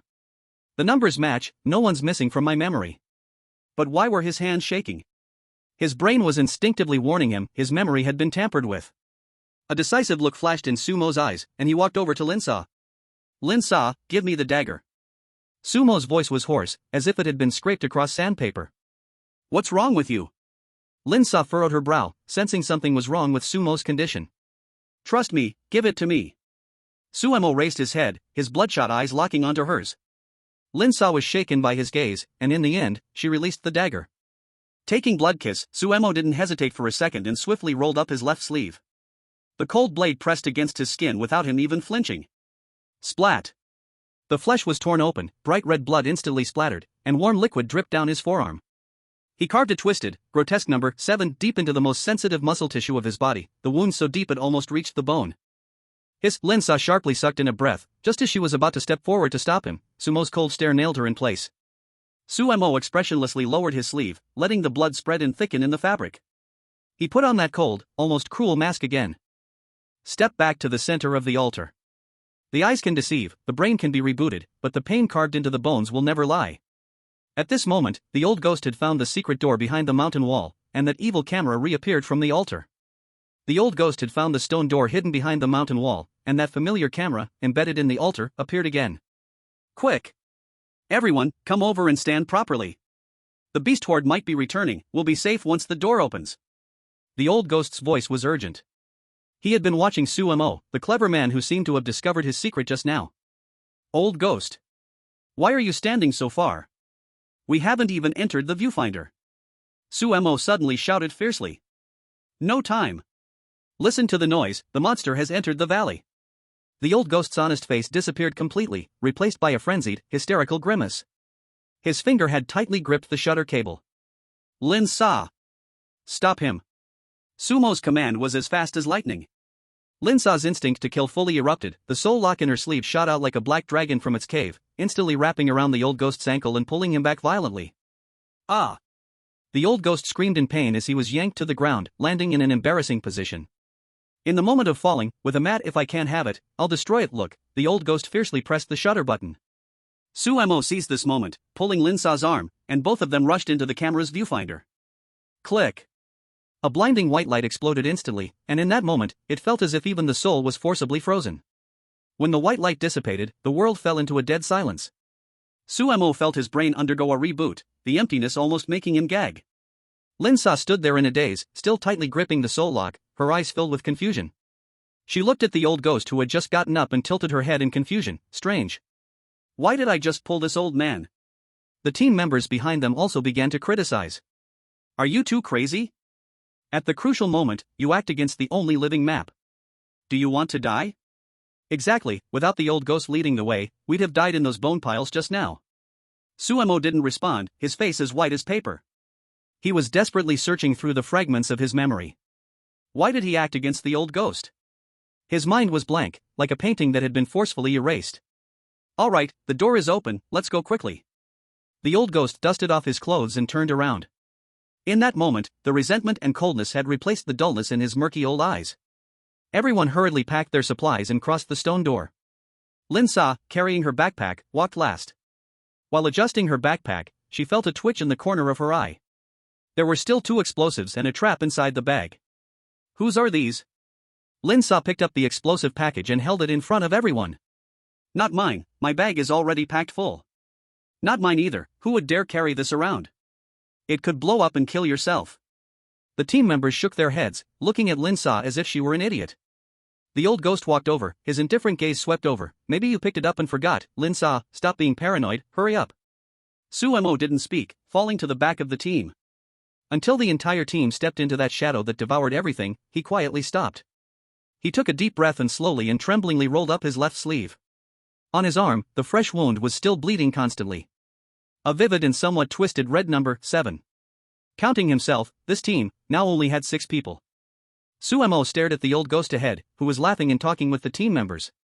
His fear turned into an intense killing intent. Chapter 59, 5th Layer Rain of Arrows. Passing through the stone door, the nauseating stench abruptly stopped. Michelin, 5th Layer Rain of Arrows. The oppressive black rock layers overhead disappeared, replaced by a sky as pale as ashes. There were no clouds, no wind, only a shrill, sharp screeching sound, like nails desperately scratching a blackboard. Falling rapidly from a great height. Is it raining? Iron Wall Zhao Tai and the team instinctively looked up. The next second, every hair on his body stood on end. That wasn't rain. It was clearly a sky full of sharp arrows made from obsidian and shattered bones. Defense! Zhao Tai roared, his muscles swelling instantly, his skin taking on a grayish-blue rock-like sheen, as he desperately held a metal tower shield over his head. Bang! Bang! Bang! The dense impact sounds were like a torrential rain hitting banana leaves, making people's scalps tingle. Ah! A scream instantly tore through the defense line. Zhao Tai's proud physical defense was as fragile as paper in front of these black arrows. Every time an arrow exploded on the shield, an invisible ripple would pierce through the metal, violently slamming into everyone's souls. PFF. Suemo only felt as if a hot stirring rod had been shoved into his brain, and a mouthful of blood spurted out. Beside him, Lin Sa staggered, nearly dropping the blood-kissed dagger in her hand. The remaining 2 teammates, Ikei and Skinny Monkey, were in worse shape, rolling wildly on the ground, holding their heads, blood pouring from every orifice. My head. My head's going to explode. The arrow storm specialized in killing souls. This was true damage. In this hellish scene, only one person stood out. Old Ghost. Though this old thing was also crouching, terrified, holding his head and running for his life, the arrow seemed to have eyes, curving away strangely as he ran, as if he had activated an auto-dodge hack. This scene was clearly seen by Pei Duo, who was floating in the air, invisible. Heh, as expected, a mole, even the dungeon mechanism is protecting you, huh? Pei Duo watched the team below about to be wiped out, and with a flip of her small hand, a large seal, as black as ink and exuding an aura of suppressing all things, appeared in her palm. Hell's precious treasure, Fingdu seal. Come to me, rise. Pei Duo showed no mercy, throwing the large seal, which was powerful enough to suppress an entire realm, like a brick. Buzz. A visible black ghostly glow exploded beneath the seal, instantly forming a translucent hemispherical barrier that tightly enveloped Suemo and the remaining 6 people. The arrows carrying soul-shattering impacts hit the barrier, like raindrops on a lotus leaf, bouncing off and dissipating into black smoke. Immediately after, the soul-suppressing bracelet on Pei Duo's wrist fell off, turning into a glowing ring that protected everyone. A cool and gentle aura instantly enveloped everyone's nearly broken spiritual bodies, and the soul-rending pain receded like a tide. Who? Suemo gasped heavily, wiping the blood off his face, looking up at the imposing seal above that exuded an Eastern aura of authority, his eyes flashing with shock. Another one of these nanny-level protections. This familiar operation, this extravagant display. Thank you, God Zuulater. The gods have not abandoned us. Old Ghost saw this, his eyes quickly spinning, and he immediately knelt on the ground, fervently worshipping the empty space. Hurry! The divine power won't last long, there's a cave ahead, if we make it there, we'll survive. No one dared hesitate. They crawled and scrambled toward the black cave several hundred meters away, with the black barrier overhead. After rushing into the cave, the howling of the arrows was finally blocked outside. This was a natural limestone cave, cold and damp. At the deepest part of the cave, the black sacrificial stone door, along with the old camera, stood silently. Is everyone okay? Old Ghost looked around with a concerned face, counting the number of people, then his expression grew serious as he stared at the cave entrance. This place isn't safe, the skeleton archers on this level love to tunnel underground in ambush. Someone must stay behind to guard the entrance. His eyes swept over the group and finally landed on Lin Sa, his gaze filled with false sincerity. Lin Sa, you're the fastest and most agile. You guard here first, we'll open the door and get everyone safe, then we'll run immediately. Old Ghost said with righteous airs. It seemed like a tough decision that had to be made for the team. Zhao Tai, AK, and Skinny Monkey felt uneasy, but under this extreme pressure, it seemed like the only way to survive. After all, throughout this journey, Lao Gui had been a responsible captain. Lin Sa felt something was wrong, but for the greater good, she was about to set off. No need to pretend anymore, Lao Gui. A cold voice suddenly rang out in the empty cave. Su Mo stepped forward, blocking in front of Lin Sa. Lao Gui's expression froze for a moment, then showed a confused and innocent look. Su Mo, brother, what do you mean? I'm doing this for everyone. For everyone? Su Mo sneered, without any unnecessary words, and suddenly rolled up the bloodstained sleeve on his left arm. Hiss. With the faint light from the cave entrance, Zhao Tai and the others sucked in a cold breath. On Sumo's pale arm, the flesh was rolled back, and blood was pouring out. A deep cut, reaching to the bone and even severing some muscle fibers, clearly showed a number 7.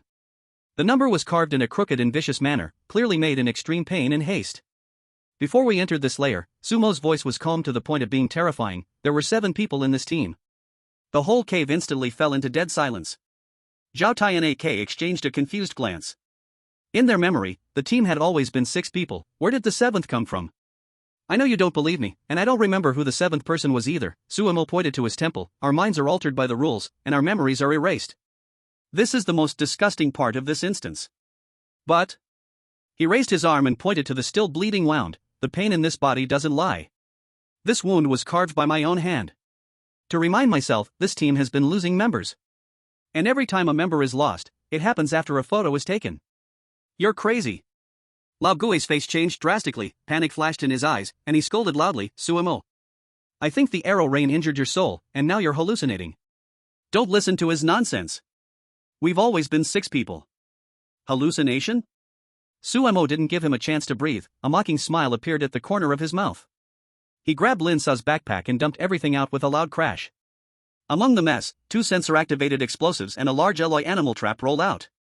Suemo stepped on the trap and looked up, locking his gaze tightly on Lao Gui. Is this also a hallucination? Which one of us would use this?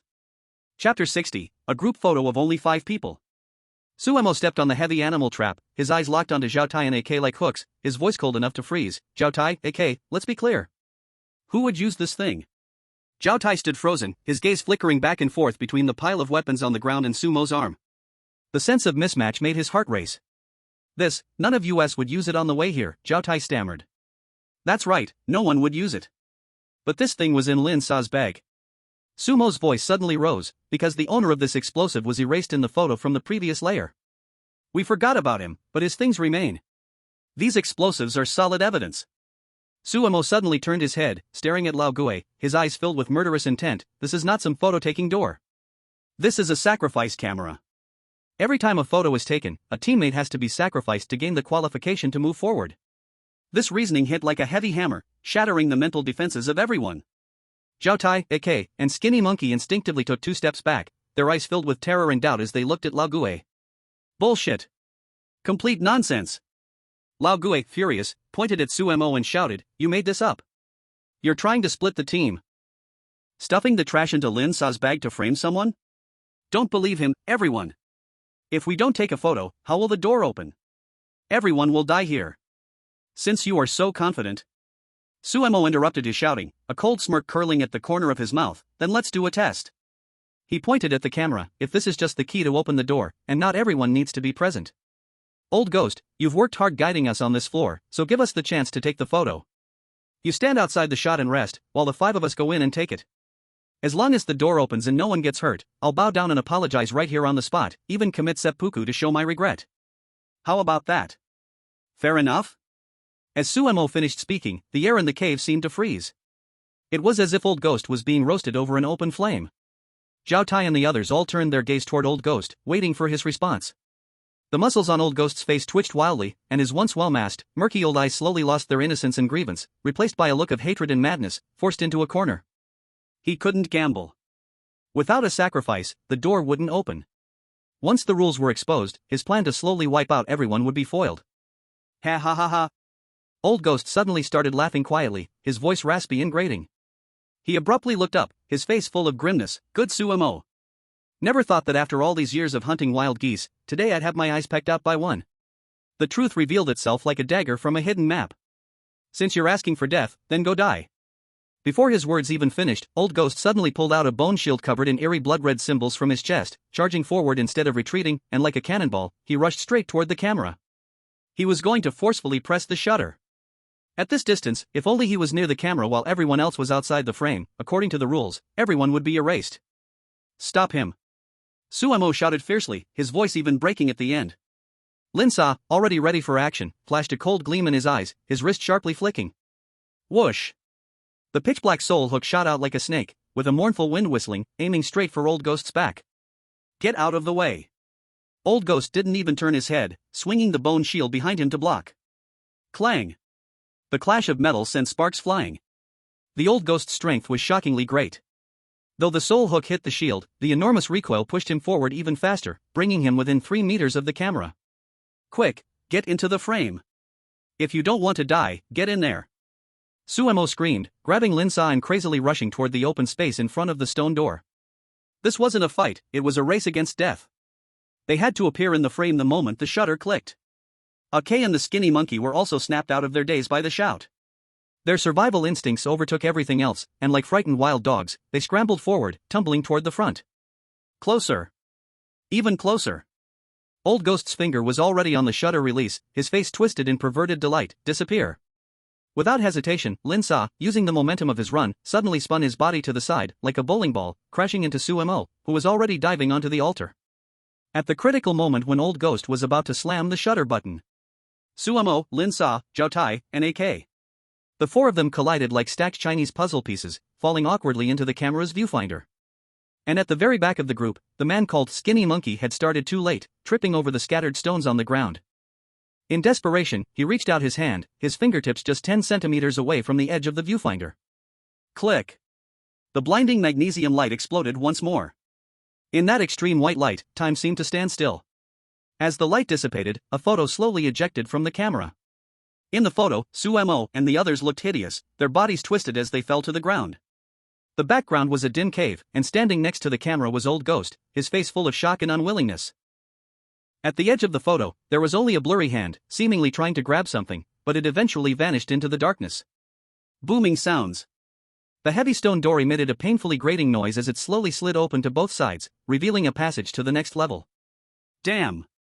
Old Ghost stared at the slowly opening door, his eyelids twitching wildly. Not dead yet? These bastards are tough as hell.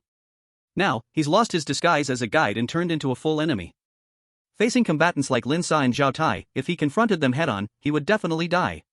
We'll settle this in the next level. Old Ghost decisively turned around and slammed something onto the ground. Boom! A black smoke bomb exploded instantly, and the intense sulfur smell and black smoke quickly filled the entire cave. Cough, cough, cough. The group couldn't open their eyes from the choking smoke. A few seconds later, when Sumo waved the smoke away and stumbled toward the stone door, the deep passage was already empty. He got away. Lin Sa gritted his teeth, pulling his dagger back in frustration. That old bastard runs faster than a rabbit. Sumo didn't say a word. He stood still, breathing heavily, that intense feeling of his brain restarting sweeping over him again. His memory was blurry, his cognition was reorganizing. What just happened? Were we not 5 people? Old Ghost ran away, and now we're left with 4? No. Sumo suddenly looked up, his gaze sweeping over his teammates. Lin Sa, Zhao Tai, and AK, plus himself, that made 4 in total. If you count the Old Ghost who escaped. That makes 5. 5 people. Sumo's voice trembled, a chilling sensation shooting up from his feet to the top of his head. 2 photos were taken, 7 became 5, did anyone miss it? Who? Who was the one that disappeared? Chapter 61, 4th level Realm of the Blade Wind. Sumo, what's wrong? Let's hurry and chase him. Zhao Tai climbed up from the ground, dusting off his clothes, looking confused. With just the few of us, it's going to be trouble if old ghost set up an ambush. Zhao Tai spoke so naturally, as if there had always been only this few of them in the team. Suemo stared at Zhao Tai's oblivious face, his heart feeling like it had been tightly squeezed. The rules had once again erased a teammate. And except for the bloody wound on his arm, no one remembered the disappearing ghost. Chase. We can't let him gain the upper hand in the next level. Suemo waved his hand, and with burning anger, the group plunged into the darkness leading to the 4th level.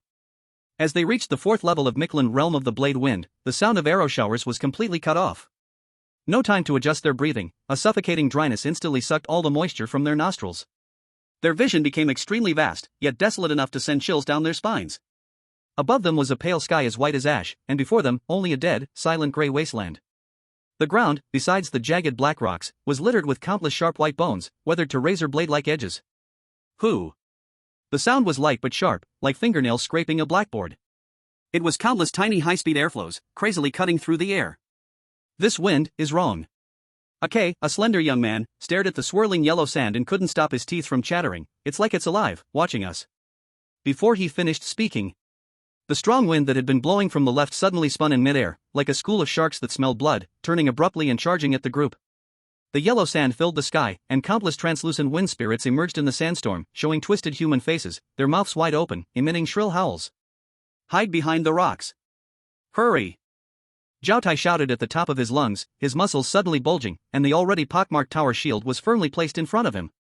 The group scrambled and rolled, rushing toward a giant wind-worn rock several dozen meters away. However, in this damn place, physical knowledge is a joke. That strange wind didn't hit the rocks directly, instead, it moved like a poisonous snake that had gained life, drifting in an eerie way just before impact, bypassing the shield and viciously biting from behind. Ah!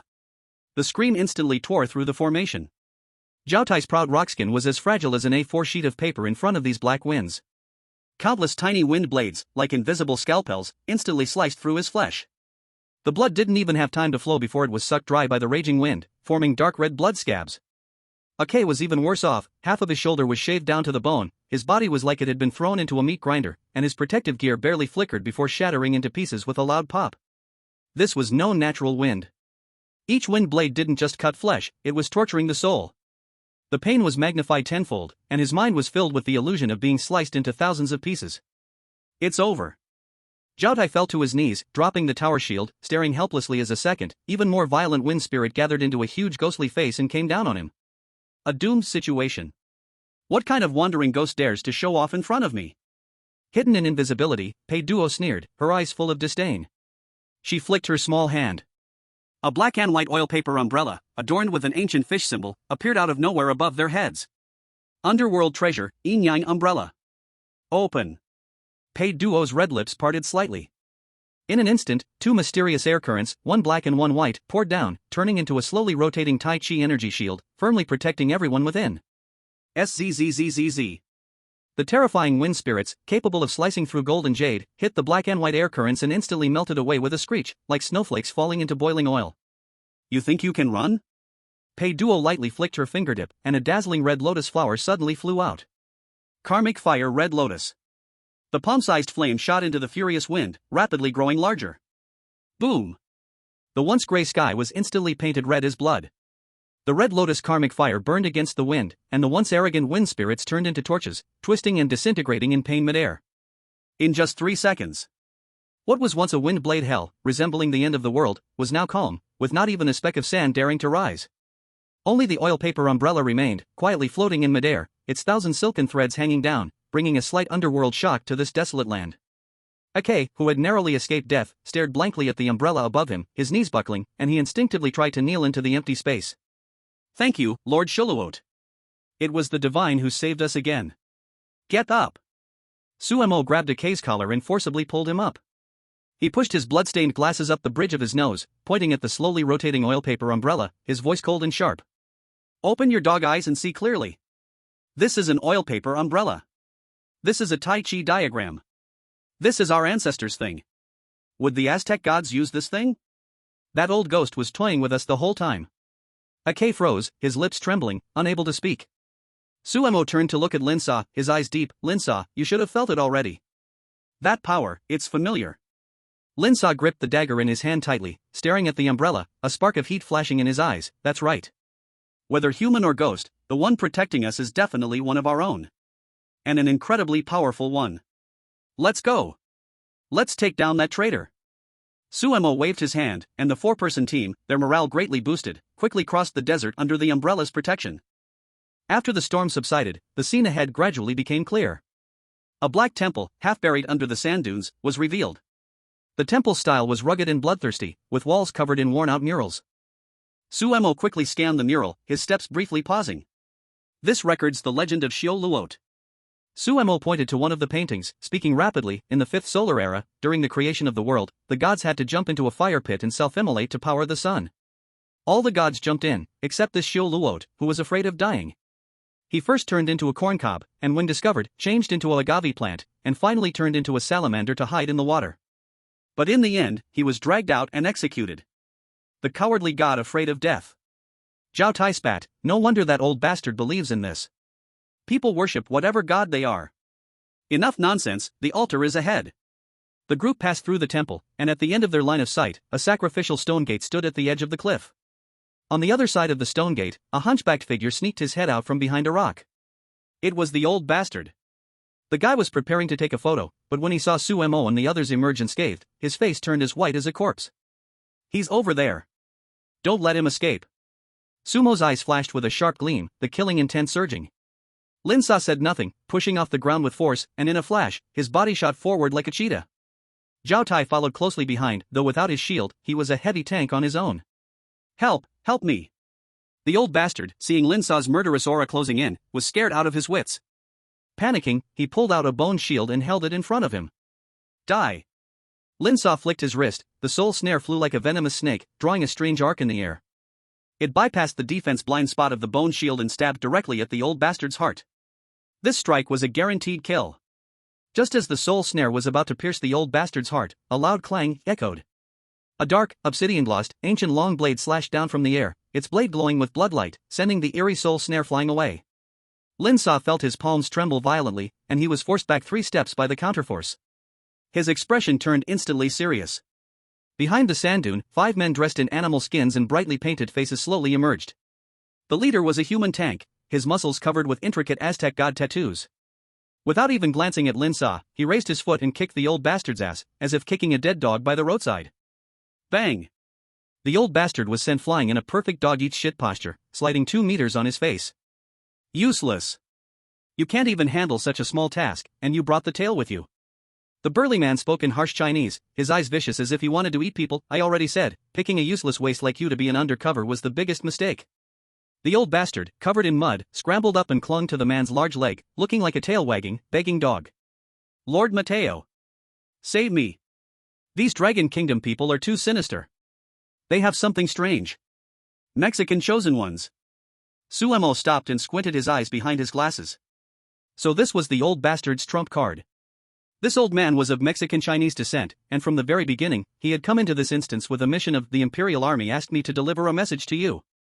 Mateo coldly swept his gaze over Suemo and the others. His long blade, with its dark red blood glow, twisted into a cruel smile at the corner of his lips. Since you've been discovered, let's start the feast early. Cut off their heads, and they'll make a nice snack for the war god, Huitzilopochtli. Boom! This was their territory.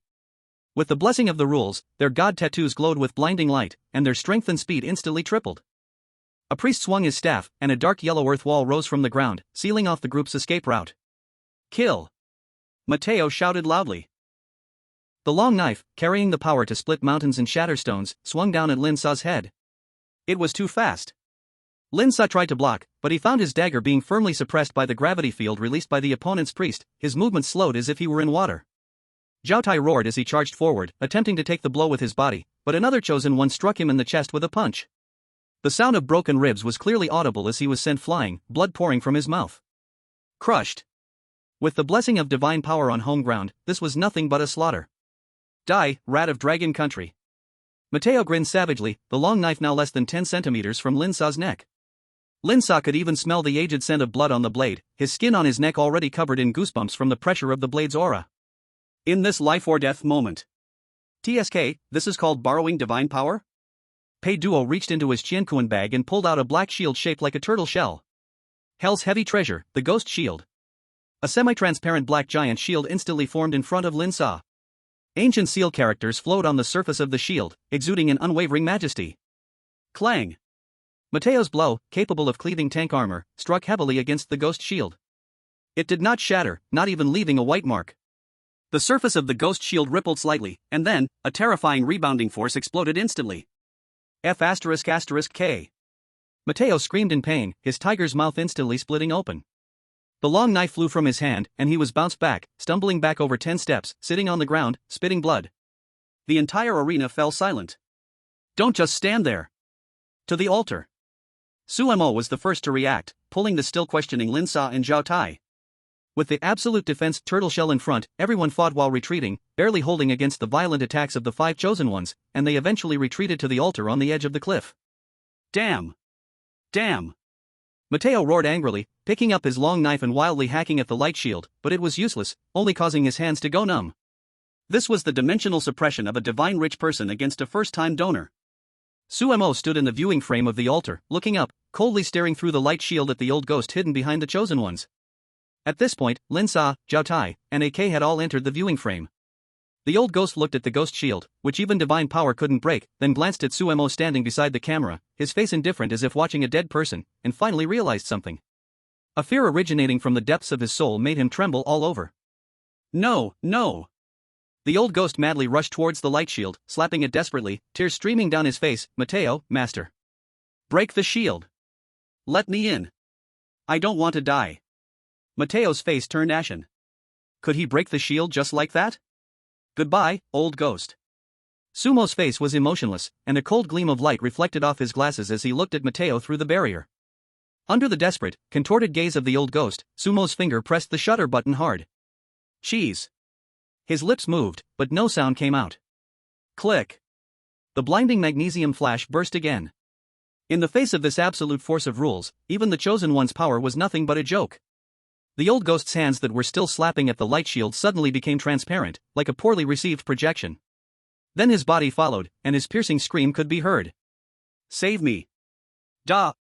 The voice was abruptly cut off, as though someone had strangled his throat. The light dissipated. Outside the altar, it was empty. The old ghost, who had been begging for mercy just moments ago, had completely vanished from this world, like a pencil drawing erased with an eraser. Not even a speck of dust was left, as if he had never existed. Boom! The stone door leading to the next level slowly opened. Inside the light shield, Suemo flicked non-existent dust from his sleeve, adjusted his glasses, and, looking through the barrier, gazed at the twisted face of Mateo, a hint of extreme provocation curling up at the corner of his mouth. He extended 2 fingers, pointed at his own eyes through the air, and then pointed at Mateo. I will keep staring at you. Mateo stared fiercely at Suemo, his eyes nearly popping out, gritting his teeth as he roared at the priest beside him. Pray to the Lord God. At any cost. I want that artifact that can break through the turtle shell. On the next level, I will skin those Dragon Kingdom pigs alive. Chapter 63, The Barefoot Atonement Path. Michelin, the 3rd level, Obsidian Knife Mountain. As far as the eye could see, the land seemed to have been slashed 1,000 times by a god, with countless shards of obsidian standing upright, each one as sharp as a razor blade, emitting a chilling cold light. There was no path, every step was on a blade. Creak, creak. A grinding sound, teeth-gritting and unbearable, came from above. Everyone looked up in fear. It was not birds, but thousands of knife-winged bats made of obsidian shards. They circled under the lead-gray sky, their wings scraping against each other, emitting a screech like metal being cut. Their stone eyes, without pupils, locked onto the intruders. Screech! The stone bat swarm in the sky suddenly went wild. They dove down like a black meteor shower. Run! Zhao Tai roared, but after taking just 2 steps, his specially designed climbing boots were sliced open as if made of paper. Pfft! Blood immediately seeped out from the soles. Lin Sa's dagger danced into a silver light, trying to form a defense. But it was useless. These creatures were made of stone, they had no sense of pain, and they weren't afraid of death. Dang dang dang. Sparks flew everywhere. Lin Sa grunted, his jacket torn to shreds, and 3 deep blood grooves appeared on his arm, exposing bone. Damn! Burn them! Pedo, hidden in invisibility, was also forced to act. She flicked her fingers, and the dazzling hellfire red lotus bloomed again, turning into a vast sea of flames sweeping toward the bat swarm in the sky. However, what happened next made Pei Duo, the pay-to-win player, lose her composure. The red lotus hellfire pierced through the bat swarm, as if it was burning in the air itself.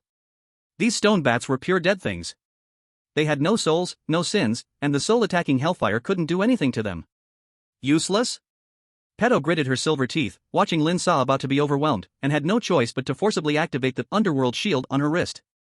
Buzz. A black light shield appeared, protecting everyone within. But this time, the shield trembled violently. Countless stone bats crashed into the shield like crazed chisels, and each impact dimmed the light shield a little. It couldn't hold on any longer. At most, 3 minutes before the shield broke and everyone died. Don't move! Suemo suddenly yelled, his voice calm as if stating a coroner's report. He stared intently at Zhao Tai, who was struggling painfully at the edge of the light shield. Just now, Zhao Tai, because his boots were pierced by the blades on the ground, tried to hop on one leg to reduce contact with the ground. As a result, the bats attacked him like crazy. But when Zhao Tai knelt down, his knees and feet bleeding from being pierced, the circling bats strangely increased their altitude and stopped diving. Blood. Atonement. Knife Mountain. In a flash of inspiration, an absurd yet logical chain of thought closed in Sumo's mind. This is not a battle, it's a punishment. A cold gleam flashed in Sumo's eyes. This level must be Knife Mountain. It must be like the principles of Eastern mythology, where climbing Knife Mountain is to atone for sins. If it's atonement, there must be blood, and there must be sincerity. What do you mean? Ake covered his bleeding head, shouting in panic. Take off your shoes. Suemo didn't explain, he simply bent down and yanked off his tactical boots. Then, he tore off his socks. His white and clean feet were now exposed to the sharp obsidian blades. Suemo, are you crazy? Lin Sa felt his scalp go numb from the sight. Sumo's face remained expressionless as he lifted his foot and, without any hesitation, stepped heavily onto a sharp obsidian point, as if there was no buffer. Cut. The faint sound of flesh being cut by a blade rang out clearly in the dead silence. Blood immediately poured out. Following the black stone blade, it twisted downward, staining the desolate earth red. Suemo trembled in pain, his veins bulging on his forehead, cold sweat instantly soaking his back. But he gritted his teeth, not even letting out a muffled groan, and instead, he took a second step. 1 step, 2 steps. A miracle happened. The stone bat swarm in the sky, dense like a dark cloud pressing down, actually stopped their dive. They circled in midair, slightly tilting their wings toward Suemo, as if paying tribute to the sinner who had willingly accepted the punishment. This is the rule. Sumo's lips turned pale from the pain, but he turned his head and gave a chilling, grim smile. If you want to survive, take off your shoes. Use blood to carve the path, this is the only way to pass.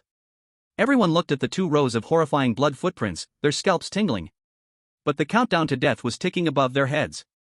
Damn it, let's do it. Zhao Tai gritted his teeth, tore off his tattered boots, and stepped barefoot onto the blade. Lin Sa took a deep breath, threw off her shoes, and followed Suemo. AK trembled and followed suit. This journey was like hell on earth.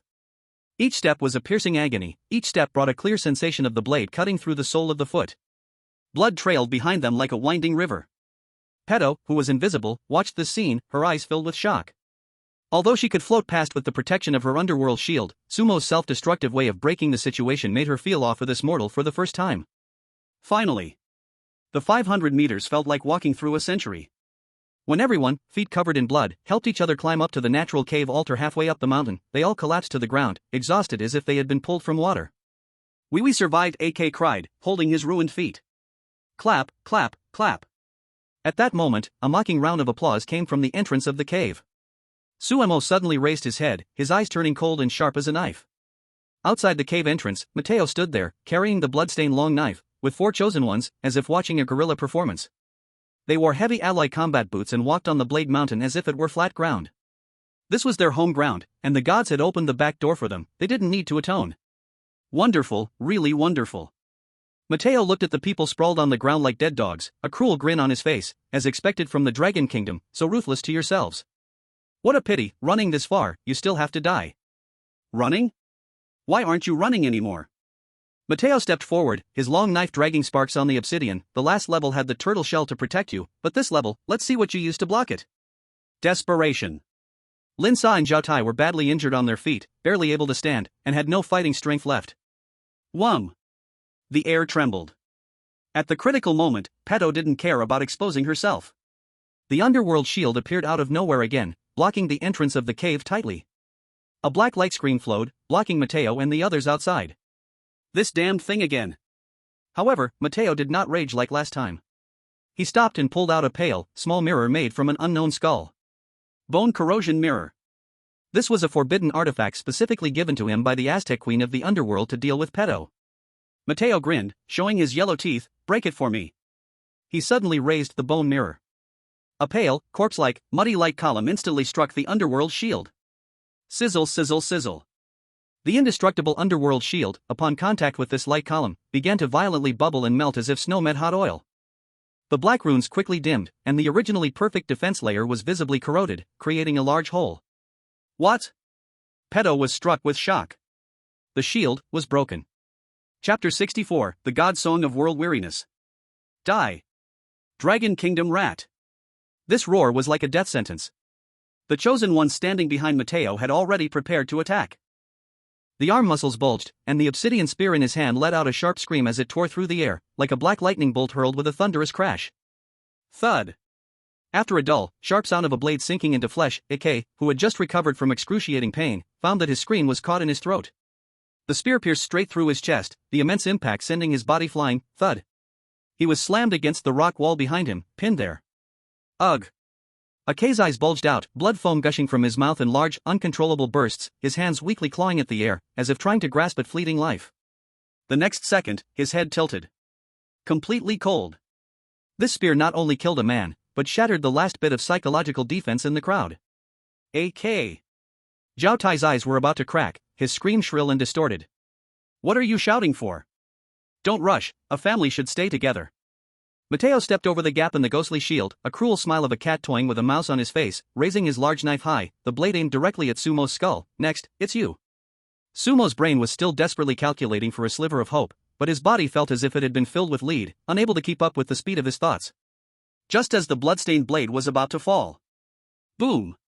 The rock wall behind Sumo suddenly began to move like living mercury, writhing violently. A giant, jagged stone mouth, filled with sharp teeth and exuding the ancient stench of mold, opened up unexpectedly from the rock wall. What the fuck?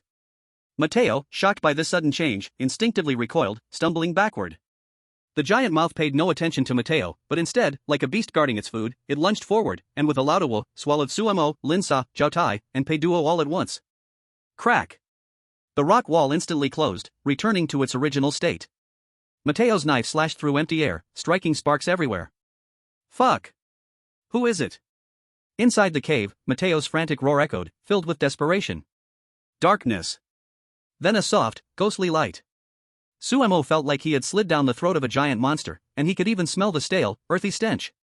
After a few seconds of weightlessness, the group landed with a heavy thud onto a soft, moss-covered ground. Hiss.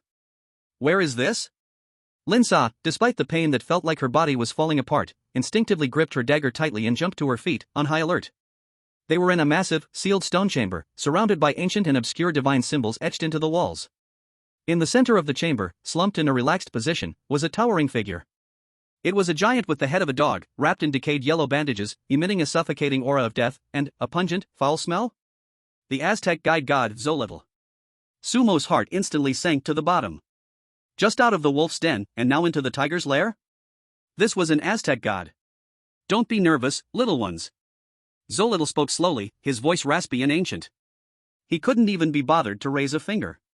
His murky dog eyes ignored Sumo and the others, instead focusing precisely on Pei Duo. I never thought, under the rule suppression of the queen of the underworld's sacrificial godly realm, there would really be a loophole to slip in. Sumo and Lin-sa were taken aback, instinctively looking up into the air. Pei Duo's small face tightened, her hand clutching the jade pendant. Can you see me? Pei Duo asked warily. Of course. Xolotl sighed, settling into a more comfortable position as he slouched, his tone filled with weariness. After being stuck in this damned place for thousands of years, watching the same dead souls, hearing the same wails, even a blind man would be able to see clearly.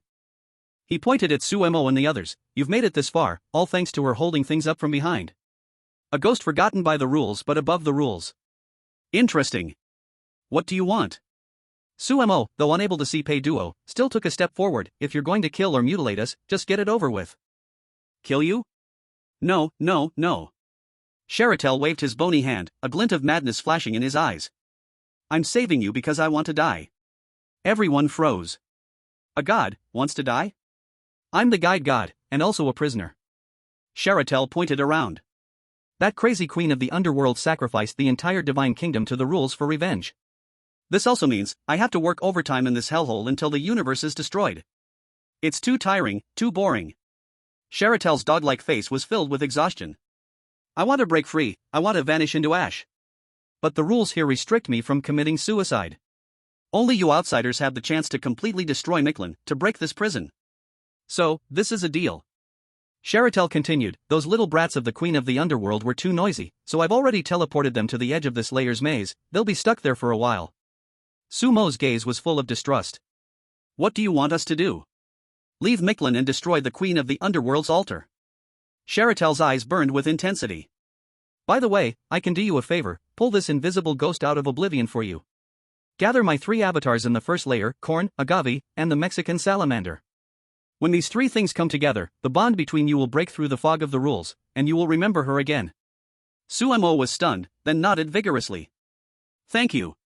Hurry up, before I change my mind. Charitel waved his hand, and the rock wall behind him slowly opened, revealing the familiar black sacrificial stone door and that nightmarish camera. The group helped each other to the camera. Sumo turned around, glancing at the death god slumped in the shadow, yearning for death. His feelings were complex. Is this the truth of the S-level instance? Gods are not high and mighty, but just another group of even more pathetic prisoners. Take the picture. Sumo took a deep breath and stood in front of the lens. Lin Sa and Zhao Tai silently took their positions. Click. The blinding white light once again swallowed everything. That familiar feeling of a brain reboot arrived as expected. Sumo felt something was forcibly pulled out of his mind, a memory about sacrifice was quickly blurring and vanishing. When the light faded, the stone door opened.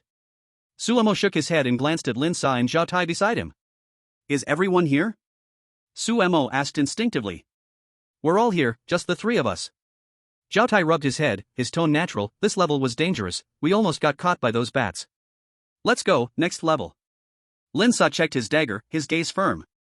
Sumo nodded and turned to enter the passage. But the moment he crossed the threshold, his heart inexplicably twinged with pain. He turned back and glanced at the empty stone room. Is it all of us this time? Or has one of our teammates sacrificed themselves? Chapter 65, Second Layer, The Mountain Collision Realm. The moment the 3 stepped out of the stone door, a smell like the stench of dead bodies from a slaughterhouse that had been without power for half a month relentlessly rushed into their nostrils. Michelin, Second Layer, The Mountain Collision Realm. This place was basically a graveyard for those with claustrophobia. Above them, the suffocating brown-black rock layers pressed down, and in front of them, there was no road, only 2 towering black mountains, like 2 fierce and terrifying gate gods, completely blocking the way. Boom! The 2 black mountains suddenly collided without warning. Hundreds of millions of tons of rock crashed together, the sound more deafening than 100 firecrackers exploding right next to your eardrums. A dark red mud shot out from the gap. This wasn't mud, but the blood, flesh, and bone fragments of the countless unlucky souls who had tried to break through over the years. This isn't a road, this is the biggest meat grinder in the world.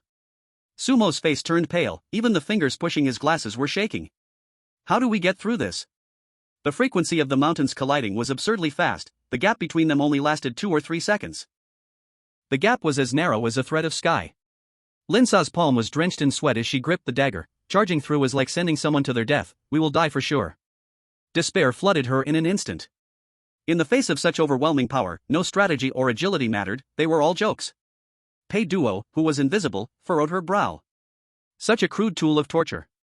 She reached into her Qiankuan bag and pulled out a jet-black brush, its tip glowing with a ghostly golden light. Judge's pen, replica.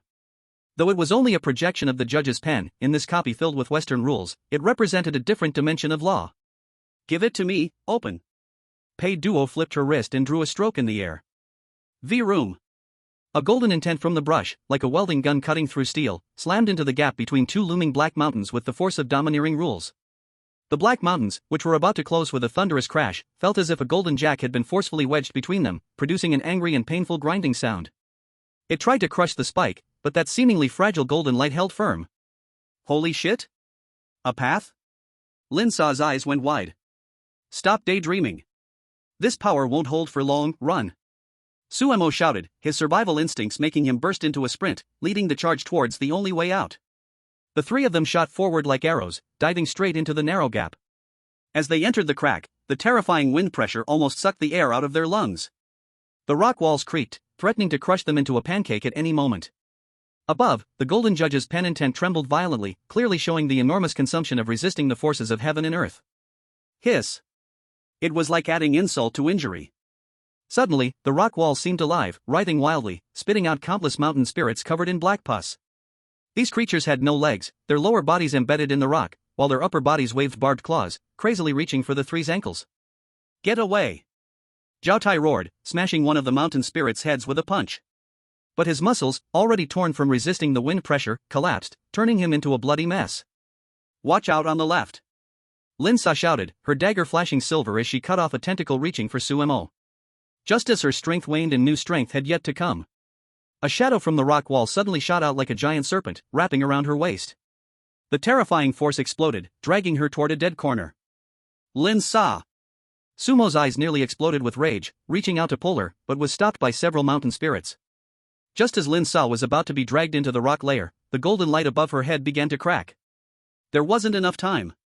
Zhao Tai's eyes were bloodshot, veins bulging on his body, like a raging bull, charging through the wind pressure and countless ghostly claws, slamming forward. Go! Zhao Tai roared, not trying to pull her back, but using all his strength to slam his shoulder heavily into Lin Sa and Su Mo. The tremendous impact sent the two of them flying like cannonballs, forcibly sending them out of the gap's exit, crashing into the safety zone outside. Zhao Tai, however, lost his balance from the powerful recoil, his feet slipping as he fell deep into the dark spirit's den. Crack! At the same time, the golden light of the struggling judge's pen finally exhausted itself, shattering into pieces. The two black mountains, long suppressed, lost their barrier and slammed together with earth-shattering force. Zhao Tai! Lin Sa howled in agony, kneeling on the ground. Run! From the deep and bottomless rock gap, Zhao Tai's final heart-wrenching scream echoed. Then came the sound of countless ghostly claws tearing flesh, followed by the despairing thud. The black mountains closed. Only the dull sound of the giant crash remained in the air, like a death knell for Zhao Tai. Su Mo gritted his teeth, standing frozen in place. Lin Sa knelt on the ground, her hands gripping the earth tightly, her nails snapping. Blood dyed the earth red. She trembled all over, and a suppressed sob escaped her throat. The honest, quiet man, who would only smile foolishly and say I'm fine even when hurt, was gone. To save her, there was nothing left but his bones. Even Pei Duo, who was hidden in the air, couldn't help but cover her mouth, a trace of reluctance flashing in her eyes. That was pressure from billions of tons of rock. If a god came, they would turn to mush, right? Su Mo leaned against the rock, gasping heavily, his heart feeling as though it were being tightly squeezed by someone. Just as the sad atmosphere reached its peak. Boom! A dull explosion sounded from the closed side of the Black Mountain. Immediately after, the obsidian rock wall, as hard as diamond, bulged out in a large bump. Lin Sa's crying stopped abruptly. Su Mo froze in midair with his hands still holding his glasses. Boom! Another loud explosion, and the large bump suddenly exploded, with rocks flying everywhere and dust filling the air. A bloodied, mangled fist, but still extremely powerful, forcefully punched its way out from inside the rock. Cough ugh. Damn, that's hard, almost suffocated me.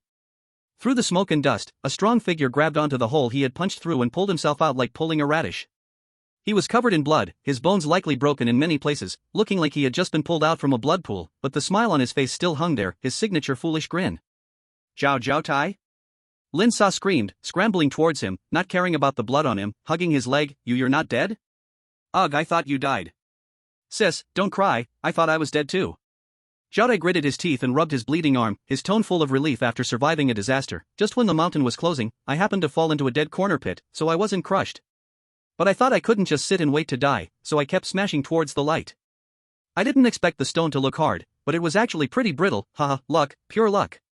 Lin Sa cried tears of joy, not thinking much, just feeling like it was heaven's blessing. However, Su Mo didn't move. He stood 3 meters away, his gaze behind the glasses showing no joy of reunion, but instead, it was as cold as if he were looking at a monster wearing human skin. The stone's brittle? Su Mo looked at the irregular hole that had been punched out, with its edges showing signs of melting, and then glanced at the obsidian rock wall beside them, which even an S-level dagger might not be able to leave a mark on. You were crushed inside, and you could still swing a punch? Still able to punch through several meters of rock layers? Zhao Tai, are you really just lucky? Chapter 66, Su Mo, out of the game? The awkwardness in the air instantly reached a level that was almost unbearable. Zhao Tai's foolish grin froze for half a second, then he scratched his head helplessly. Sumo, I know your mind works fast, and you're suspicious, but how could everything in this dungeon go according to common sense? If you don't believe me, smell this. He pointed at the black hole and wiped off the sticky liquid on his body. That acid liquid was everywhere in the dark elves' nests. I rubbed against it in that dead corner, and unexpectedly, when the obsidian touched this liquid, it turned brittle like a cracker. One smash, and it was soft. I just kept scraping from where it was soft. As he spoke, he showed Sumo his gloves, full of corrosive marks, proving his point with visual evidence. Sumo. Lin Sa wiped away her tears and directly stood in front of Zhao Tai, her tone carrying a bit of anger. Zhao Tai just saved my life. If not for his crash, I'd have been turned into meat paste. And didn't the guiding god say? The Mexican chosen ones are trapped. Where's this fake one coming from now? Can you stop thinking everyone is a bad person? Sumo didn't speak. He stood there, his gaze shifting back and forth between Lin Sa's red, swollen eyes full of determination and Zhao Tai's open face. Could it really be that I'm overthinking this? Can there really be such a miracle of good people getting rewarded in this mythical dungeon? Sumo took a deep breath, and the cold, sharp light in his eyes slowly receded, his entire body relaxing. He nodded and his tone softened considerably. Sorry, it's just a bad habit. As long as we're alive, that's all that matters. It's fine, it's fine. We're all just trying to survive, being cautious isn't a problem. Zhao Tai waved his hand generously. His expression was as simple as a farmer just off work. Let's go to the altar quickly. Once we take the photo, we can leave this damn place. The three of them supported each other, walking toward the familiar black sacrificial stone door in the distance.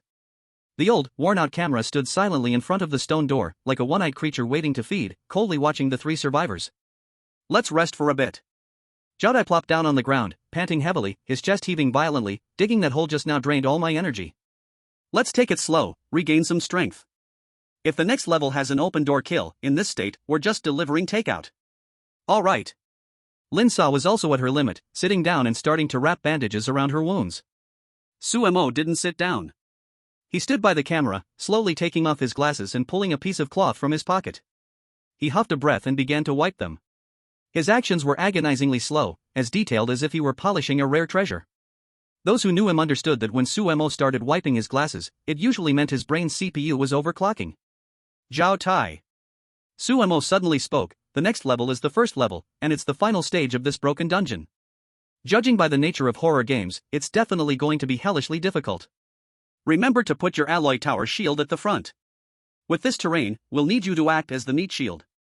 Zhao Tai was adjusting his knee guards, not even lifting his head, replying casually, Don't worry, Sumo. As long as I still have a breath left, I'll definitely die in front of you guys. Lin Sa nodded beside them, the tension in her body finally loosening. However, Sumo's hand, which had been wiping his glasses, stopped. He slowly placed the glasses back on his nose and pushed up the frame. In that moment, the scholarly air around him vanished, replaced by a chilling, razor-sharp aura. Can you still hold on? Sumo's voice suddenly rose, no longer sounding like a question, but more like a declaration. Zhao Tai's alloy tower shield was shattered into pieces by bats in the third level. You don't have a shield. You're not Zhao Tai at all. Lin Sa suddenly looked up, her face full of shock as she turned toward the savior beside her, her brain crashing in an instant. In the moment when the disguise was ripped away, it felt as though the air had been sucked out entirely. The simple, survivor-like relief on Zhao Tai's face faded away in an instant, like the tide retreating, revealing the jagged rocks underneath. There was no panic, no explanation. He simply slowly raised his head. The face was still Zhao Tai's, but the expression was twisted like a monster just crawled out of hell. The corners of his mouth cracked wide to the ears, revealing a mocking smile. Oh, clever, aren't you? It's a shame, though. In horror films, the smart ones usually die first. Watch out. Lin Sa screamed, instinctively reaching for her knife. Too late. This Zhao Tai wasn't targeting Lin Sa at all. He didn't even glance at her. His right leg, already coiled with force, shot forward like a battering ram, a sharp whistle cutting through the air, striking Sumo without warning. This kick was not only fast, but brutal. Bang! A muffled sound that made one's teeth ache. Sumo felt as though his chest had been hit by a speeding truck. His sternum shattered instantly, and his body flew backward like a kite with a broken string. That direction was right outside the camera's frame. No! Sumo spat out a mouthful of blood in the air, his hands flailing wildly, trying to grasp even a single straw to save himself. But he was getting farther from the camera, watching helplessly as the safe zone slipped further away from him. Ka-cha! Zhao Tai used one hand to hold down Lin Sa hard, who wanted to rush out to save someone, and with the other hand, precise, graceful, and full of ritual feeling, pressed the shutter. This press did not press the shutter, it pressed the death sentence confirm key. The flash lamp that stabbing white light, at this moment like the scythe of death god, instantly cut apart reality and illusion. Photo generated, Lin Sa showed fear on the face, beside her Zhao Tai smiled strange and wild. And Su Mo was not in the frame. Su Mo smashed heavily onto the ground, sharp pain almost made him faint. He looked at that ferocious smiling Zhao Tai, looked at Lin Sa whose eyes slowly became lost, whose memory was being forced to change by rules. His body began to break apart like a weathered sand statue, turning into countless light dots and scattering into the air. Going to die? This is the ending? Or was one step too slow? Ha! Su Mo gave a bitter smile, his body completely scattered into the void, not even the last bit of dust left. Lin Sa shook her head, her eyes blurred for a moment, then looked at Zhao Tai beside her, a little confused. Just now, did someone speak? No, just the two of us. Zhao Tai stood up, patted the dust on his hands, his tone so natural like nothing had happened. Let's go, the door is open, don't waste time. The two stepped over the stone gate, their figures disappeared into the darkness. On the altar, empty and bare, dead-like silence. Except a token black as ink, giving off faint cold light, was quietly lying at the place where Su Mo disappeared. The underworld officer token, Pei Fei gave to Su Mo. A slender fair hand gently picked up this token. On Pei Duo's small face there was no more the usual childish air, replaced by a chilling coldness. She lowered her head to look at the token in her hand, clearly feeling that inside the token, there was a weak but tough soul fire jumping. That was Su Mo's living soul. Just 1 second before the rule erasing came down, this token that represented underworld staff status forcefully cut in, grabbing Su Mo's soul and pulling it inside before the erasing. Body dead, soul not destroyed. Pei Duo rubbed the token, in her eyes showed killing intent never seen before. Pei Duo clenched the token, took one step, and crossed into the stone gate.